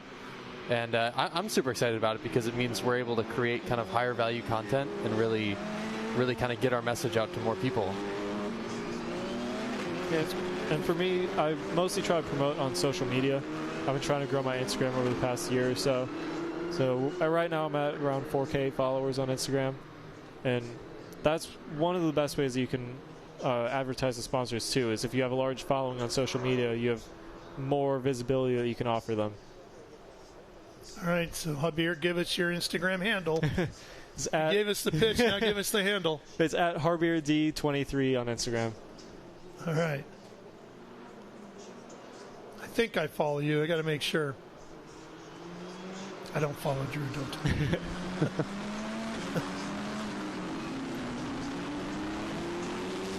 So you guys race tomorrow afternoon. You ran mid-morning today. Any differences you think in this racetrack in the afternoon when the sun's been on it a little bit? Might get greasy for sure. Yeah. Depends on what the temperature is, but it looks like it's going to be around the same. But again, more daylight means more time for the track to heat up. Yeah. It's interesting here because the track is usually fastest in the morning, but we've had kind of wet mornings so far. Like there's been a lot of dew down and in some cases fog as well. Yeah. That really, really cools the asphalt down. So this weekend, unlike other weekends, we've seen the track get faster throughout the day. But this is later than we've had any of our sessions. So it'll be interesting to see how the track develops.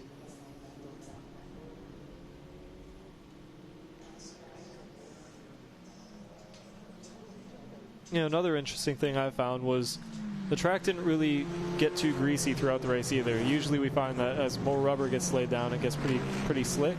But honestly, I didn't really find that too much. I found that I more lost grip because my tires got hot than track conditions.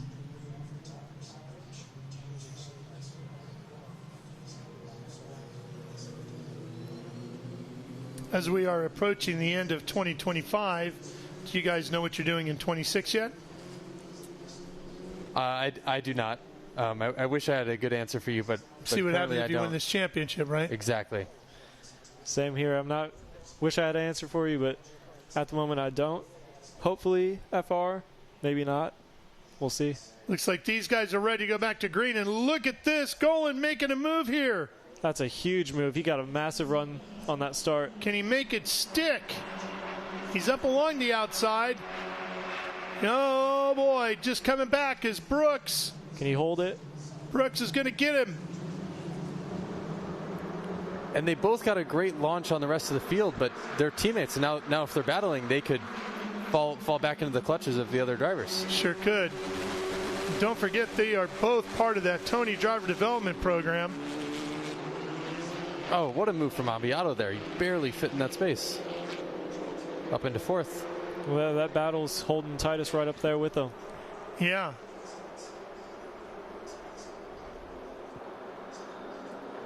Titus would very, very much love to get to the front of this deal and steal another victory and a whole bunch of points on Ribeiro.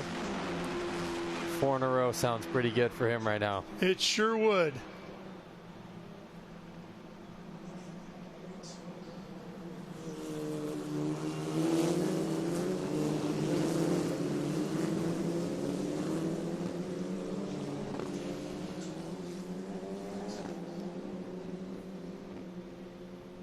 It'll be interesting to see now if Golan and Brooks will battle each other too hard in the next 10 minutes or so before the final lap.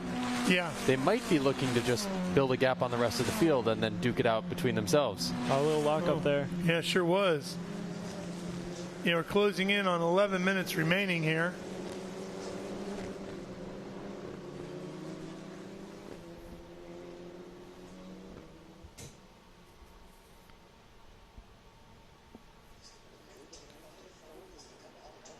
Doesn't look like anyone's going to be close enough to make a move in the turn one. Not this time, as Brooks stretched it out. Even with that lockup.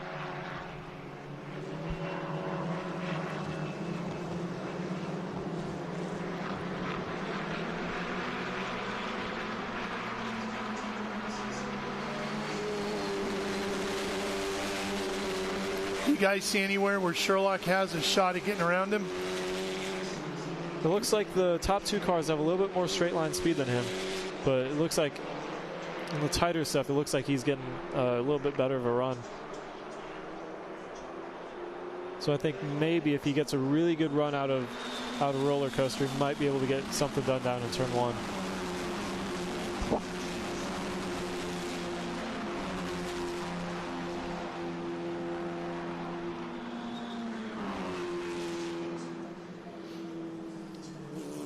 Brooks has led every lap here today. Pretty led about 300 yards, and that was it.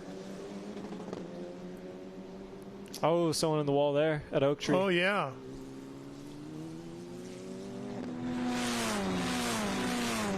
Not sure who that is, but we have a camera right there.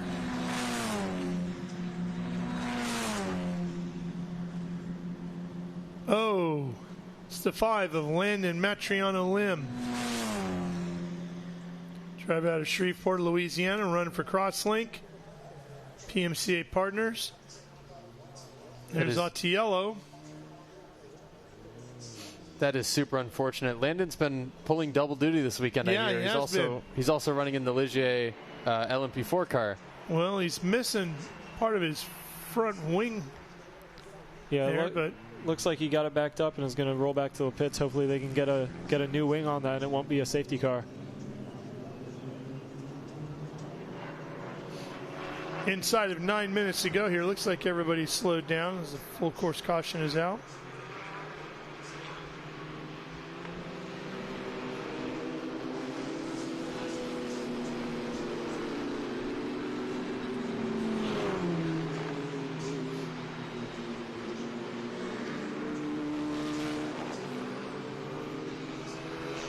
So now with Landon out of the wall, do you reckon they'll go green this time by? I think they're going to do that again, yeah. I think so. That should leave about 6 or 7 minutes left.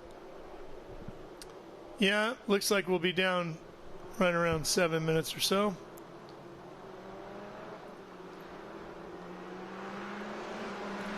And we'll see if anyone can get a good restart and make a move into turn 1. Of course, the series is under the direction of former IndyCar star Scott Goodyear. Does a great job with the series. Your series as well, all the open wheel divisions.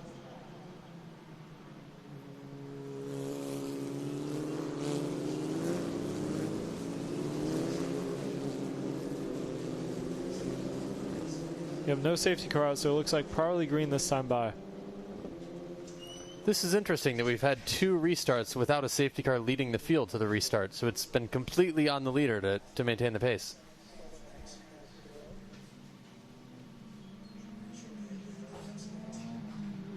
Yeah, it is really interesting. I don't think that's happened to our class once this season. No, I haven't.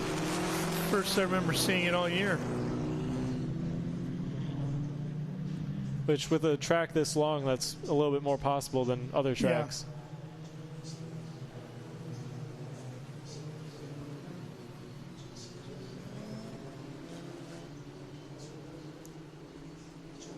Top 3 are all tucked nose to tail, ready to go green. Let's see what he does. He switches up his restart procedure this time. And you've got to get past just at the entrance to pit lane there before you can pass anybody in front of you, right? Right there? Yep, right at the beginning of the pit wall, pretty much. There was nose-to-tail contact between 2 cars in turn 17. Here we go, swinging out wide, headed down to turn 1. Huge defensive move. Going on the outside, cuts back inside. Not able to get there yet. Let's see if he can get him into turn 3. Brooks hanging on to the lead in the NASCAR bend. Now the left hook.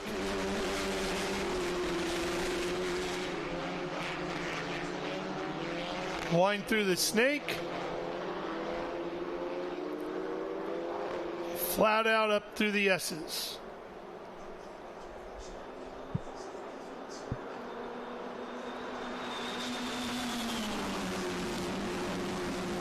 Those top 2 got a really good start.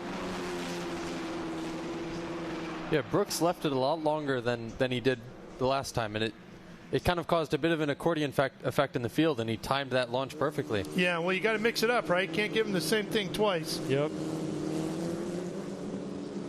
There's Wolf there in the 13, the blue car. Back in 7th. It looks like Barrett Wolf has his shock cover off. Not sure how that happened. Lim on pit lane and now rolling back out.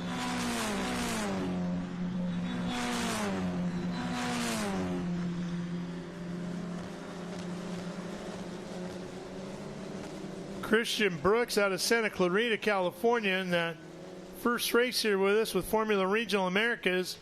Well, he's going to like this series, isn't he? If it finishes like this, he's inside of 5 minutes here at VIR. You know, less than 5 minutes remaining and still leading. Led every single lap. That's a pretty good debut. Yeah. Nobody has had an answer for him so far. Nobody. No, they really haven't.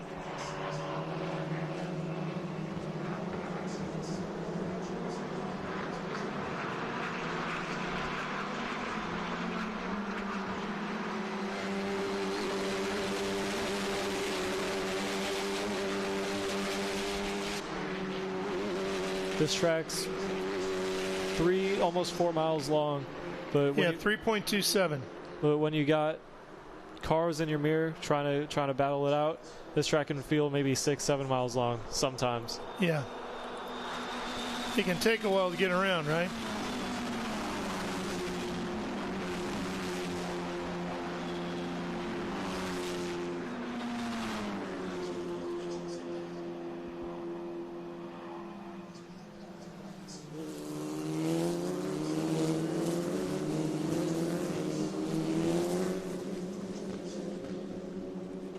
Again, the top three are kind of running away with it. Oh, another one off. Same spot. Is that Kevin Jansen? Yeah, sure looks like it. Unhooking the belts. Looks like he's not going to try to back it out of the wall. No, and it looks like he's too far nosed in there. And with 3 minutes to go, that's probably the end of this one. That should do it. Probably. And coming into this race, it was Ambiato, Ribeiro, and Sherlock all in the top three in the points there. And Sherlock is going to finish in front of Ambiato and Ribeiro. So this thing is going to turn upside down again heading into tomorrow's race. Yep, checkered flag. There it is.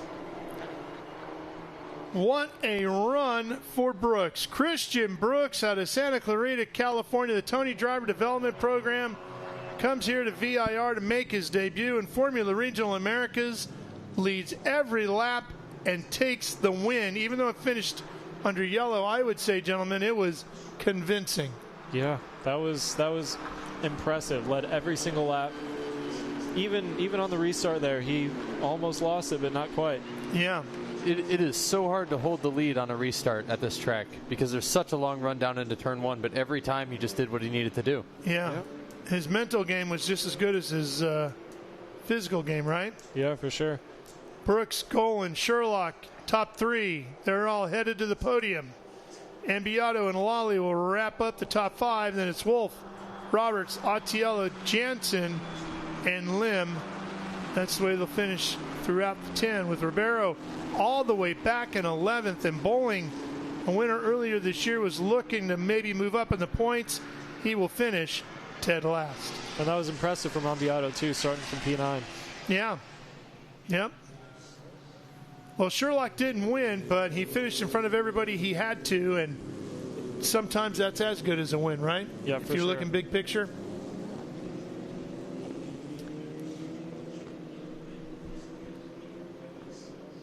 Well, Habir, Drew, thanks for coming by. I know you guys needed to get ready for tomorrow. No wild nights in Danville tonight, okay? No wild nights. Focus on the racing tomorrow, and we'll see you back out here then. Thank you. It was great. Thank you very much, Ralph. All right, guys. Have a great night. You too. You too. Okay. These guys are going to be making their way to the podium here. Oh, and there's the ejection. Kevin Jansen. Yep. And crawling out.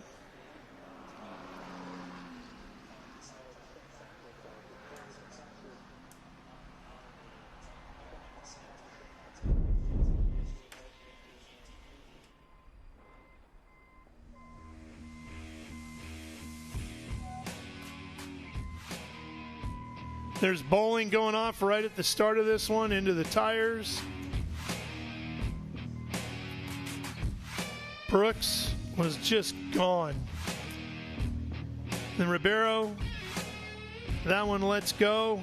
His day was over.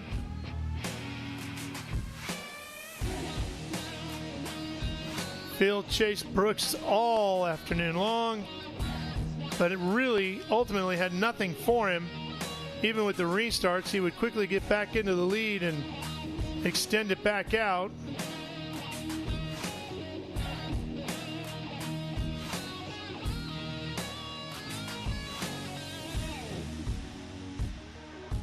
And finishing under yellow with Christian Brooks taking the win and now making his way over to the podium. Here he is, crawling out of the car. He definitely was number one here today, leading every lap, showing the way all the way to the podium. Over to shake hands with his teammate there, Brady Golan. and we will head down to Ben. Take it away, Ben.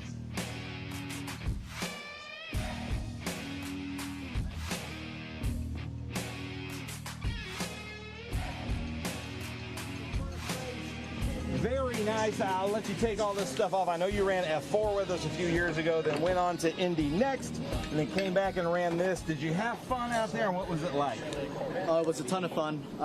Just the restarts were killing me. I had a comfortable lead there at the beginning. It just seemed to keep going caution, which sucked. But, you know, it was pretty insane, the pace from the Tony driver development cars today, 1-2. I think the first 1-2 for Nathan and his team, and I'm just very thankful they brought me out here, and I'm having a ton of fun.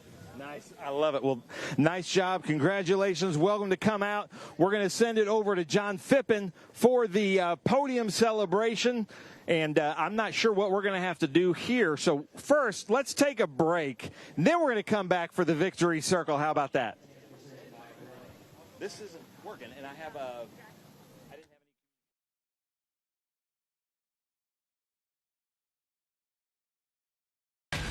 Rev up and get ready for race day with Mission Foods. The world's best racers and tastiest products come together to make every race delicious. Fully loaded tacos, fast wraps, piled high nachos. Whatever you crave, Mission will help you be race ready with easy to make recipes that will take your race day to the finish line. Keep your racing delicious and enjoy all the mouth-watering action. Brought to you by Mission Foods. Too fast, too tasty.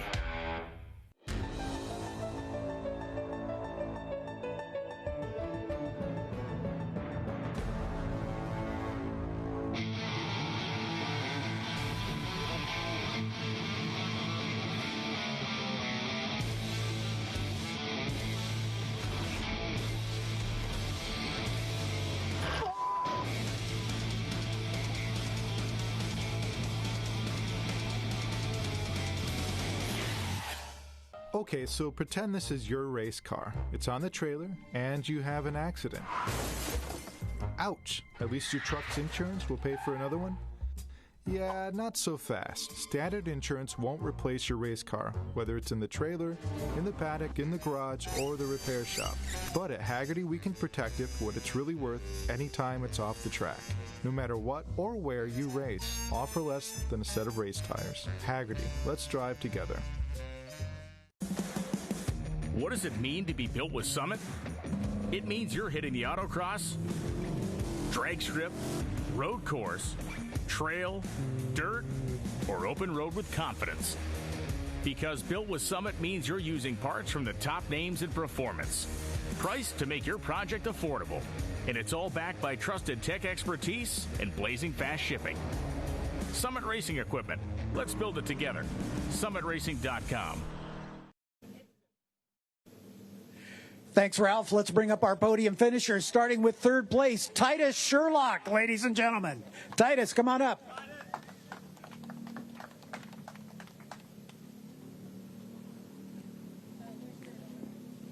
We have to get the right hat for you while we're doing that. Anyway, an eventful race, but it certainly came into your favor on the points battle, my friend. Yeah, that's a positive side. Just kind of struggled with the car that race. But yeah, overall good points day, so can't be too upset. Anybody to thank? Yeah, all the Crosslink boys, they've done a great job. The car's been super reliable, and I can't thank them enough for that. My family, my uncle, everyone watching at home, thank you. Congratulations. Let's get the Ligier hat on Titus Sherlock, our third place finisher, as we'll bring him up onto the podium and allow Gavin Baker to take a few photographs.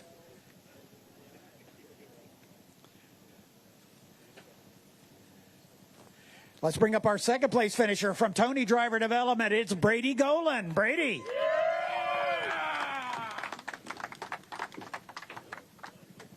Brady, your second podium to go along with a win earlier this season. You had a pretty good battle with your teammate there. Yeah, there's always something about battling a teammate. Like, it's fun, but it's a bit worrying.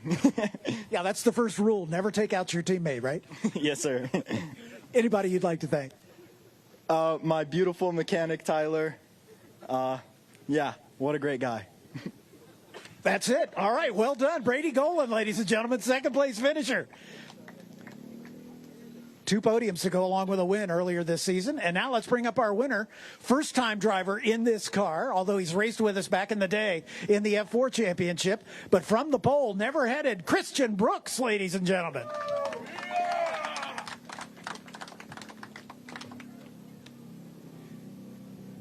Dude, you took to this car pretty well.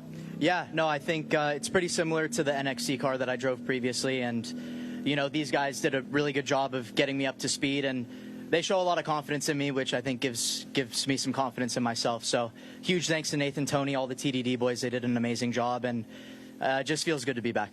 And how about this guy giving you some trouble on the restarts, man? Yeah, Brady was doing an insane job on every restart. And, you know, there's a zone for the restart. So you can't go early as I would like to. And honestly, he timed all of them perfectly. So, you know, I'm glad it came out this way, but he gave me a good fight. Congratulations. Thank you very much. Christian Brooks atop the podium for the first time on his first start with the car. So we got Tony Driver Development 1 and 2. Ligier hats on all 3 of our drivers as we are acknowledging Ligier. Mo Murray and the entire Ligier crew here this weekend. Thank them for producing these beautiful cars. We understand the second generation Formula Regional car is on the drawing boards. So we look forward to seeing that before too much longer. Now let's go to Hankook. Danny Von Dongen is here this weekend as well, the president of Hankook North America. Thanks to Danny for all the great work he and his crew does to keep these cars shod in these Hankook slicks. And rain tires if we need them, but we won't need them this weekend.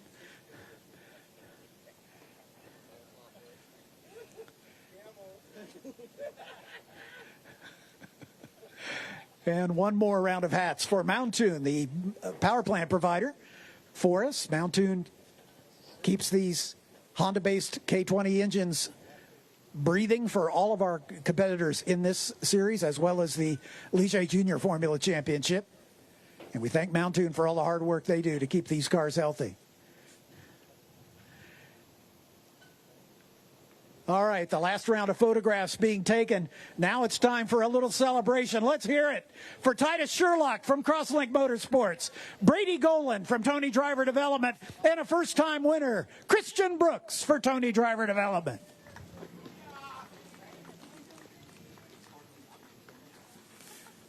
Ralph, we'll send it back to you.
Race cars on course here at Virginia International Raceway. And Ben, this is a Trans Am Series presented by Pirelli qualifying session for tomorrow's major event.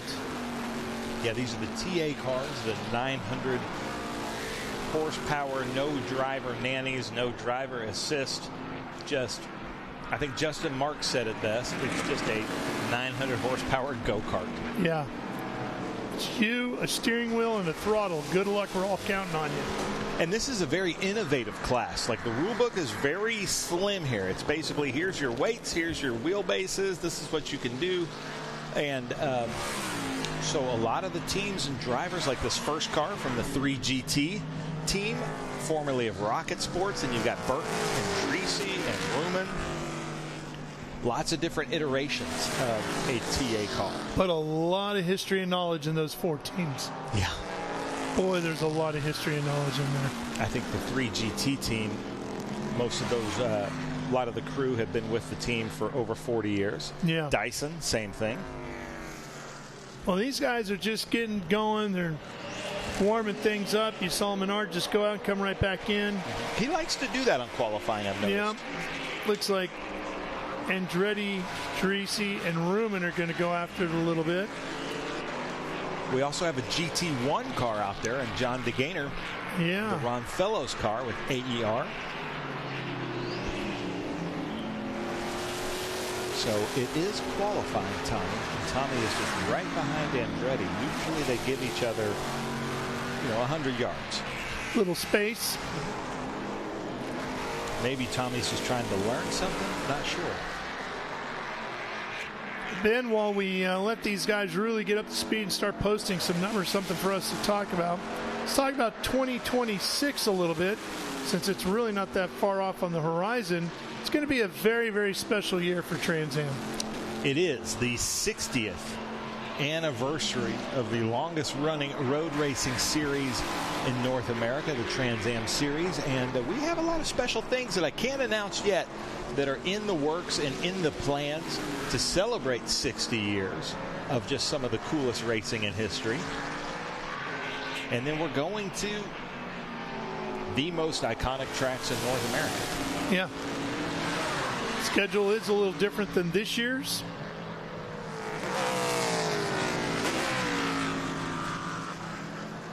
Some new stops. Plenty of traditional older stops.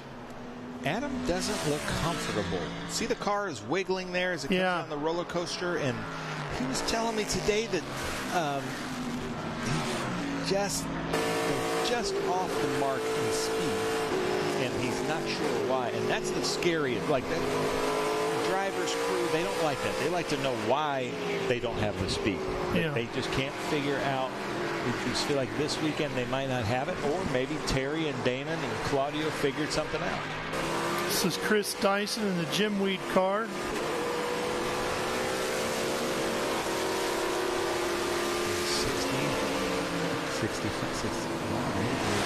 108. Did he get to 180? It was locked up on us there just for a second.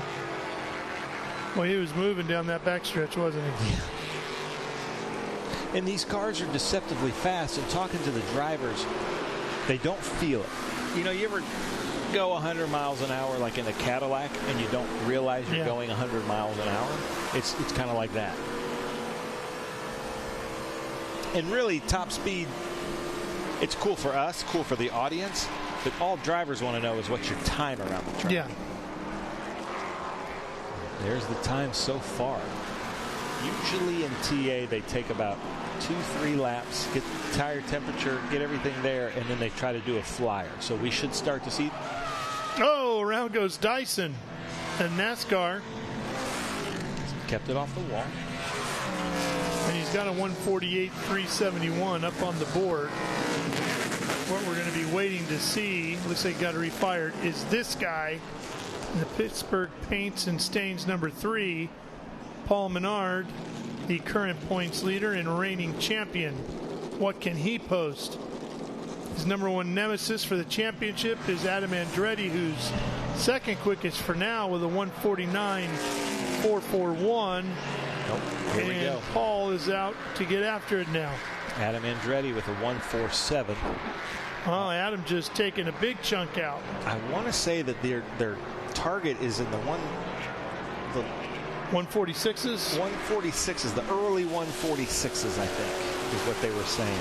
Well, he's got to feel pretty good about that then, being a second quicker than Dyson. We also have Brandon Jones out there. Here he is right here in Paul's last year's championship winning car, the Mastercraft car. Brandon Jones of NASCAR. I'm sure you know him well. Yeah, Brandon's a very quick driver. So there's Andretti, then Paul Menard, then Tommy Dreese, Amy Runer. John DeGainer came into pit lane, fixed something quick, and went back out. On board with Dreese. Let's see what kind of top speed Dreese can hit on this back straight. We saw Dyson get to what, almost 180. All right, Tommy, what do you got? There's 100. He might get a little bit of a pull from the car in front of him. 140, 150, 160. There's 170. He too came up just short. I think he had to because it was coming up on Paul. In the corner awful fast. Paul seemed to be a little slower on entry, but boy, he got a great rocket out of it, didn't he? Yeah. Look at how he left Dreese. So it looks like Paul is starting his flyer. So he's going to try to cross the start-finish line at full speed and try to maintain that. He's got a good gap. And Menard goes right to number 3 for the 147.7. Andretti to a 145.189. Ruben a 147. Menard a 147. Dreese, Dyson, and Jones all in the 148 range. Wow. That's a big low wow. 145. That's a big wow. Yeah. So he's found some speed. Or nice he was sandbagging with you. Maybe. I doubt it. Adam's pretty honest with us, but boy, that's quick. Yeah. He's going to be, if he can hang on to that, he'll be very, very happy going to bed tonight. He is so hungry for this championship. We have talked about it all year long. But boy, he is so fired up for it. There's Brandon Jones, currently running second in the green 3GT car. Master Force Tools.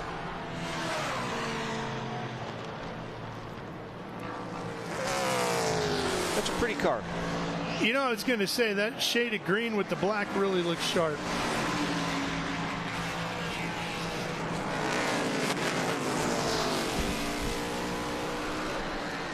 And it's great to have somebody like Brandon Jones come out with us these races. Dyson down to a 143.651.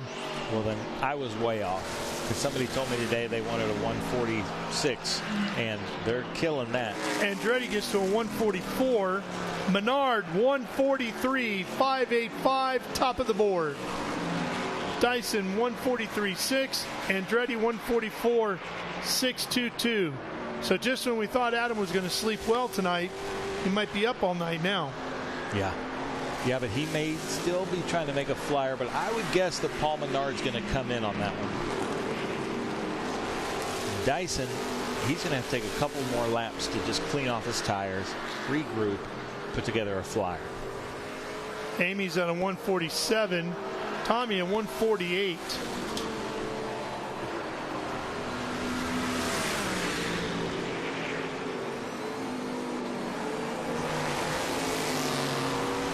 Okay, let's see the top speed. Here comes Paul Menard. He looks like he's still moving, though. That's not that's not the body language of somebody coming in yet. No, not yet. He's got Adam in front of him.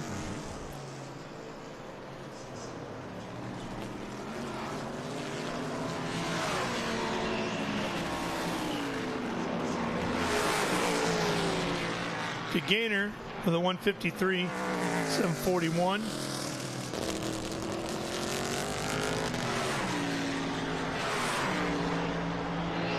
Here comes Dyson to the line. He's going to stay at 143.651. Andretti stays 144.622. Menard stays with a 143.566. Now he looks like he's out of it. Yeah, and unless they really think they've got something else, they need to come in because, of course, they qualify and race on the same set of tires. So tomorrow they're going to be doing a 100-mile race, totally different conditions. It's late in the afternoon here. There's shadows on the track. The sun is going down, and tomorrow they're racing right around noon. He's definitely out of it now, Ben. Yeah. Just cruising around. Now Andretti still looks like he's on a flyer. Yeah, he's looking to see if he got a little more in it. He wants the first row, the front row. He could still be exploring too, doing a little R&D, seeing if they can. Brandon Jones on pit road.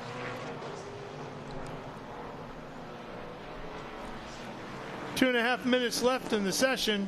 He's got Dyson on a coasting lap in front of him, so hopefully Dyson knows he's coming. Yep, look at that. See? That's a pro. Look at that, just, you know, camaraderie. Yeah, Adam, have at it. Oh, boy. Look out, Adam.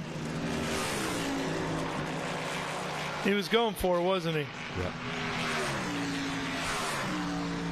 You got to fire back up, though. Yeah, he was going for it.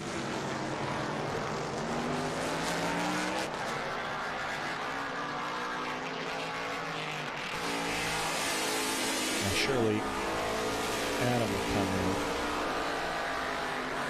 in. It is one of those things like you've got nothing to lose. You know, you're starting third, so you might as well go out there and see if you can just try to maybe do some things that aren't high probability. And he went in just maybe, what, 4% too fast, and that did it. I guarantee you it wasn't much. The gap between it sticking and it not sticking. Yeah. And here it's Menard coming into his pit box. Here comes Adam down pit road. The Burton crew waiting for him just below us here in our booth. Now Dreesy is still hunting, and how Adam came back on track with Ruman and Dreesy, that might have cost Dreesy a flyer if he was in fact on a flyer, but being that close to Amy, I doubt it. But maybe now he's trying to put together a late flyer. Not seeing any kind of body damage to Adam's car as he went off track there. You worry about that big splitter on the front, and it all looks intact.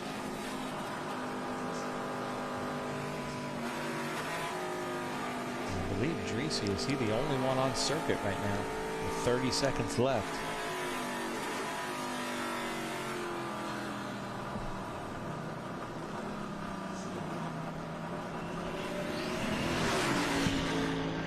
Gainer and Ruman still out there as well.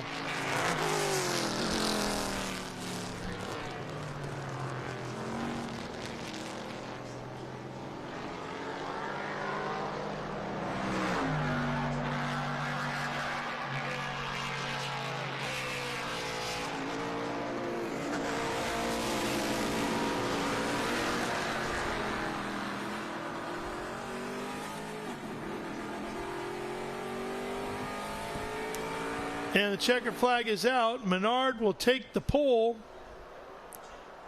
Dyson, 0.08 of a second behind him. Andretti just a tick over a second back in third. Jones 2.5 seconds back in fourth. Then Dreesy just in front of Amy Ruman. That one came down to the end. But this may be my favorite car in the field right there. One of my favorite drivers, John DeGainer. But this is my era of Trans Am. It's a good one. That's Ron Fellows' car. John DeGainer's running the GT1 class. And he's done really, really well with this year. Yes. All around good guy. Now, was this your era of Trans Am? Were you in Trans Am at this time? Yeah, I was. I go back earlier than this too. back to the Wally and Willie eras. Yeah. When was Tim the Toolman Taylor in Trans Am? Tim would have been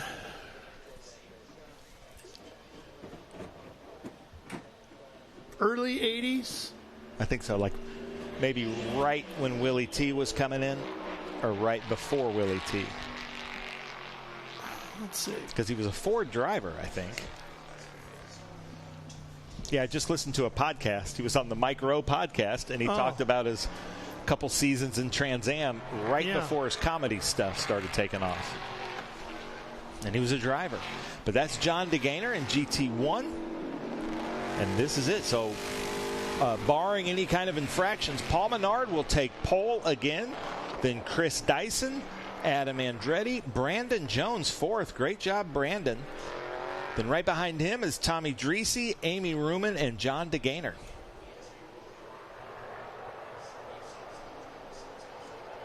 I love that Brandon Jones has joined us.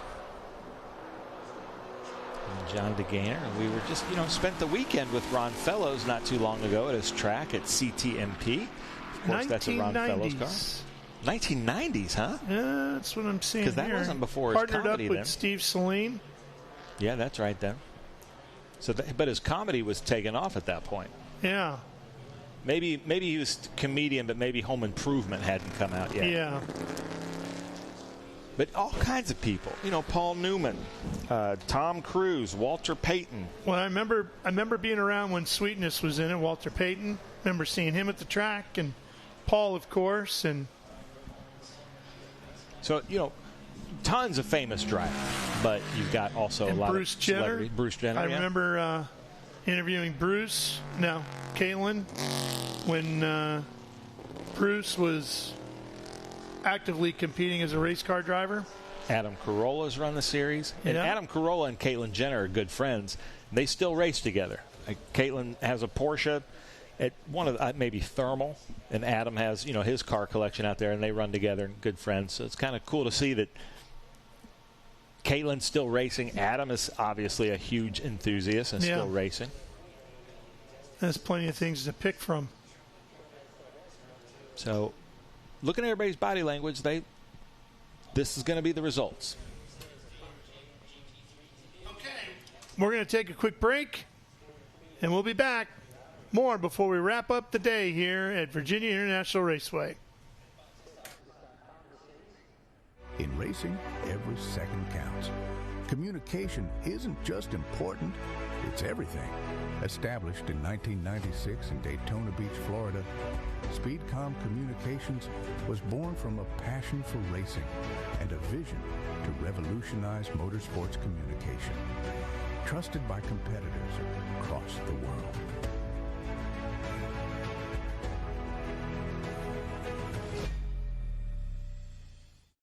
Okay, so pretend this is your race car. It's on the trailer, and you have an accident. Ouch! At least your truck's insurance will pay for another one? Yeah, not so fast. Standard insurance won't replace your race car, whether it's in the trailer, in the paddock, in the garage, or the repair shop. But at Haggerty, we can protect it for what it's really worth anytime it's off the track. No matter what or where you race, all for less than a set of race tires. Haggerty, let's drive together.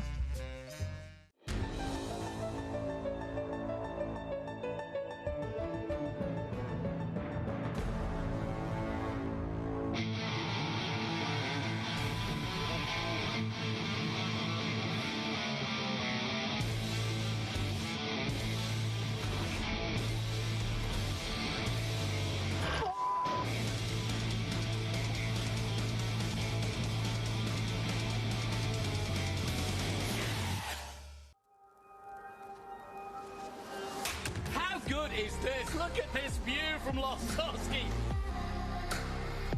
It brings all my fans, it brings the audience into the car with me. We turn 140 mile an hour entry speeds. The quickest and most efficient way for me to get information to my drivers is from using the VBox HD2 system.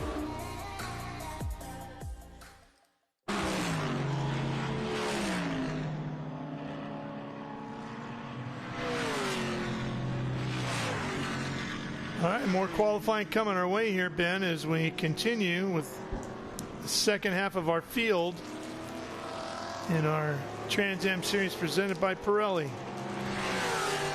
This will be the GT qualifying portion of the show. Bryson, Lowry, Griffin, Carlson, Grant, Paul, Coffey, and Cohen.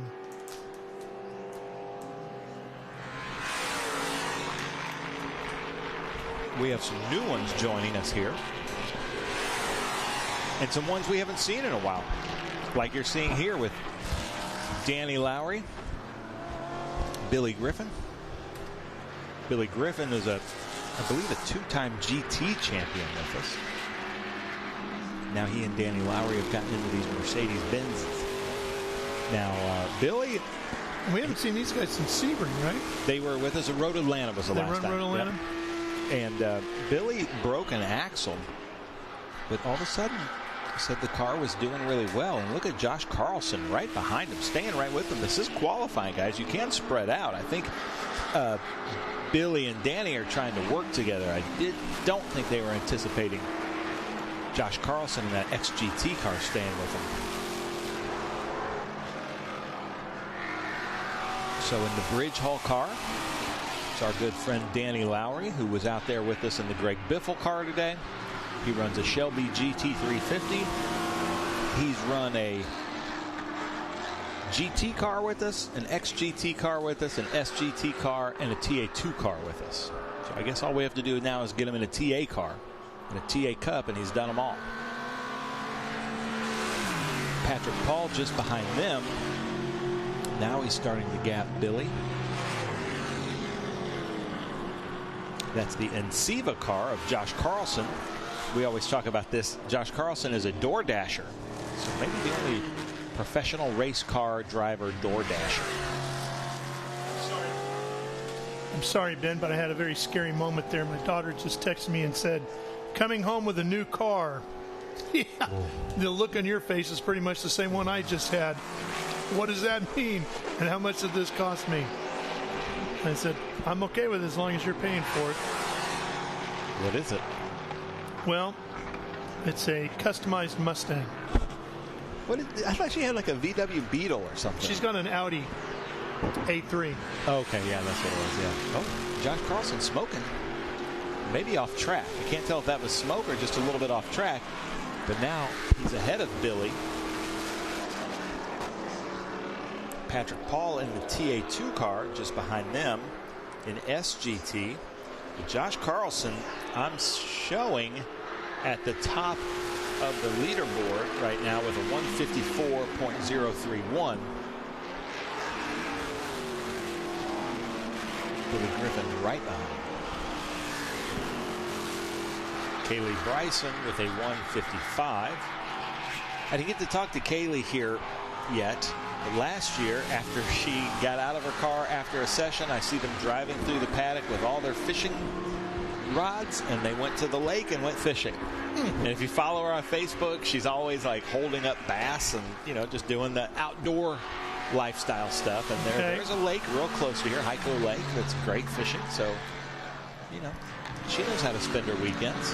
Yeah. Mixing business with pleasure.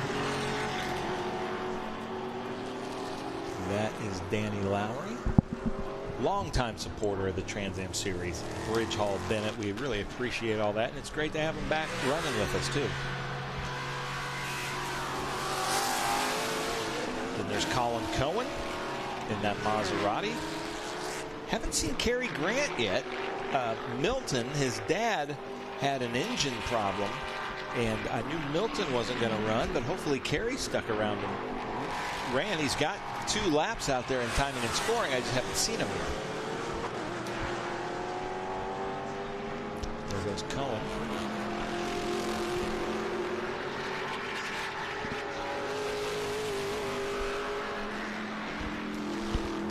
So, Griffin over Carlson. Now Griffin's in a 150, doing really well.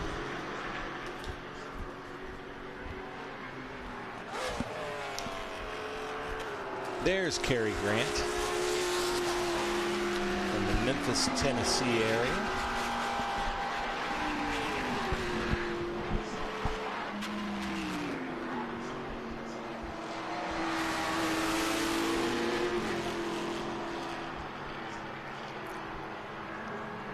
So his dad, Milton. We saw his uncle, Richard, in IGT. His cousin, Keith Grant, was with us in IGT at Watkins Glen. It's a racing family. I think there's 5 of them. Definitely is.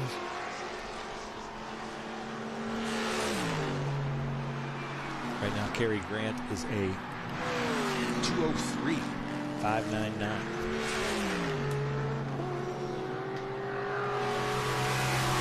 SGT and Cohen and Coffey are running GT class, and unfortunately Casey Jones came out for his first weekend to run GT with this great Corvette. You would have loved it. It had a wrap on it. It had a bunch of cats on the side of it because he owns a cat sanctuary, and then his name's Casey Jones, so I've had the Grateful Dead in my head all weekend. I was waiting. I was so excited to interview the guy because I was going to drop some Grateful Dead lines on him, and nothing. They had some engine problems. So hopefully we'll see him again. There's Paul, his Mustang. Patrick Paul's been a long time Trans Am TA2 and SGT competitor. Did a lot of the street races with us in Nashville and Detroit a few years ago. Are you a street circuit guy, or would you prefer a traditional road course like this?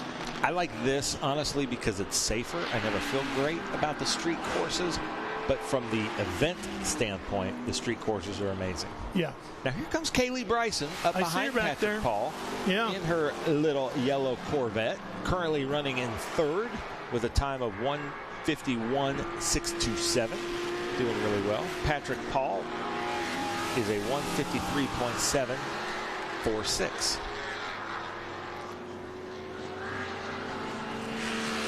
Patrick Paul running a big Nexus. Somebody knocked my mission banner down there, my mission sign. Running Next Gen on the side of his car.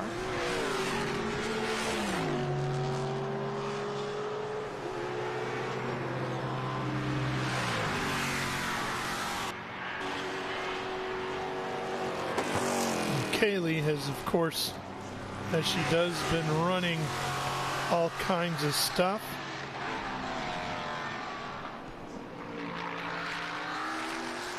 She got a win on the high banks of Belleville a year ago, 2024.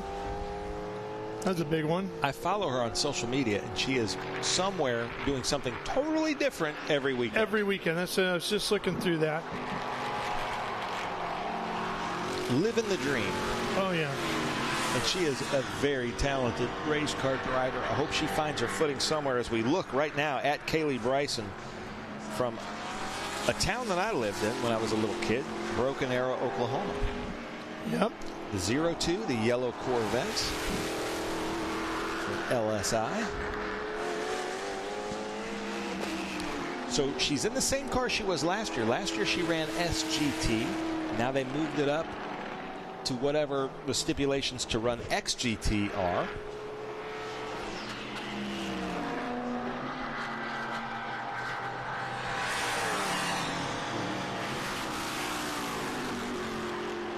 Kaylee could go in a million different directions because she is fast in everything she gets behind the wheel of. So if she decides to be a sprint car racer full time and run with the World of Outlaws or High Limits, she could do that. If she decides she wants to go towards NASCAR, she could do that. IMSA, anything, prototypes.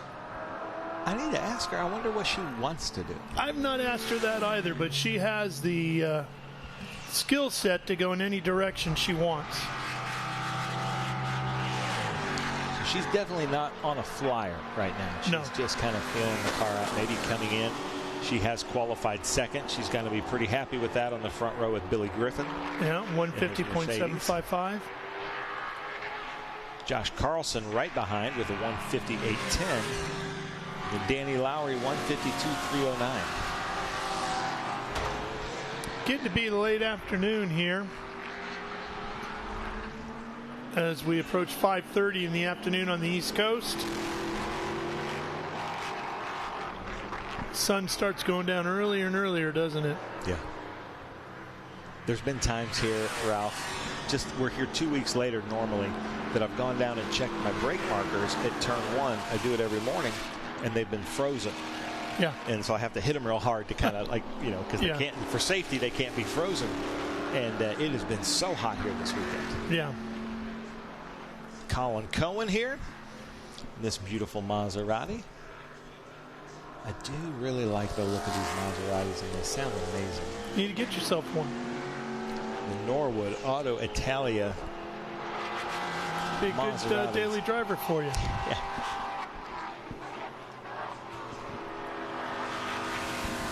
Probably have to sell your entire fleet of British cars to get it, though, huh? Yeah, I can't do that. I can't go British to Italian.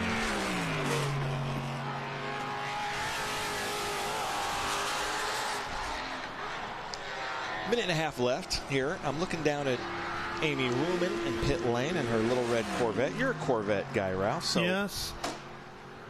I guess I should have known by the way you parked your car sideways that it wouldn't last. What did he mean by that? It's the first lines in Little Red Corvette from Prince, and I've wondered that my whole life. Such a great opening line to any song. Yeah. And one of those things that's been a mystery for 50 years for me. Well, there's a lot of... Ooh, Chris Coffey, he got real sideways, didn't he, in your Maserati? Mm-hmm. But if anybody knows, reach out to me, tell me, because it's such a cool opening line that could go any direction. Well, that song had a lot of sexual innuendo in it, so... Yeah. As most Prince songs. As most Prince songs did, yeah. But it's just one of those just cool mystery things. Ever see him live? Yeah. What a show, right? Oh, it's one of the best guitar. He doesn't get the credit for how good No, the he guitar does player not. is. Chris Coffey coming in. Speaking of guitar players, Joe Walsh famously said, my Maserati does 185. Yes, he does. I asked Chris Coffey that, and his does not. Then there's Cary Grant. They should be coming in here. Of course, Ted Nugent also said I got a face like a Maserati. Wonder what he meant by that. Probably not the same thing as Prince, I'm betting.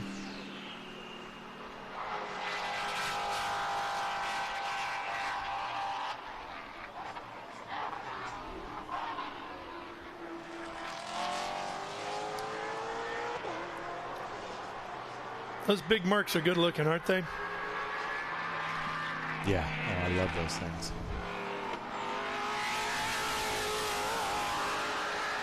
I think that's the best looking Mercedes that Mercedes has made since the Sterling Moss Mercedes. The Gull Wing's pretty, but those long hood Sterling Moss Le Mans Mercedes were just the Finch Mercedes. Those were so pretty. You know, if you had ordered, Ben, as I'm sure you were so tempted to do at the time, one of the AMG Mercedes 1s, it was a 5-year wait for the car to get built. And while you were waiting for your multi-million-dollar AMG 1, you were given the opportunity to purchase, as a gift they called it, 3 variations throughout those 5 years of the GT. Very, very limited numbers, of course. And the last one, the trickiest one of them all, was basically a full-blown race car. Wow. Yeah. The door on that car, by the way, weighs 5 pounds. That's amazing. All carbon fiber. There's a look at your results. Griffin, Bryson, Carlson, Lowry, and Paul, the top 5. Coffey, Grant, and Cohen all ready to go tomorrow.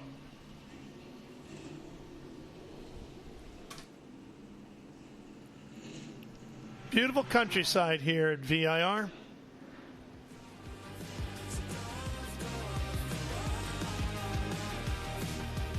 We're going to take a break for now, and then we'll be back in a little bit for the Ginetta Sprint Race to wrap up the afternoon here at VIR.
Rev up and get ready for race day with Mission Foods. The world's best racers and tastiest products come together to make every race delicious. Fully loaded tacos, fast wraps, piled high nachos. Whatever you crave, Mission will help you be race ready with easy to make recipes that will take your race day to the finish line. Keep your racing delicious and enjoy all the mouth-watering action. Brought to you by Mission Foods. Too fast, too tasty.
I love Trans Am because it's gritty, it's tough, you know, it's not flashy, and that's what I love about it. It's real racing, it's pure racing, it's the way racing was meant to be, and I think that's what anyone in this paddock would echo those sentiments. The people too make all the difference. The people in the paddock are some of the best I've ever raced.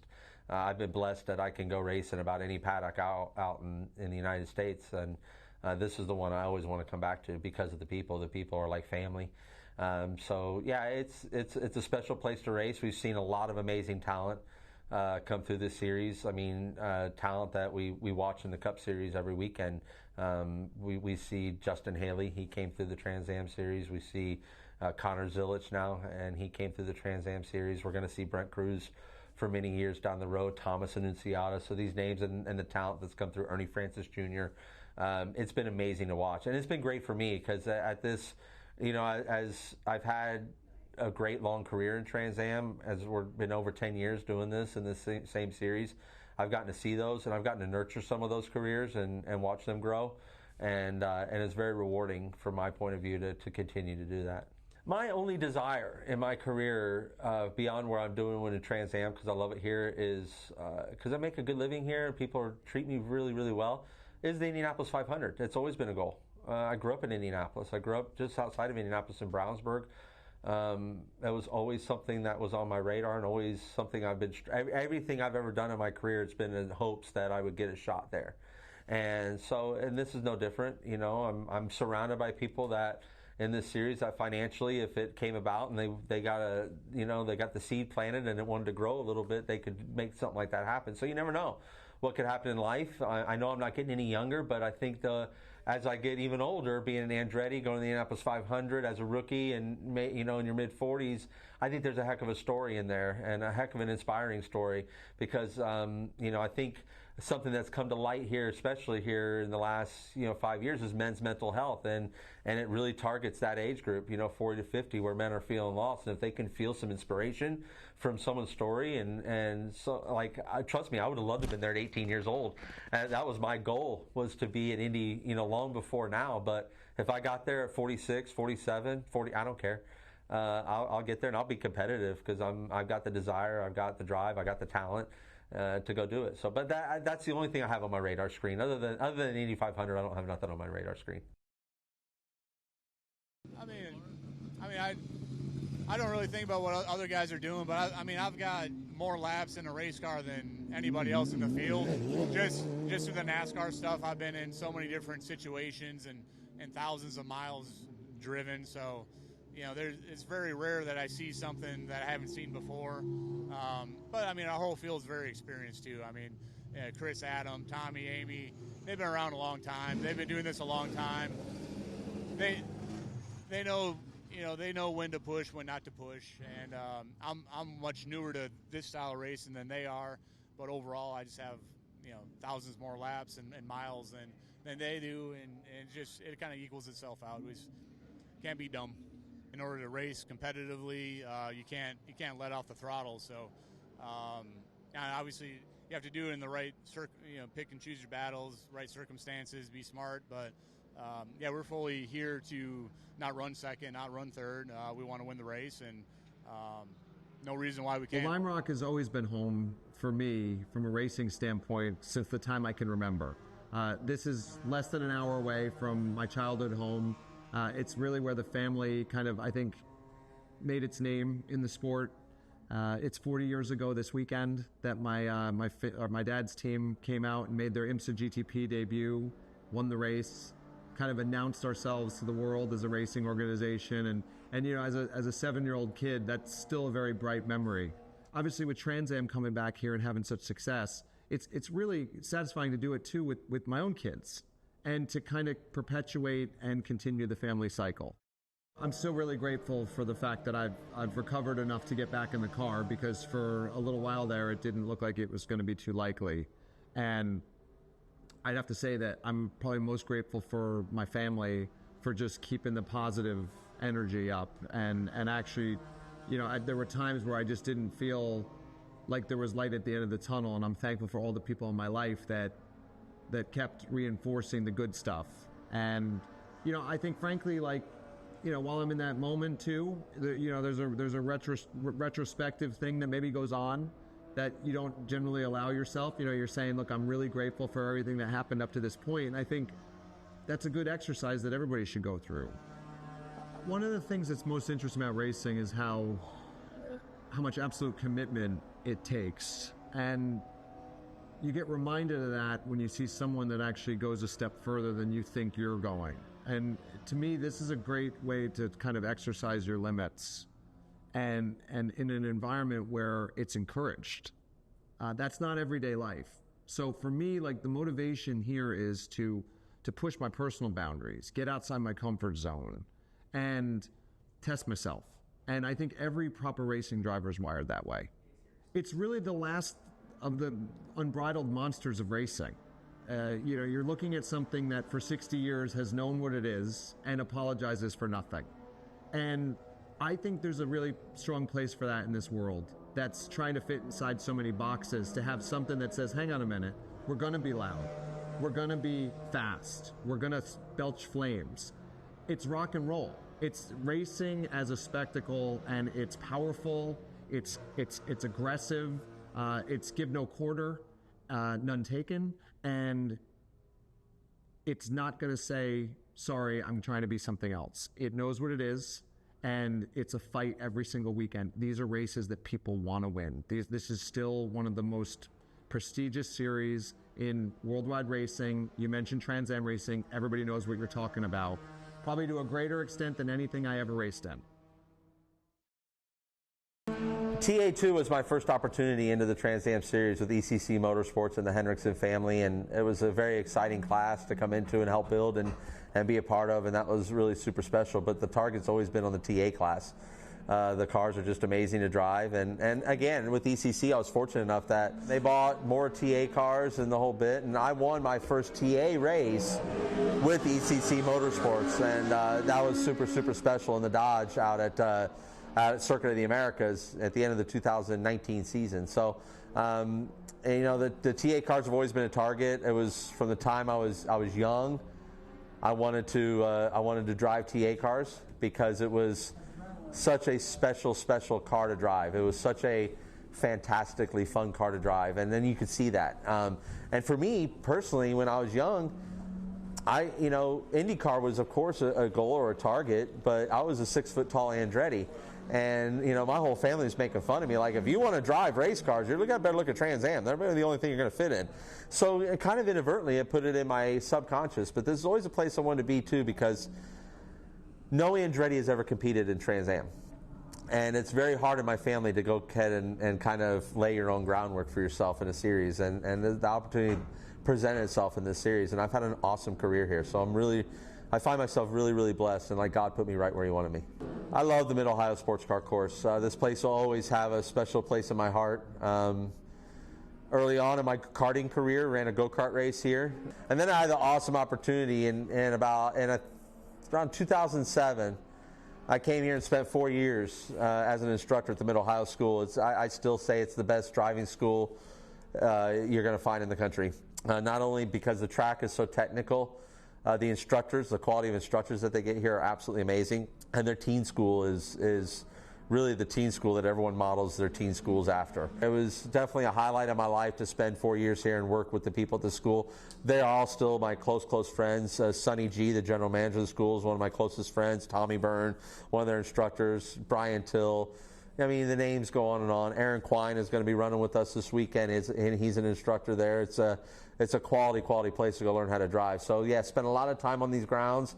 They're beautiful grounds. They're well maintained. There's an energy about this place, and then when you drive it, it kind of falls into the theme of if you drive the country roads around here, it feels like you're on one of those old country roads, and you're the only one that knows the best place around it, and it's pretty special to be here. So yeah, we make our 100 start. I get to make my 100 start as a competitor in the Trans Am Series, and I would have never thought that I would have racked up 100 starts. I mean, that's a dream come true in a big way. And first and foremost, you think about all the people that got you here, and that's countless amount of people to thank. But as far as inside this series and inside this accomplishment, first and foremost, my wife Tabitha and the support that I get at home from her is second to none, and that's where it all starts. Like, if you don't have that support at home, it's really hard to come out here and even get any kind of longevity in something like this. So the Hendrickson family, ECC Motorsports, are the ones that brought me into Trans Am and gave me a lot of those starts. I would say, I'm guessing, I haven't looked at the breakdown, about 50-60% of those starts have got to be with ECC Motorsports. But not just them. Dyson Racing, CD Racing has given me a couple of starts. Peterson Racing, I ran with them for a very long time. John Cloud, this is his last weekend as a team owner, and John Cloud gave me a lot of races as well to come out here. Ken Twaits, another guy. So I think about all these people, and then, obviously Claudio Burton and Burton Racing, and who I've been driving for the last 2 years. The only thing I ever prayed for as a kid growing up is I just want to make my living driving a race car, and God has certainly provided that, and all those people played a role in that, and I am eternally thankful for each and every one of them, and for getting me to this point in my career, because I would have never thought I'd hit a century mark with any series. My personal Adam Andretti legacy is here in the Trans Am Series. And I'm 100% at peace with that. It's a wonderful place to leave a legacy. This is the oldest road racing series in the United States of America, founded in 1966. Anything that's got this kind of legs to it, you're blessed to be a part of that history. It was told to me today there's only 21 drivers in the history of Trans Am, and I got to think there's tens of thousands of drivers that have come through Trans Am over the history of it. Only 21 drivers have reached this milestone of 100 starts. So yeah, I'll just keep adding to that, and that'll continue to be my legacy. And as long as my phone keeps ringing to come drive these great race cars, I'm going to come drive these great race cars. But even after my time with the helmet is done in the Trans Am Series, I see myself being a part of this series for a long time. I love it. I believe in it. I think the people in it are very special, and I want to be a part of that no matter what. So I don't see me leaving anytime soon. The helmet may come off, but I'll still be here. Hey there, I'm Matt Brabham. I'm driving here in the Jim Weed Ford Mustang for Chris Dyson Racing. I've done a couple races this year, and been racing other stuff as well, other series, but yeah, glad to be here. My story and how I got here is quite a bit different to most. I've raced almost every single series in the world except for Formula One. I've raced IndyCar, I've raced V8 supercars in Australia. I've raced sports cars, I've raced Baja or off-road, and then finally here, I have a home here in Trans Am with Chris Dyson Racing, and yeah, I mean, it's been an up and down path, but no, these beasts, out of all the cars that I've driven, are some of the most fun I've ever driven. I think what makes Trans Am the most fun out of everything I've driven before is just the raw mentality of it. There's no ABS, there's no traction control.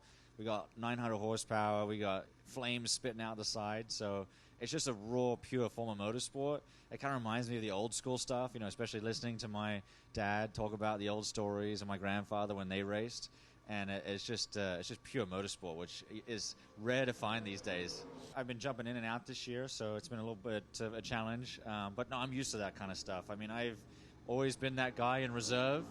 I feel like my whole career I've always been on the sidelines, ready to go, and I'll do 1 or 2 races and do really well. So, I mean, I don't have to prove anything, but for me personally, I like to make the most of my chances. And, yeah, especially all the guys give me a hard time. They're like, why are you pushing so hard in practice? Like, you're making us look bad. Well, I'm like, well, I don't know how many practice sessions I'm going to get. You know, I might have to jump out here and hand the car over to someone else. So, no, I love to go out there and lay it down on the line. And, yeah, I mean, obviously I'm not trying to prove anything, but for sure I have that little bit of an added fire to get the most out of it when I do get a shot. Yeah, so obviously I got a little bit of a name. You know, there's some good names in the Trans Am series. So my family heritage obviously started with my grandfather.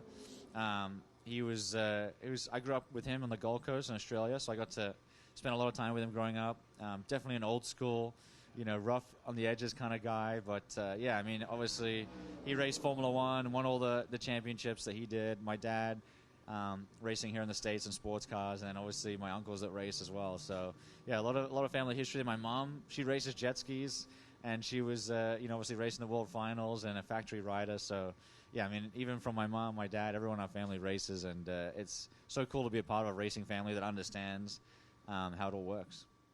All right, so we're here at Road America, and for years I've seen these kind of cars like this Mountain Dew car, basically the era of Trans Am I grew up in, at our SVRA events. And Colin's always on the top or on the podium with our SVRA events. Last year, Boris said, who raced in this era of Trans Am and in modern era. Boris, you were giving Colin like a hard time. Like, I remember at lunch you were like, Colin, your car qualifies in GT1, come run. How did you get him here? Well, our friend Peter Cunningham, who's a legend here, and he's a board member at Road America, he always gets the glory here. And I'm like, you are better than Peter Cunningham. So take your car out and run it, and here he is on the pole. Nice, yeah. Pole in GT1, Colin in this Mountain Dew car, that's got to feel good. Yeah, it feels pretty good. I mean, I'm glad after all these years of coaching Boris, I could finally get out here and show what I could do in a car almost as old as him. I raced this car once. Actually, yes. Yeah, this is actually a Lions Pride car for a couple races. Yeah. Yep. And then who's your spotter this weekend? My spotter is Boris said. And what will you tell him? Well, hopefully to go faster. But we have a problem because this is an older era Trans Am car, has a 31-gallon fuel cell. It doesn't have enough fuel to make the race, so we're going to have to do a pit stop here and there, else get lucky with a lot of yellow, so it should be interesting. All right, yeah, so what's the strategy there? Do you know how many laps under yellow could get you to the finish? Well, just judging by the fact we got a yellow on the outlap of the qualifying session, I feel pretty good about 25 laps, getting a yellow somewhere in there. So I think if we get 2 laps under yellow, that changes things. Or maybe a purple, slow everybody down a little bit, I think we can fuel in 5 minutes, and I can go back out there and try to work my way back up a little bit in GT1. Well, luckily, we're at Road America, which is our longest lap of the season, so that at least works in your favor. Finally, something does. So now, last year, your son Briggs in the fan walk was cheering for Paul Menard, even did the Menards jingle. Do you think when I ask him tomorrow who he's cheering for, who do you think he's going to say? Well, if that little bastard wants to sleep inside, he better say my name. His go-kart will get taken away. So I'm hearing from the producer. Everybody wants to know exactly how much money are you getting from Mountain Dew for this effort here? Well, they give me all the prize money, so I'm expecting nothing. Okay. But that's okay. But I would like to thank Liberty Firearms Institute for sponsoring me this weekend because they made it possible for me to buy fuel and tires to come here and do this silliness. Nice. I love that. I love that. But I want to show one more detail. Tell us about this 2.6 car here on the top. And then also as a designer, look at this. His name matches the Mountain Dew font. I love that. Well, this is actually my true sponsor. This is my wife's race car. My wife Kane and her Bug-Eye Sprite. So I don't know if it's up there for good luck or to warn me if I don't do well or if I crash a car to not come home. I could maybe sleep outside with Briggs. What's up, guys? It's Sam Corey here. We're here at Watkins Glen having some fun. It's really cool. I've never been here before, so this is my first time here. Obviously, rolling off. We're decently quick, so we got to find some pace, but it's all good. It's a driver's track for sure. There's high commitment zones. You know, it's a high commitment track. So You know, it's got a lot of grip.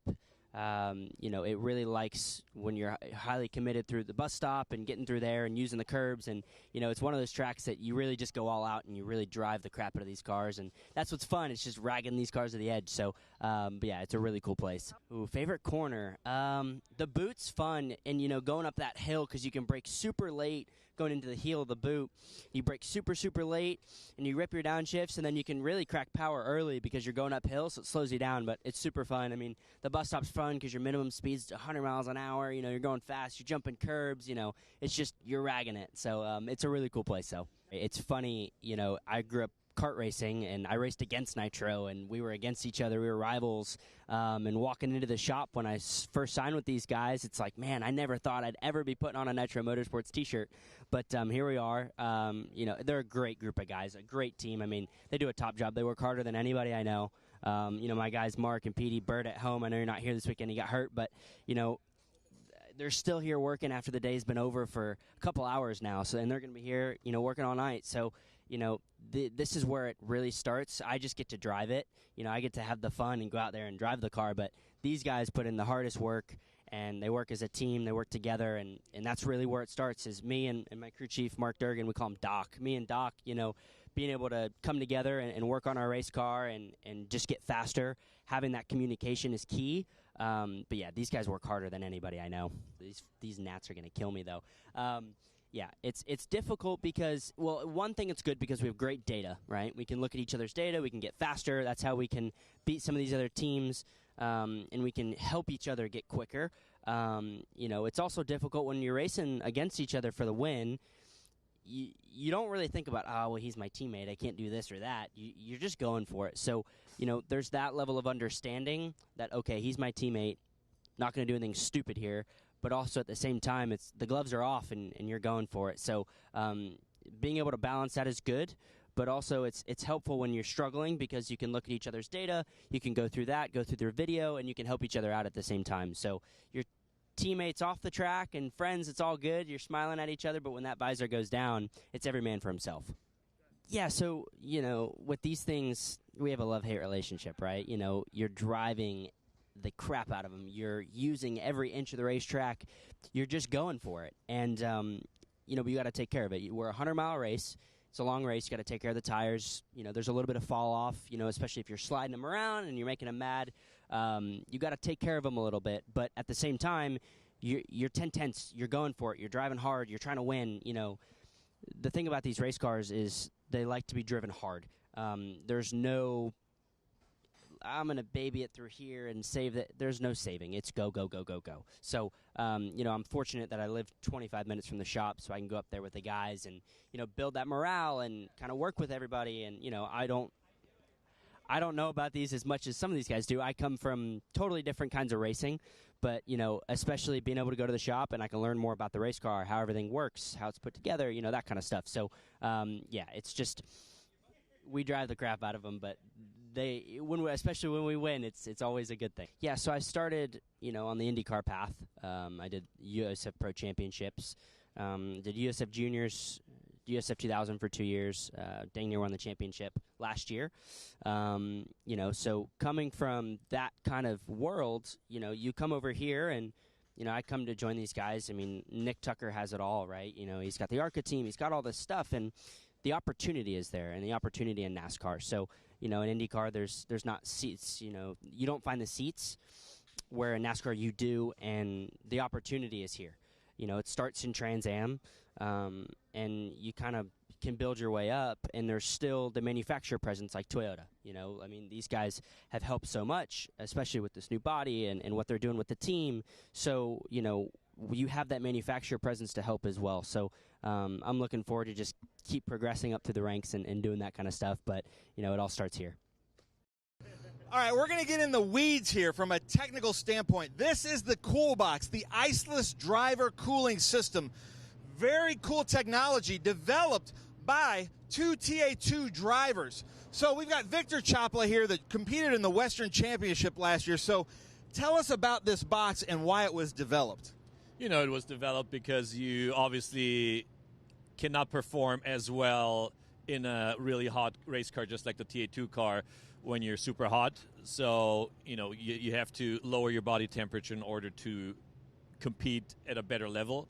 But really, the emphasis that I love is it's iceless. You're not carrying around a bunch of weight in a cooler. It doesn't take up a lot of room, obviously, inside the car. Yep, we try to make it as lightweight as possible, but as efficient as possible, where it still works at super high temperatures. And we designed this box to just be bulletproof and work under, all circumstances. If it's 110 outside, it's going to be 160 in the race car. And this box still needs to perform to a point where the driver of the car is not going to overheat and it's going to feel like he has ice cold water going through his vest. So we basically designed it originally for us because we know what it takes to be in a hot race car like that. So, that's basically the background of why we started the company in the first place.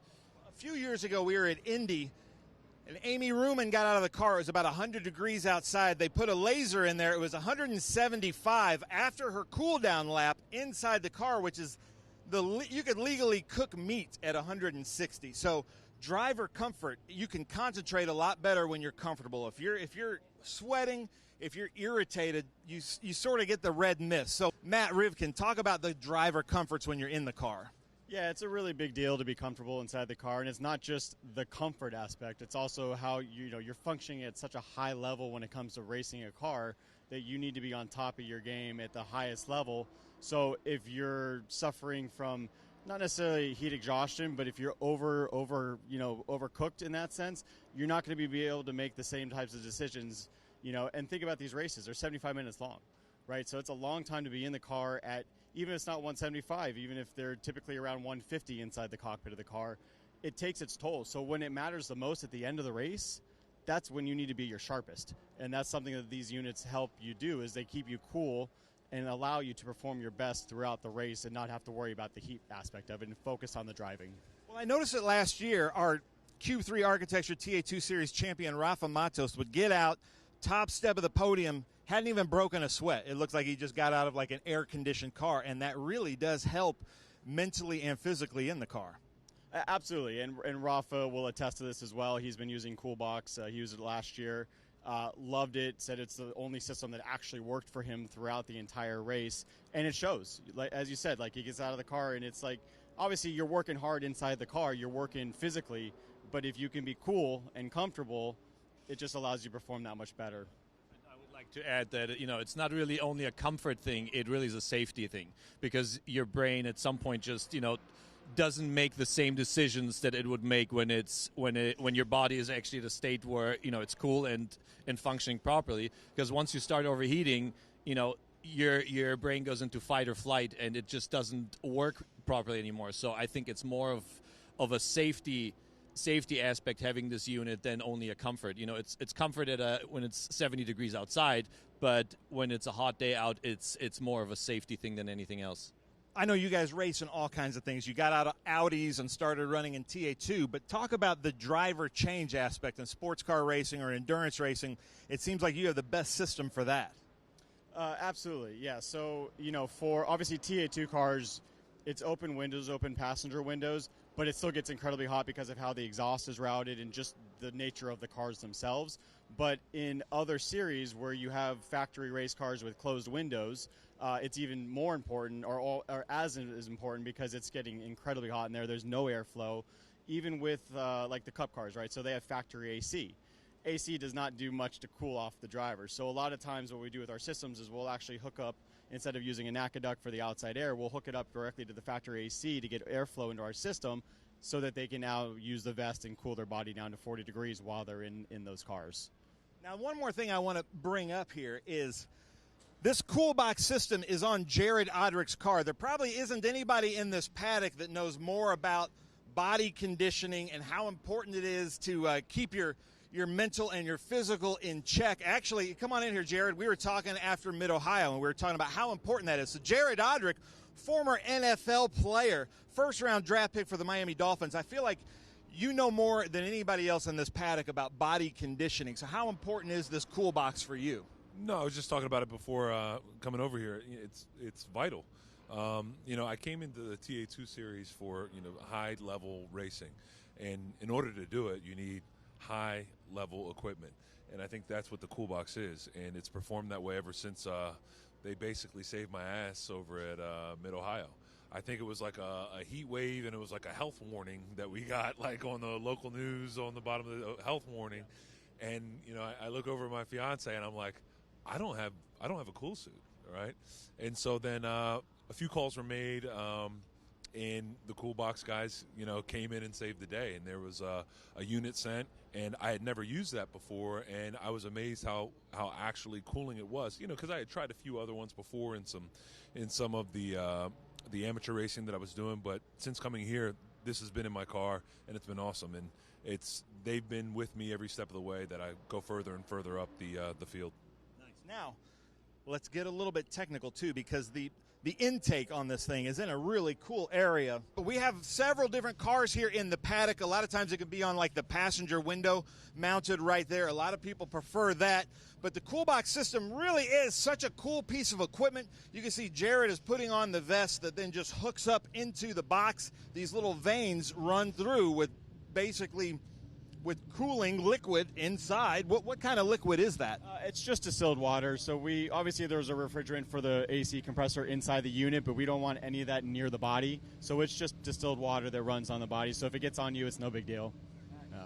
And we have actually had in TA2 under different systems, not Cool Box systems, but people were getting burned because the water running through there, the ice would melt and then they'd burn. So having an iceless with a refrigerant is actually, just like you said, such a safety thing, because we've had some drivers get out and they've gotten marks on their bodies because their ice melted halfway through the race, and then it's just basically hot water running through.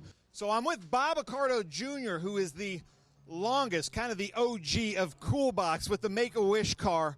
But talk about the importance of having a Cool Box in your car while you're driving in the heat. Man, it gets like 150 degrees inside these cars during the race for an hour and 15 minutes. You die without it, so it's absolutely mandatory. I got one of their oldest ones in my car, and man, things never let me down. I think I've used 2 or 3 of the generations now at this point, and now they got a really tiny one out that doesn't add a ton of weight, even better. And yeah, these guys, they make a great product. Nice. So if you want that kind of unfair advantage, the competitive advantage in a race car, make sure you check out Cool Box, the iceless cooling system. They're getting smaller, they're getting more efficient and lighter, but they're keeping drivers like Bob here alive. So check out Cool Box.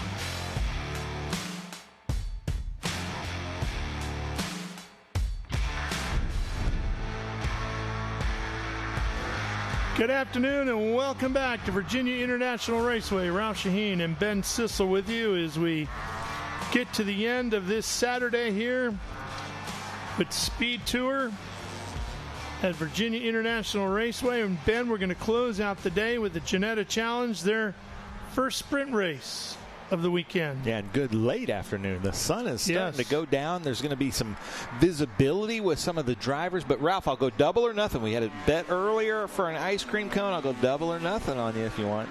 What's your bet first before I lock in on it? So you got me. Bet you a British car wins this race because it's the Ginetta Challenge. And as a British car guy, super excited about this. But we have 21 Ginettas out here. This series just keeps growing. It's been a lot of fun to watch. Position 1 is Henry Drury. Starting number 2, starting in second position, Jeremy Zumwalt. 3 is Andrew Heffring, who's joined us in the booth before. Richard Thomas is 4th. David Lecco, who's always up there mixing it up in the front, is 5th. William Ewald is 6th. Max Waithman is 7th. Eric Hagginson, 8th. Eric Arms, 9th. Bo Jones, 10th. Corey Deeds, 11th. Ralph Lindekers, 12th. Stephen Smith, 13th. Darrell Allen, 14th. Andreas Fuchs 15th, John Rudolph 16th, Mark Malzone 17th, Lucy Hodgson 18th, Philip Hakim 19th, David Clark 20th, and Sean Armstrong 21st. In this light, this is the best place. That oak tree turn is great light late in the afternoon Ben, for some great shots. What do you attest the growth of this series to? I think it's an economical, reliable car to buy. The parts are readily available. The racing is very good. The cars seem to be safe. And the outstanding television commentary? The outstanding television coverage, commentary, and they race at some fantastic circuits. Yeah. I think, what was the last time they were with us was Indy? I can't remember. That sounds about right. Did they do the Trans Am Watkins Glen? I wasn't at that. No, I don't remember them being there. Okay. Or were they?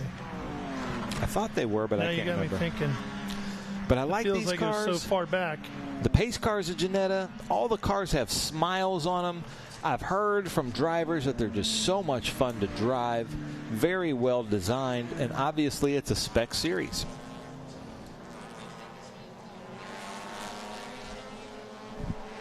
So Henry Drury is leading him down. Jeremy Zumwalt next to him. That's your front row. The Ginetta pace car lights are out. It's going to duck into pit lane, and we're going to get going with this beautiful Ginetta challenge. Here we go. Out onto the front stretch. Looking for the green.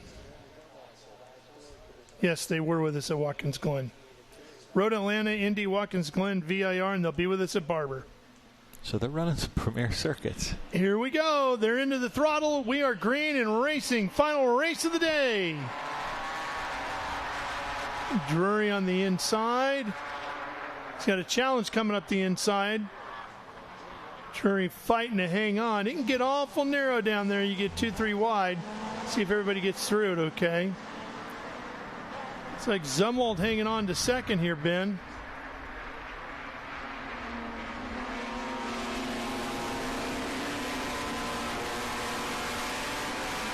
Looking good. I love once they kind of single file through this area, you can kind of breathe a sigh of relief. Yeah. So we love seeing that as they come through this Optima section. And the cars, like you can see, are very equally yoked. This is a driver class. When all the cars are prepared the same, and the car, not prepared the same, but when you're driving all the same cars, the mechanics can change some of the geometry and things like that. Equally powered. But yeah, this is a driver class. Nobody's got more tire than the other guy. No, they're all on.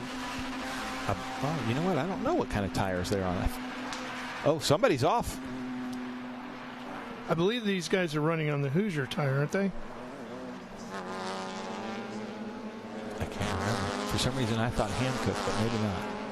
Somebody went off but came back on. So it's still Drury, Zumwalt, and I believe Heffring in third.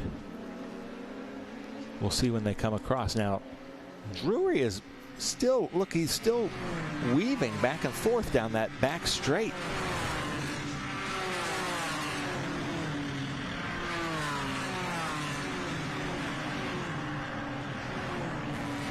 As they come down the roller coaster section, got some great drone footage of it as Henry Drury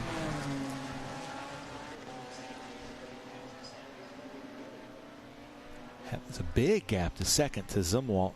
Jeremy Zumwalt now look for Heffring to try to make some kind of a move if he can get into the draft as they come down into turn one. Heffring looks to the inside.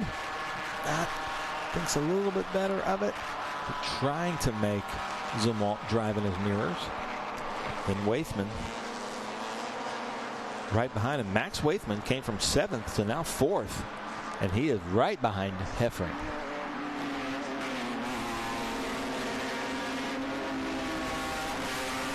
Looks inside. Ooh, it's a little bit scary.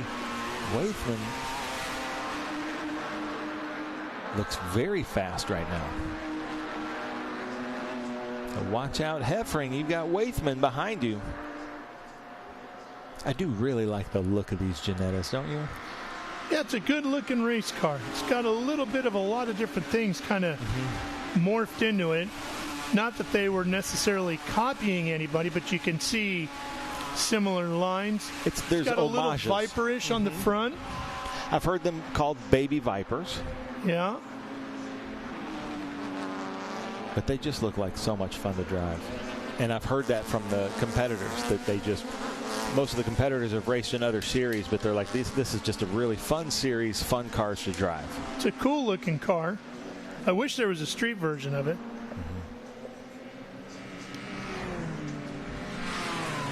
Okay, now Heffring looking outside again, but that's knocking him out of the draft.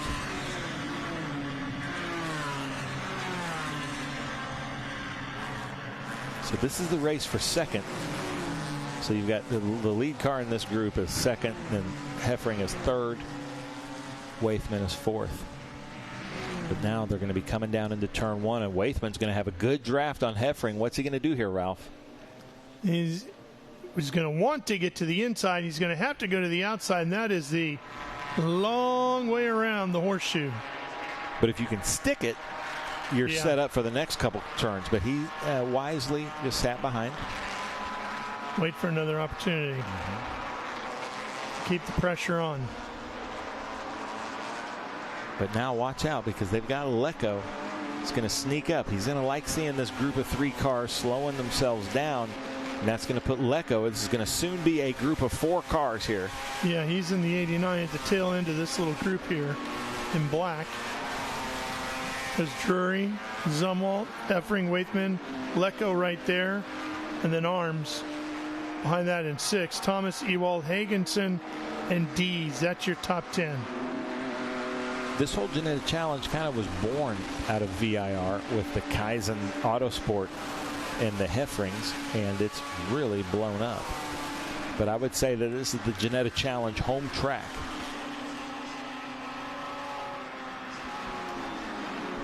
Yeah, look at this, Lecco. By the time they get to roller coaster, this is going to be a 4-car battle. Yep, for sure.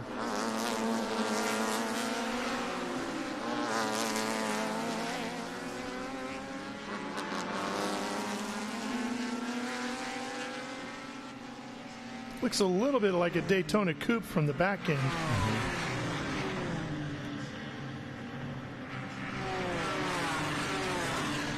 So there's Heffring.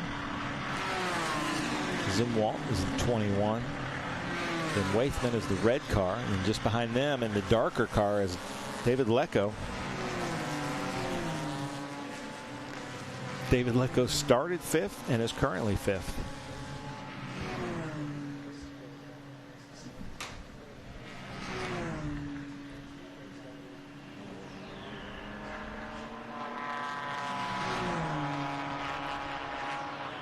And just behind this group, Arms, Thomas, Ewald, Hagensen, they're having a great battle. Yeah.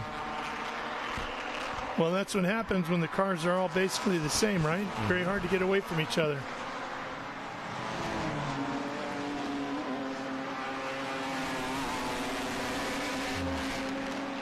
Waithman and Lecco seem to be the fastest cars on track. They're just struggling to get around. Contact there between Heffring and Waithman. Just close racing, nobody being silly. Yeah, but Lecco's coming now. Looking inside.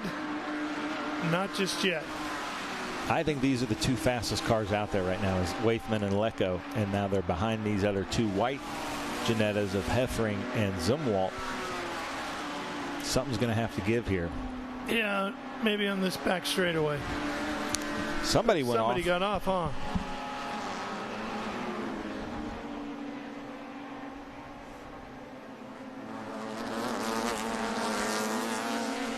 Oh, they've caught up to the lap traffic.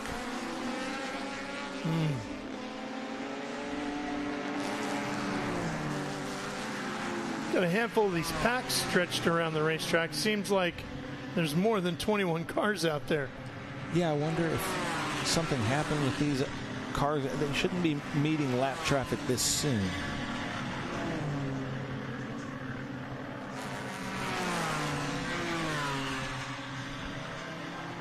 here they come. Zumwalt, Heffring, Waithman, Lecco. Now let's see what kind of off of hog pin Waithman or Lecco can pull. See if they can do anything to turn one, but it doesn't look like it. So there's your leader, Drury. Then this group of 4.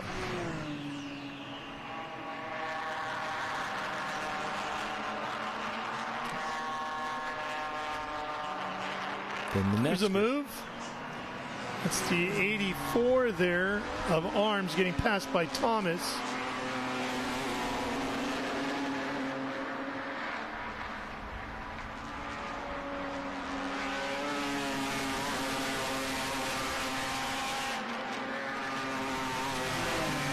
Man, they're all moving and really trying to figure out where to pass. This is a tough track to pass, especially in equally yoked cars. But man, he was 4-wheel drift through there. Ooh, we've got a car off. Yep. It looks like in a safe location.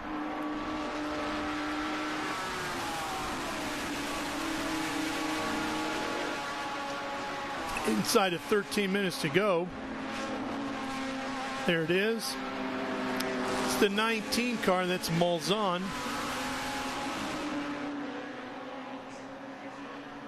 Armstrong also in the pits.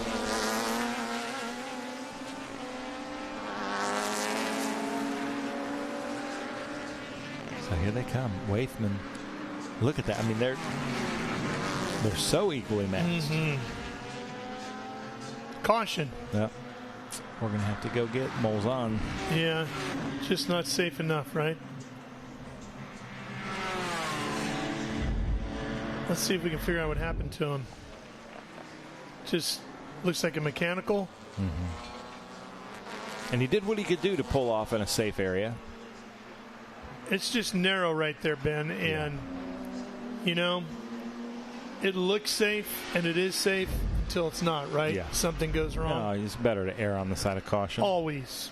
Never have a problem with that, right? Yep. It's no different than when your flight gets delayed and they say it's mechanical. Okay, take your time. Yeah. I'll be over here. Just make sure it's right. Let me know when you're ready. Even if it's tomorrow. And, you know, 1,000 times that's a safe location, but then that one time it isn't. And that's all that matters. Yep. The 08. I remember a story about, this was before everybody put roll bar padding everywhere in a race car, no matter where. They just put it in there. And the King had a really nasty wreck. Might have been the one at Darlington. And they got the car back to the shop. And they're looking at the inside of the car, and there's a mark on the roll bar all the way across the other side by the passenger seat, far end. And they're like, where did that come from? And they looked at his helmet. There's a mark on his helmet. His body and his neck especially had stretched so far through the belts and everything. He got all the way over there. But nobody in their right mind would have ever thought he would reach that point. So they hadn't put any padding over there. Next race, of course, there's padding everywhere in there. You just never know.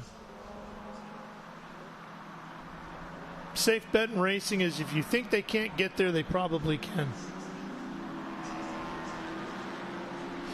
Put a guardrail, throw up some tires, safer barrier, whatever you need.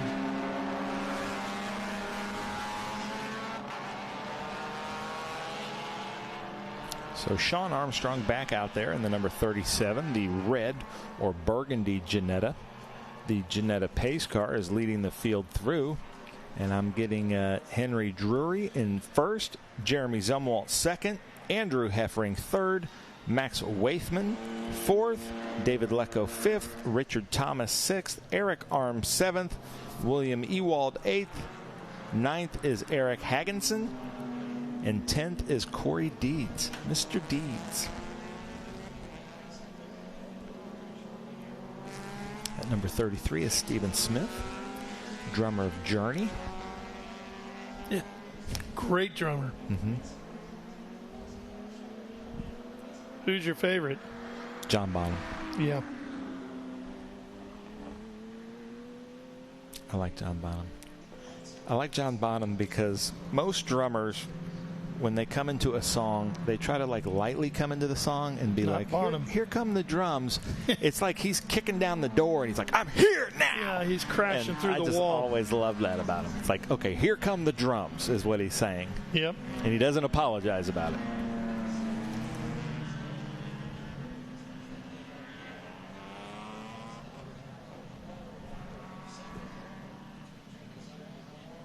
I do really like these Ginettas.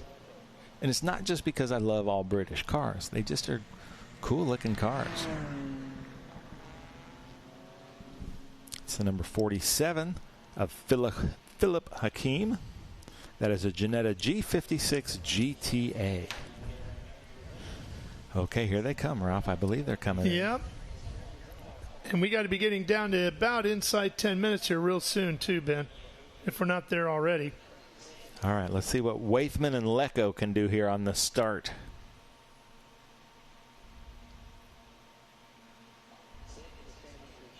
Slow. Boy, look at Zumwalt just creeping up the backside of him there, trying to. Oh, great move. Is that Lecco? Mm-hmm. Getting 1, 2. Oh, no. He almost got turned. Yeah, and Heffring did a very good job of staying on that. He should have been pit maneuvered. He's got issues now. He's creeping around the inside. He's going to be up. That might bring another safety car out. Might have popped the tire on that. Maybe. I'm guessing whatever this result is, Lecco might not be able to keep it. Yeah. Yeah, we are inside of almost down to 7 minutes. Cars look great through here. But David Lecco now up to third. Knocked Andrew Heffring out of the race. That's one of the things that the stewards will have to see, who put driver input into the other car. Yeah. Because Lecco might have held his line, and then he should be fine. Okay, well, Drury has just been the class of the field. And Zumwalt, Lecco, then Waithman, then Thomas. That's your top 5. I'm showing right now they're saying 6.5 minutes left. You going to take my bet that a British car will win this race? No, I'll stick with what I got. If you were wagering a banana split, I might have gone for it. Maybe. Oh, man, Waithman and Lecco. Well, the sun isn't in the driver's eyes, Ben, but it officially is in ours. Oh, yeah. Right through the window. Perfect eye level. Oh, 2 off here. Is that the 11? That's Hagenson there? Yeah. In this silvery black car, and I couldn't see who the other one was. See it rolling away, but so Hagenson was 8th. And look at this, Lecco challenging for 2nd. On the inside, white flag is out. I'm going to bet that was Arms because he's dropping right with Hagenson. Mm-hmm. Last lap, ladies and gentlemen. And Lecco now was side by side with Zumwalt. Not sure where they've ended up. But yeah, there we go. So Lecco now in 2nd place. Zumwalt trying to hold on to 3rd. Look at Waithman.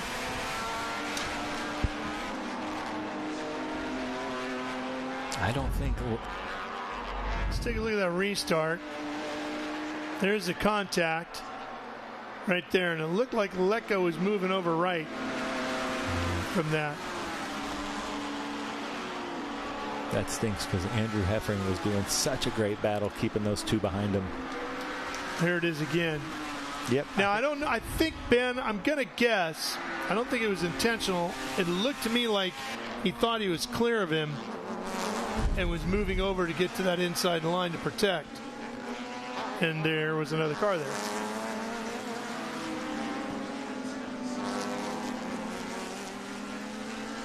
So now it's because as soon as they made contact, he pulled the back left. So there's your leader, Drury. Henry Drury. Then Lecco. Then Zumwalt. And then Waithman. And then Waithman is anxious to get around, isn't he? He really wants another lap. Yeah, but this is it. They're coming to the checkered. Here they are, out onto the front stretch, final time. Drury takes the win. Zumwalt's going to hold on for second. Lecco gets second. Zumwalt gets third. Waithman gets fourth. And Thomas will take fifth.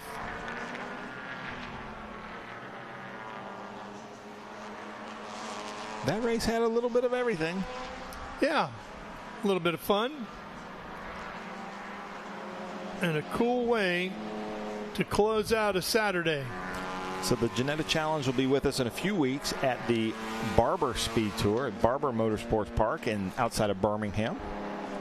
That'll be a fun one. Ginettas will have a lot of fun on that circuit.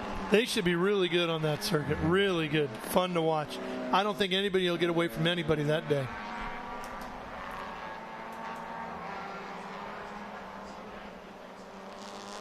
There you go. Drury, Lecco, Zumwalt, Waithman, Thomas, Ewald, Deeds, Smith, Lindeckers, and Rudolph.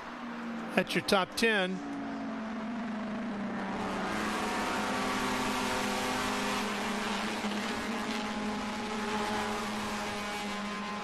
So we are going to be closing up here. We'll be headed down to the podium in a minute to hear from top 3. Mark Molzon will finish 21st. And we will be back here tomorrow for another full day of racing. The SVRA Speed Tour at Virginia International Raceway. And of course, right in the middle of the day, we will have the Trans Am Series presented by Pirelli. You will be able to see that race live and free on Speed Sport 1. That race will be going live at 12:30 p.m. Eastern tomorrow.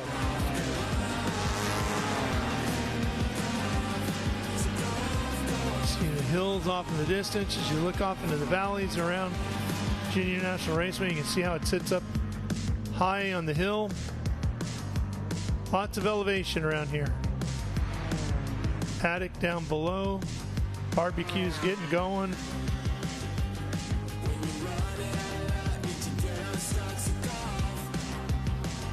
The cars making their way onto pit lane.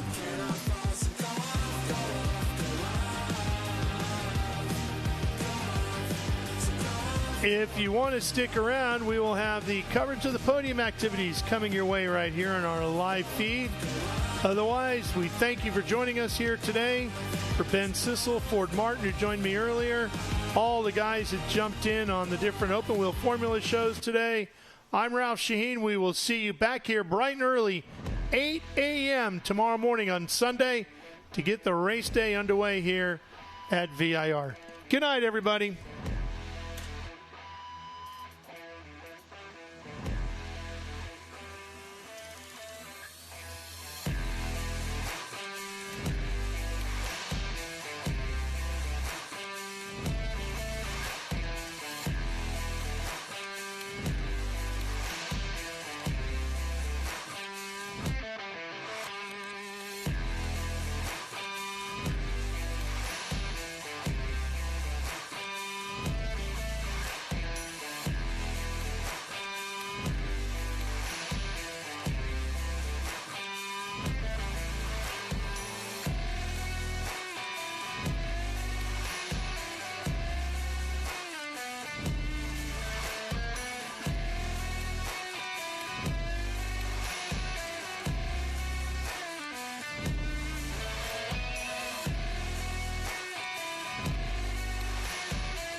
CEO, there he is, very shy demure over there, hiding behind one of his race cars.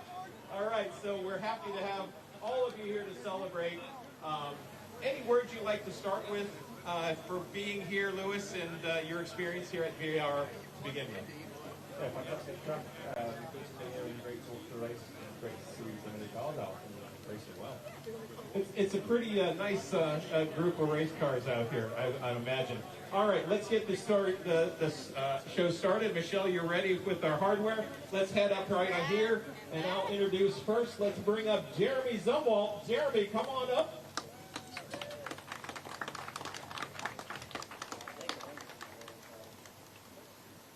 Jeremy, a nice race for the weekend. It was a bit busy out there in the last couple of laps. Kind of give us your rundown on your race. Well, it started around lunchtime when I stepped within the wall, and we could fly out with no other strength. I hit ties and they helped me. Something guys really helped. And race performance, they helped me fly out the team line. We lost the car for me to get back on track. And so I moved on second. I had nothing for him, but he was like that. And then there was a team there to restart. I was trying to hold on to the show. Still kind of Solid, especially for the championship. Let's put Jeremy Zumwalt off P3. Let's hear it for Jeremy. The other mic. Oh, you mean nobody can hear me right now? There's the thousands and thousands of people who are out there that need to hear all of this. So if you haven't heard this, this is Jeremy Zumwalt, everybody.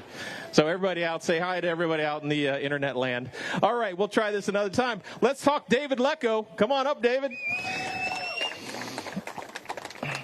Some nice trophies, some nice hardware here from our friends at Ginetta. So tell us about that busy last few laps. I qualified 5th, and then at the start on lap 1, I actually went off track at turn 10, and there was a big hole there. I didn't know that until now, but I was able to get back on track, lost 1 position, and then on the restart, I was able to gain 2 or 3 positions, just had a great start as soon as the green came out. David, some folks you'd like to thank for being up here to P2. Oh, absolutely. So I've got my lead tech, Susan Pfeiffer, and my driver coach, Derek Easty, and my team manager, Derek Easty, my data guy, Derek Easty. You guys kind of get the picture. And my parents also came out, so thanks to all of you guys. Excellent. All right, let's hear it for David Lecco, P2 today. And he outlasted them and dueled them right down to the end. Let's hear it for Henry Drury. Climb up here, Henry. This is where you trip and fall, and there thousands of fans are out there. Here, I got you covered. Ready? Rock and roll. All right, so let's talk about your race a little bit. From, the start, finish, you were dicing it up a lot out there. Yeah, I mean, what's a car and what's a track? Not quite the way I expected to win my first race. I mean, for a start, I didn't go the right way coming out of pre-grid. And then coming to the start, I go to look in the mirrors, and all I can see is just sunlight. Yeah. So it's, there's a car there somewhere, but no idea where. So, yeah, I mean, the car was absolutely dialed. A massive thank you to the Ace Performance guys and to PT Autosport for giving me the opportunity to drive it. It's just so much fun. I'm just grinning under the helmet the whole time. It's a good time, and that's a good shout out to the cars out there, everybody. It sounds like everybody loves driving these cars. So keep making them. We'll keep racing them. Let's put you up P1. That's Henry Drury. Let's hear it for our Ginetta Challenge. Now, it's pretty tight out there. I think you heard. I'm not sure exactly where the standings are. We'll find out tomorrow. But let's get a couple more photos. And we appreciate all of you being here and racing with us. For that, we're probably going to end up the day. And it's been the sun's going down, so no longer in your rearview mirrors. All right? Have a great day, everybody. Be well.